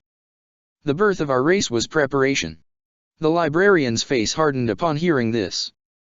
Torvus spat some venomous obscenity and rose, reaching for his hammer. Liguor's claw arrested his advance, and uttering no further word, the two Marines made their exit. Codian looked upon the faces of those left before him. Umbra's, he could tell, was still present only through his allegiance to the chaplain. The Cadian exhaled deeply and was the next to leave. The two inquisitors remained, though their faces were masks of confusion. Leave me. Codian ordered them. We have much to prepare as we enter the webway. We must be ready. Codian Chivok began. Leave. He said again, his voice low. Chivok nodded slowly and led the others out of the chamber. The door closed behind them, and Codian was alone. It will take time for them to accept the truth, Prophet, said a ghostly voice. Whether they accept it or not is immaterial. We are not but pawns, every one of us. Not even death changes that. Codian knew the dead Eldar was right. Part 127. Vital and expendable. The Ziggurat Imperialis the Imperial Palace Terra Uriel Ventress looked about him, still stunned by the unexpected turn of events. It was as if he were caught in some waking dream, too incredible, too wondrous to comprehend. Primarchus. The word resounded through his head again and again, sending an electric pulse down his spine each time. Primarchus. One of the monolithic beings moved to meet with Calgar, the shifting of his bulk hauling Ventress from his reverie. They are gone for now, but they are far from beaten. It will take much more to bring Gog and Magog low. Jagatai Khan. Calgar uttered in response, his augmetic voice heavy with disbelief. Father of the White Scars. Yes. The Khan answered, taking in his surroundings as if for the first time. So, this is the Emperor's palace. Yes, I remember it. It is as if it were only yesterday that I stood here last. How? The War Master whispered, barely able to speak. How can this be? At that the Khan cast around to look upon the distant form of Magnus, a look of dawning realization. passing over his scarred face. It was always meant to be. I remember now. I remember, yes. Do we all? Corax of the Raven Guard said, greeting his brother Primarch with the warriors. Handshake, wrist to wrist. The dark individual swept his black hair up over his head and looked about him, taking in the vastness and splendor of the imperial palace. They have retreated, but you are correct, brother, they are far from done. They were always the strongest of us, before the great disgrace. Horus warned us. Enough, Corax. The Khan growled. The Raven Guard Primarch flicked his head around and fell silent, the expression on his face telling Ventress that he had already revealed far too much. The Khan turned his attention back to Calgar then. Tell me, who is in command here? The sigilled Calgar began. No. Regos is corrupt. Corax and Jagatai heard the voice and twisted to meet the arrival of Dorn, his golden armor glinting beneath the distant lumen globes of the amphitheater. Sigillite. The Khan uttered, suspicion in his voice. Far from it. He is the enemy, this Regos. He is one of the abominations we were created to counter. It is far worse than even the Emperor had foreseen, brother. This deceiver has managed to penetrate the High Lords themselves. He replaced them in an attempt to take the power of the Imperium for himself. His plans were undone shortly before your arrival, when agents of the dragon assassinated the puppets he installed. Gog and Magog? Corax asked. Dorn nodded. Yes. The enemy controls them now. It is as we had always feared. The Emperor himself could not destroy them. They are loose now, slave to a different, terrible master. They will head the armies of unlife that shall descend upon this world and attempt to take it as their own. The conversation died away then as everyone present became aware of a commotion beyond. All eyes turned to see the confrontation that was occurring at the far side of the amphitheater. Bastard! Traitor! I will tear the skin from your bones. Russ charged at Magnus, his frost blade spinning about him. The howling sword carved through the Thousand Suns Primarch's incorporeal form, dragging his mist-like substance with it in its wake. Magnus gritted his teeth and stood his ground, his infernal magics preserving him. Balance your humors, you feral oaf. This outburst serves no good whatsoever. Magnus. Whoreson. Face me. Face me as a warrior. I will not rest until I get my retribution. Fenris. Damn you, you bloody crimson mutant. Magnus seethed and then took a step forward. His armored body flickered and then became tangible. Russ saw this and lunged at him, sweeping a fist across his face. The blow connected and threw the red-skinned Primarch back onto his. No sooner had he landed than he became intangible again and then drifted, like mist, onto his feet. I trust that you are satisfied, you rabid swine. Magnus uttered. Russ shook his head and stepped back, shaking his armored fist as he did so. That will suffice. He answered, deactivating his blade and placing it back in its scabbard. I have waited thousands of years to do that. Magnus ran the back of his hand across his mouth, the action dismissing the blood and damage caused by the wolf's blow. Then I trust that it is out of your system now, Russ. We have an Imperium to salvage. Russ did not answer the giant. He glanced about him, taking in the surrounding space and the beings that dwelled there. Several moments passed before the satisfied smile that split his lips slowly began to fade. Guilliman. Where is that posturing Bastilon? I can see his smug face now. Guilliman is not present. Dorn answered. Russ looked to the Imperial Fist's Primarch, his yellow eyes widening. Rabut did not make it, Russ. We are all that is left. We are the only ones left to fulfill the prophecy. Look of sadness passed over Russ' face. The Primarch let out a nasal sigh of discontent, the messy braids of hair falling over his face. Then we shall avenge his memory, those of us who made it through the trials. No, brother. Dorn continued, placing a hand upon the Primarch's shoulder. You must understand the truth. It is far worse than that. He did not die. +++. The Isharia +++. We have entered the webway. Grungy looked up as he heard this and nodded. Yeah, Longshank. I felt it. Kodian entered the small chamber, turning his bulk sideways through the oval opening as he did so. These accessways were hardly built to accommodate the passage of power armor, he said, squeezing through the space. Grungy snorted and continued with his duties. The axe that he had fashioned to replace his lost Ogmatic hand was loose and laid upon the wraithbone dais before him. After a few moments he eyed the silent chaplain, suspicion creeping across his granite face.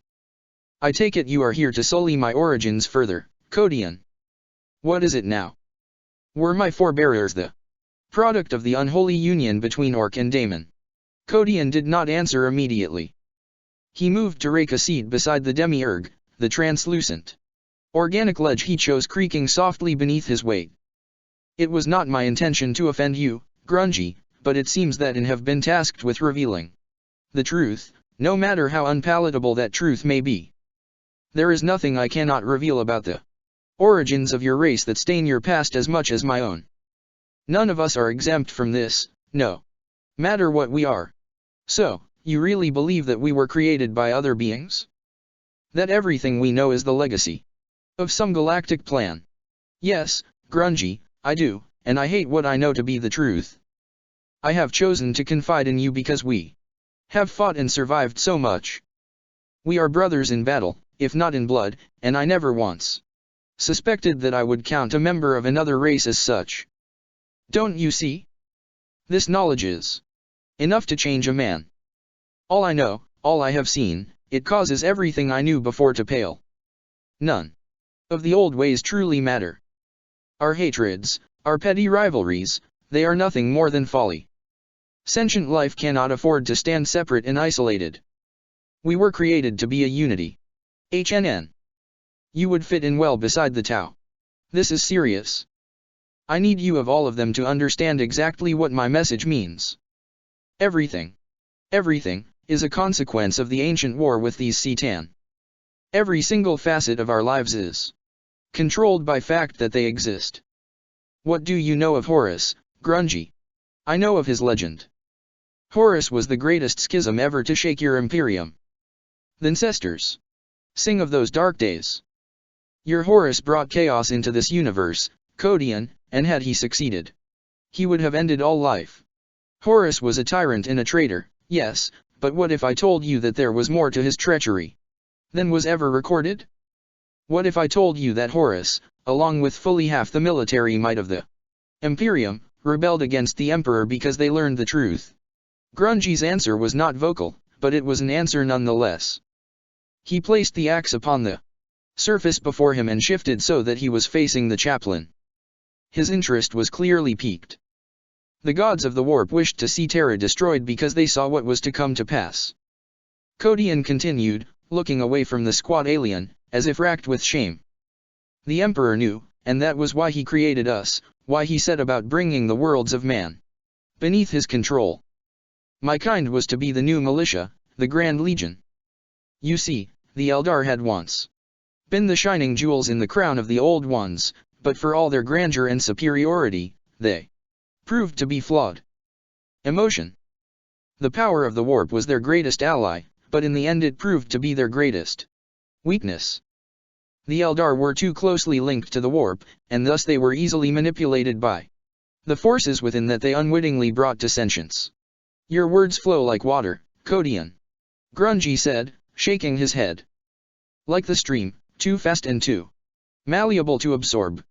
Then try to understand. The Eldar brought about a disaster that almost consumed the stars. The C'tan were beaten back, forced to retreat, but in their absence the old ones were consumed by the forces that the psychic races had unwittingly released. And so, what of the human race? Like the demiurge, and like so many other races, we were created to proceed the second coming of the C'tan. Horus saw the truth in his, and that was what allowed the influence of the dark gods to consume him. Long before the heresy, 2 of the Emperor's sons were revealed to harbor a curse, one that could not be countered. The Primarchs were shown the truth, but by then it was too late for fully half of them. The machinations of the Citan had already soured the legacy of the old ones. Horus saw the truth, and in turn managed to convey that truth to many of the emperor's sons. Some realized the intent behind the emperor's actions, whilst others only felt the sting of his deceit. That is how Horus managed to corrupt so many. Grungy. I see. The demiurge turned back to the task in hand, retrieving the axe from its resting place. He continued to sharpen its edge, though it was clear from his expression that he was thinking over all the chaplain had revealed. So, in essence, you are telling me that everything your Imperium is based upon is a lie? Yes. Codian answered sincerely. Why? Because I need you to see. I need you to understand exactly what this war means. You fight, my brother, to avenge a race that is lost. I need you to understand that this is bigger than retribution. This is a fight for the survival of life, in all its forms. I mourn for the loss of your people, Grungy, but I cannot bring them back. We face a foe that would extinguish us all, that would feed on us as if we were nothing more than morsels. We fight for life, all of us. Race matters not. Grungy heard this and placed the weapon back onto the table. What exactly are you trying to tell me, Codian? That you are not alone. That you are far from the last. I have known what it is to feel isolated, to feel like a relic, a remnant of a time that does not belong to me. Those thoughts were selfish, short-sighted. Demiurge, human, Eldar, it does not matter, Grungy. We are life. We are alive. None of us, not a single soul, will go quietly into the night. HNN. T last, Stockleg, you begin to make sense. +++. Enter. Regos did not acknowledge the new arrival. The doors hissed open and she entered, the light drifting like liquid across her sleek black form. The agents are dead to a man, my lord. The assassin said. The plan was flawless. The emergence of the Primarchs was an unfortunate impediment, but counted for. Regos answered, clasping his hands together. I had anticipated the meddling of Magnus. As unfortunate as their return may be, this serves us, my pawn. The Void Champions are suppressed, for now at least. Our hold on Terra is far from compromised. The assassin bowed her head at the wisdom of her master. The Primarchs converge as we speak at the foot of the ziggurat. Do you wish that we? No. To move against them now would be ill-advised. We must allow them to think that their consolidation is utterly effective. They need to believe that I am vexed by their combined presence. Continue to monitor their movements, and keep me updated. As my lord wills. The assassin replied, bowing her head. With that she turned smartly on her heel and made towards the exit. It was only as she neared the door that she slowed. My lord, one more thing. Regos glanced up as he heard this, his features hardening. A fleeting pulse of power passed over his face. Speak. It concerns the Void Champions. What of them? The assassin hesitated, as if afraid of incurring the Sigillite's wrath. They are powerful, lord. Too powerful to dismiss. They have retreated, no doubt to recover from their confrontation with the Primarchs. Would you wish us to locate them and neutralize the threat while they are indisposed, or do we still maneuver to suffer the Grand Magos still? My assassins are ready to act at your command in order to achieve this. Regos rose slowly at this, anger twisting his features. It is not your place to assume my will, assassin. Never do so again. Forgive me, Sigillite. I am but eager to fulfill my role in disposing of those who would oppose you. My agents are ready to dispose of whatever remains of Chozix at your will. Regos found a balance in his mood then. He sat back down and waved a dismissive hand. Chozix has been dealt with by my own hand, Caligus. You will find the body of the Grand Magos where I left it to fall, in his private sanctum. There is no more need for subterfuge and guile now. Leave it there to rot. As for the Void Champions, the assassin did not look to flinch, nor did she attempt to speak. None of these reactions were necessary to gain his attention. Is something amiss? Forgive me, Lord, but I do not understand. You say Chozix is dead. Of course he is. The fool thought himself safe beneath his master's shadow. I could allow him that illusion no longer. The assassin shifted slightly and raised her wrist up to her hidden face. She spoke quickly and softly into the communicator there. Whatever answer she received, she clearly did not appreciate. My patience tires, assassin. It is Chozix, Lord. Our spies confirm that he's still alive and well, still within his chambers. Of course. They have to be mistaken. I will deal with their incompetence immediately. Rigos did not answer. Instead, his eyes blazed. Part 128. Fallen Masters, Risen Legends. The Ziggurat Imperialis the Imperial Palace Terra He should have been here. Russ cast his gaze out slowly across the amphitheater, his frost blade deactivated and shouldered. This is unacceptable. He should be here. How can he be lost to us? Fukin asked, looking to the crimson-skinned giant. I do not understand.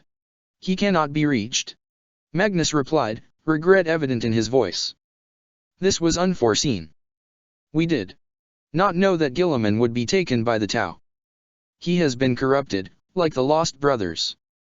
I cannot purge that corruption, for all my abilities. If I bring him to us now he will break himself against us before reaffirm his allegiance. This is unacceptable. This time the voice belonged to Lionel Johnson, the father of the Dark Angels. He reached up and removed his hood to reveal a pale face fringed with thick auburn hair. You have made a mistake, Magnus. We all saw the return. He came to us and he showed us the truth. There is no mistake, Lion. I cannot explain this turn of events, but Guilliman is lost to us.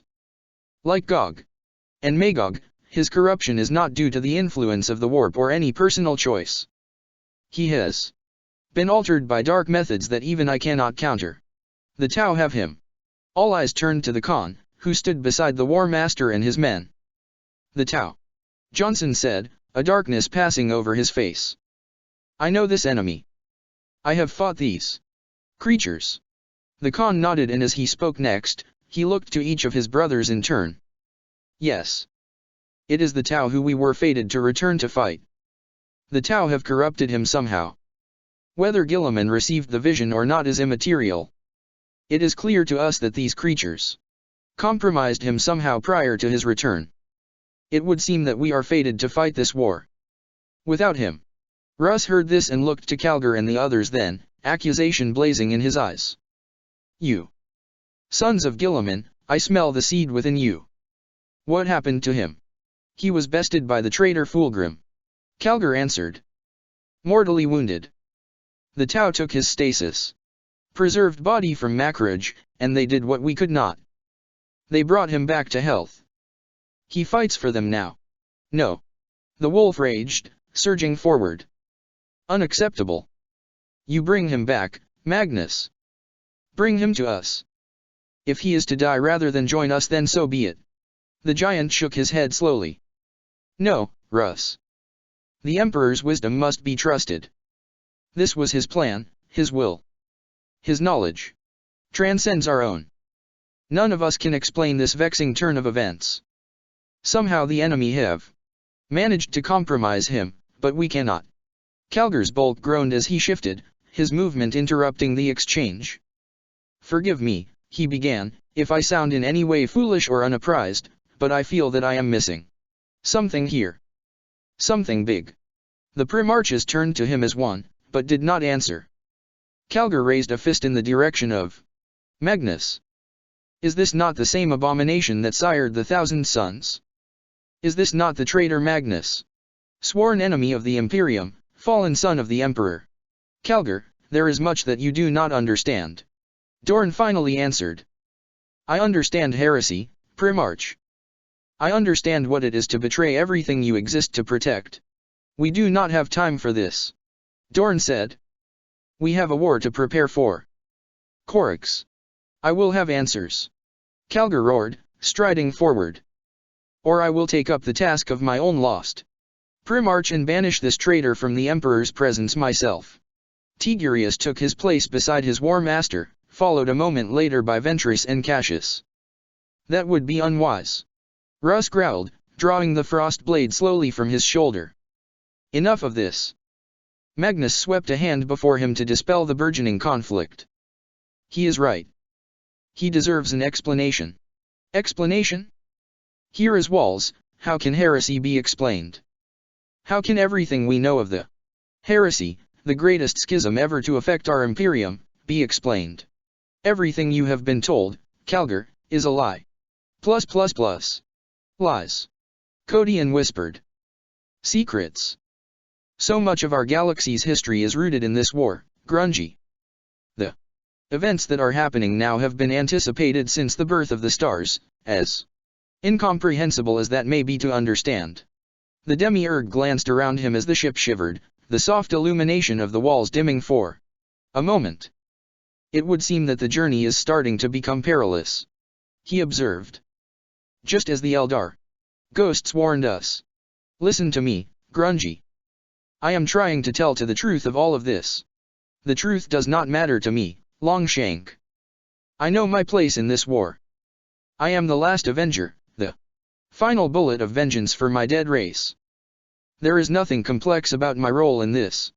Codian's face hardened as he heard this. We all have a role to play in this fight, Demiurge. Don't you see that? None of this is chance. With that he removed something from one of the pouches at his belt. A small piece of yellowed parchment, its condition clearly indicative of its great age. This is the key, it always has been. The destiny of a galaxy, scribbled by Zeno's hand. The last Avenger, Grungy. See? This is a prophecy so old that it precedes the birth of your race. You are the last Venger. Millions of years ago, your role was already foretold. Grungy took the parchment from Codian and examined it, his mouth moving silently with each word. This is more than a prophecy. It is a warning. It was written for me. The Demiurge smiled at this, clearly amused by the claim. Now that would make absolutely no sense whatsoever. Codian moved to stand by him and stuck a finger into the parchment.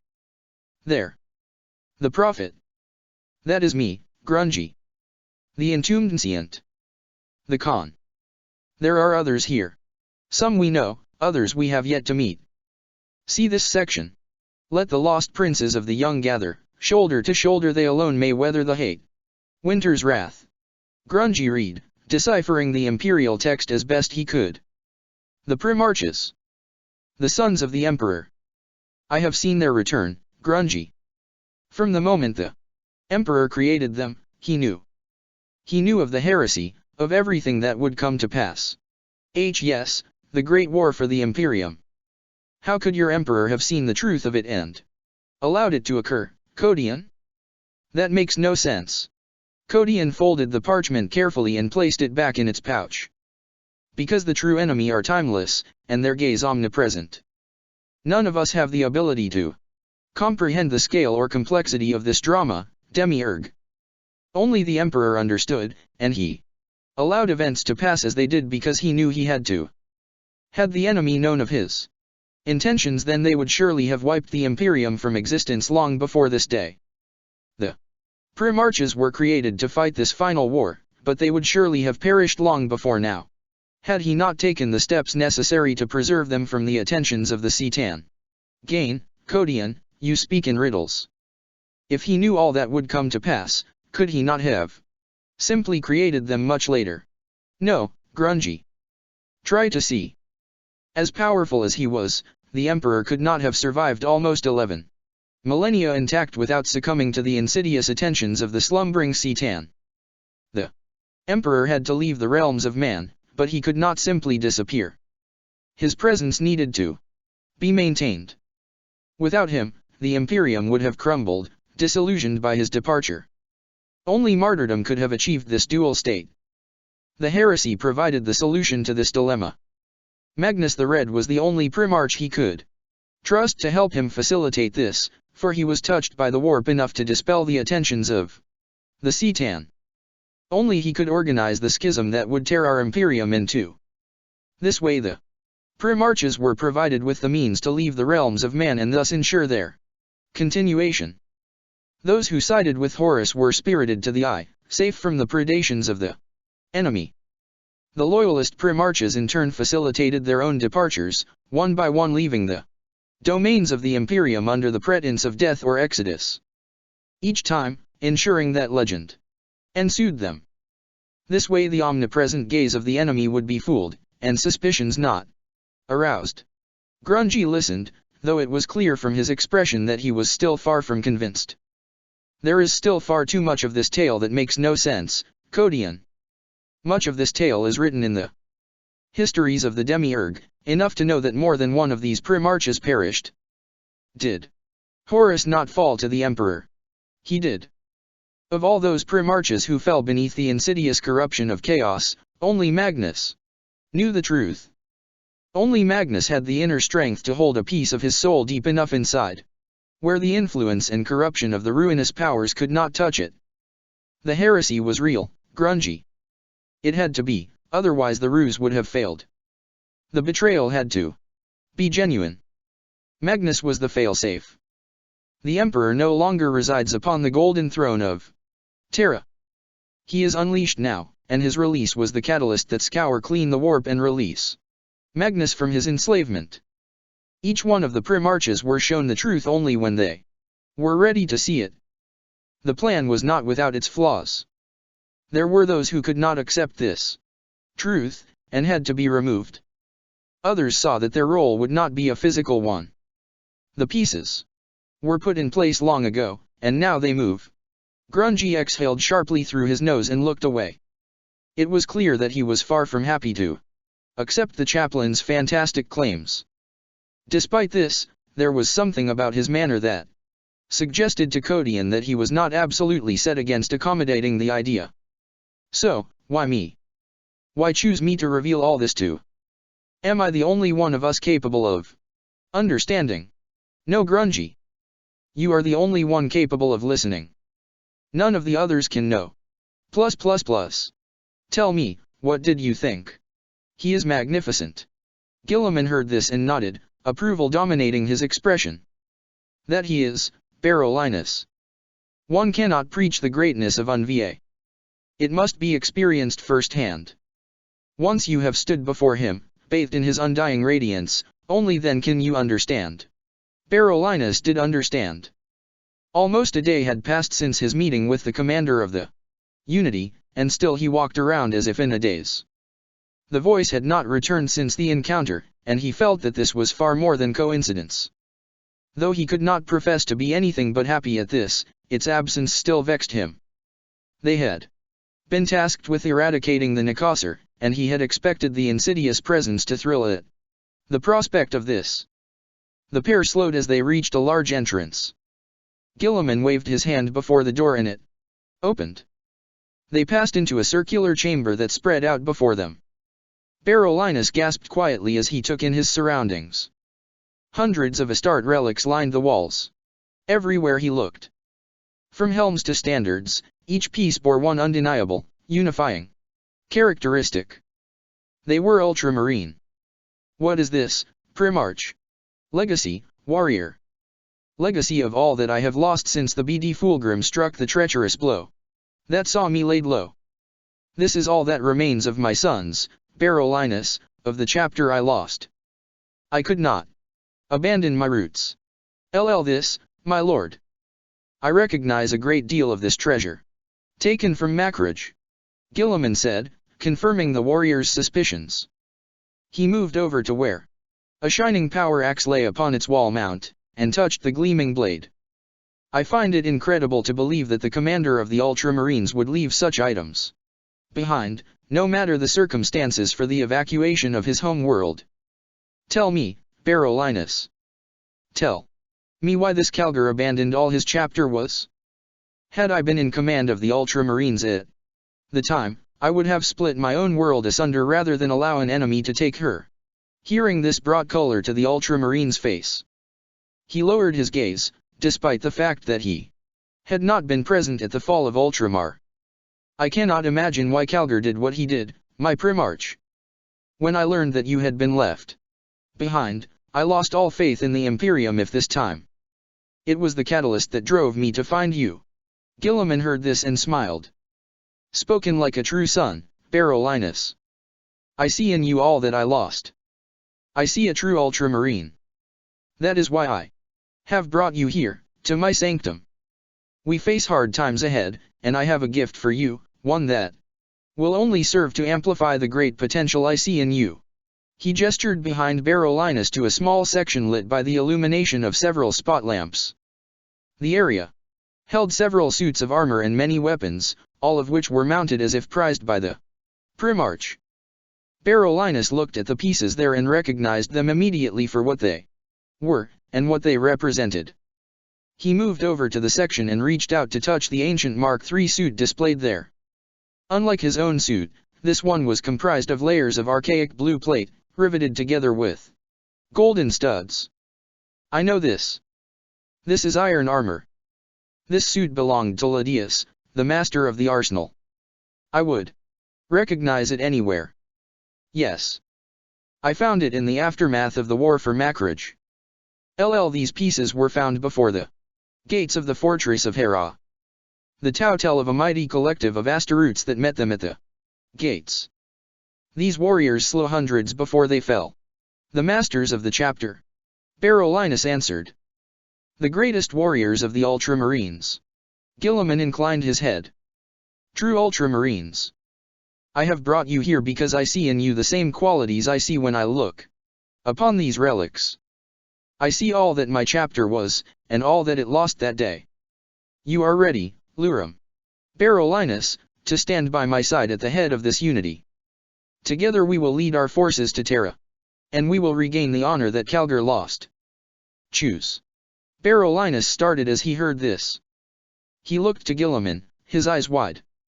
My lord. Choose, start. Your armor and your weapons. It is your destiny. He looked back towards the four displays and smiled, wonder in his face. It is your destiny. A voice echoed in his mind. Part 129. The approach. This will be your finest hour. Guilliman looked out upon the glowing figures surrounding him, the collective fires that flickered across their tall forms illuminating his armor. Barolinus stood by his side, resplendent in his newly acquired iron armor.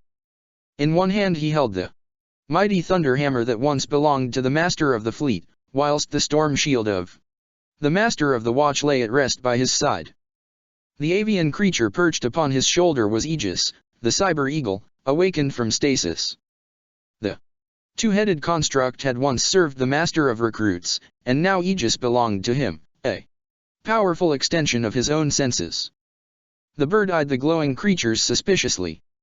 Honored Nikosar, I stand before you today with a message from the great Unva himself. Your kind has served the unity for longer than most.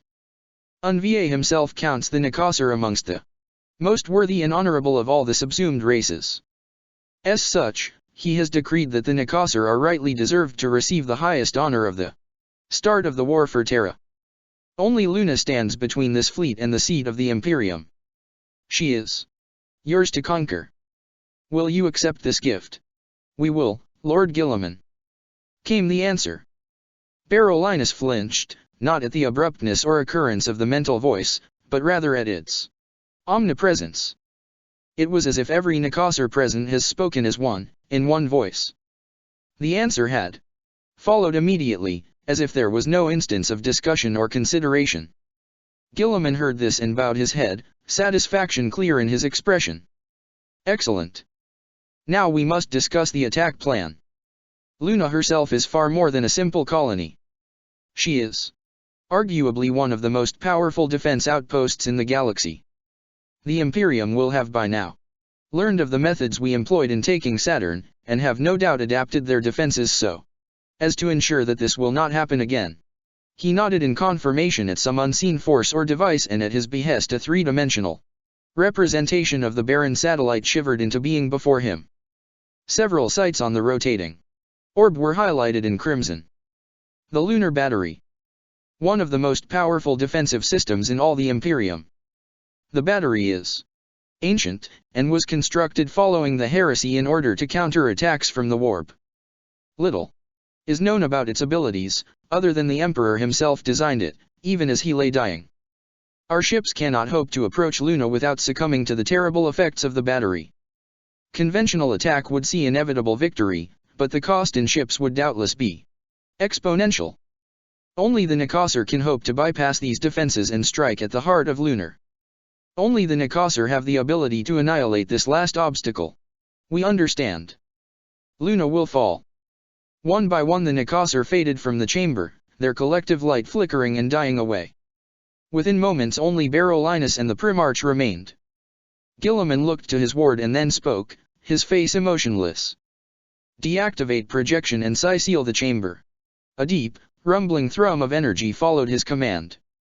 Barolinus felt the hairs at the base of his neck stand on end, and a deep pressure press against the inside of his mind. It was clear that, whatever Guilliman had to say next, he did not intend to allow the Nicassar to eavesdrop the conversation. The Nicassar will die, Barolinus said. It was a statement, not a question. It is the will of Unva. The lunar battery was designed to keep the traitor legions from Terra's gates. The battery works by sending a warp spike into any approaching craft that utilize warp engines or any other warp-based motive systems. It overloads those systems, causing catastrophic failure.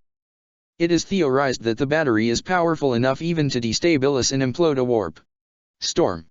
So the Nicassar cannot hope to counter it. The Nicassar are warp-based creatures, Barolinus, ascended beyond the need for mortal form. The battery will tear them to atoms and send whatever remains screaming into the immaterium. The irony of this is that we are prepared to meet the battery head-on. Every ship in this fleet prepares, even now, to jettison its warp engines and have the subsumed navigators disposed of. With nothing left to target, the battery will be forced to rely on more conventional defense systems. Barolinus frowned as he heard this. He still knew little of the Unity's capabilities, though he had met the navigators and suspected the use of warp technology. But this?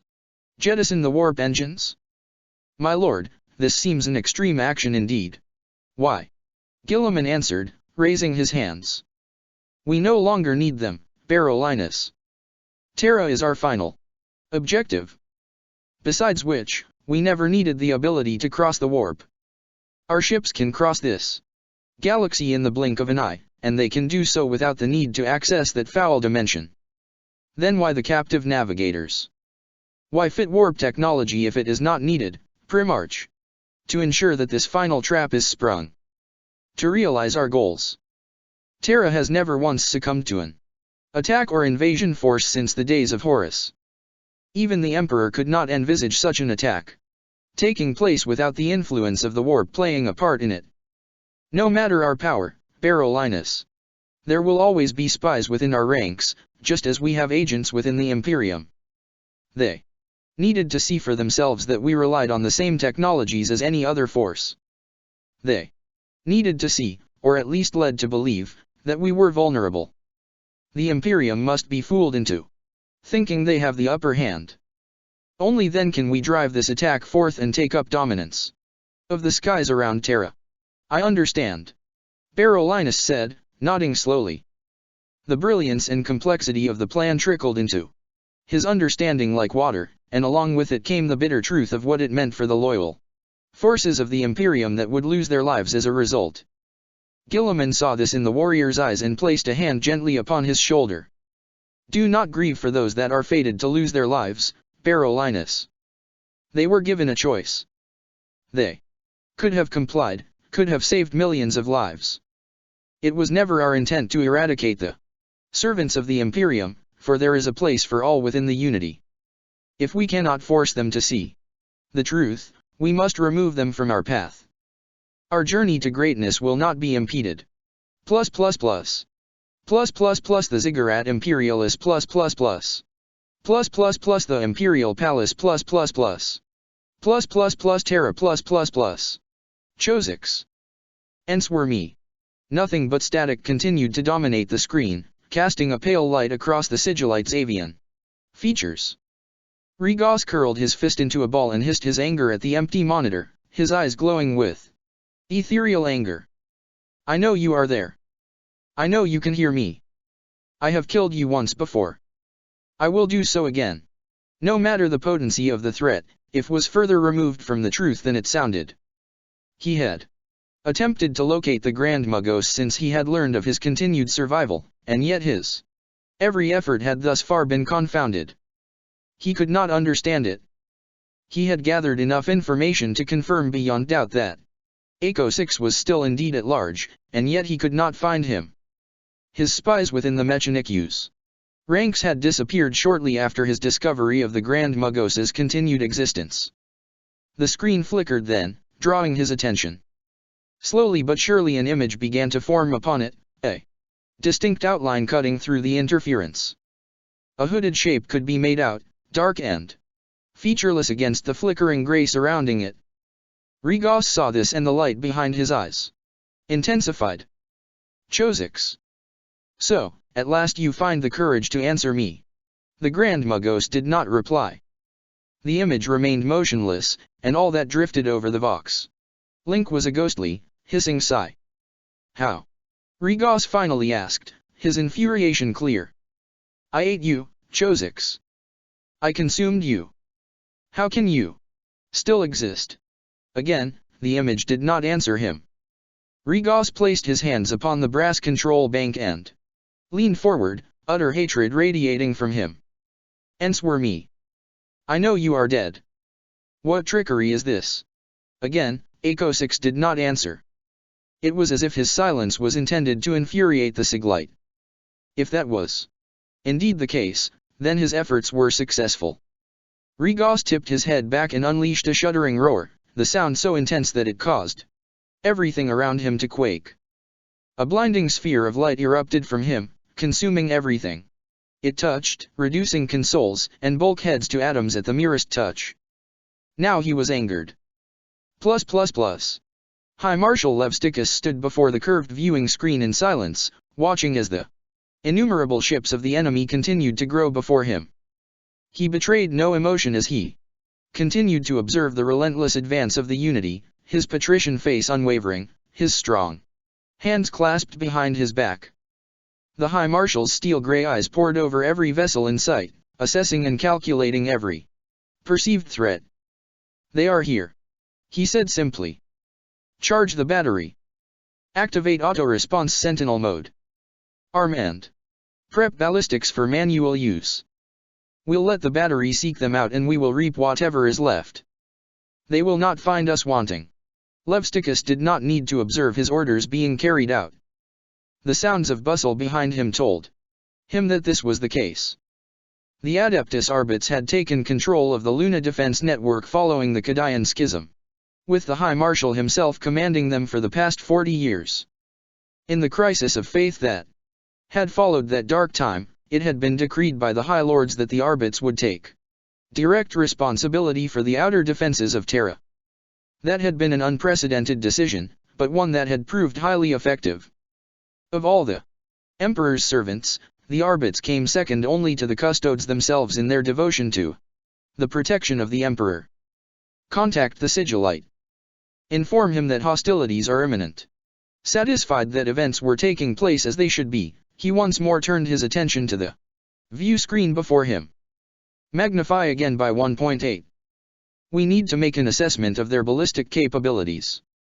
I want all forward arrays to begin simultaneous intel sweeps. Whatever we find, we log. They will not catch us unawares. Initiate the counter-cogitators. I want the battery learning as of now. Thousands of Arbites responded to his commands within seconds, his orders relayed to every corner of the satellite instantaneously. The fearsome lunar battery came online, drawing its power from the vast capacitors far beneath the moon's dusty surface. Levsticus felt the floor beneath his feet shudder as the network came online, and allowed himself an imperceptible nod of satisfaction. LL hands ready. Slave gunnery servitors to tertiary grid now. All Arbit gunnery crews, arm and prep. Full teams, independent target assessment. I trust every arbitrator under my command. Do not let me down. They were ready to meet the Unity now. The High Marshal took his place before the screen once again, unable to tear himself away from the approach of what could realistically be the doom of Terra.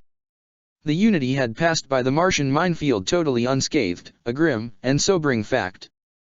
The original intent of the Alliance had been to utilize the field, to divert millions of the mines into the Unity's path.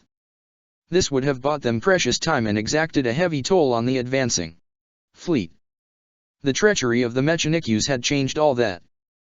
The cult of the machine had withdrawn its operatives and all but disappeared from beneath the noses of the Alliance. No one seemed to know what had happened to the Mechanikus. Worse still, no one even dared to ask.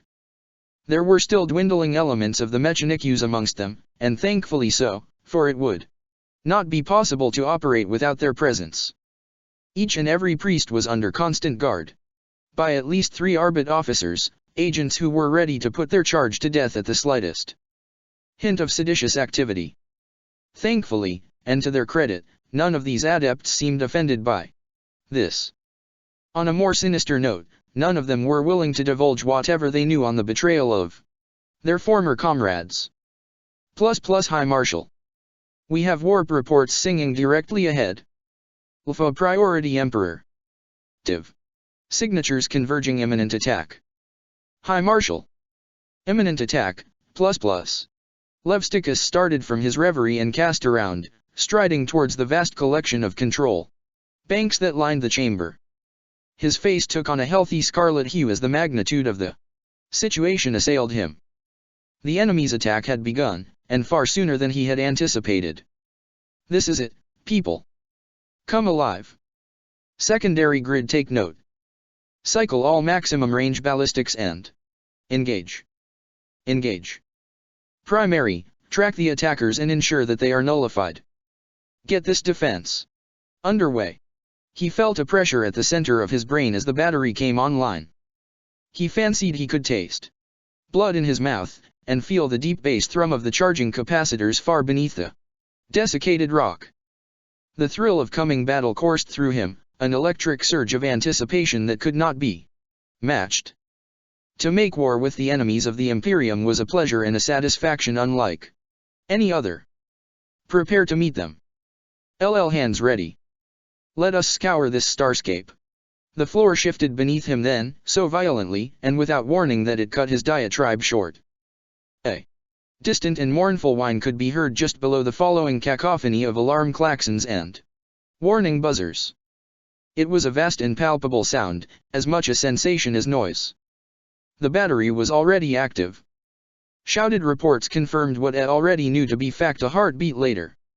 Servitors and Arbit operators alike vied to make their report heard over the rising tumult. Something had activated the battery. He could not understand it. He fought to steady himself and staggered forward, the collective glow of hundreds of status screens illuminating him. From what he could see, none of the enemy craft were near enough to cause the activation of his defenses. For a fleeting moment he suspected the interference of the Mechanikus, but he soon put this thought from his mind. All the augurs were screaming of a genuine enemy attack. What the hell is happening? I need status reports now. He raged, scouring the screens before him in an attempt to identify anything he could discern as a threat. High Marshal, we have multiple Emperor. They are everywhere. The battery is engaging sub-warp targets. I repeat, sub-warp targets. The enemy are trying to translate into the complex ++. Levsticus could not believe what Ed was hearing. Such an attack was impossible, it had to be warp. Capable ships simply could not translate so close to a stellar body, such an attempt was suicidal in the extreme. Still the battery surged again and again, destroying these mysterious targets in droves, if the readings were to be believed. None of this made any sense. Find out what the hell is going on. I want answers. He raged.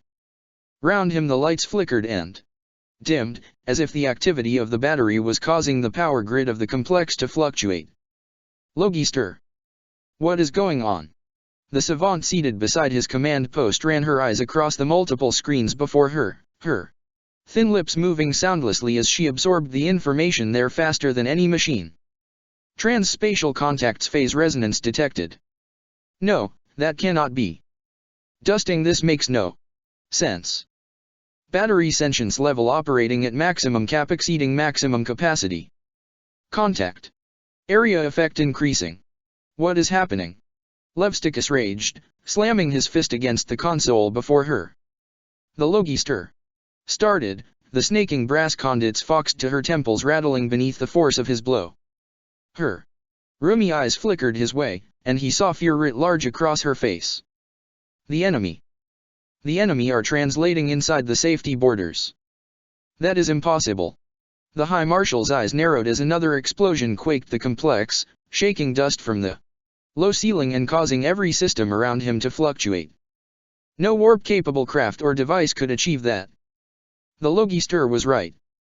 It was an impossible notion. And yet, all around him, he could see the evidence to suggest otherwise. The enemy were already dying to his ancient guns, and he had yet to see a thing. Part 130. The onset of extinction. Robert Guilliman looked on from the bridge of his ship as the grey orb before him shimmered, the airless void around it glowing with an unearthly light. Blinding streaks of warp energy snapped forth, like solar flares to envelop areas of space seemingly empty. The Primarch knew that this was far from the case. Coruscating spikes of multi-hued, super-dense warp energy cracked across the void, seemingly as if from nowhere, lashing across the starscape and burning themselves out. Reality looked to shimmer and thin wherever these spikes struck, as if the barriers between the dimensions were pierced, if only for a split second. What is happening? Guilliman did not turn to look upon his ward. His eyes remained glued to the scene, as if what he was witnessing was so irresistible that he could not tear his gaze away. Fate, Barolinus. The lunar battery purges the Nicosar from existence as we speak. Our plans run unhindered, as they should. But I do not see them. Of course not. One of the Nicosar's most potent assets is their ability to transport themselves through the immaterium at will. They couldn't have known that the lunar defenses were designed to counter such a maneuver. The battery is multiphasic. It was built with the primary intent to stop warp-based incursions. They don't stand a chance. Barolinus continued to observe the invisible extinction of the Xenos race as he listened to Guilliman. Much as he tried, he could not bring himself to rejoice in the wholesale slaughter of beings that had been counted amongst the allies of his Primarch. It seems extreme. Wasteful even. The Nicosar were powerful allies. Too powerful, Barolinus. They are highly dangerous creatures, too dangerous to be allowed to continue coexisting with us now that we are so close to our goal. The Tau always intended this end for them. Unva himself saw the potential and the danger in them. Their race was one of the first to be subsumed into the Unity. Did you know that? This was no accident. Barolinus shook his head. He truthfully knew little if nothing about the history of the empire he now served, nor did he harbor any desire to learn. Without the presence of the Primarch, he would not even be here. Powerful enemy must be handled carefully. Outright eradication is not always the most productive course of action, one of the prime teachings of the Ethereals. If an enemy's power can be harnessed and used for the advancement of your own cause, then it is right and just that you do so. Look what the Nicosar have given us, Barolinus. Look where they have brought us. Guilliman raised a hand and presented the scene to him. Though minutes old, the war for Luna was well underway now. What is our next course of action? We let the Nicosar dash themselves against the defenses of Luna, and then we move in for the kill. Guilliman replied, striding towards the vast display. The Primarch placed an armored hand against the glowing screen, his fingers spread so as to envelop the dry orb. This is Guilliman. Charge all weapons systems and prepare to advance on my word. Core VESA ships will lead the initial attack. Maximum range ordnance will cover their advance. We will approach slowly and with great care, ensuring we advance into the range of the enemy's guns only when Absolutely necessary. Across the fleet, millions of individuals responded to the Primarch's commands. Like a perfect, well-oiled machine, the forces of the Unity worked in perfect coordination in order to ensure that the careful plans came into fruition. Bulky core VESA factory ships moved to the head of the fleet, even as the first rail cannon batteries opened fire. Millions of Remora drone fighters disgorged from the ships, so thick that their numbers obscured the starscape.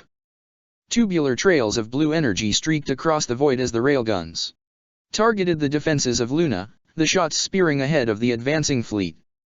The outer defenses of Terra had entered the war. The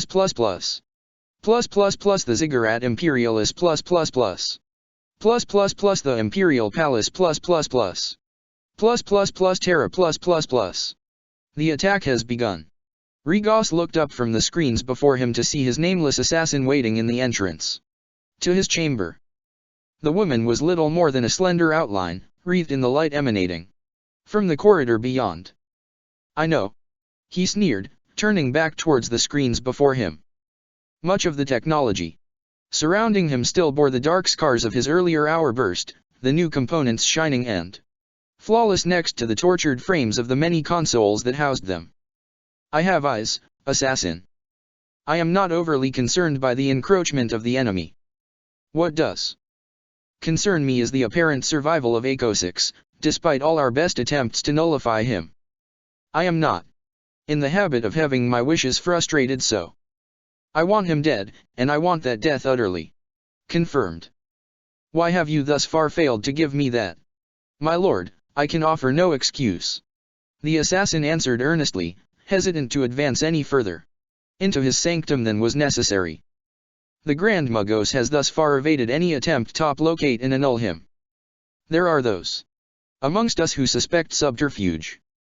Perhaps Eco-6 is dead, as you intended.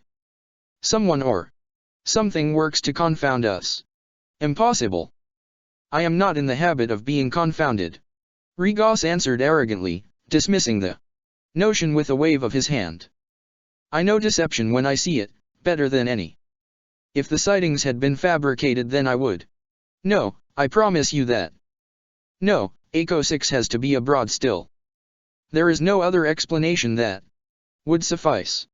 Then we will redouble our efforts. The assassin said, bowing her head respectfully. Find him. Find him soon, or I will take the head of everyone involved in this hunt. Regos announced coldly, his disdain for the lives of his operatives clear. I want him dead. I want him finished beyond doubt. Bring me his head. Yes, my lord. As you command. With that the assassin flowed from his sight like mist, leaving the open doorway empty.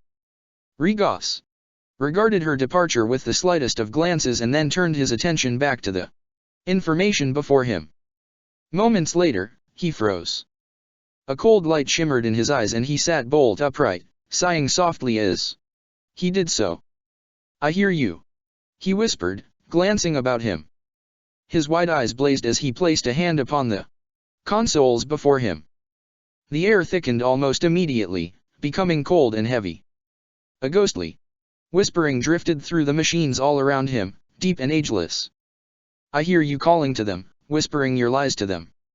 Your lapdog was foolish enough to release them too soon, and he has paid the price for that imprudence. I do not know how you brought him back, but it matters not. Your hold on this world has been weakened. The whispering intensified then, growing to a deep and suffocating gale of sound. Regos withdrew his hand and the noise ceased immediately, leaving the chamber once again saturated by silence. I will find them, he said, flexing his fingers slowly, as if to work out an aching pain. I will find them. And I will unleash the fury of their brethren upon them. You will not take this world from me without a fight. Sigillite. Yes. Calgar answered, his mechanical voice nonetheless cold and filled with disdain. Self-imposed title, one that serves only to highlight the arrogance of this individual.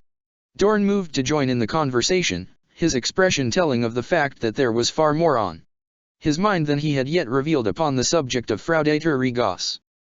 Brothers, the situation here is dire indeed. I have been fighting the insidious influence of Regos for as long as the Imperium has been at war with the Tau, longer, in fact. He is of the enemy, and what the others will seek to achieve through the show of force, he intends to achieve through deception and subterfuge. Wait. Russ interjected, holding up a hand. The wolf let out a long, balancing breath and rotated his neck, as if to prepare himself for the complex answers that were to come. Let me try and understand this. We have lost the Mechanic-Use. Dorn nodded, much to the wolf's chagrin. Yes. LL of you listen, and take in what I am about to tell you. Every one of us saw the truth of this time when the Emperor gave us the vision. What we saw changed us forever, caused us to shape our destinies in accordance with his will, so that we would be here for this final war. Much has changed. In our absence, brothers, Terra is assailed. The enemy that was shown to us is abroad, and moves even now to secure the jewel of our Imperium. The Mechanic-Use is under the thrall of one of these dark gods, corrupted so totally that we cannot hope to bring the organization back into the light.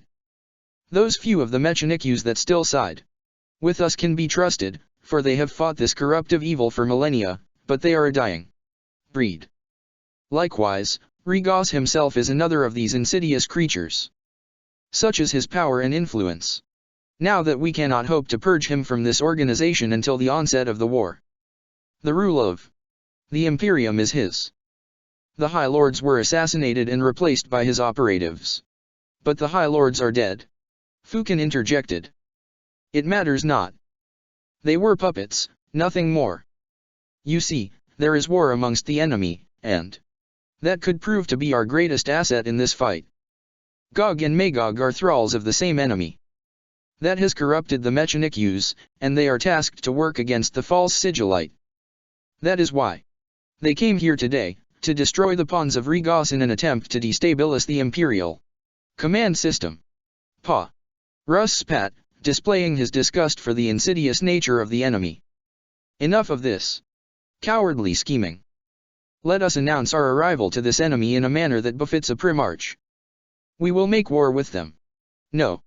Russ froze, his lips sliding back over his fangs. He looked to Magnus and closed his fist around the hilt of his blade, a clear sign of challenge. We cannot face them, Russ.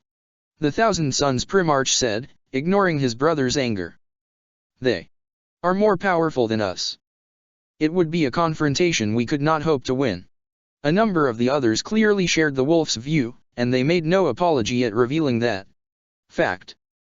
Corax spoke next, moving to stand beside the wolf in a show of support. More powerful? We are the sons of the Emperor reunited. The gods of chaos could not lay us low. We fought the greatest, most bloody war this galaxy has ever seen, and we won. Magnus shook his head slowly at this. Immaterial, Corax. The C'tan are unlike any foe we have ever faced before. Theirs is the power to consume stars as we would food. The C'tan hold sway over the forces of reality, just as the chaos gods dominate the warp. Do you not remember the vision sent to us? At that, he looked to Russ. I saw the truth as you all did. Russ, my epiphany came on Prospero. Even as you broke my back upon your knee, I saw the truth. The Emperor's wisdom filled my mind, and I knew then, at that very moment, all that would come to pass, and all that had to be done. I saw the terrible power of the sleeping C'tan, and understood that only the realms of the warp could keep them from destroying us. I know you saw that too.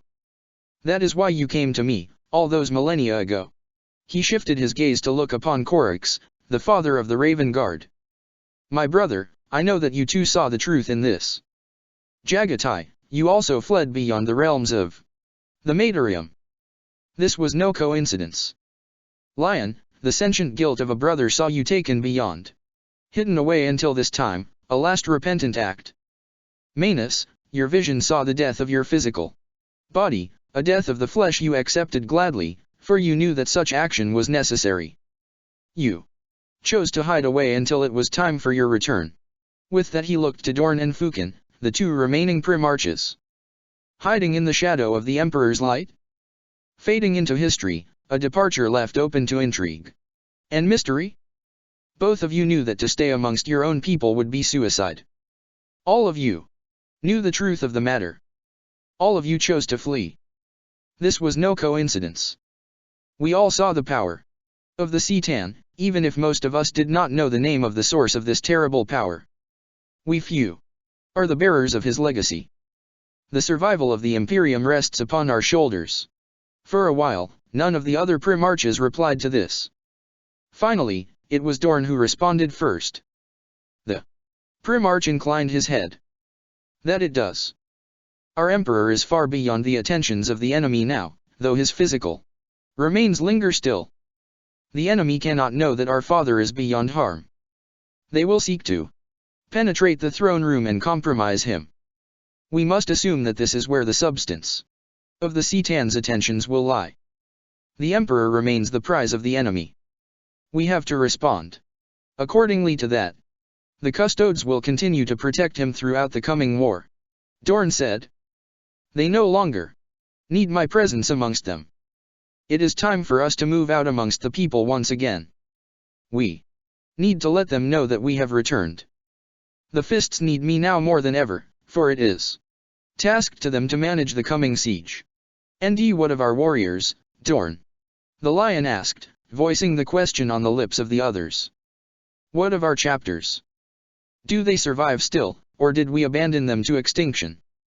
My return brought with it a terrible discovery. It revealed a sickness amongst my angels, a sickness I myself had to purge.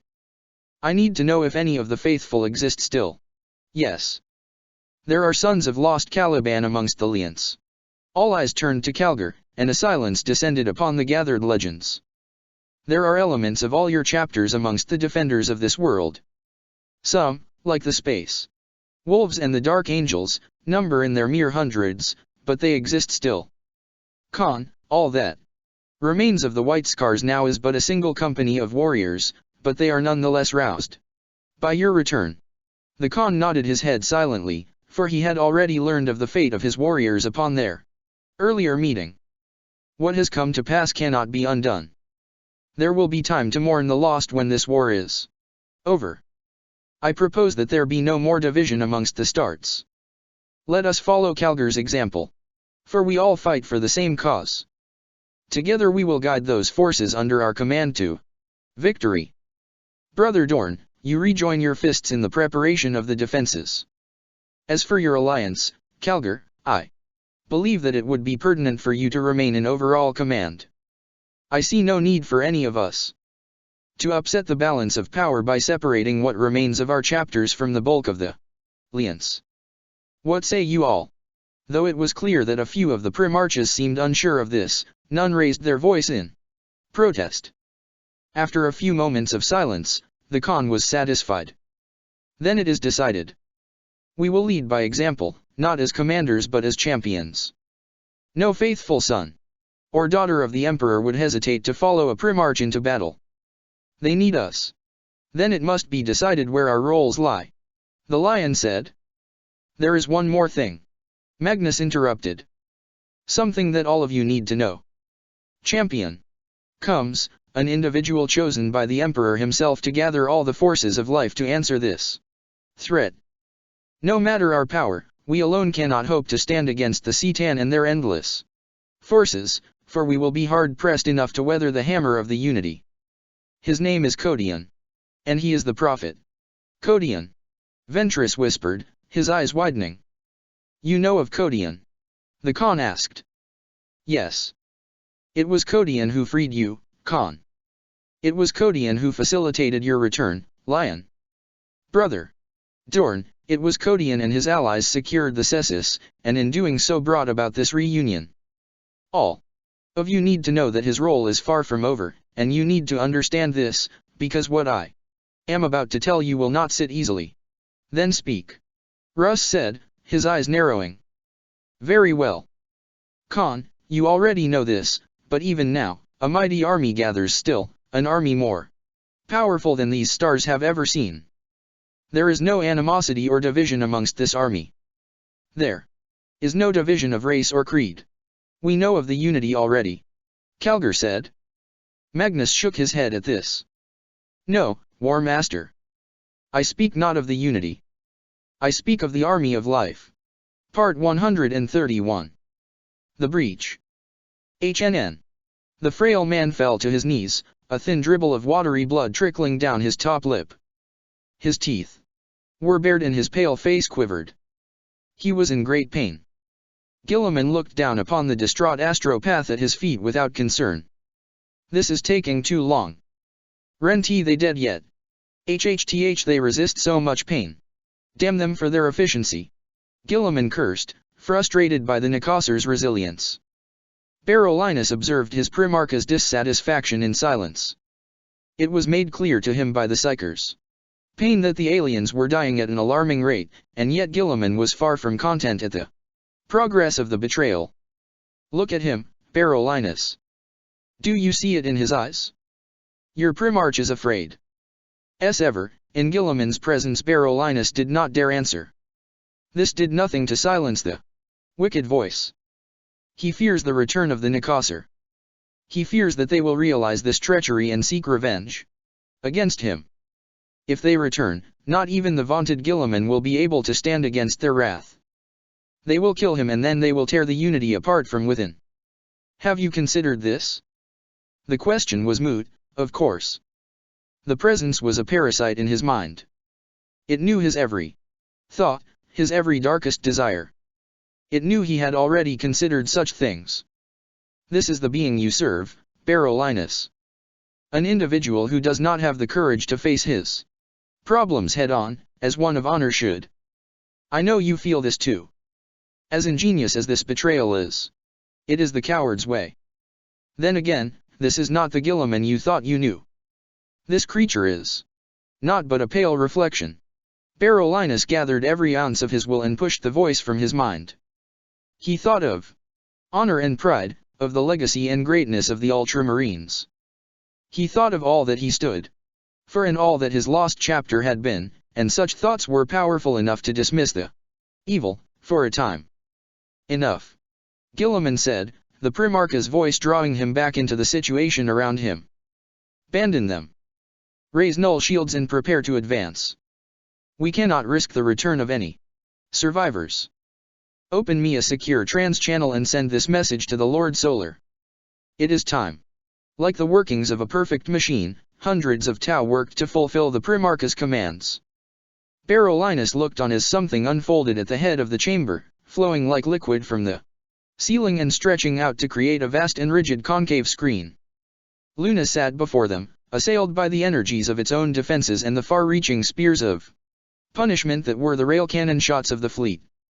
Vast swathes of return fire poured from the satellite, though he knew from experience that these lances and torpedoes would barely trouble the fleet at this extreme range. Only the advancing core VESA fleets would feel the bite of these guns, and the soulless legions of the Unity would easily weather such attentions. Deploy shield drones en masse. I want a wall of protection ready to absorb her defensive fire. Barolinus knew what was destined to come. He already knew of the Unity's plans to take Terra, and he knew that Luna would not survive what was to come next. Deploy Remeras first. I want an expendable attack wave. Follow with the Manta and Barracuda squadrons. The Remeras will lead the attack. Come around the satellite and take on any ships that attempt to engage Kraken. They will respond, I guarantee it. Lord Guilliman, I have an incoming transmission from Luna ++. Sever it. We have nothing to discuss. Their fate is sealed. Several massive matrix spikes have been detected, Kaigyu Law. ET. Is as expected. Transmitting. The relevant precautionary data fleet-wide now ++. Excellent. Fleet, prepare to advance at engagement speed upon my command. Barolinus eyed the many readout screens set out before him warily. Though there was still a great deal about the technology of the Tau that he did not know, he had absorbed enough to understand what he could see before him. The Imperial fleet is vast, Primarch. I understand that Luna needs to be suppressed swiftly, but would it not be pertinent to await the arrival of Leviathan before we proceed? Ideally, yes. Realistically though, we do not have an accurate idea of when to expect the fleet. All we know is that they move towards Terra. We have been unable to raise them for weeks now. That sounds ominous. Barolinus replied. Guilliman, however, displayed none of the warriors' concern. We had expected such difficulties. Much has changed within the eye, more than any of us can guess. No one knows why, only that something is happening. Such a monumental change has affected the entire region, rendering all communications impossible. We have no idea when Leviathan will show. That is why we have to act now. The Eternity Wall Spaceport Terra The War Master crossed the sprawling Eternity Avenue on foot, flanked by his trusted companions, Ventress, Cassius, and Tigurius. The incomprehensible Eternity Wall stretched from horizon to horizon. Behind him, a daunting barrier that separated the distant outer walls of the Imperial Palace from the metropolis around it. Here on the ground at the foot of the palace, it was a constant twilight. Such was the sheer size and spread of the towering buildings here that sunlight never managed to penetrate the street level to any significant degree. Millions of lumen globes lit the perpetual dusk like a saturated starscape, casting everything in a rich amber glow. The fists have excelled themselves, Cassius said, casting his gaze over his surroundings. Everywhere my eye falls is a turret or an emplacement. Over the last few hundred meters we have passed between no less than 3 void shield grid sections. It would seem that many lessons have been learned since the days of Horus. No, Cassius, only one. Calgar answered, maintaining his pace. Do not leave anything to chance. The Unity will not find the defenses of this world wanting. The small group continued on towards the sprawling spaceport, taking in the bustle of activity. Around them is a world prepared for invasion. Ponderous transports rumbled past, laden with every kind of military equipment conceivable. Mindless servitors unfurled the components that would construct saber platforms and sentry turrets, working under the supervision of lone, ashen-faced Mechanicus adepts. Vast troop transporters blocked out what little sunlight shimmered high above, filled to capacity with soldiers of the Imperial Army. I have heard that the entire starport is rigged to be destroyed in the event that the enemy captures it, Ventress said, taking in the immensity of the massive terminal before them. Do you really think the Primarch will attempt to take it? For what it is worth, Ncient, no. If there is anything of our true father left in that corrupted golem, then he will see the starports for what they are, prime ambush locations. To attempt to repeat the history and tactics of the heresy would be foolish in the extreme. We would be waiting for this, and he has to know that. Then what? Cassius asked. The city around here is just too thick and compacted to force any kind of mass landing. It would be like trying to set down a thunderhawk in the midst of a primeval forest. All we can do is wait and see what happens, and be ready to meet him. Calgar answered coldly. Even as he spoke, the shadows of their destination stretched over them. The War Master slowed. Then, in order to take in the magnificence of the creation before them. The crown of Konar, he whispered, his mechanical voice heavy with reverence. Every time I lay eyes on her, the sight takes my breath away. The Leviathan was as vast as it was ancient. One of the largest and rarest tracked vehicles in existence, the crown of Konar had served the Ultramarines since the days of their founding. Her main cannon was a formidable weapon, capable of leveling miles of dense city with a single blast, or tearing an Emperor Titan in two. Work crews had strived for 7 days just to clear the space needed to facilitate the command vehicle's disembarkation into the Eternity Wall district. Now a guardian of the Eternity Wall gate, it was here that the crown of Konar would make her stand against the invaders, and here that Calgar would lead his alliance against the forces of the enemy. High above even the tallest spires of the Gothic skyscrapers, Luna could be seen, hanging large in the growing dusk. Noiseless flashes of bright light popped and twinkled around the grey orb, a visual indication of the growing conflict above the planet. Of the group, only Uriel Ventress retained the facial flesh he had been born with. The look on that face was strained and anxious. Try as he might, he could not tear his gaze away from the heavens. They are here. They are at our gates, War Master. We have nowhere left to run now, no line of retreat. I do not understand this. The fleet stand ready to meet them. How can we stand by and watch Luna fall? How can you expect the commanders of the fleet to do that? There is no other way, Ancient. If we allow the fleet to engage the Unity, then we will lose every remaining ship we have. Trust me, however dark this course of action may seem. I am prolonging our survival. But Luna will fall. Luna will fall, yes. There is little we can do to prevent that. Luna buys us time even now, Ventress. It is a sacrifice that must be made. Do you not see? The Primarch will be expecting just such a tactic.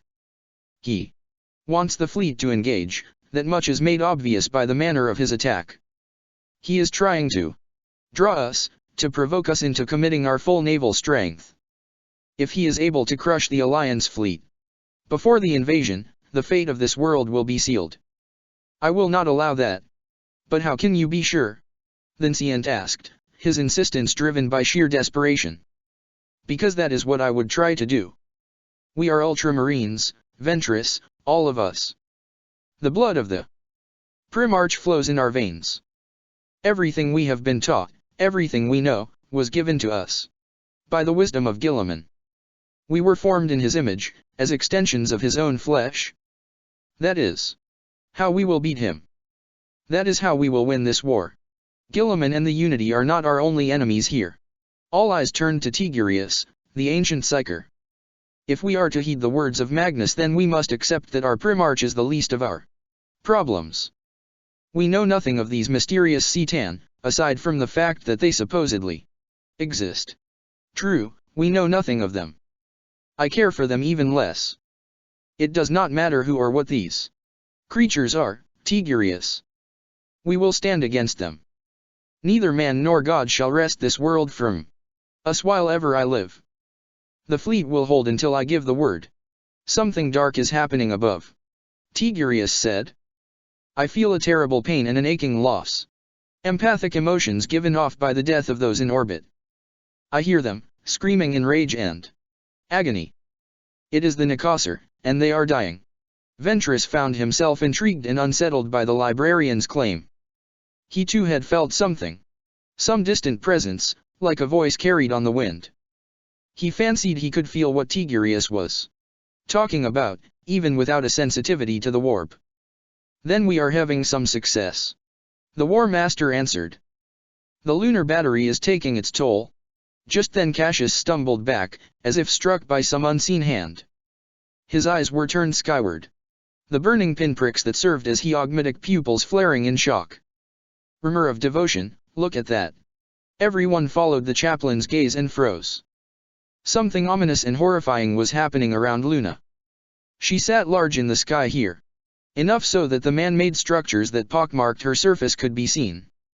So too could the pinpricks of light that were even now popping into existence around her. Despite the early dusk, it was as if the firmament was multiplying, growing at an exponential rate all around the satellite. Tiny lights flared into being one after another, as if some unknown, unseen behemoth had begun to sprinkle diamond dust around her. Ships. Thousands upon thousands of ships, a number that increased still with the passing of each second. Kraken. Calgar uttered, his vast fists flexing in rage. The perfidious BD Sun and his fleet have joined this war. The murderers of Ultramar are here. Impossible. It has to be. Ventress answered. There is no way Kraken could have made the voyage so fast. Open your eyes and see the truth, Ancient. They are here. Ventress was unrepentant. But War Master, what you are proposing is inconceivable. No vessel can exit the warp so close to a stellar body. Guilliman smiled as he witnessed the breathtaking sight.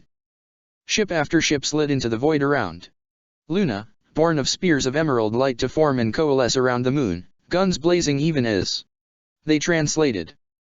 Everywhere he looked, another vessel arrived. He had dreamed of this moment for a long time. Kaigyu Law, we have an incoming transmission ++. Receive. Immediately the screen before him swam and focused, a pale face cutting through the rapidly dwindling interference. Makarios, what kept you? Only impeccable timing, my Primarch. Makarios answered with a smile of his own. I know you would never have forgive yourself had you not taken steps to secure the safety of my fleet. The transmission failed then, if only for a moment. The image shook and then disappeared, returning several seconds later. Makarios turned back towards the screen, and though his expression had not altered, there was a visible caution in his eyes. The battery. It takes its toll on my ships already. This is war, Makarios. What else did you expect? Turn your guns to the surface of that orb and annihilate it. We have a world to win. For UNVA and for the Unity. Makarios answered, scorn adding an edge to his voice. I will make him proud of the guns of Kraken. The link severed abruptly then, and Guilliman smiled once more. With that he looked to Barolinus. He will double his efforts now to ensure that the gaze of UNVA falls upon his fleet. Hold tight, Barolinus. We will see the surface of Terra soon. Coward. The voice in his head said once again. +++. All across the Imperial City, sirens blared. The fresh activity around Luna brought the defenders of Terra alive, like an electric charge. The sense of panic was a palpable thing, a current of rolling fear that affected everything it passed over. I knew it. Damn them, but I knew it. Calgar snarled, watching as the death of Luna unfolded in the distant heavens. He wanted the fleet to engage. He wanted to suffocate them, to trap them between Prometheus and Kraken. If Makarios is here, then how long before Kais and Leviathan arrive?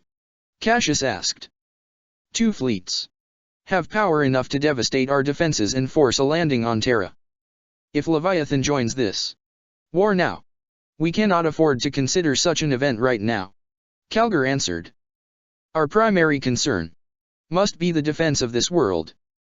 Through attrition and unbreakable determination we will endeavor to turn this invasion aside. The War Master led his men swiftly towards the crown of Konar at an increasing pace, the urgency of the situation all too suddenly magnified. Within seconds the situation had changed, worsening beyond all expectation. Calgar was almost at the yawning open access ramp when he slowed, the air before him thickening and growing black. Tigurius was the first to respond. The librarian advanced, cold blue flame bursting into being around his outsized fists.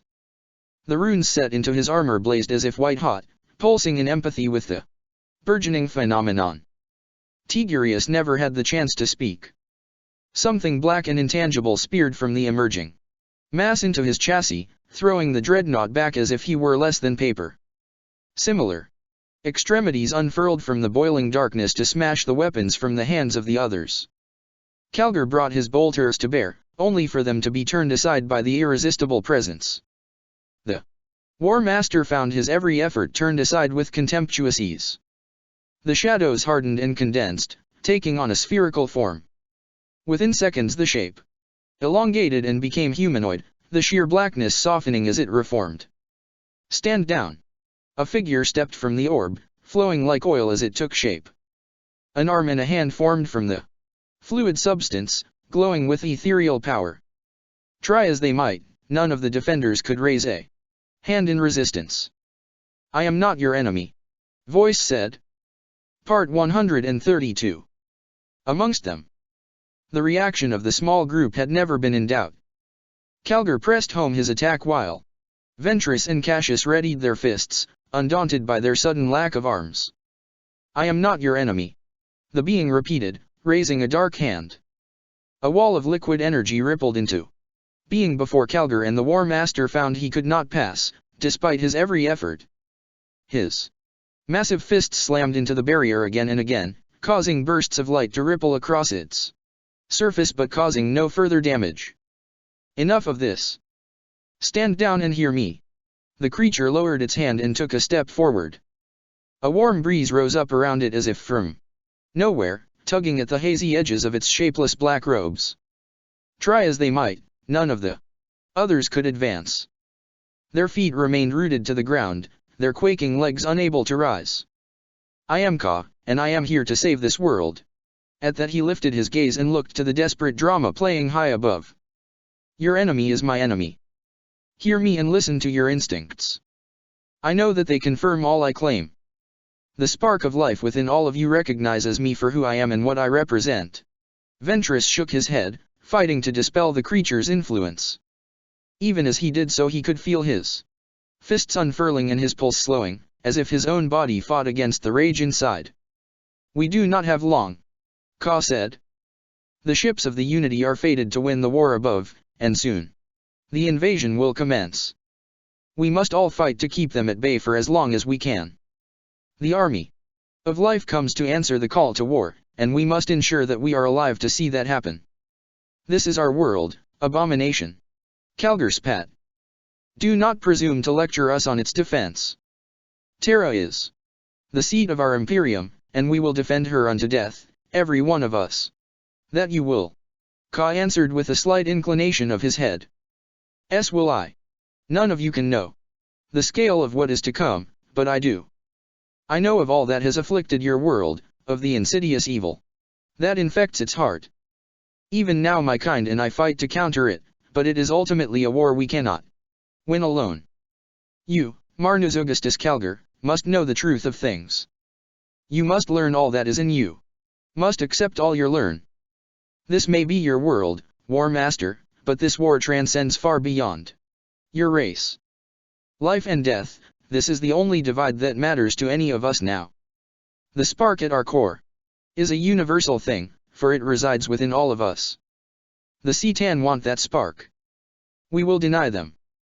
Ka lifted his hands and tilted his head back, an intense light glimmering in his large eyes. See. Something burst from the being and spread like ripples across a pond. A warm wind buffeted the War Master and his companions, a wind that seemed to shiver the air itself. The phenomenon expanded at an exponential rate, spreading out across the square and into the heaving metropolis. The Imperials looked around them in stunned silence, none of them able to speak. The warp-fueled shockwave peeled away every shadow to reveal dark shapes standing in groves, where once they had stood unseen. Hundreds of them. They are the Hrud, and they have always been. You cannot know how many of them there are, for they live unseen and unknown. They are the guardians of life, the Watchers. The Citan hate them because they have evolved beyond the enemy's ability to consume them. The very spark within them is poison to the enemy. How did you do that? Calgar asked. How did you bring them here? I did not. The Hrud have always been here, War Master. They are the guardians of life, and it is their time to emerge from the shadows and face the coming enemy. Ka nodded and the indistinct host faded away like smoke on the breeze, swallowed by the returning shadows.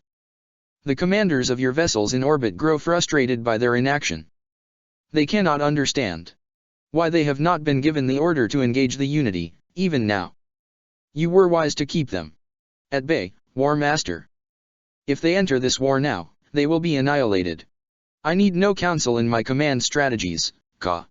The Hrud aboard those ships will ensure that the most zealous of your commanders will continue to adhere to your orders. Ka continued, ignoring Calgar's outburst. Nothing we can do at this stage will prevent the Unity from securing orbit. It is when the landings begin that we will need your ships the most. That is when the Unity will be at its most vulnerable. Calgar had clearly heard enough. He stomped forth, his circular fists spinning. The Sarachuer's hold upon him seemed to have been broken, and despite his deepest instincts, he desired retribution. Ka did not respond to his advance. The dark being lifted his head as if listening to something, his black eyes glistening with a precognitive knowledge. Then he was simply gone. None of the Imperials had time to utter but a single question. Something bright flashed into existence before them, a tiny burst of glowing green energy quickly followed by a larger, far brighter flare of ignition. The light formed and coalesced before him until it took the shape of a towering, arrogant figure, swathed in burning, incorporeal robes. War Master Kalgar. Last we meet. The vision looked down on him and uttered. Everyone present recognized the thing for what it was. With Ka gone, Cassius and Ventress moved swiftly to retrieve their fallen weapons, despite the fact that they both knew the arms would do them little good. State your business, alien filth. Say what you have to say and be done. Kalgar spat defiantly, undaunted by the towering ethereal. I am Uno Endras Shiko Vash or Es Olnan, and I have come seeking an audience with your Emperor. It would be wise for him to attend me. You will speak with me, Xenos, for I am the voice of the Emperor here. The War Master answered. The towering image fell silent for a moment, its glowing eyes shining with a barely suppressed rage. After what seemed to be an age, it tipped its head and continued. Very well. It would seem that even now your Emperor seeks to try my patience, Gyula. You are fortunate that the Kir Cath-Tau Va strive only to see the races of this galaxy united under one banner. We desire peace, Gyula, nothing more. Why do you fail to see that? The human race will never bow its head to an alien master, Tau. I would rather see mankind burn than march under the banner of a filthy Xenos. Before him, the image shimmered, the eyes of the towering ethereal blazing. Foolish Gyula. Your empire is already ours. Do you not see the ships above you? Do you not see the vast armies of Guvesa that now strive to see the Tau Va realized? Your emperor no longer has a realm to rule. We do not wish to destroy you. Surrender this planet and you shall be spared. Resist us, and we will have no choice but to forcibly remove your emperor from his seat of power. I implore you to see sense. Kalgar stood before the image in silence, his ancient heart burning with rage. That it had come to this, that Holy Terra was destined to be laid so low by the despicable forces of Xenos and traitor alike. I will say only this, alien. I have seen your plague run unchecked through this galaxy. I have seen the hive fleets of the Great Devourer turned back across its borders by your collective might. I have seen the tomb worlds of the ancient Necrontyr razed to dust, their legions decimated. I have seen the traitorous hordes sent fleeing into the Eye of Terror before your fury, and I am not afraid. The Eldar sought to join you for peace, wishing only to retreat into isolation and obscurity for all time. The Orcs, swayed by the promise of glorious battle in the name of your greater good, all the while ignorant to the subtle genetic alterations performed upon them so as to ensure their compliance. I have seen the billions of Imperial Guard swayed to join your vile cause, and the legions of Astaroths butchered for refusing to bow to your rule. I am not afraid. Come for us if you will, Tau. We will be waiting. You are a fool, Kalgar. The ethereal uttered, its blazing form intensifying. And you have consigned billions to their deaths for your refusal to listen to reason. Reason? You have come here to slaughter us, whether we yield or not. Do your worst, filth. We will not go quietly. The ethereal unleashed a shuddering roar of anger and raised an arm, a long, burning staff erupting into being in its grasp. Darkness came then and tore the heart of the towering being out. A twisting spear of liquid night punched clean through the on and then withdrew, reforming into a small sphere. Ka flowed like smoke into existence once more, forming around the sphere until the shape became a part of him. There you are, little false one. Take away the light, there is only darkness. The blazing body of the ethereal faded into nothing, as if absorbed by the very air. Ka did not even give the death of the ethereal the slightest glance. His eyes remained fixed on the black orb. After a few moments the sphere unfurled and something small and metallic fell to the floor, smoldering and broken. One down. Now the Unity knows that their commanders are far from immortal. This should serve to send the appropriate message. How did you do that? Kalgar gasped, shocked to the core by what he had just seen. You killed it. No one can kill an ethereal. Yet it is dead, I can assure you. Ka answered. The enemy call the power of the ethereals the paradox of duality. It is exactly what the name implies. An illusion, nothing more. A falsehood. These creatures claim ascension and yet they are caged, slaved to a darkness from which there is no escape. That, he gestured to the ruined object at their feet, is your enemy. Science can often seem like sorcery to those who are unable to understand it. Then we can kill them. Calgar said. We can actually hurt them. Some of us, yes, but not very many. There are few weapons available to you that can effectively penetrate and disable such powerful technologies, and if an ethereal has even the slightest inclination that he is in danger, he will retreat. Who are you? What are you? Ka fell silent as he looked to Tigurius. You know who and what I am, encased one. Now you have seen what I can do. We can waste no more time. Soon the ships of the Unity will begin the approach to the atmosphere of this world and the final war will start. We must be ready. Impossible. Guilliman thundered through the opening and into the chamber, Barolinus ever in his presence. The Primarch barged his way through the press of Earth-caste engineers and slowed, his eyes widening in disbelief. None of the attendant Tau dared utter a word as they fell back, leaving the Primarch with a clear view of the central piece of the chamber. There before him, his remains limp and smoldering, Uno Olnan lay back in his chair. He was clearly dead. Lord Guilliman. One of the engineers began, finally finding the courage to speak. We cannot understand it. The feedback killed him. Olnan is deceased. Impossible. An ethereal cannot die.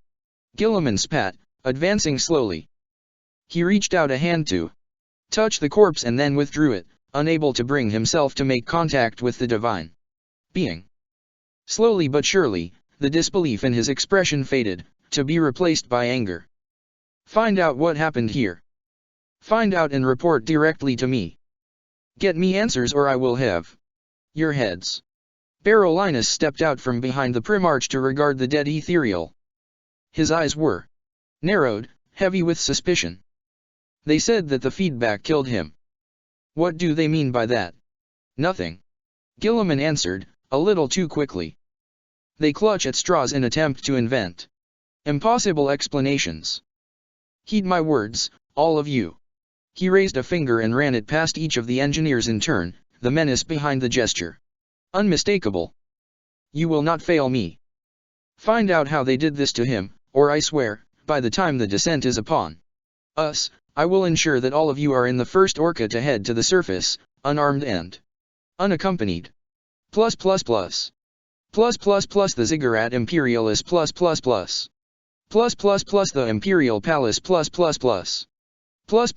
Terra The adept's eyes bulged as the life was choked from him. Whatever he was attempting to say came out as a strangled, metallic gurgle, wet with blood. Fear blazed in the man's grey eyes, a fear more potent and agonizing than any natural emotion should be. Where is he? The being's metallic golden skin crackled with primal force, as if unable to contain the immeasurable energies within. Its feet hovered just above the ground, and the clawed hand that pinned him to the wall burned with power enough to blister his skin. Where is he? The adept began to convulse, his features shuddering and growing hazy. Maferan drew close to him, his eyes blazing. Tendrils of ethereal mist snaked from the adept's mouth towards him, shimmering and translucent. Show me. Whatever it was he wanted to know, to see, he continued to be denied. Finally, enraged beyond the point of control, he unleashed a heart-freezing roar and the adept was consumed by a white conflagration, turning to dust and smoke within seconds. Maferan lowered his hand and cast around in the air to regard the ruined chamber. Nothing here betrayed anything of Chosix's location, despite his best efforts to locate evidence. You cannot hide forever, filth. I will tear this palace apart to find you if I have to. I will not be denied. And yet I deny you. The voice came from every direction at once. Maferan glanced around him, searching for the location of his prey. Do not waste your time. I am not here. I am everywhere. You are not intelligent enough to understand. One of the surviving screens at the far end of the chamber came to life then, casting its pale glow into the gloom. A hooded shape formed on the screen, dark and indistinct. I am the ghost in the machine. You tried to end my life and you failed. The deceiver has been deceived. This cannot be, the glowing being uttered. Yet it is. What manner of creature are you, that you cannot even destroy a servant of the void? Dragon? What hope have you of success against his might? You are nothing, Mepharan, and he will consume you when he comes to this world. Do you sense him? He is close now. Mepharan did not answer. Part 133. To resist. Luna's gone. It was a quiet comment, a simple observation. Trooper Darren Gulda found that no conceivable manner of conveying this remark was sufficient to portray the gravity of its consequences. High above him, Luna was in the last stages to succumbing to the Unity's relentless attack. She was dying. Flashes of bright light popped across her gray surface, flares of energy that spoke of terrible forces being unleashed. The void around her was saturated, heavy with thousands of ships. He didn't need to be a member of the Lions Command to know that. His own senses told him what was happening far above them. The Unity was winning. Don't speak out of turn. Gulda placed his lasgun on the ground and looked to Rentar. The soldier made the sign of the Aquila before his chest, his face fixed in an expression of stony determination. He could see the fear behind those eyes. The young guardsman could not hide it. Everywhere he looked he could see the same fear. Gulda sighed and pulled a battered packet of Laho sticks from his pocket. He plucked one free with his teeth and offered the packet to Rentar. The young man shook his head. Take one. Look around you, son. Breathe in the peace. Soon that peace will be shattered, and war will come to this world for the first time since the age of apostasy. You will no doubt meet your end amongst these ancient structures, as will I. Take a bloody smoke. Rentar swallowed hard and snatched at the pack with shaking fingers. Gulda's expression softened. Then, partly through guilt. Listen to me, Ren. He said, lighting the stick. He took a lungful of the blue smoke and exhaled, savoring it. Luna has fallen. Face up to that fact, we always knew it would come to this. Nothing we could have done would have stopped the Tau from coming to this world. So what then? The young soldier spat, smoke billowing from his mouth. Is this it? We just roll over and die. Gulda's eyes widened as he heard this. He rose swiftly and flicked the stick away, snatching up his rifle as he did so. Emperor son, we do not. Look around you, trooper. Look how many of us await the coming of the Unity. We are here to oppose the coming of an invasion force. This isn't about our survival. It is about the survival of our race, of our Imperium. Our lives don't matter here. That does matter is that we give our all and we do not falter, not once, until death claims us. Both soldiers were members of the Throne Guard 31st. The Throne Guard was Terra's own army, raised exclusively from the natives of this world. Both men were Terran born and bred. The older guardsman hauled himself up onto the thick rockcrete bulwark and stood there, looking out over the city and the maze of barricades and fortifications that choked the streets. The 31st was but one regiment of the vast Throne Guard out here before the Saturnine Gate. More than 40 regiments were set to defend this part of the city alone, along with elements of the Arbits and Calgar's Starts. Though he had not yet caught sight of them, he knew that 3 of the Emperor's mighty god machines stood ready to meet the enemy somewhere beyond the towering structures. He nodded silently to himself and leapt back down behind the defense wall to stand with the others of his squad. He noticed the younger man's worried expression then and was about to speak when a sonorous voice gave him pause. A brace of commissars were walking across the wall, shouting and brandishing their power swords at the dying satellite above. Gulda's heart missed a beat as he spied the plate-armored giant behind them. The figure's golden cloak whipped in the breeze, the exquisite material glittering as it caught the fading light. Heads up, lad. Rentar did not need to be told. His back straightened as the small entourage approached, the butt of his rifle clacking against the smooth rockcrete at his feet. Lord Commander Lude Vasquez said nothing as he inspected the warriors of the 31st, his slate-gray eyes harsh and unblinking. The sentiment behind his manner was clear. He did not need to speak, to orate and inspire. The soldiers around him needed no such encouragement. Terra was on the brink of invasion. The seat of the Emperor himself was besieged. These were the darkest days in the Imperium's history, bar none. Unlike the heresy, this time there was no hope of reinforcements arriving from the corners of the Imperium.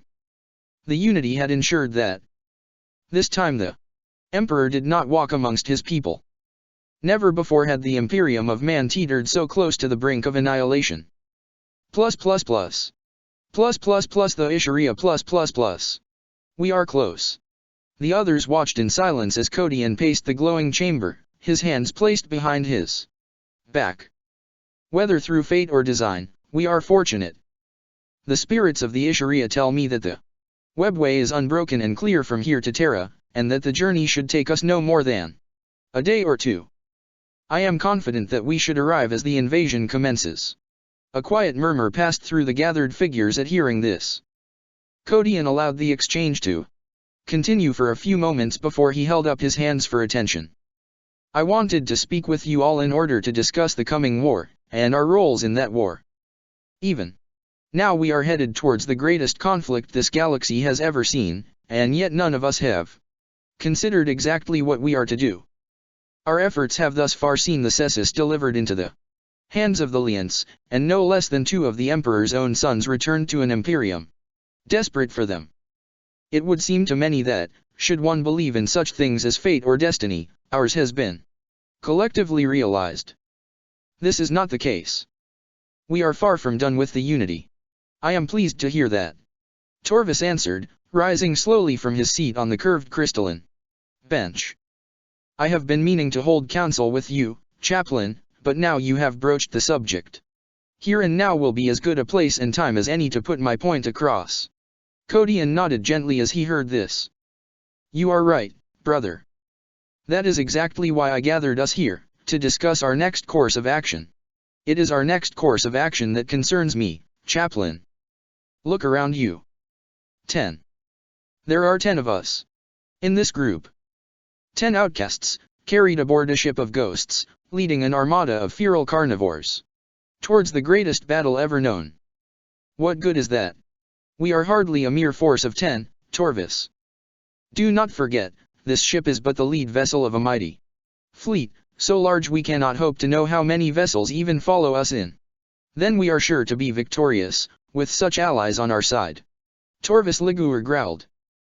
Kodian held up a hand at this and inclined his head. No, allow him to speak plainly, my brother. We owe him that much.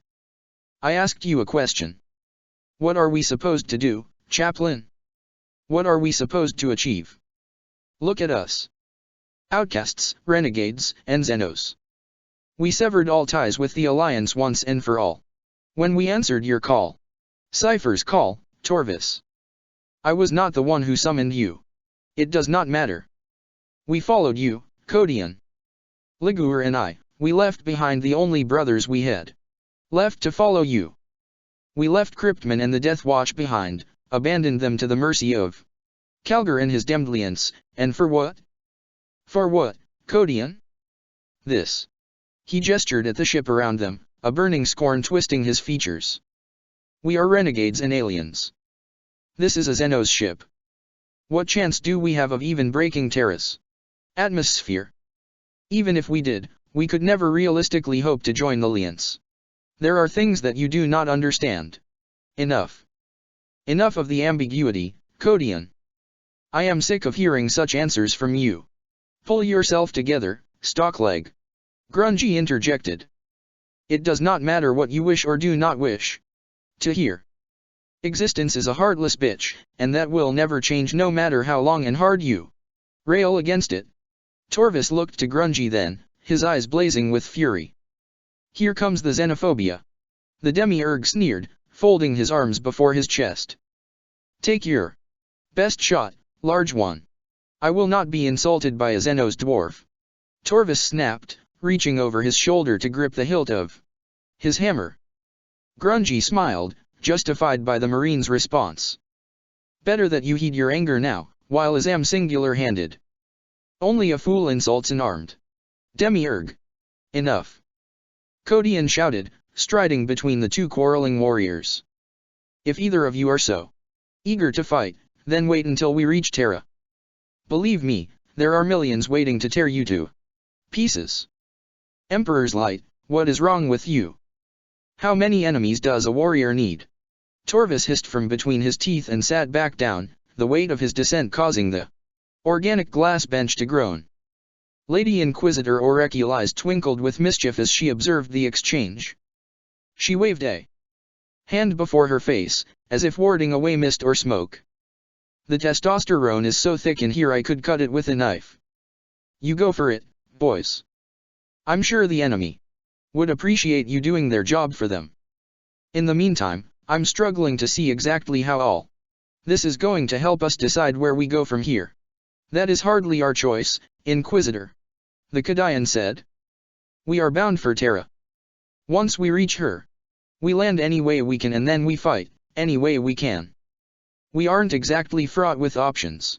None of this is helping, said Kodian, shaking his head.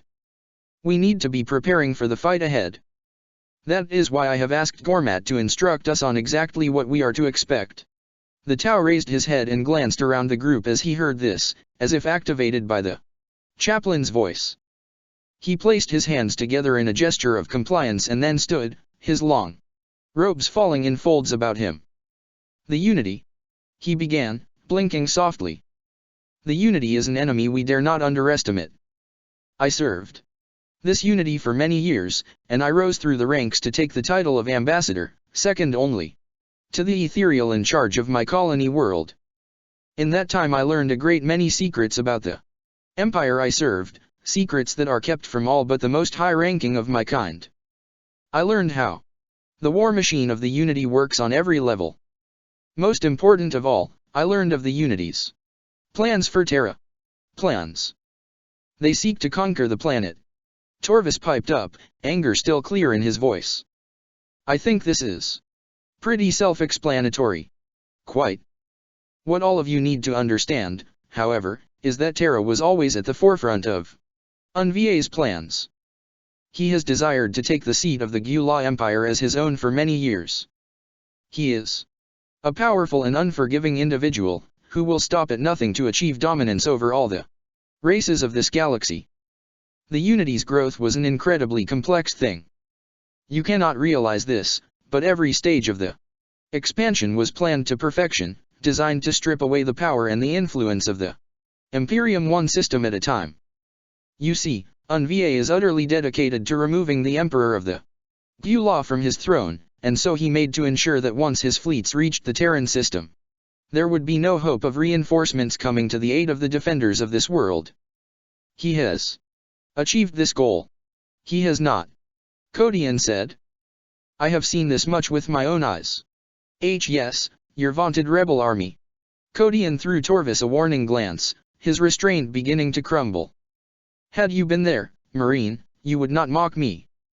I saw for myself the power and size of this fleet. The Tau of Leviathan stood little chance against such a foe.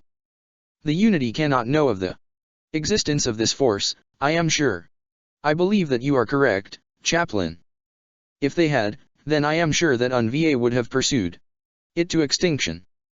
The Ethereals assimilated vast quantities of data on the Imperium, in order to ensure that every possible foe would be accounted for.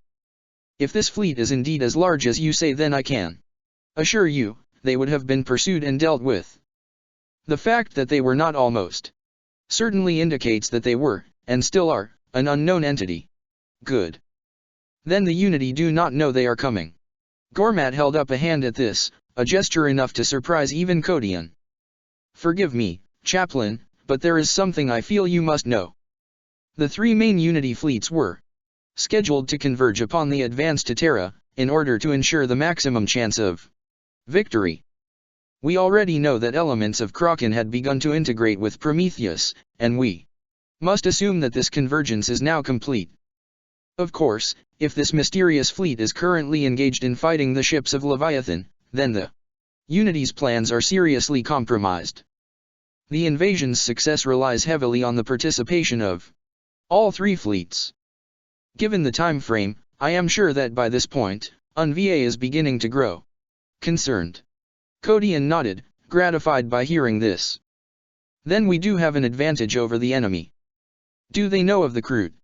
I am sure that they do not. If they had, they would have surely sought to wipe them from existence. UNVA. All eyes turned to Chivok. The Inquisitor had sat in silence until now, his fingers steepled. Watched by the others, he slowly sat up, leaning forward in his seat. UNVA. Master of the Undying Spirit. The Inquisition have known of this individual since the early days of what your kind call the Third Expansion. Gormat, I must confess that I am intrigued. Though I know little of the Tau, I know enough. You are known to be a short-lived species, Gormat, and yet, if this indeed the same individual, then he has to be at least 650 years old. How can this be? UNVA was the first of the Ethereals to ascend. The history of the Ethereals is a mystery even to me, Inquisitor, for the lesser castes are not permitted access to such information. All that I do know is that it was UNVA who brought true power to the Tau, who formed the Unity at the end of the Third Sphere.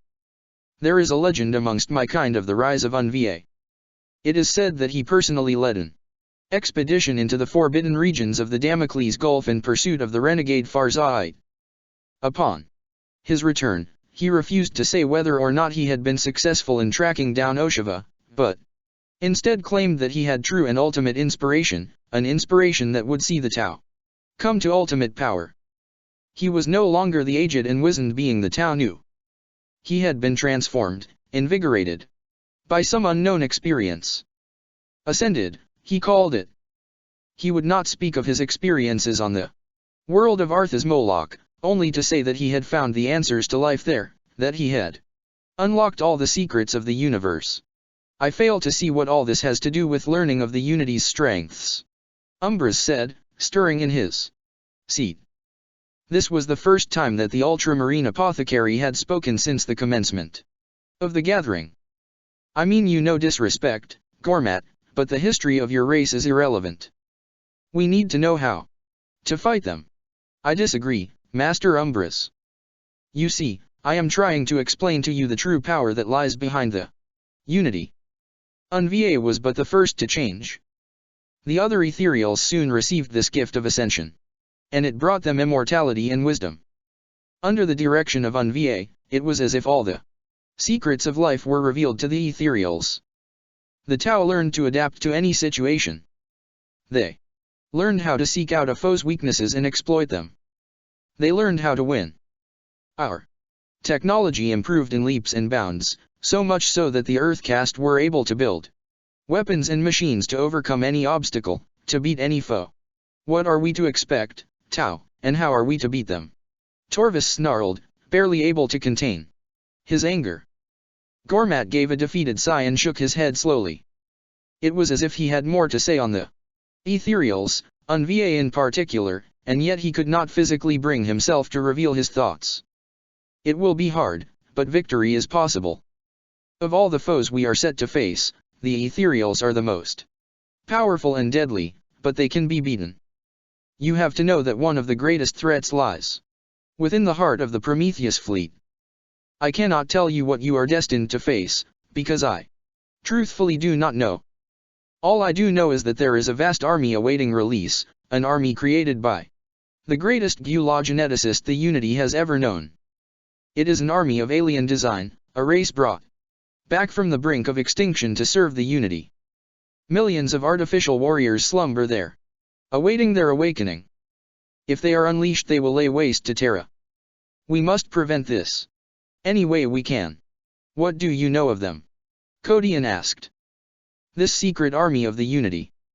I have heard of this force more than once, and yet I know precious little of what we should expect to face. I have seen darkness and death, I have felt an insatiable hunger for life. What are these creatures? I know is that the Tau call them the Shadismanta. They are the Dark Ones, the Stalkers of Night. The blood that runs through their veins is as cold as ice. It is said that Fabius, the master of genes, grew them from a single specimen, the last of his race, and that but a limb or an extremity can be cultured to grow an entire warrior. At hearing this, Chivok rose from his seat, his eyes widening. He uttered but a single word, a word filled with absolute conviction and inarguable certitude. Viskeon. Part 134. A line in the sand. The Eternity Wall Gate the Imperial Palace Terra 2 days after the fall of Luna Ancient Ventress gazed at the foreboding skies, his face set into a mask of stone. The grand banner of the Alliance fluttered in the warm breeze at his side, as it had done for almost half a day. The Unity was coming. There was nothing left to stop them now. The defenses of Luna had fallen. Silent nearly 48 hours ago, just as everyone had known they would. This would be the day of the invasion proper. The final war. That he had come so far to witness this day, endured so much, cheated death even to stand at his War Master's side was little short of a miracle. Miracle perhaps, or curse. Terrible images flashed unbidden into his mind, images of a dark world of iron, and horrific daemon things. Doubts and self-revulsion came unbidden, welling up from deep within to assail him. Demonculaba. A word from his past echoed through his thoughts, turning his guts to quivering jelly. He saw the face of his oldest comrade, Pausanias, the pallor of death wasting his features. He pushed the image from his mind and cleared his thoughts. His past no longer mattered, nor did his own personal fears and doubts. I will make you proud, he whispered quietly, to the memory of his lost brother. I will justify my continuing existence. If the great dark abomination is set to return, I will finish what we started on. Pavinus. Somehow, Calgar shifted on his axis at his side to regard him, no doubt picking up Vincient's private vow. Prayer. Ventress lied, clutching the banner pole to his chest. The War Master did not reply. Instead, he turned his attention back to the roiling skies, pregnant with the coming ships of the Unity. A noble sentiment, Uriel Ventress. Noble, but ultimately hollow. You cannot hope to defeat death. The ancient started as the voice flooded through his mind, setting his nerves alight with its presence. His eyes and his ears ached at its presence, for it was irresistible and invasive. Images of the terrible denizen of Pavinus rolled across his thoughts like black smoke, choking everything else. Those yellow eyes burned right through his core, enough to freeze his soul to ice. He knows you, I see that within you. His memory is long, and his manner utterly unforgiving. Ventress looked beyond the gathered warriors to see the midnight-skinned Xenos staring back, its eyes wide and glistening with inhuman power. Sea of heads were turned skywards, but Ka's gaze was on him, and it felt for all the world as if the mysterious creature gazed right into his soul. What do you know of my past? He asked quietly. I see the stain within you. Of all those present here, only you know the dark truth. Only you have seen firsthand the horror of the Citan. Your War Master cannot accept this truth, for it must be experienced to be believed. That time will come, Uriel Ventress. The Master of Death is coming to this world. Uriel's face darkened then and he moved towards the alien, negotiating the packed bodies as discreetly as he could. What I saw awaken beneath Pavinus was a nightmare. He hissed, fighting to keep the exchange as inconspicuous as he could. It looked into me and I saw nothing but oblivion. Whatever that abomination was, it was something we cannot hope to fight. You do not believe that? Ka said, speaking aloud this time. I heard your private vow. The Citan are as gods to mortals, but they are not invincible. Once they were legion, and now they are but four. If it exists, so can it be destroyed. Then how do we kill them, Xenos? How do we kill death itself? Ka did not answer immediately. How do we kill them, Ka?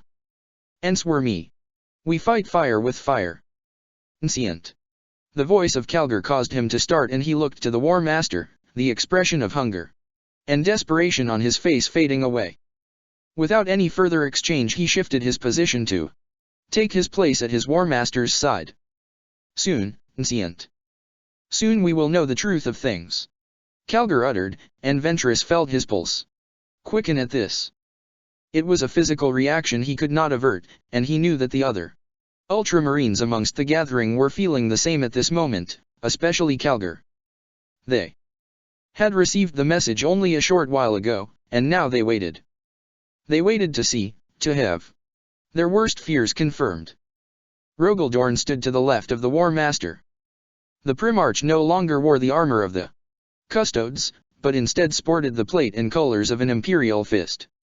His beard was gone and his graying hair had been cropped short, and his golden-yellow armor shone with flawless perfection.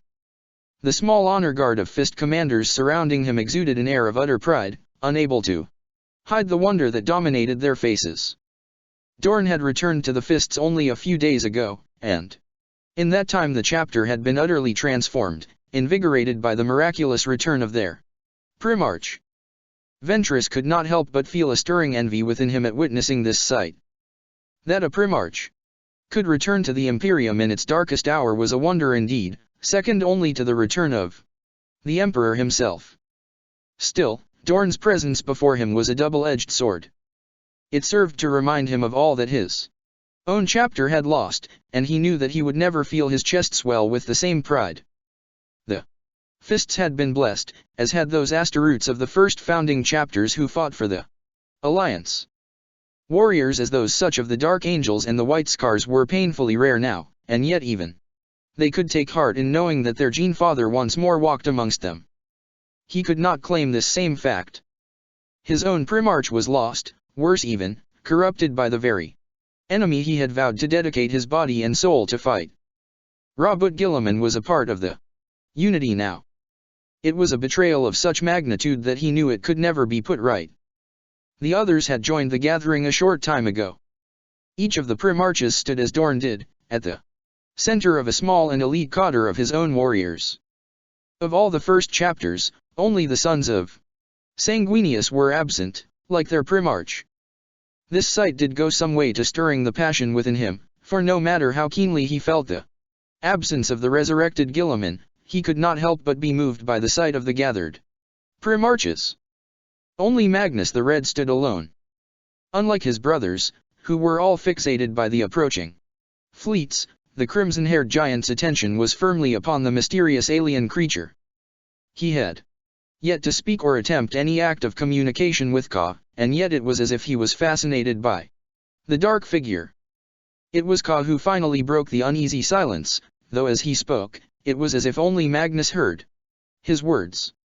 The alien stepped back and drew his formless robes tighter around him. It is time. He comes. He comes.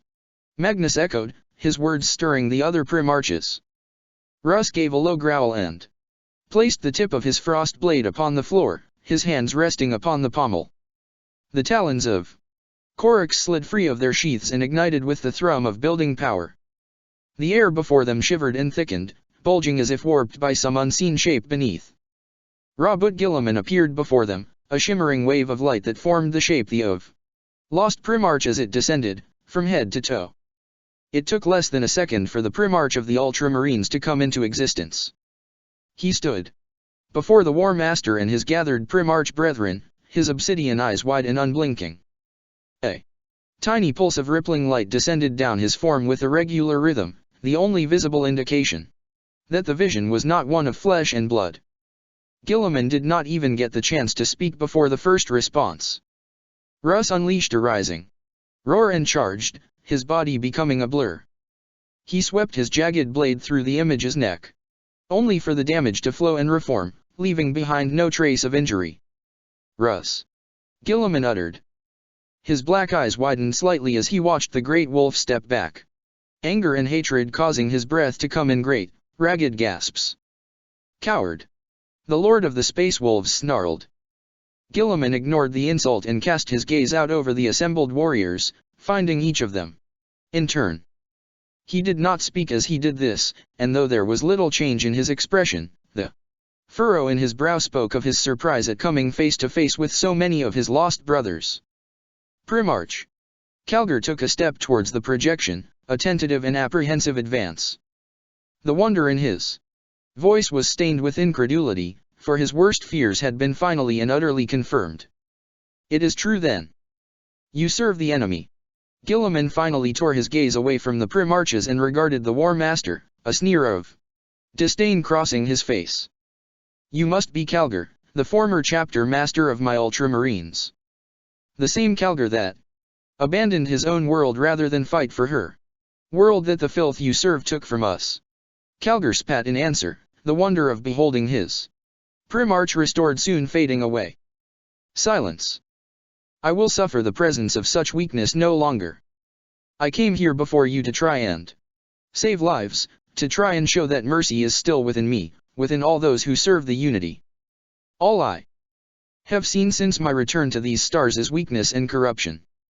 The Imperium is nothing, it is a dying and sickly thing, whose cancers must be excised if the human race is to be saved. Enough of this folly, traitor. You have come here to conquer this world. The lion said, removing his hood so that Guilliman could see his face. Unleash your Xenos hounds upon us then, let us get this war underway. You intend no mercy, and we will accept none. We fight for the Emperor still, as we always have and we always will. And I see the Red Sorcerer standing amongst you. Has the Imperium fallen so far that the foulest of traitors is welcomed back into its fold? You waste your breath, Rabut, and you know it. Magnus replied. We all received the vision of truth and you cannot deny this. You know what you saw to be the truth. I know the lie of it all, for I see nothing but corruption everywhere I look. I see my father surrounded by this corruption, suffocated by it and yet unable to change it. The Emperor is trapped in an eternal living hell, and I will release him from that. You are far too late for that, Dorn said. Ventress frowned as he caught the Primarch's voice. His last word seemed to linger, repeating itself over and over again, as if lodged in time. Tell your master that Ka is here. The dark being walked towards the hologram, a wave of hazy power spreading out all around him. Ventress watched this and noticed that of all the Primarches, only Magnus looked to be witnessing this. Every one of his brothers seemed frozen. Indeed, of all those present, only Magnus, himself and his Ultramarine brethren were unaffected by this. What is? Ka waved a hand and Guilliman fell silent. A look of burning anger passed over his face, but Ka remained impassive. Tell him that every one of his ethereals he sends against these defenses will be executed. I will hunt them down and incinerate their minds, one by one. He has grievously underestimated the strength that awaits him, that awaits you all. Come, and you will find only annihilation. This is no idle threat. Guilliman snarled soundlessly at hearing this, his patrician features quivering with rage. He made to answer, but his lips moved soundlessly. Ka shook his head. Your reply is immaterial. You have nothing to say that we wish to hear, unless the word surrender is to pass your lips. Go now, and prepare for your own fruitless destruction. Ka made to raise a hand then, only to pause as he did so. One more thing. Tell him this. Better that he does not wait for the arrival of his third fleet. It no longer exists. The ships of. A thoughtful and brief pause followed, and Ka tipped his head as if he was considering something. Leviathan. The ships of Leviathan are gone, lost to the forces of the army of life. All the denizens of this galaxy are coming to fight in this war, and he should be aware of that. Now speak no more of mercy or compromise, for we shall show neither. Begone. Ka waved his hand and the hologram tore itself apart, dissipating into a cloud of hazy light. The ancient being cast around to regard Calgar and the others, his ageless gaze lingering upon Magnus. For a moment. It is time to prepare for this war. Magnus, you will need to direct your brothers, spread them about the gates of this stronghold. I can feel the shifting of the Unity's forces above us even now. The skeins of fate are clouded, but reveal enough to tell me that the spaceports are not the Unity's target. The gates themselves will see the fiercest fighting at the commencement of this war. Magnus nodded and then turned to face his brothers, the others still frozen in time. What else do you see, Ka? Calgar asked. What of the beings known as the Void Champions? We have faced them once already, and I am wary of their return. If they attack us in the midst of the invasion, I do not think that we will be able to stand against them again, especially if the Primarchs are dispersed. They are of no concern at this point in time, War Master, I can promise you that. When it is time for them to return, you will know. Now, if you are ready, this war is about to begin. Calgar answered this with the activation of his bolters, the heavy weapons cycling as they armed themselves. Ka nodded and waved a hand, releasing his surroundings from the stasis field. The normal passage of time flooded into the location once more, activity followed a second later by the return of sound. Ka dissipated into a fading mist as the other Primarchs were reanimated. Where is he? Fukin asked, drawing his hammer from his shoulder. Magnus met his brother with the answer. Gone. It is clear that Guilliman was not expecting our return for the commencement of this war. Now, my brothers, it is time for us to put ourselves out into the defenders of this world, so that we are ready to meet this invasion. Ventress looked on as the Primarchs began to formulate their battle plan, and shook the dread from within him. And so it begins. Calgar whispered, pointing to the skies. The first of the mighty Terran defense lasers opened up, sending vast columns of light up into the atmosphere to meet the massive ships that had begun to descend. They are here. More and more of the blinding beams speared up from the distance to stab through the atmosphere and into the ships of the Unity. Mere seconds passed before the powerful craft began to respond. The atmosphere blazed as ion lances and drone torpedoes descended to meet the powerful defense outposts. The Unity descend, Calgar said, pivoting to face his comrades. This exchange will see us through the coming night and into the new dawn. Signal the fleet to move and intercept the Unity ships. It is time for them to sell themselves dearly. What do we do now, War Master? Ventress asked, clutching the banner closer to his chest. We wait, Uriel. Our defenses will defy the Unity for as long as they can. Guilliman will concentrate all his efforts on silencing the defense silos and turning aside our ships. I estimate that we have around 7 hours before the first elements of the enemy forces land upon the soil of Terra. Let us use those hours wisely. The Isharia +++. The Viskeon. Chivok nodded and rose, watched by the others. Yes, the description is unmistakable. In my time as a member of the Ordo Xenos, I researched hundreds of sentient alien races, and I remember the Viskeon. They are a race thought to be extinct by the scholars of the Ordo Xenos. We first encountered the Viskeon when investigating the activities of one Inquisitor Liechtenstein, a maverick within the Ordos. Liechtenstein was known to have employed many undesirable individuals, including a member of the Viskeon race. So, these Viskeon are far from extinct. Codian answered. It would seem so.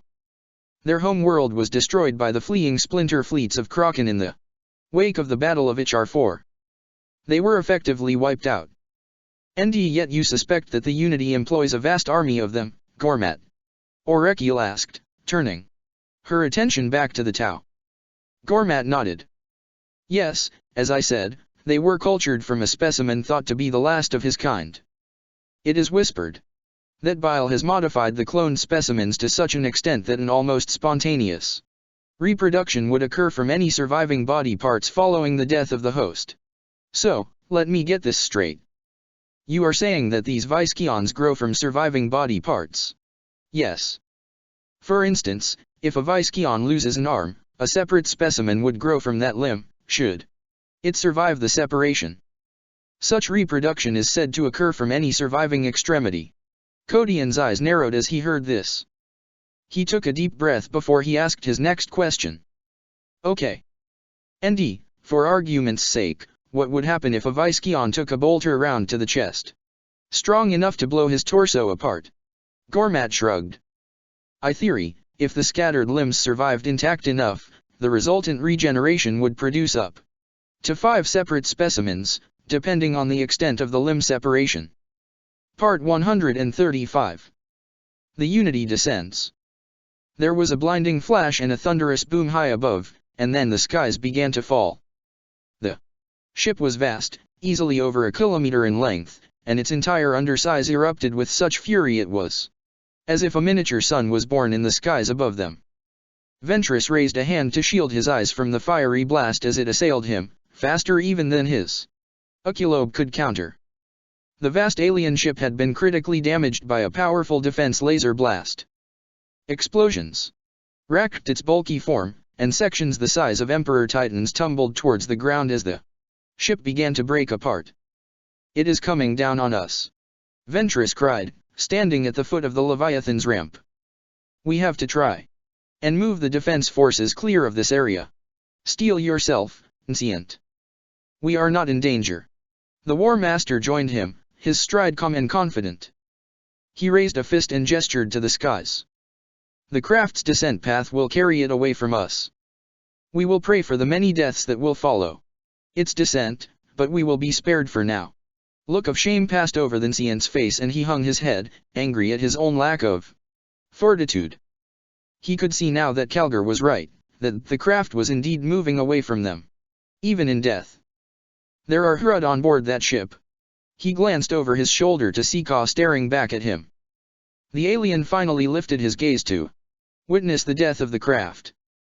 There are Hrud to be found on board every craft within the Unity fleet. They are few in number, but there are enough of them to influence a craft of even that size in its death throes. It is possible that they have just saved the lives of everyone in this region. Ventress opened his mouth to answer, but Ka blinked and shook his head. No, they could not have prevented the coming of the Unity. The Tau know of the Hrud's presence amongst them, and they are hunted so vigorously that their numbers could never be sufficient enough to attempt such a thing. Besides, the Hrud are a patient breed, and they will act when the time is right. Another flash lit the skies, breaking the conversation. Another of the Unity's ships listed badly, spewing fire and plasma as it burned from the inside out. Whether dead or alive, Ventress knew that the invaders would exact a heavy toll upon the defenders of Terra. The Ziggurat Imperialis the Imperial Palace Terra. He stood on the balcony overlooking the endless defenses of the palace, his gaze turned to the skies. He watched the ships of the enemy burn, and smiled. Such glorious death! See how my world defends me? See how they defy this invasion? I see the coming of this Unity and I savor it. So much life to be consumed. These Tau, they are so gullible. I will weave my greatest illusion upon them and I will feast as never I have before. Regos lowered his gaze then and cast around slowly to face the silent silver construct behind him. The unliving machine that had once masqueraded as a renegade agent of the Inquisition stared back, its emerald eyes a cold yet smoldering light. Soon it will be time to awaken our forces, my nameless minion. The Unity will hit the defenses of this world hard, and this will provide us with the perfect opportunity to begin our true work. Yes, my lord. The tombs stir even now. Regos nodded, his terrible smile growing. With that he looked back to the descending fleets and rested his hands upon the parapet. Good. I feel him stirring out there, even now. He is angered by my actions, and seeks to exact retribution when he comes to take this world. I am not afraid, my servant, for the Citan do not know fear. The timing of this endeavor must be impeccable if it to achieve maximum success, and I will ensure exactly that. Regos turned his back on the war above and waved a dismissive hand. And so it begins, at last. I have summoned you here to inform you that it is no longer necessary to hunt for Akosix or his half-breed champions. They are no longer of concern to me. He seeks to confound and frustrate me, no doubt in order to waylay my plans. This Chosix mocks you, my lord. I would destroy this human subordinate utterly for such an Affront, if only I could locate him. Did you not hear me? Regos snarled, a burning light playing in his eyes. Chozix is nothing to me. Let these sacks of flesh fight for this pathetic world. He is my only concern. He will wait until millions have fallen, until both the Unity and the Alliance are weak and dying, and then he will come and he will reveal himself to us. I am ready for him. You see, he expects that I am fearful of his power, that he will consume me and claim this world as his own. He expects little resistance. I have already taken steps to ensure that, when the time comes, he will find that there are others unwilling to allow him victory over this world. Already they stir, and hunger begins to fill them. The other star gods. Yes.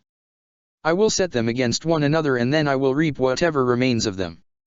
Ultimate victory shall be mine. It is time now to shed this vile skin, and once again exist amongst these stars as a god. The Necron Lord disappeared for a moment as the sigillite erupted, blinding light scouring everything around him from existence. The golden being drifted from the center of the radiance and raised a clawed hand out towards the machine. Go. Summon your legions. Tell them we make war upon life once again. The Necron Lord bowed his head and dissipated in a shimmering flash of light, leaving the transcendent being alone. Even as the last vestiges of the energy exchange faded, the deceiver tilted his head, as if listening to some unseen voice. Flickering shadows passed by the entrance to the lofty balcony, half-spied and intangible, and the snake-like ribbons of golden liquid metal furled about him reached out as if imbued with a life of their own, questing to inspect this enigmatic phenomenon. Enough illusory theatrics. Did you think that you could confound me forever, Siguruk?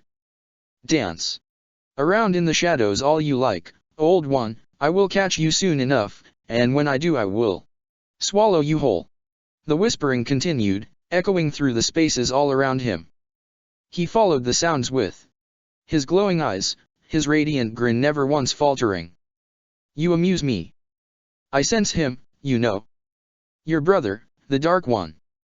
As soon as I felt him tread upon the soil of this world, I knew.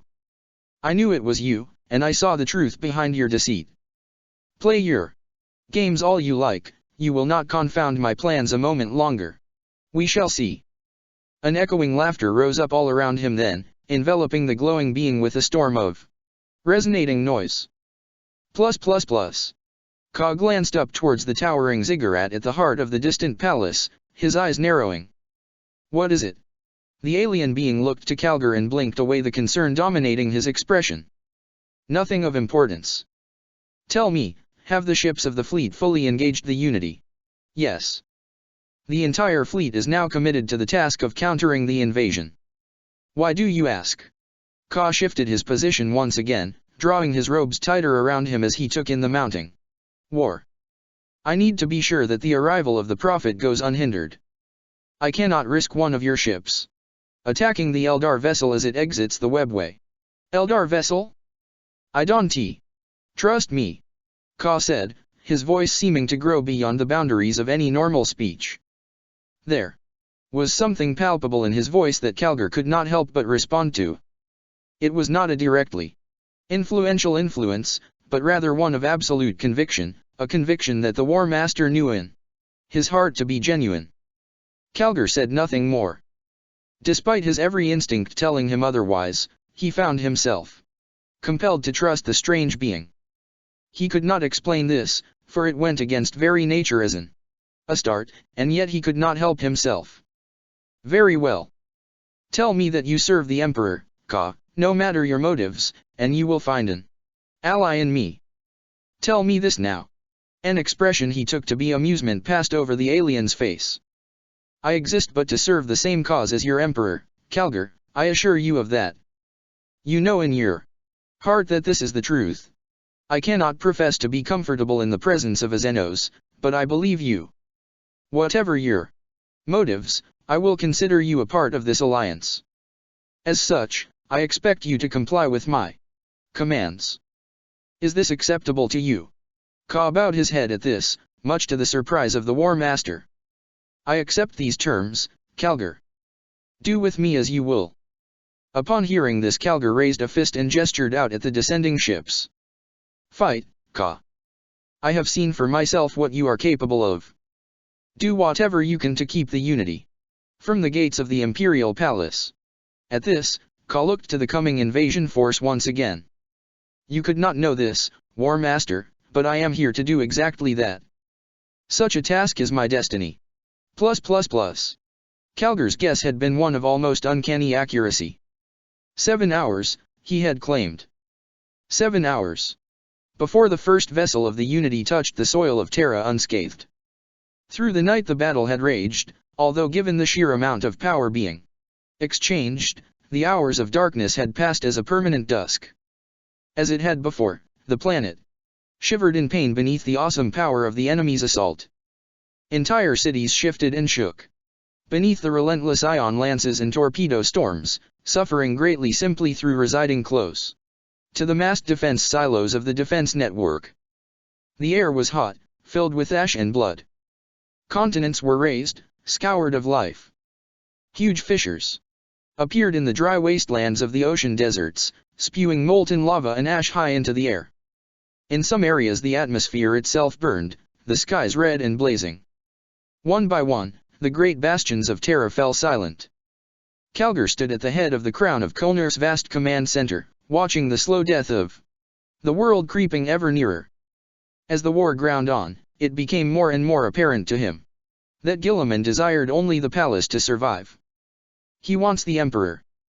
Nothing else matters to him but this. I feel this too. Tigurius answered. The level of destruction he visits upon this world tells only of a desire to utterly destroy the populace. I fear, for all the power of our defenses, that the only reason we are still alive is because he would not see the palace destroyed. He comes for the Emperor. War Master, as you say.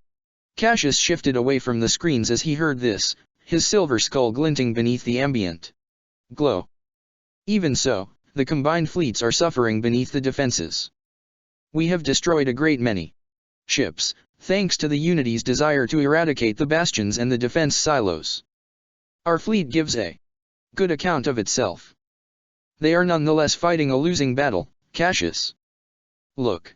The War Master gestured towards the largest of the screens before him. The red icons that dominated the display were almost merged with the glowing blue line that indicated the surface of the world. As they looked on, the first of the icons made contact. They are here. The Corvessa factory ship landed amid a storm of fire and dust, its massive retro thrusters tearing the ground beneath it to shreds. Vast squat landing feet pummeled the tortured ground as they alighted, driving deep into the ancient roadways. The construct was a vast and angular thing, easily the size of Calgar's mobile fortress. Massive augmetic eyes cycled to the fore across its mass, emitting beams of crimson light that scoured its surroundings, acquiring targets for the rail cannons and missile batteries unfurling across its surface. Several access irises spun open to reveal the cavernous hangars within. Within seconds the first Corvessa squadrons were loosed. Heavy gun drones filled the air about the massive ship. Remora fighters screamed free to spread out amongst the fortified structures of the Imperial City, sending a wave of bright death before them.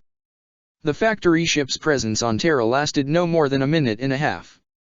Its guns blazed a trail of destruction across the nearest buildings, cutting down arbits and guardsmen by the score. No more than a fifth of its complement of drones had been released when a blinding column of light speared from between the dark skyscrapers and cut the ship in two, the awesome blast bypassing every field and armored bulkhead it touched. The ground shook as the Reaver Titan Goth Victorum emerged from the rock-crete canyons, its volcano cannon smoldering with white-hot discharge. The towering construct turned its Vulcan mega bolters upon the punished ship and obliterated what remained of it with a short-range but utterly deadly salvo, smashing apart the surviving sections and obliterating the drones trapped within. Carapace multilasers whined as they stabbed lances of light out into the air around the Goth Victorum's head, cutting through wave after wave of drone squadrons as if swatting flies.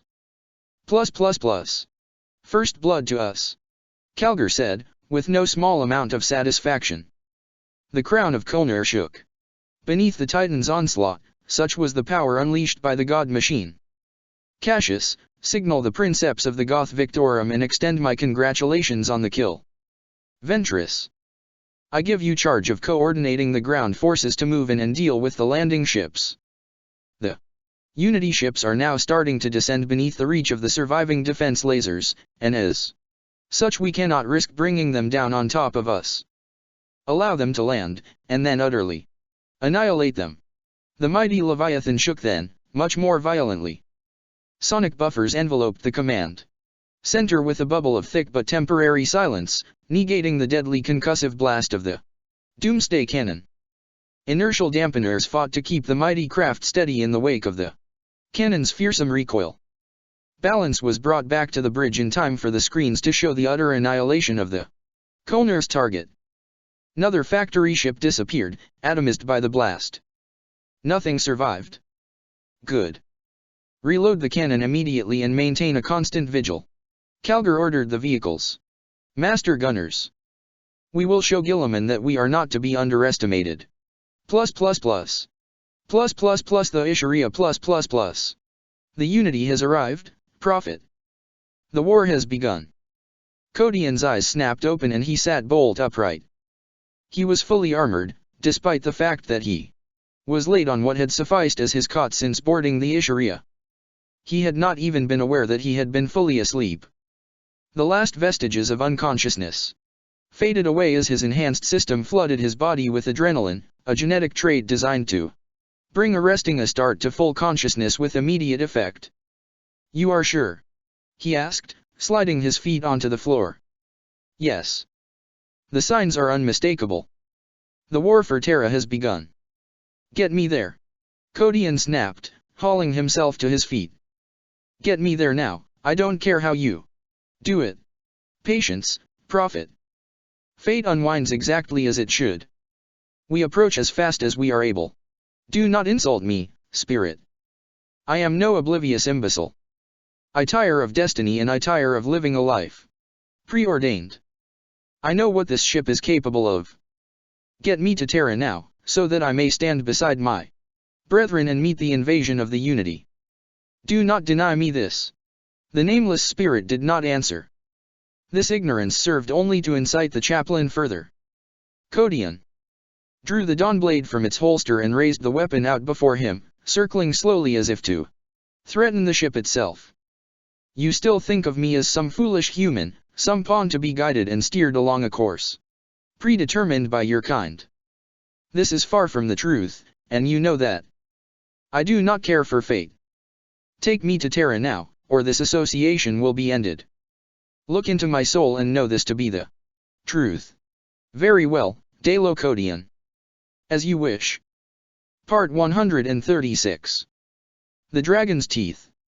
The question of the timing of the commencement of hostilities is one upon which you must meditate most deeply. Once your decision is arrived at, it must be pursued with the utmost energy. Commander Pure Tide, the 37th Meditation on the Way of the Warrior. Robert Guilliman stood before the huge three-dimensional sphere, watching the representation of the progress of his forces play out. How goes my war, Kaigyu La? Guilliman cast around and bowed deeply to the towering ethereal. Ever at his side, Barolinus did the same. The vice is already closing around Terra, on. The ships of the Unity are harried by the Imperial fleet. Still, but I am confident that this attention should not delay our descent. Makarius and Kraken are dedicated to meeting the threat, leaving our assault elements relatively free to begin the invasion. The assault on the gates is already underway. Unva did not answer. The shimmering being glided closer to the hollow sphere and reached out to touch the glowing light. Tendrils of blocky energy spread out from his fingertips across the sphere, each one progressing as if with a life and purpose of its own. OOL Nan is dead. Unva said after a brief silence. Yes, His killer sent a message of defiance. The creature calls itself Ka. Again, this was met with only silence. Guilliman looked to Unva then in an attempt to gauge his reaction. Though the ethereal silver features remained impassive, there was a burning anger in his eyes, the sight of which brought a mounting trepidation to Guilliman's soul. This Ka would challenge us? The unthinkable has happened, Kaigyu La. An ethereal has fallen, and the enemy has witnessed this. The invincibility of the ethereals is one of our most powerful weapons, and yet Oolnan's weakness has compromised this. There is more, my lord. This Ka claims that the Leviathan fleet is destroyed, lost to a foe it called the Remei of life. This cannot be true, I am sure. Then where is my fleet, Guilliman? The death of the eye has affected our ability to communicate with Leviathan. We cannot know for sure if this is the truth. Guilliman lowered his gaze, clearly disturbed by the displeasure of his commander. I will endeavor to determine the fate of Leviathan with utmost haste. In the meantime, Mion, what would you desire to be our next course of action? All siege configurations are primed and ready to mobilize. We now have sufficient Corps VESA ground strength to begin landing the war machines and troops. Then make it so. I will leave this stage of the invasion in your capable hands, Kaigyu La. You will not disappoint me. Such failure would be unthinkable. Guilliman answered, bowing again. I will bring you victory at any price. See that you do. Unva cast around and made to leave, his silver robes fluttering about him, as if bearing him aloft. Get me ground superiority within 2 days, Guilliman. I want the siege forces firmly entrenched and ready to assail the palace as soon as possible. Whatever the cost, put my army on Terra, and squeeze the life out of the Emperor's minions. Whatever the cost. The Primarch echoed, his expression hardening. Plus plus plus. Plus plus plus the ultimate gate plus plus plus. Plus plus plus the Imperial Palace plus plus plus. Plus plus plus Terra plus plus plus. Brothers. Sons. Starts. I am proud to stand amongst you once again. Korix spread his arms wide as if to embrace the gathered warriors of the Raven Guard, his claws unsheathed and alive with power. The dark-armored warriors before him thrust their arms in the air and gave a cheer, elated to be in the presence of their lost Primarch once again. Accompanying the surviving elements of the Raven Guard were the warriors of several other chapters, including the Revilers, the Blackguard and the Raptors. Every warrior present was a son of Korix, and it fulfilled him to see such numbers gathered before him. Korix bathed in this adulation for a lingering moment before raising his palms to the assembled Marines, imploring their silence. I see my sons standing here before me, and I find my chest swelled with a fierce pride. Long has it been since I stood before those I called my own. Too long. For all that I am, and all that I represent, I implore you, see the truth behind all that your Primarch is. I could ask none of you to receive me back into the fold, and to venerate me as your father, should you not know the truth of things. Long ago, my actions placed a stain upon the Raven Guard. What is done cannot be undone, but I intend to do all I can to right that wrong. I made a mistake. I fought to see my legion rebuilt, but the cost was terrible. That cost is my cross to bear, and this day I will make a promise to each and every one of you. Nevermore. Nevermore shall an enemy force such drastic measures upon us. Nevermore shall treachery and deceit see our numbers decimated. Nevermore will I be forced to abandon my own warriors, to hide in the darkness like some cowering, lowly dog. With that, Korix turned and swept a hand past the vast and mighty gateway behind him, as if to present its magnificence to the gathered Astaroths. The ultimate gate. It is said that Sanguinius of the Blood Angels fought day and night in defense of this gateway. The Primarch of the Blood Angels slew traitor and Daemon alike, never once faltering or allowing the enemy any quarter. We shall honor the memory of the lost Primarch, who gave his life to save the Emperor of Man. His sacrifice shall serve as an example to us all. Man or Astarte, none shall falter in the defense of this gate. No traitor or Xenos shall be allowed to pass through. Victory or death. Victory or death. The assembled warriors roared, the sound rising to a deafening bellow. The cry spread quickly out before the gate, consuming all it passed over with a surge of elated determination. Asteroutes of other chapters joined the cry, thrusting weapons up into the air. Guardsmen were caught up in the cheer, fueling the rising roar until it shook the buildings around them. Korix allowed himself a smile, taking in the collective determination of the defenders with a fierce pride. The cheer still resonated through the streets when the Primarch turned his gaze back towards the skies, and the smile slowly faded. He raised a hand to the skies and shouted, only for his call to be lost amid the tumult. He did so again, this time his voice taking on a volume and tone impossible for a mortal man to achieve. The enemy comes. Asteroutes staggered beneath the ferocity of the bellow, buffeted by the sheer sonic force. Caution! And shock swept through the assembled forces. Weapons were hastily raised and pointed up into the air. Gun emplacements whined and rattled as they were brought online. Gleaming white shapes were visible, catching the light of the sun as they descended on fiery contrails. Hundreds of large humanoid shapes were heading towards them, imposing angular things, bristling with weaponry. The Crisis Dominators descended upon the defenders of the ultimate gate like vengeful angels, a rain of ominous death. Thousands of guns were turned skywards as the enemy swiftly fell into range. The sheer weight of their numbers presenting the defenders with a vast swathe of easy targets. The first shots speared upwards, lancing into the coming battlesuits. Those shots were quickly answered. Korix observed the enemy with utter hatred, enraged by their sheer arrogance. That a Xenos species would even consider invading the Emperor's world was enough to consume him with a burning and unquenchable rage. He looked on as the defenders' guns fought to cut the humanoid shapes from the skies. Multi-laser lances ricocheted from suit to suit, glancing off the angular armor, unable to find weakness or purchase. Solid munitions were finding some success, but most of the energy weapons were fighting in vain to damage their targets. Into them!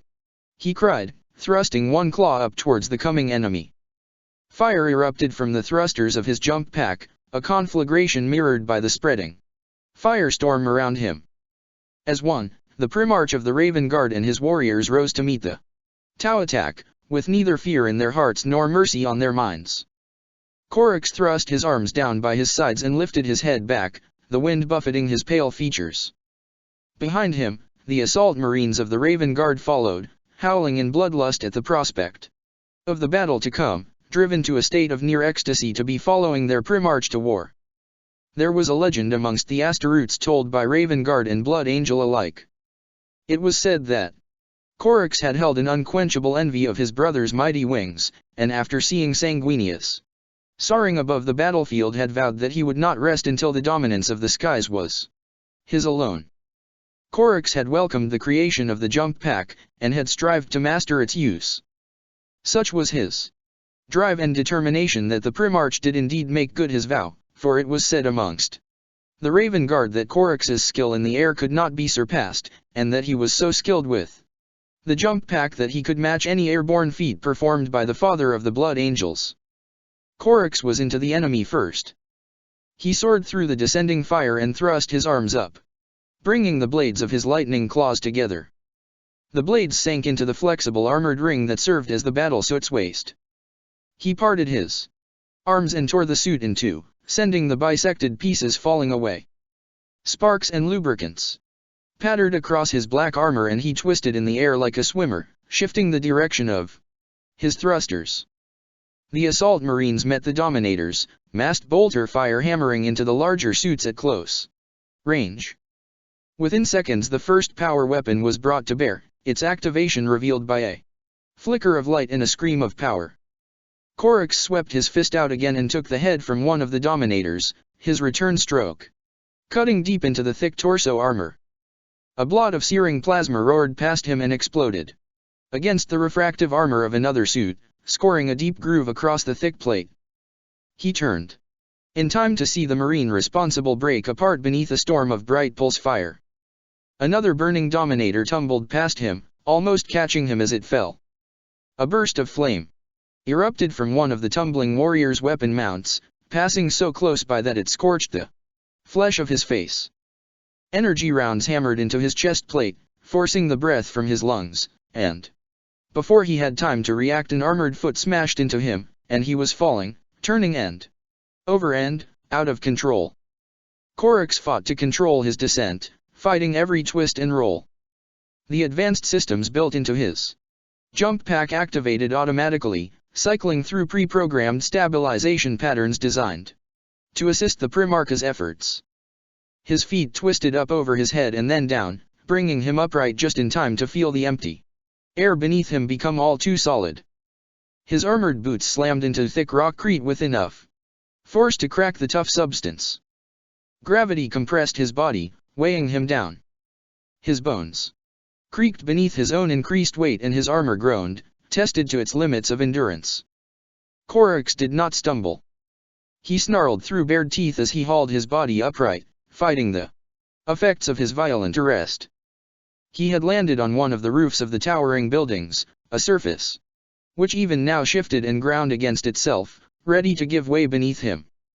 Something large touched down behind him and he twisted around in time to see the battle suit slide away from sight, swallowed by the gaping hole, a hole that continued to grow. Massive, long-barreled guns sank from view, ringing against the sides of the growing chasm as they were dragged after the unfortunate warrior. He wasted no time in ascending. He leapt up into the air, spreading his arms wide as he threw himself over the edge and into a momentary freefall. Then the thrusters behind him kicked in and his fall accelerated, the passing air tearing his raven hair away from his face and eyes. Korix was on the hunt once again. The raven has engaged. Fukin raised the head of his mighty hammer up to where the Tau descent smashed into the assault Marines, a fierce hunger for war burning in his eyes. Salamanders, the enemy is all but down. Ready your weapons and meet them. No enemy of the Emperor will be allowed to pass through the ultimate gate. Your Primarch commands this. The towering warrior lowered his hammer and set off in a bounding run, his vast weight shaking the floor beneath him. The Astaroths of the Salamanders surged after their commander, a sea of green armored warriors cutting through the hastily parting Imperial forces like a storm surge. Fukin was a terrifying figure to behold, a true behemoth in stature. A magnificent cloak of weathered reptile hide hung from his shoulders, the weighty material sweeping from side to side as he ran towards the enemy. Towering armored suits slammed into the hallowed ground of Terra before him, throwing clouds of rockcrete dust up around them as they touched down. Las fire scythed across the enemy warriors, so thick it obscured the sight of them. Whining loss rounds bounced and ricocheted through the landing squads, drawing zigzag lines of burning energy between them, the shots unable to find purchase. Heavier weapons began to take effect. A screaming lascannon blast speared expertly between the massed salamanders and cut a swathe through the battle suits, far too powerful for the advanced armor to deflect. Missiles streaked overhead to slam into the enemy lines, sending plumes of bright fire out in the wake of each explosion. The Sons of Nocturne were known for their gravity-forged bulk, and it was a side effect of growing up on that ravaged world that the salamanders were not the most agile of Astaroths. Fukin, however, was the exception to that rule. He thundered towards the Tau with a speed that far belied his bulk and size, his newly acquired Inferno pistol to hand and ready to unleash irresistible destruction. Fukin was no inconspicuous figure, and it was inevitable that his charge would attract hostile attention. A horizontal deluge of pulse fire screamed his way, so thick it was impossible to dodge. The determined Primarch never once broke his stride. His loping strides carried him into the storm of fire, and at the very last moment he twisted at the waist, presenting his back to the enemy. Azure energy rounds slammed into his mantle, pattering against the ancient reptile skin like rain. The shots collided with the near invulnerable hide, leaving behind glowing rings that faded swiftly to reveal no damage. Fukin's swift maneuver carried him through the air, his feet leaving the ground several meters below. He brought his mighty frame around and landed expertly before the first of his opponents, his potent hammer following close behind. The weapon slammed into the legs of the Dominator and shattered them without effort, toppling the machine with violent force. He twisted on his heel and rode the momentum of the attack, bringing the hammer down again on the thick torso carapace. The blow was such that it drove the broken Dominator's chassis into the ground, sending armor shards and dark oily fluids blossoming out to patter against his armor. For Terra. For Nocturne. For the Imperium. Into the fires of battle. Unto the anvil of war. His warriors cried, pouring into the enemy ranks in a vast green tide of hate. War Master. The war for the ultimate gate has begun. The Astarte looked to Calgar and lowered his finger from his ear, an expression of disquiet dominating his face. Calgar turned his attention from the melee before him long enough to regard the warrior. We cannot concern ourselves with the plight of the ultimate gate at this time. The enemy come for us. He looked back to the vast screen before him, the entirety of the sprawling Eternity Wall Plaza, stretching out as far as he could see. Battle suits were landing with the passing of each moment, regardless of the desperate attempts of the defenders. Emplacements exploded across the entire battle zone, the fearsome guns of the enemy as accurate as they were deadly. Calgar moved to the expansive control panel before him and waved a fist over the runes situated there. Leviticus, move forward and engage. We have a breach forming. Decius, cover the advance. Las cannons and missile launchers. Regium, muster those Arbit emplacements and cover the Audacia overpass. Several enemy units have made it down. I want assault squads mobilized and ready to counter them. War Master. Electum, I want those guard organized and ready to meet the push. Do not allow them to break. Lscha, begin a full assessment of the enemy forces. Stream the findings directly to the wall. Defenses.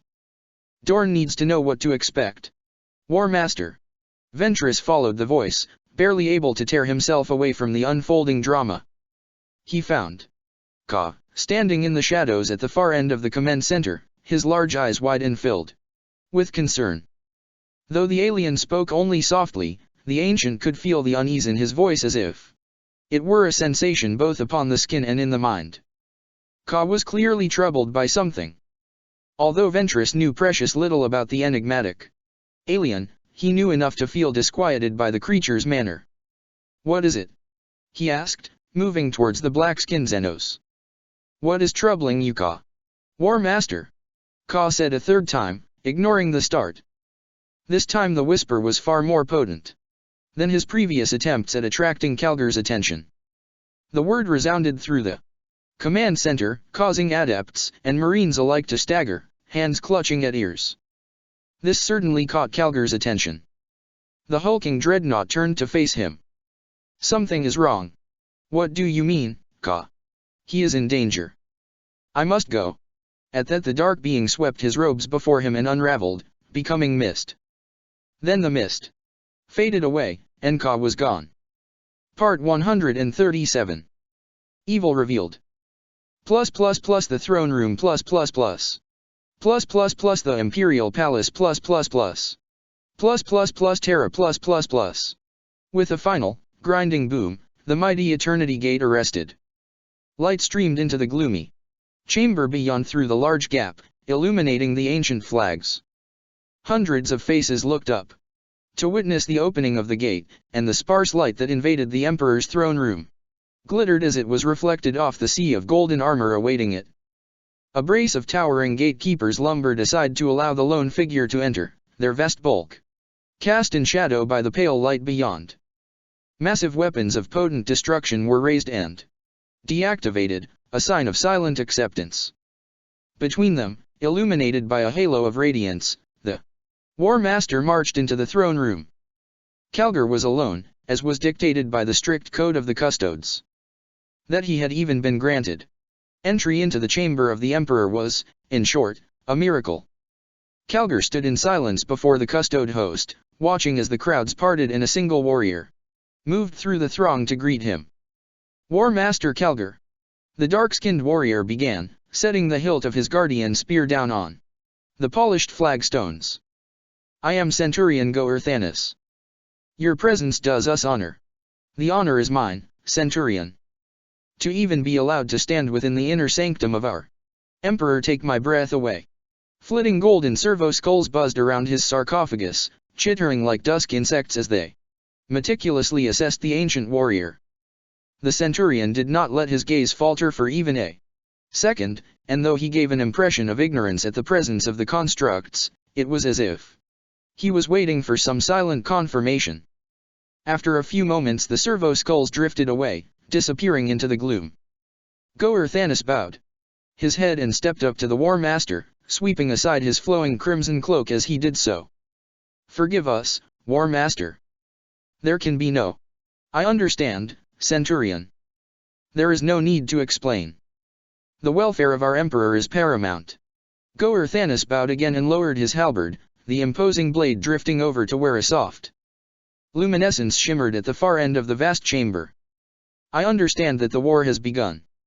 Honored Imperatorius has at last revealed himself to be the Primarch of the Imperial Fists and has rejoined his warriors. With the Primarch in command, the palace defenses are sure to be all but impregnable." He paused them, his gaze still fixed upon the hulking dreadnought. "I assume that you are here to personally inspect the final bastion.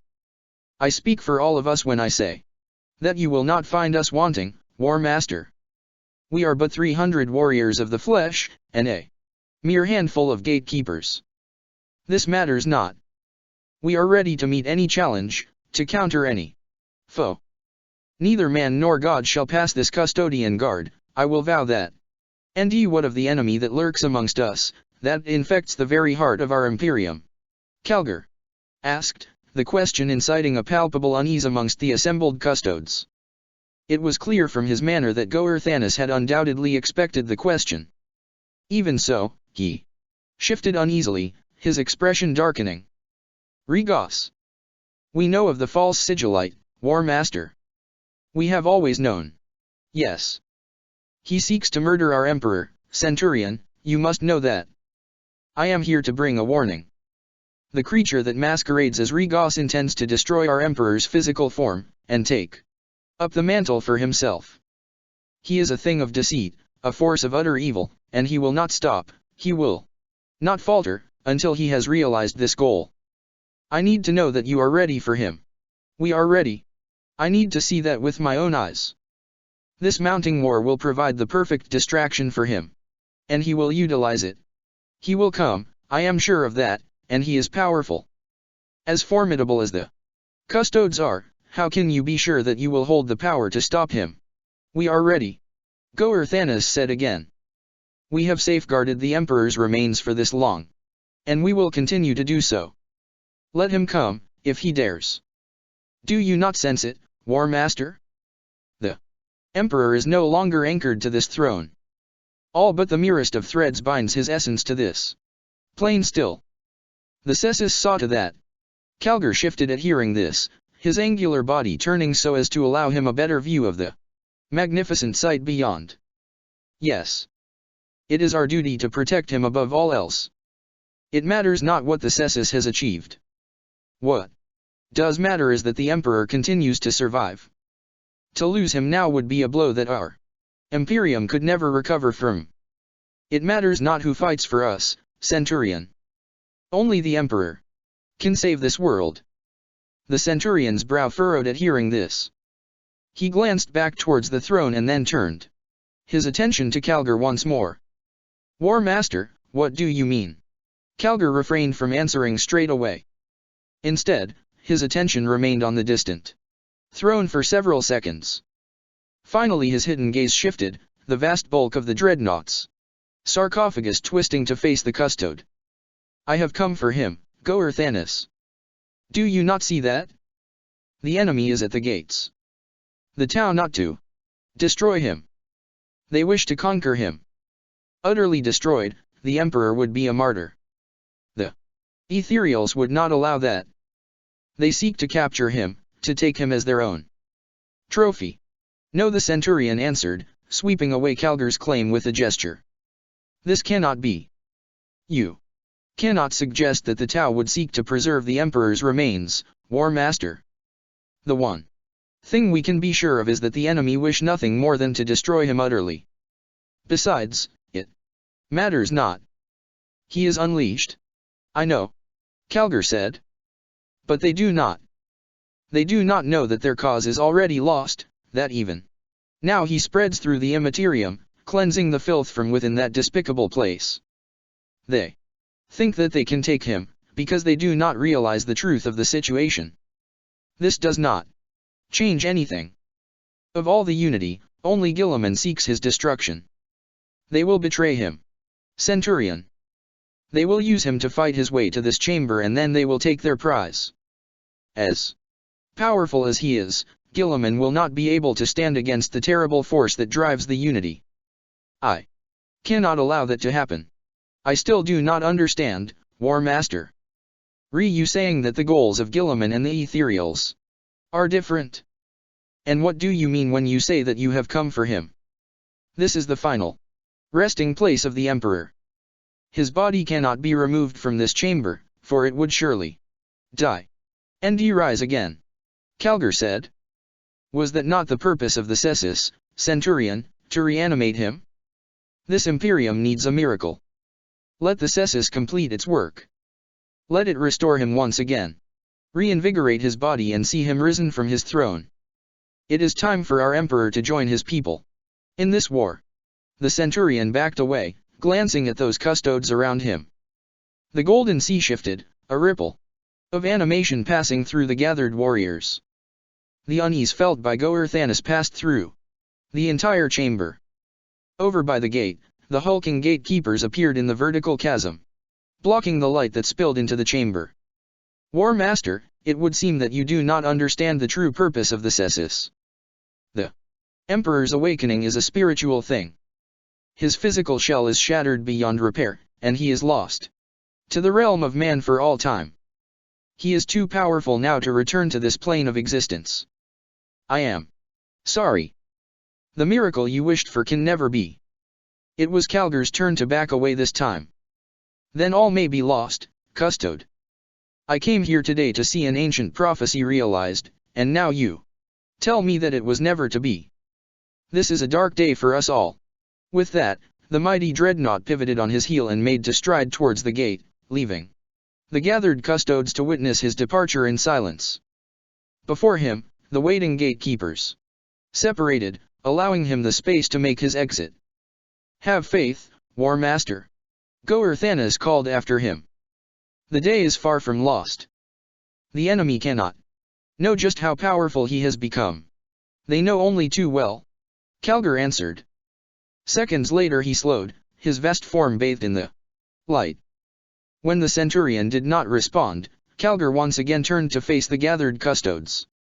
He raised an arm and the gate ground closed behind him, sealing the chamber. The golden throng shifted uneasily at this. When I said that I had come for him, I meant exactly that. The Emperor will rise again.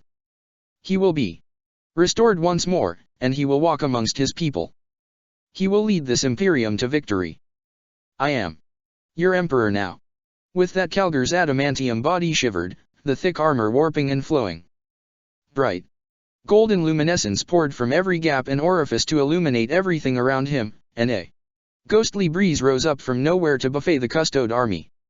Warriors braced themselves against the wind, the crimson plumes of their helmets whipping about their heads.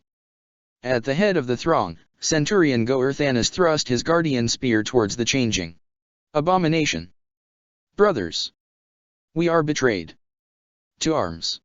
The being that had masqueraded as Calgar exploded in a blinding conflagration of searing light, turning the entire chamber white and featureless. When the flare faded away, the being that hovered there was a terrible and horrific thing, its metallic golden skin naked except for the writhing ribbons of hazy light that twisted around its body. A cold light shone from its eyes, and when it spoke, a wicked smile twisted its inhuman lips. Dorn could not guard him forever. I have awaited this day with utmost vigor. Now the rule of the Imperium will finally and totally be mine. The being spread his arms wide and threw back his head, the etheric tempest intensifying. Custodes staggered before the storm, arms shielding heads. Guardian spears were torn from the hands of those who wielded them and flung across the chamber. The abomination surged through the air and into the custodes before any of them had time to react. The guardians of the Emperor were powerful warriors, amongst the most powerful in all the Imperium. Against a C'tan, they stood little chance. The creature known as Mepharan swept his arms through the milling warriors, breaking and parting bodies without effort. Guardian spears stabbed into his shimmering metal flesh, each thrust or slice leaving behind wounds filled with the brightest light, wounds that closed almost as immediately as they were inflicted. Goer Thanis rallied himself and charged to meet the creature, his force halberd flashing from side to side. He struck 3 fearsome blows in quick succession, causing his foe to spasm and thrash. The deceiver erupted in a brilliant burst of light and noise, his golden form becoming nothing but glittering dust. That was when the custode standing behind Goer Thanis struck, the flashing blade of his halberd, taking the centurion's head from his shoulders with one languorous sweep. The callous assassin waved his arm and the deceiver was revealed, his disguise banished. Those warriors closest to him attacked, filled with incandescent rage. Once again the glowing being was torn to shreds by the blades of his opponents, only to reveal himself mere feet away as another impostor, his retributive attack felling another 3 custodes. This happened again and again, causing the area to soon become choked with the bodies of the dead. After a few moments Mepharan rose far above the heads of his enemy, his arms spread wide, carried aloft on a shining platform of hazy light. "Your efforts are pleasingly futile," he announced, a malevolent delight prevalent in his voice. "None can resist me. Let that concept crush the spirit from within you. I would kill you all before taking my prize, but I will not. I want you to see the final death of your emperor before I leech the life from every one of you." With that he descended towards the golden throne, his very presence scattering armored bodies with violent force. He swept his arms before him as he advanced, his actions causing custodes to fly from his path as if snatched up and flung away. Armored bodies shattered against the walls of the chamber, coming apart beneath the immeasurable force that compelled them. Mepharan slowed as he came before the golden throne, a look of wonder spreading across his demonic face. Custodes assailed him, sending Psychonon bolts and consecrated flame into his alien form. The star god ignored them all, even when the blades of the custode host found his shimmering skin. This meeting had been long in coming, my ancient adversary. This was always inevitable. A glowing hand reached out towards the withered sack of desiccated flesh and bones, pulsing with unearthly power. As it neared, guttering wisps of energy leaked from the ruined body, twisting towards the talons. Mepharan opened his mouth and let out a deep sigh of elation. "I will become you. All that was yours, at long last, will become mine. That will be my greatest ever illusion. I will feed on your essence and become all that you are. Your darkest thoughts shall be mine. Only then will I give you the final release that has eluded you for so long." The smiling face that regarded the corpse disappeared, its features bursting outwards in a shower of escaping energy. The glowing blade speared through the back of the deceiver's head, burning away everything around it. Mepharan let out a soul-shredding scream of rage and pain, his necrodermis shell becoming liquid and intangible. The being flowed around, twisting in the air, a whirlpool of light and noise, to face his attacker. Centurion Goer Thanis withdrew his blade and stepped back, allowing his brother custodes to open fire on the reeling abomination. Glowing bolter shells crashed into and through the deceiver, punching holes through the living metal of his skin. Searing energies boiled from the wounds, only to once again draw back inside the deceiver and reknit the damage in its wake. "I killed you," he screeched, sweeping a hand before him. The centurion's image distorted and broke up, dissipating into a riot of light and color. The phenomenon twisted and coiled away, only to reform once again in another location. Mepharan bellowed in rage as he took apart those custodes nearest to him, dismembering bodies in the same manner as a spoiled child would smash apart its toys. As every custode fell, it was as if there were 2 more to take his place. "You will not take him, fiend," the centurion cried, leaping at the monstrosity. "You will never become him, this I vow." Mepharan smashed the warrior aside with such force that he broke apart in the air, blood and armor swiftly unraveling into multi-hued mist. Still the other custodes continued to assail him, unafraid and heedless to the certain death they faced. Every time he slaughtered one of them, the victim's remains burst into clouds of glittering light, to fade away and reform once again. A ghostly cackling filled the chamber, and he knew then whom he faced. Sigarak. You would dare to try and confound me? I will tear you apart, atom by atom. A rolling darkness flooded the throne room, melting away every light source. Snapping maws and thorn-laden tendrils enveloped everything still in sight, twisting around the fading custodes in their eagerness to engage the deceiver. A roaring ball of utter blackness burst forth from the shadows, and slammed into him, so powerful that it tore a hole through his golden skin. Maferan arched back, the darkness spreading across him like a cancer. Glittering light spilled from the wound, hot and dense with potent power. Ka! He cried, fighting to mend the damage done to him with his incredible will. The gaping wound closed, shutting off the internal nuclear glow. You will not find victory here, Maferan. A powerful voice announced, pealing across the darkness. Like thunder. Black extremities unfurled from the void to strike at him, thrusting and stabbing at the star god. The deceiver swept them aside again and again, burning the living weapons to a greasy ash with his touch. Still the phenomenon continued, increasing with the passing of each second. At the center of the terrifying storm Ka's outline could be seen, a humanoid luminescence, pulsing with cold light. Flickering images of some half-glimpsed figure flashed and capered about him, assailing him from every direction at once. Fools! You cannot destroy me. No, but we can hurt you. We will breach your shining skin and send your essence back to the tomb. Maferan! You will not consume him, and this war will play out without you. We do not need to kill you, evil one. All we have to do is remove you. Never. The deceiver spat, realizing then the intentions of his most ancient and hated enemy. He had been deceived. Rage consumed him then, flooding him totally, washing away his reason. He unleashed a scream of absolute vehemence and surged towards the golden throne, his very presence banishing the shadows there to reveal the vast mechanism and its ever-silent charge. The light surrounding him intensified as he hovered there, turning aside the attentions of the dark one. Streamers of vibrant rainbow energy thrashed and cracked across the expanding bubble, causing it to quiver and gutter. Maferan ignored the efforts of the old ones as he looked into the corpse's dead eyes, a lingering regret prevalent upon his face. You would have been my greatest feast. No matter.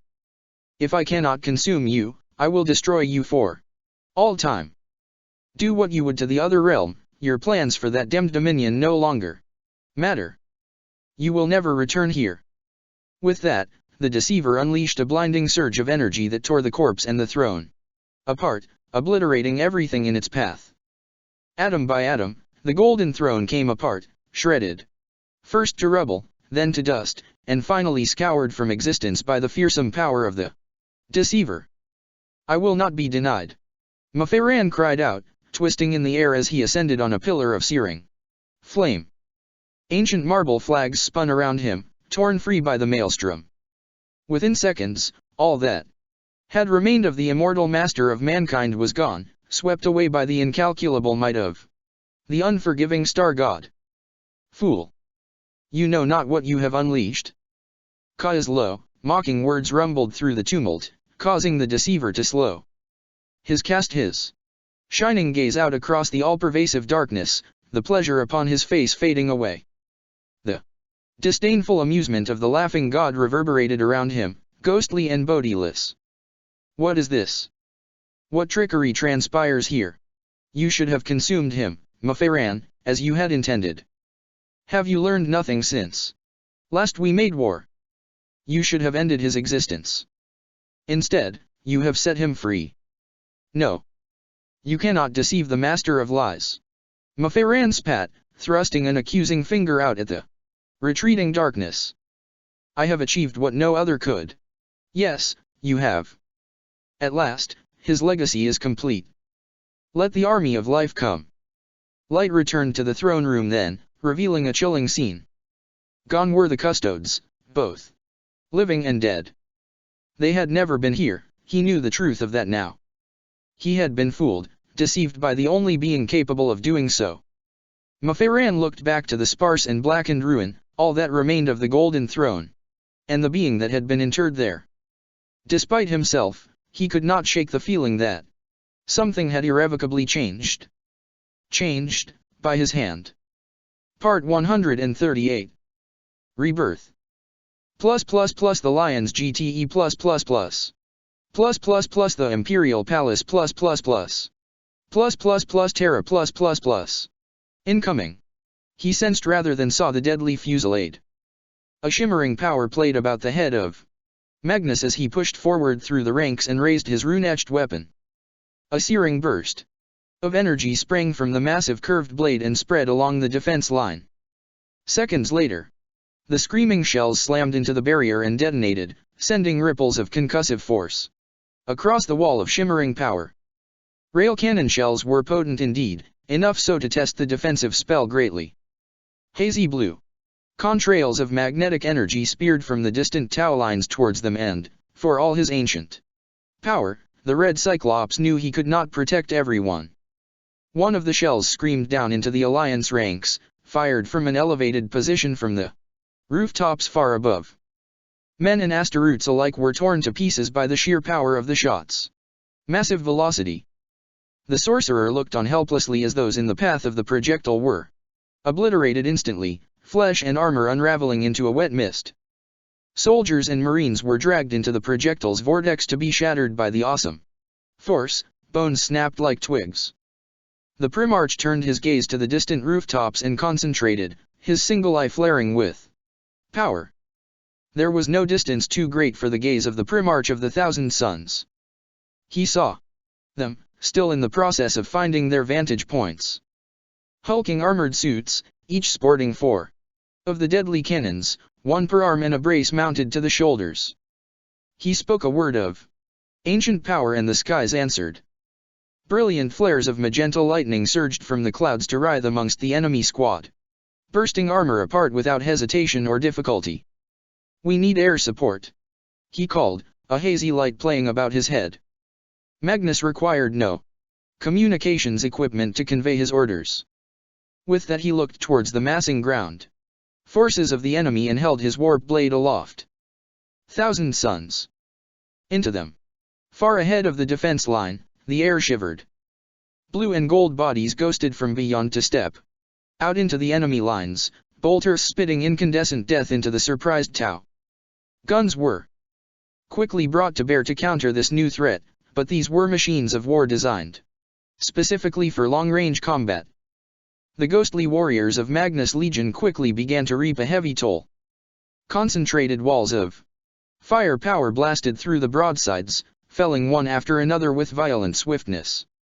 Smart missiles were loosed by the broadsides in droves, quickly filling the air. There was no sense of panic or hesitation amongst the Thousand Suns, even when the intelligent missiles started to destroy them. Some were blasted apart, torsos fragmenting into nothing. Others were caught on the arms or legs, the resultant detonations throwing them off their feet. Such damage, as potent as it was not enough to fell the unliving warriors of Magnus. Warriors hauled themselves to their feet, some missing limbs and huge sections of armor. The injured spilled lurid energies from the gaping wounds instead of blood and viscera. Magnus witnessed the scene with satisfaction, a fierce pride passing over his face. His warriors had been lost to him many thousands of years ago, the flesh and blood scoured from them by the power of the rubric, a spell so potent even he did not fully understand it. It had taken everything except the soul. Nothing could take the souls of his legion. Something caught his attention. He sensed it rather than seeing it, a change that set alight his many senses. He cast around, looking back towards the palace. "Father," he whispered, watching as the distant phenomenon ascended. Shimmering spark of light reached for the skies, a star of white purity that he recognized immediately and without hesitation. "So, it is done. The abomination has released you." The light surged up into the heavens, cutting through the blanket of thick smoke that covered the world. There, almost out of sight, There was a flash, silent and brief. Something changed as the light spread as far as the eye could see, encompassing the skies. Something deep and ancient shifted, reality itself altering, almost evolving. Not even he could fully understand what had happened, but he understood what it meant. Now the war for life had, at last, truly begun. Something caused him to start then, and he lowered his gaze, once more turning to face the distant battle.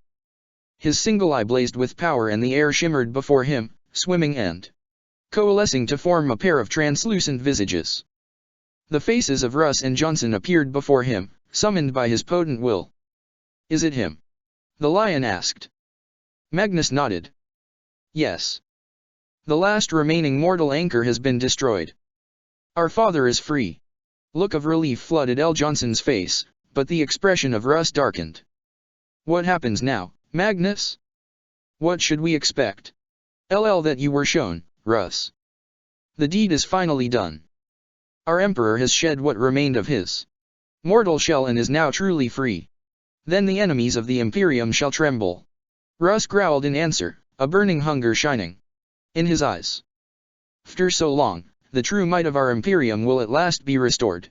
"Yes, and more," the Red Cyclops added. "Remember the prophecy, Russ. The line between ally and enemy has just redefined itself. The distinction is now far simpler." Before him, the lion remained silent. Russ, predictably, seemed far from swayed. Magnus saw this and looked to his brother, his expression hardening. "Have faith, Russ. Trust your instincts. Lord of Fenris, you stood fast in the face of the War Masters' treachery when those you had called brother fell to the lies of the ruinous powers. You did not falter, even when you believed that I had turned my back on our father. You broke me on Prospero. For that perceived betrayal. The betrayal was real, Magnus. Much of reality has been rewritten since that time, Russ, and you know that. Horus and the other traitors were too weak to accept the truth of the Emperor. They will have to accept that truth now." The outlines of both Primarchs shivered then, quickly dissipating into nothing. Several multi-hued shapes formed in the wake of the Primarchs, and Magnus saw that his dispelled brothers had been replaced instead by sons. Sorcerers of the Thousand Suns came before him, stepping from the air to prostrate themselves before their Primarch. "My lord," one of the warriors began, driving the hilt of his staff into the rubble before him. "Great change is afoot. The Empyrean." "It is the father," Magnus replied. Heavy silence descended upon the sorcerers then, for each and every one of them understood what that meant. Plus plus plus. Plus plus plus the Isharia plus plus plus. What is happening? Codian rose, feeling the ancient ship quake around him. The wraith bone walls pulsed, changing in hue from light to dark, and cycling through a myriad of colors both recognizable and never before seen. "That which you wished for has come to pass, prophet. Your plea has been heard." Codian heard this and lifted his gaze, glancing all around him.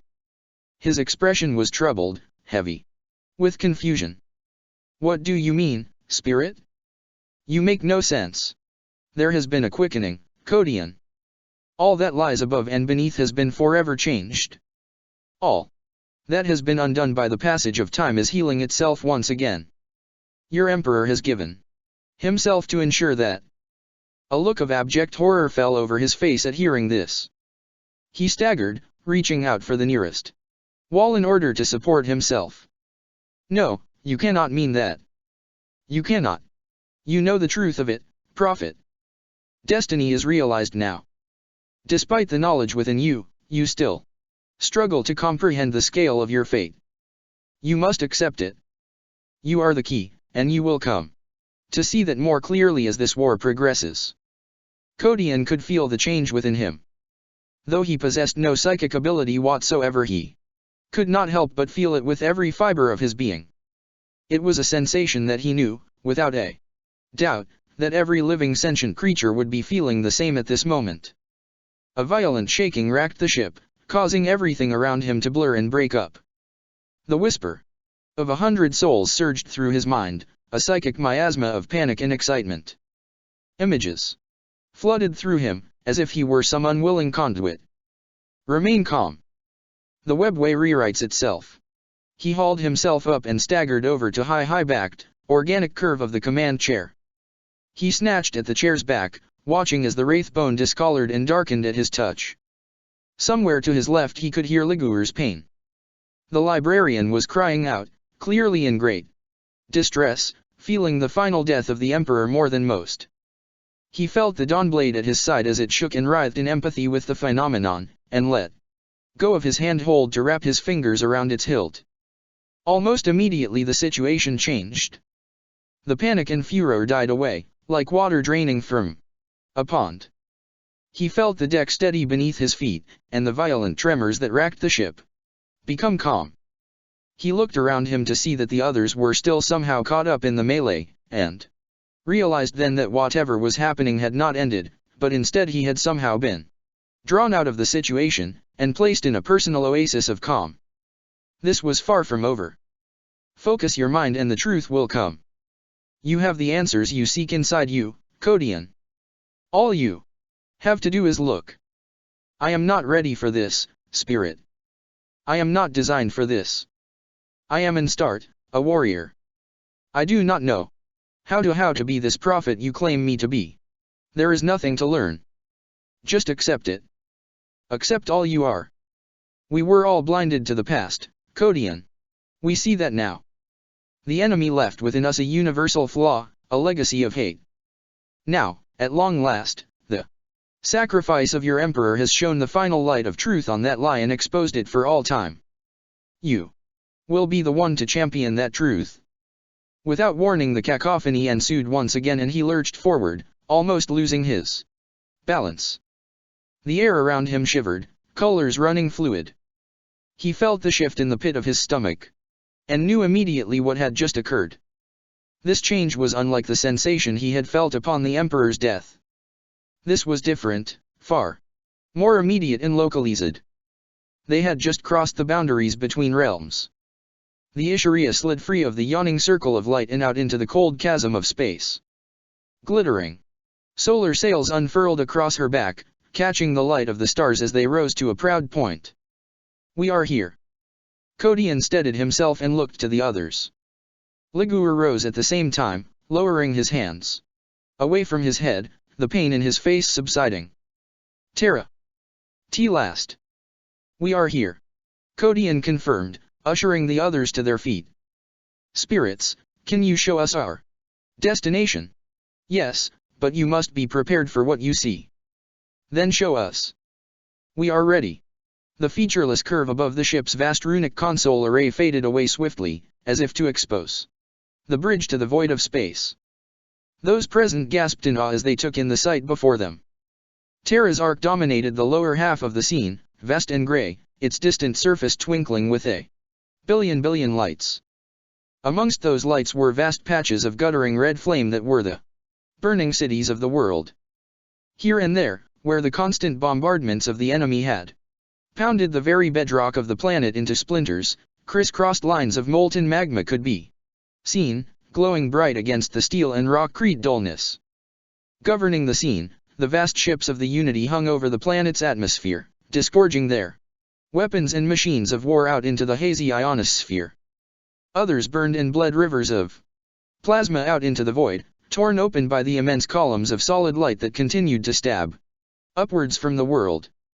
Sprawling fields of molten debris choked the surrounding space, and much to the horror of those observing, most of it was recognizable as Imperial. God Emperor. Look at that. Chivok breathed, fighting to keep his balance as he advanced. He placed his hands gently on the alien console and leaned forward, his pale features slack with horror and disbelief. Luna. The Imperial fleet.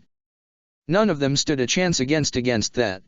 A shadow fell over the Inquisitor then, and he flinched as he felt hands wrap themselves slowly around his arm. They never did. Jenna Orekiel whispered in his ear, her voice heavy with sadness. We always knew that. We're the Inquisition, Chev. The Unity never made any secrets of their strength, and we tried time and time again to formulate a way of beating them. Even with the support of the Grey Knights, we could never have stopped them from reaching here. Chivok looked to the woman at his side. He opened his mouth to reply, but instead he simply let out a sigh and turned his attention back towards the raging conflict beyond. Then what are we to do, Jenna? How do we stop them? We kick their grey arses into the void. Grungy hauled himself up onto the console array, indifferent to the delicate bejeweled controls beneath him. He folded his arms as he took in the sight before him, his craggy brow furrowing. There are Tau down there who await the revenge I bring. It would be unforgivable to deny them. Kodian nodded as he heard this. We need to get down onto the surface as fast as we can. The Kroot are close on our heels, and the fleet of the Lost are mere days away from reaching this point. Soon the orbit around this planet will be a maelstrom of death, the likes of which none of us have ever witnessed. If we tarry, we will be destroyed. On the contrary, Prophet, events progress with a speed not even you realize. A ghostly voice answered, causing him to cast around and lift his gaze. The Kroot fleet has already exited the webway. They will engage the Unity fleet within moments. Events progress faster than you could realize now. His release has seen that realized. Kodian started as he heard this, thrown by the Spirit Eldar's claims. That cannot be. It is. Heed my warning, and know that he stirs. Look beyond the immediate danger and you will see. At first, Kodian did not take this advice literally. Then he caught the first flickering change in hue. Beyond the Tau fleet, something was happening to the void. The distant stars grew hazy, their light bleeding into the growing phenomenon. Lurid colors that defied description vied for dominance, flooding the firmament as far as the naked eye could see. The warp seethes, Liguor uttered, joining the observers at the console. Burgeoning light played behind his eyes, shimmering in empathy with the energies building beyond. Warp storm builds. No, Monkey. It is your emperor. Now he is free, they will come. Who, spirit? All the forces of life and death. This is the Ranadandra. The Isharia shook then, causing several of the runes before them to flicker and pulse. A long keening moan resounded throughout the vessel, the sound penetrating right into the center of the brain. We are under attack. Brothers and sisters, we go to war. Ghostly voices echoed throughout the bridge, filling the space with the sounds of the restless dead. The viewing bay once more faded into a featureless wraith-bone wall, dispelling the ominous scene. Just as the immense vessels of the Unity moved to attack. We need to get down there. Spirit, what do we do? Tell us. Kodian shouted, fighting to keep himself steady as the ship lurched to one side. After a few tense moments there was still no answer. The chaplain glanced about him, concern etched across his face, before taking his helmet from his belt and placing it over his head. The locking clamps engaged and the helm's vision slits illuminated, pulsing a rich crimson. Damn it! We can't fail now. We have to. An ominous darkness seeped into the bridge then, causing the walls to quickly glisten with ice crystals. It was a presence that filled all the senses, causing the skin to become clammy and the air to fill with the earthy scent of the grave. Centurious Kodian uttered, casting his gaze into the gloom. The dark figure stepped from the shadows to greet the chaplain and the others, his dead eyes finding each of them in turn before they fell upon Kodian. It is time, Prophet.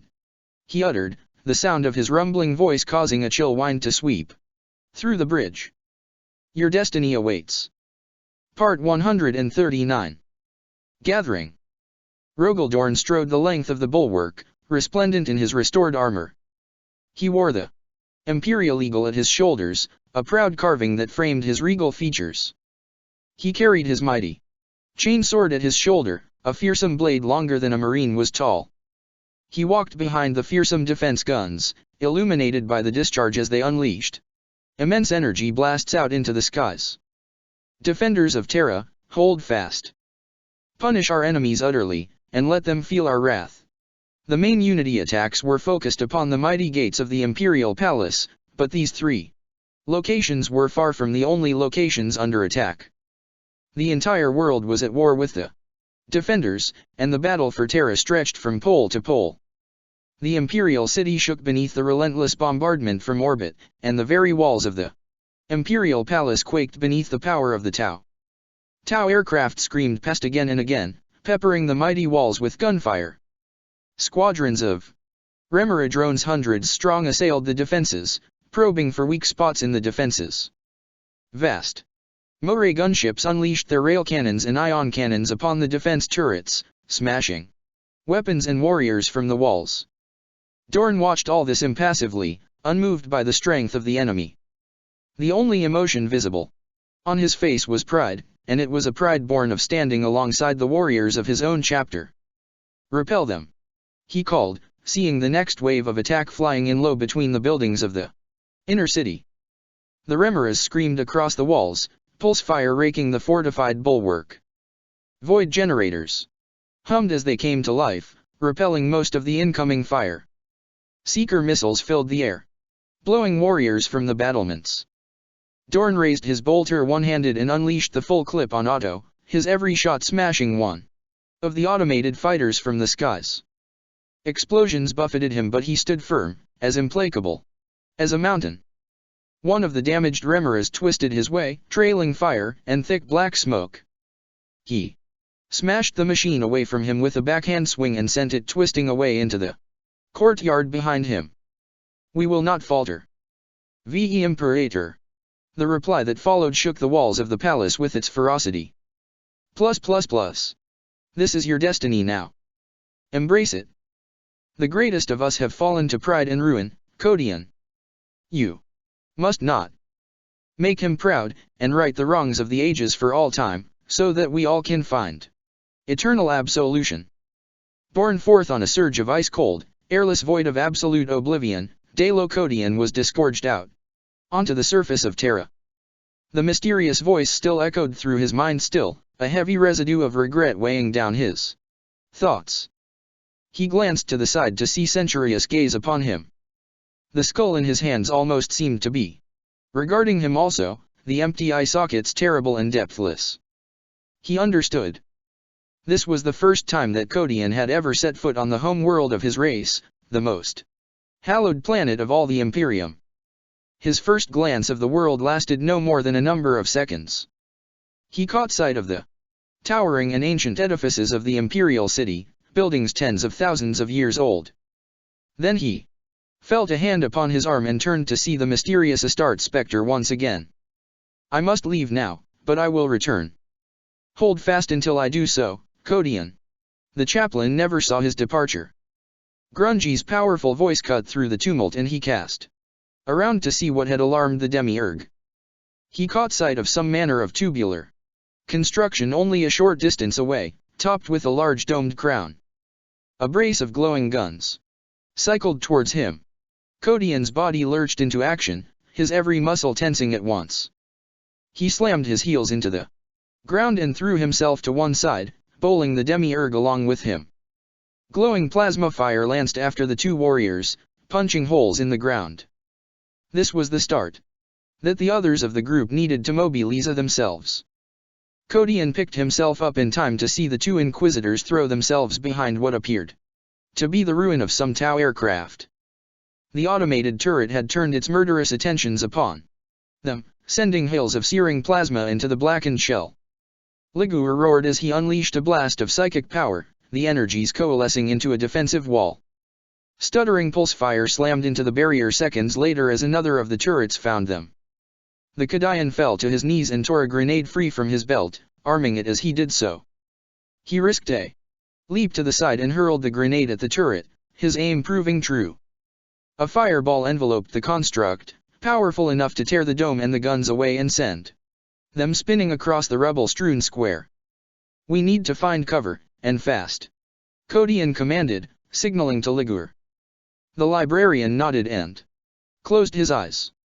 The barrier flared brightly and then surged forward to envelop the second turret. The psychic energy washed over it and tore it to pieces, melting what it did not obliterate. Codian hauled Grungy to his feet instead of running to rejoin the others, shells erupting all around him.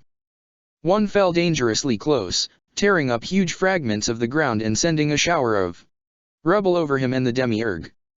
We need to get out of here. Find cover and then we'll try and establish our position, he called, reaching the Ligure and the others.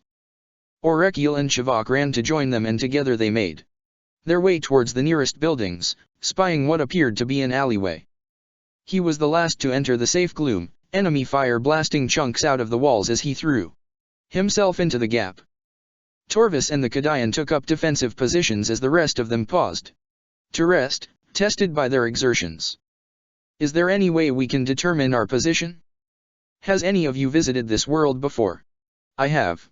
All eyes turned to Chivok, whose breath was still coming in ragged gasps, his knees supporting his hands. Once, long ago, I caught sight of the walls of the Imperial Palace shortly before we ran into here. We are close to the palace, that is as much as I can tell you. Kodian nodded. Details. We need to take stock of our situation.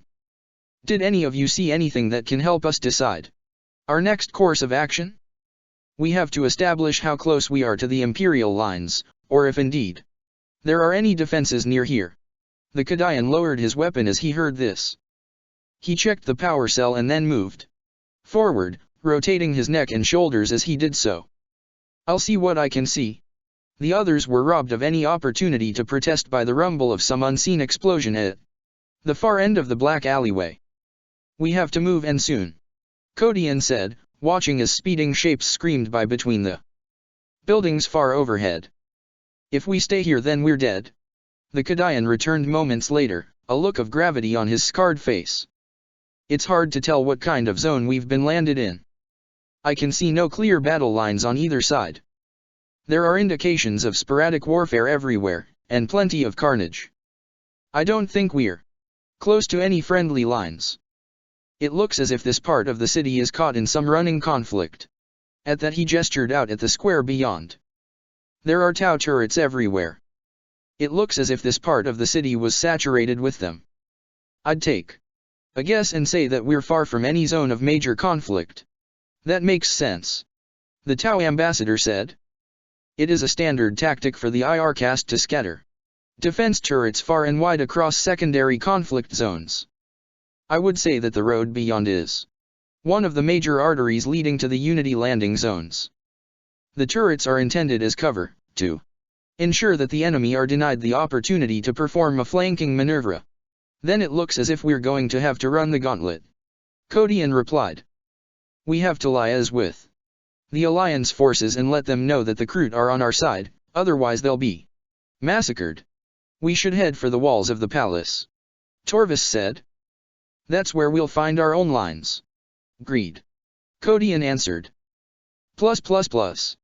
Captain Lorvos of the Doom Eagles thrust his power sword out at the roiling city skies, his polished silver armor gleaming in the light of 1,000 explosions. The next wave comes. Prepare to counter them. Here atop the walls of the palace, the defenders had a commanding view of the city. Several of the massive Vespid hive ships dominated that view, entire buildings crushed beneath their bulk where they had landed. The low buzzing intensified, soon audible even over the pounding of the defense guns. The jump packs of 100 Asteroutes flared as one at his command. The assault marines stretched across the wall almost as far as the eye could see. This would be the third such attack, and his warriors were battered and bloodied from the first two attempts at bypassing the palace walls. The Vespid were as relentless as they were alien. Doom Eagles, engage. The warriors took to the air as one, moving to counter the coming swarms. The insectoid Vespid were capable of flight, carried aloft on vibrating wings. Lorvos had seen many of his warriors fall to the terrible guns of the Vespid, their power armor no match for the searing rays. He knew that the coming fight would see yet more of his marines fall, and yet there was no other course of action available except to fight and to die for his Imperium. Lorvos fired up his jump pack, its crimson bulk shuddering beneath the power of the unleashed thrusters. He raised his sword and his plasma pistol and lowered himself into a crouch, ready to propel himself out into the air. Something bright and terrible charged its way into existence behind him, tearing boorishly through the fabric of reality amid an explosion of light and noise. Lorvos turned in time to look into glowing eyes as ancient as they were filled with malice. He brought his crackling sword around to counter the new foe, his instincts motivating his body even as his mind processed what was happening. The golden-skinned being snatched the blade of his sword and Lorvos screamed, a terrible and ragged sound, his entire body shattering into hazy, charged fragments. White-hot energies spattered the surrounding stars, the radioactive residue of their captain's demise burning through ceramite and flesh. Mafaran tore through the Doom Eagles without mercy or counter, white light streaming from his eyes and open mouth. Crackling forks of unnatural energy burst from his clawed fingers and drove through the warriors, tearing their life energies from their bodies with violent force. Lifeless husks fell away over the bulwark or twisted out into the skies, carried aloft by the active jump packs. At the center of the carnage, the deceiver threw back his head and screamed in rage. "What have you done?" he roared, thrusting an accusing finger out at the lurid energies far above. "What have you unleashed, crippled one? Answer me." He knew that the being in question could not answer him even as he made the demand. The attacking Vespid had reached the top of the walls by now, and in the wake of the demise of the Doom Eagles had begun to open fire on the surviving warriors and defenses. The living ribbons of white metal that surrounded the star god whipped out to meet the coming foe. They whipped and flicked about him, cutting chitinous bodies in two. Glowing rays of neutron energy slammed into him, and yet he did not even take notice, his necrodermis proof against such trivial attacks. Unnatural gales rose up around him then, of such intensity that the aliens were flung away from him. Even the nearest of the defense guns creaked on their mounts and then spun away into the abyss, torn free by the growing storm. "I will not be fooled again. There is no scheme or design that could see my plans confounded, I promise you that. Bring all the fury of the warp to face me, if that is your intent. You will soon come to realize that your pathetic alliance of life is nothing compared to the destruction I am about to visit upon this world." He lowered his gaze then, his eyes narrowing.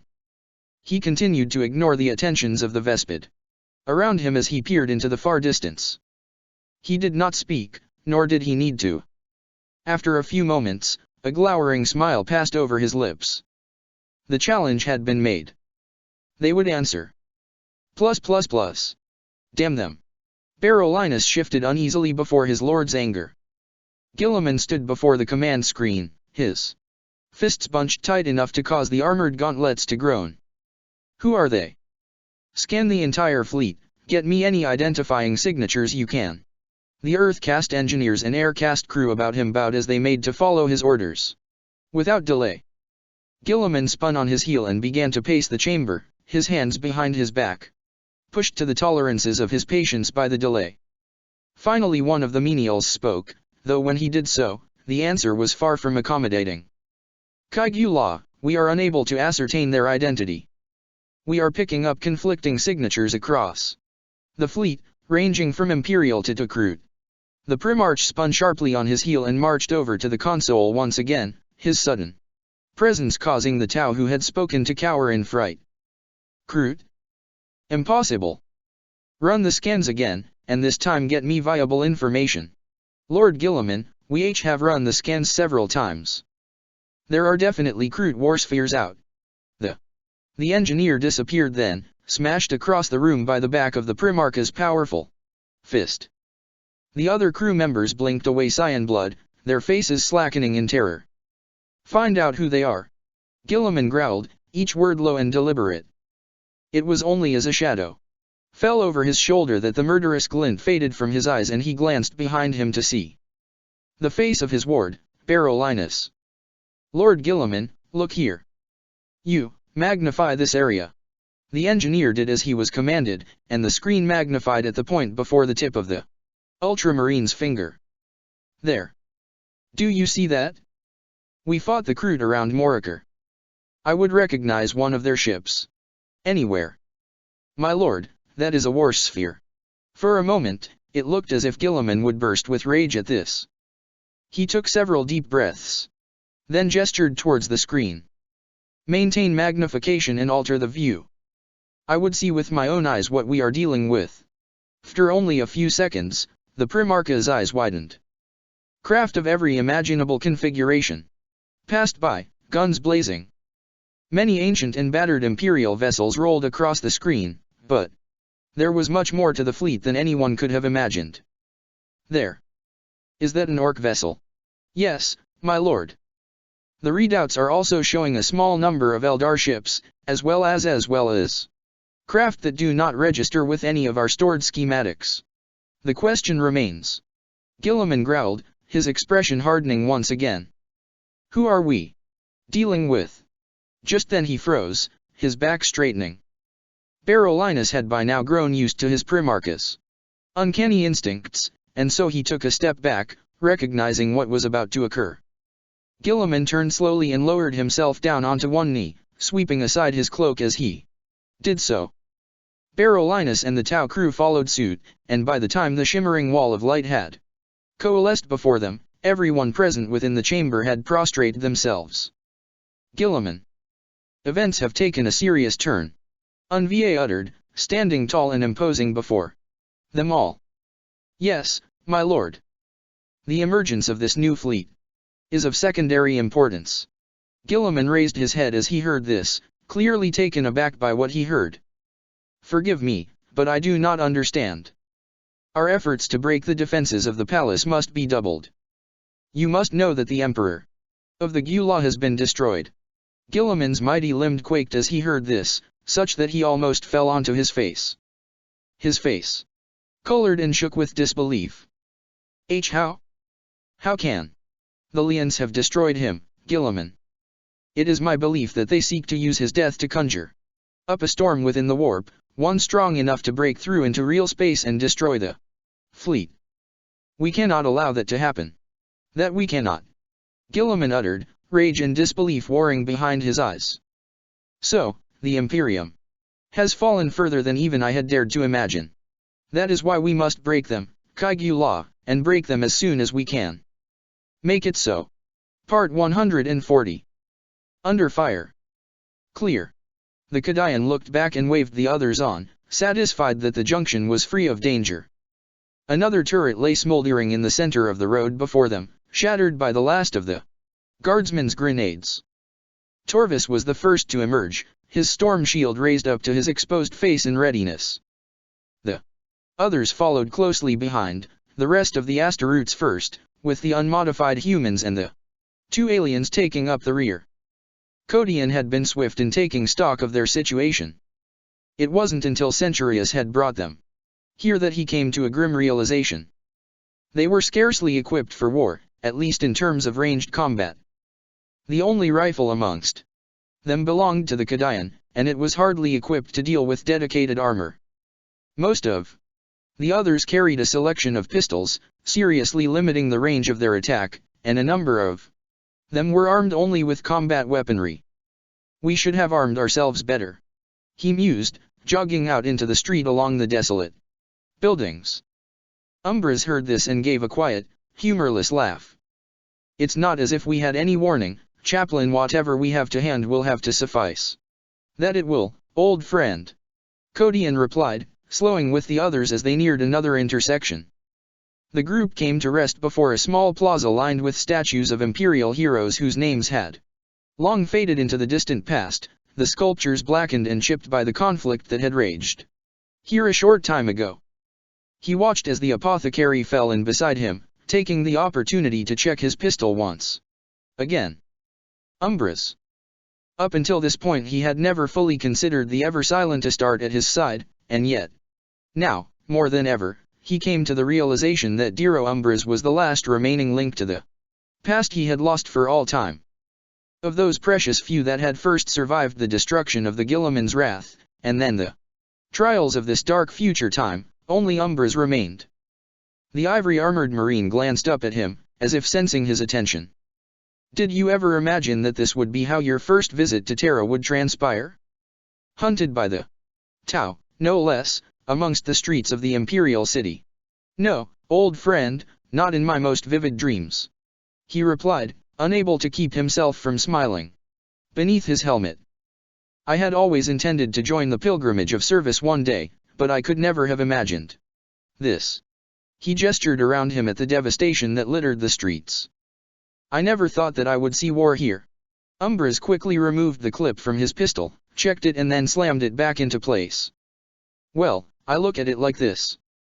The Ultramarines never had the chance to defend this world during the heresy. We have been given this chance, you and I. We should be sure not to waste it. Umbras, you are right. He replied, taking a measure of comfort from the apothecary's words. That choice may be taken from us, Longshank. Look around you. Both Starts heard the demiurge's ominous words and looked to see what he meant. He was standing beyond the intersection, his attention on the boulevard ahead. The sight that met them sent a spike of ice through their hearts. The wide street had seen terrible conflict between the Tau and the citizens of the city. At the far end of the wide road, a makeshift barricade consisting of burned-out civilian vehicles and Arbit prowlers had been smashed aside. Bodies littered the thoroughfare, and though there were many Tau amongst them, most of them were clad in the grey, featureless coveralls of Imperial menials. Doorways were choked with the dead. Broken bodies lay everywhere, cold fingers clasped around las pistols and auto guns. Small heaps of Arbit armor were scattered throughout the scene, squads fallen back to back where they had fought until their last. The small group jogged out into the street, covering every doorway, window, or alley they could see. I sense no hostile presence, Liguor said after a few moments. Only death. They soon came to rest at the broken barricade, slowing so as to step carefully amongst the dead. The Kadayan passed through the opening, his gun raised in readiness, leaving the others to take in the scene. Umbras searched quietly amongst the dead, his apothecary's instincts driving him to aid the injured and dying.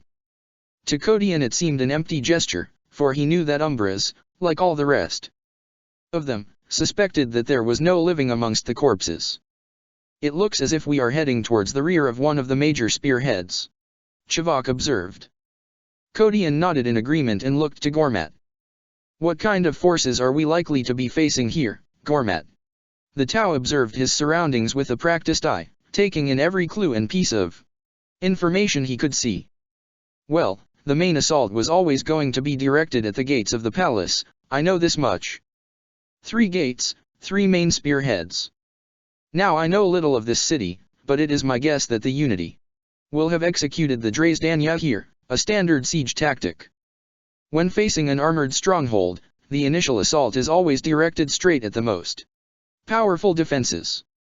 To ensure that the defending army cannot initiate an enfilade, secondary forces are bled into the surrounding city to cover all other points of access and sweep away any pockets of resistance. It is my guess that we are heading towards the rear of one of these forces. The Tau reached down and picked something up from the floor at his feet. It was a small ceremonial knife, the gleaming blade blunt, indicating that it was not a weapon used for combat. Fire warrior cotters. Standard line soldiers, from what I can tell. They will be accompanied by armor and a number of core VESA squads. Good. We can deal with that, Kodian answered. He looked to Gormat before he spoke again, as if to indicate that he meant no offense. The Tau themselves are easily punished. Disciplined as they are no match for us. Physically. When we encounter the enemy we must be brutal, and we must not falter in the face of their guns. Gormat, can you give us an indication of what type of armor we should expect? We are ill-equipped to deal with gunships and the like. I would suspect the presence of devilfish transports, chaplain, rather than any dedicated support platforms. There may be hammerheads present, but I have yet to see any clues that would indicate this. Certainly our surroundings bear no indication of heavy weapons discharge. Kodian was about to answer when a thunderous boom shook the skies overhead. All eyes looked to the skies in time to see the atmosphere flicker and burn, agitated by the presence of something huge as it hurtled towards the city below. The Kroot. It has to be, Kodian guessed. They are coming. We must reach the Imperial lines. The way ahead is clear, the Kadayan called. Kodian pointed the tip of the dawn blade out towards The waiting street beyond. We move. The group set off, hugging the walls of the nearest building. Far above them the skies burned. Hundreds of glowing lights falling through the atmosphere. Kodian could not help but increase his pace in the face of the coming counter-invasion, his pulses quickening at the prospect of allowing the allied crew to meet the defenses of the palace without the alliance realizing their mutual bond. Within seconds he had passed by the Kodian, who had up until this point led the advance of the small group. The guardsman's expression widened as he watched the chaplain pass him by without effort, his armored boots shaking the ground. "Ligure, cover our advance if you can," he called. Behind him, the librarian tilted his head. "I can." A hazy light coruscated around his head, illuminating his eyes with a rich blue-white glow. Kodian felt the hairs on the back of his neck stand on end as the librarian's vast psychic intellect extended beyond him to probe the surrounding buildings. If there were enemy warriors here, Ligure would know. His answer, however, came faster than the chaplain had expected. Up ahead. Kodian's swift pace soon carried him towards the end of the boulevard, past scores of broken bodies and smoldering vehicles. He vaulted a fallen statue and skidded to a halt, finding himself at the mouth of a wide square. Even as his eyes took in the sight before him, his ears picked up the first ominous sounds of war. By the falls of Hera, he breathed. Their path had brought them to the rear of the rampaging enemy force. Tau fire warriors filled the wide square from end to end, squads standing in perfect lines as they poured fire into the distant defense lines. Kodian spread his arms wide as he took in the situation, his trained Astarte senses absorbing every scrap of visual tactical information faster than any cogitator. The central core of the force consisted of line infantry. The warriors were supported by a number of visible units, most notably the same devilfish transports he and a small number of the others had commandeered on Vanphilos. There were several other small, independent units scattered amongst the line warriors. Drone sniper units hurriedly shifted position, guided by their Tau controllers. Small but fast two-man skimmers swooped across the barricades, unleashing salvos of bright death into the struggling defenders. Within seconds he had identified the commander of the Qadr.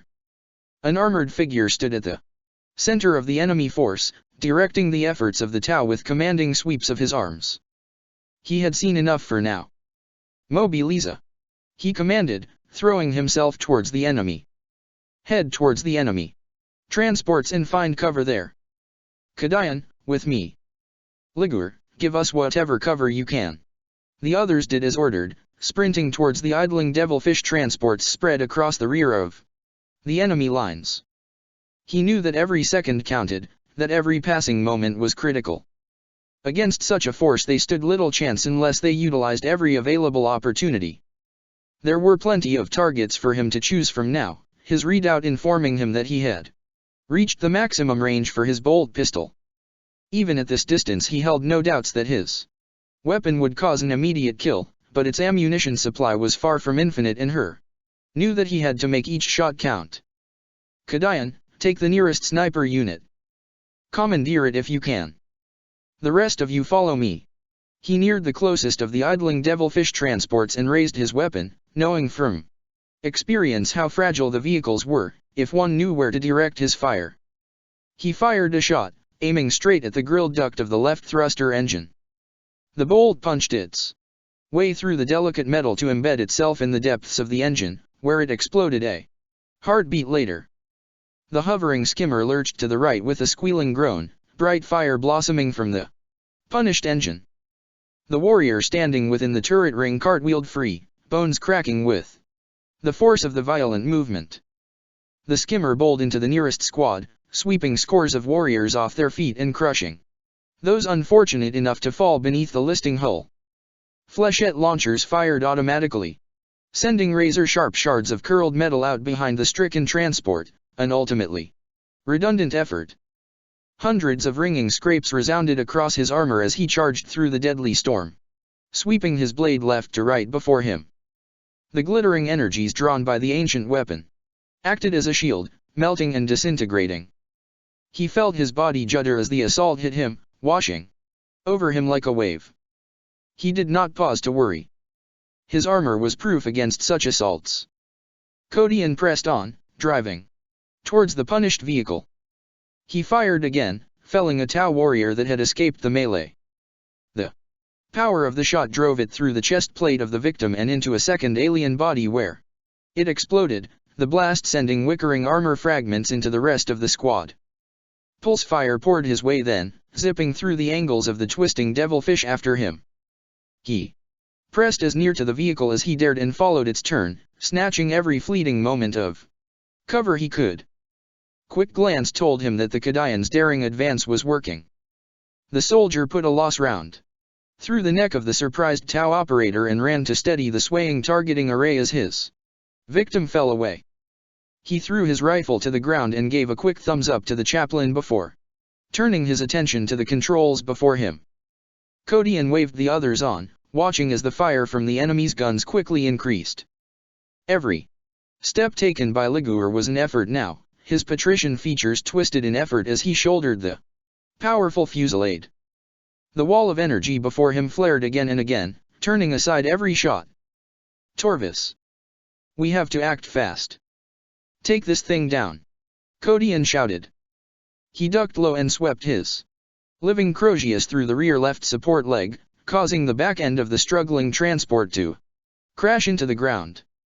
The frontal left fin sheared away, crushing the drone located there, but still. The devilfish continued to turn, its underbelly plowing a furrow through the road surface as it did so. Torvis nodded to the librarian and the protective barrier fell, allowing him to sprint past. He thundered towards the devilfish and leapt as he reached the armored hull, bringing his mighty warhammer down on the small viewing port. Metal and armored glass caved in at the hammer's destructive touch. He landed on the remnants of the fin and let fly with a flurry of blows, utterly destroying the small pilot compartment. With a final, shuddering groan, the vehicle's turn arrested. Kodian turned his attention to the circular hatch built into the skimmer's side. He signaled to Liguor, and the librarian advanced, understanding what had to be done. He charged at the hatch and punched both his fists into the thick metal, the charged claws making light work of the armor. The runes set into his gauntlets glowed with a blinding light as he uttered a prayer of fortification, light streaming from his mouth and eyes. The entire devilfish quaked, a violent and short-lived shudder, and then a blinding geyser of psychic energy blew out through the open turret ring and the ruined pilot compartment. Such was the power of Liguor's psychic attack that the rear hatch buckled outwards, the entire hatch itself straining against the locking mechanisms. The librarian stepped back, hazy blue smoke curling from his lightning claws. Look out! Gormat pushed past Kodian, firing his alien pistol with both hands. One of the speeding two-man skimmers screamed by, the ambassador's efforts sending a salvo of pulse fire raking across the hull. Kodian watched as a brace of drones launched free of the piranha and twisted in the direction of the small group, whilst the skimmer itself banked into a long turn, intent on coming around again. The initial surprise of the attack was starting to wear off fast. Kodian knew that soon the Tau would get the measure of their numbers, and when they did so, the result would be inevitable. Kodian, cover us. It was an order the veteran did not need to hear. Railgun fire scythed through the Tau ranks, cutting swathes of warriors down with each shot. The drones under the Kodian's command shifted their position again and again, following the stabbing marker lights to complete the assassination of each target chosen by the guardsmen. Umbras, cover the others. Stay behind cover and kill as many of them as you can. Liguor, Torvis, we have to take out the armor. Torvis had already mobilized even as the order was given. Heedless to the danger he set of after the piranha, using every scrap of available cover he could find as he advanced. Liguor's eyes fell upon the second devilfish and he let out a long sigh of preparation, gathering every ounce of his mental strength ready for the task ahead. His lips moved in silent whisper as he extended a hand towards the devilfish, the skimmer currently engaged in assailing the defender's position. Miniature cyclone of building power flickered into being before his outstretched hand, blinking motes of light drifting towards its center as it built in power. Something dark and powerful formed within the very hull of the devilfish, its sudden appearance causing the skimmer to bob and sway beneath its presence. A long, mournful moan rose from the craft as its superstructure began to collapse beneath the immeasurable forces exerted upon it. Fire warriors screamed as they were hauled into oblivion. Access hatches fell open, only to slam shut once again a heartbeat later, pulled shut by the vacuum. Within moments, the craft folded in on itself as it was pulled into the warp by the yawning maelstrom, ethereal lightning enveloping its compressing hull. Kodian felt the pull of the warp breach even from here and drove his boots into the ground. Another piranha found itself caught in the pull of the anomaly, its thrusters flaring as its pilot to free himself. "Save some of the enemy for me, Brainspark," Grungy hollered, leaping up onto the other ruined devilfish. The demiurge rolled nimbly over the curved hull and dropped onto the floor below, out of sight of the others.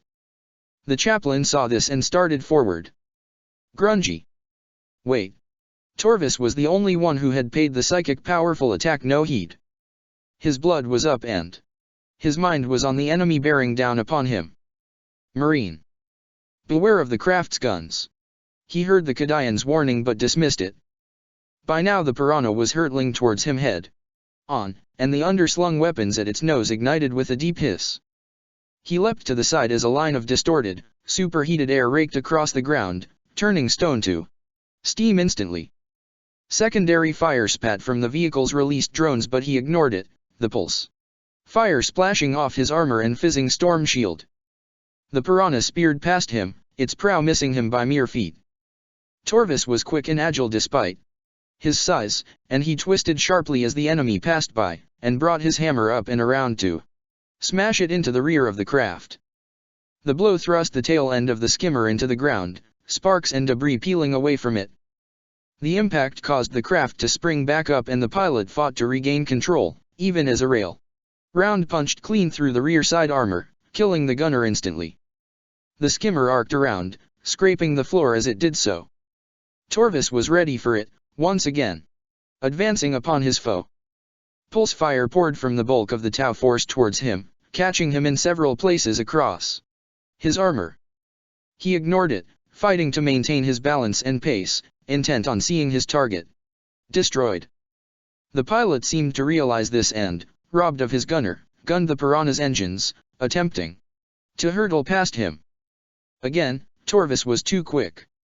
He swung the hammer in a fierce upwards arc, catching the passing craft beneath its left fin.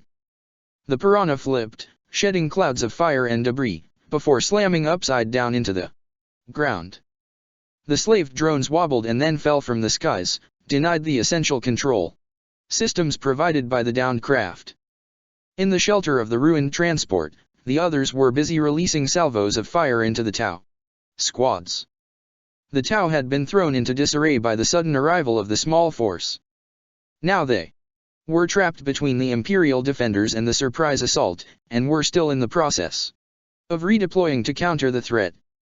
Orekiel threw herself upon the curved hull and sent another hail of flashing shuriken fire into the shifting Tau. The hissing shots flashed through flesh and armor, severing limbs, and slashing arteries. Within moments the alien ammunition clip was spent, the last shard of wraith bone gone. He quickly withdrew and snatched another of the tubular artifacts from beneath her overcoat, sliding it smoothly into the bottom of the pistol grip. Enemy fire lanced her way without warning, and she noticed it too late. A flash of bone-white armor enveloped her and she heard the ringing impacts at the same instant she felt them. Then, strong hands hauled her to safety.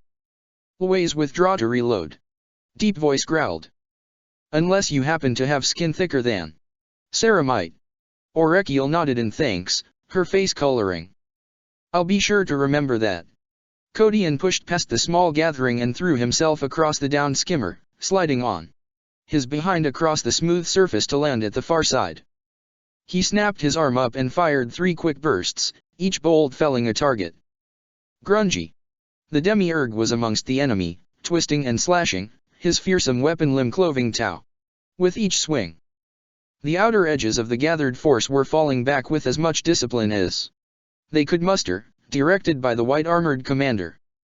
The scrum was working in the Demiurge's favor up to this point. Those closest to him were unable to bring their weapons to bear, and the tightly packed crowds were preventing any of the outer warriors from firing off a shot. Kodian knew that this advantage could not last. He raised the Dawnblade in readiness, steeling himself for the coming fight.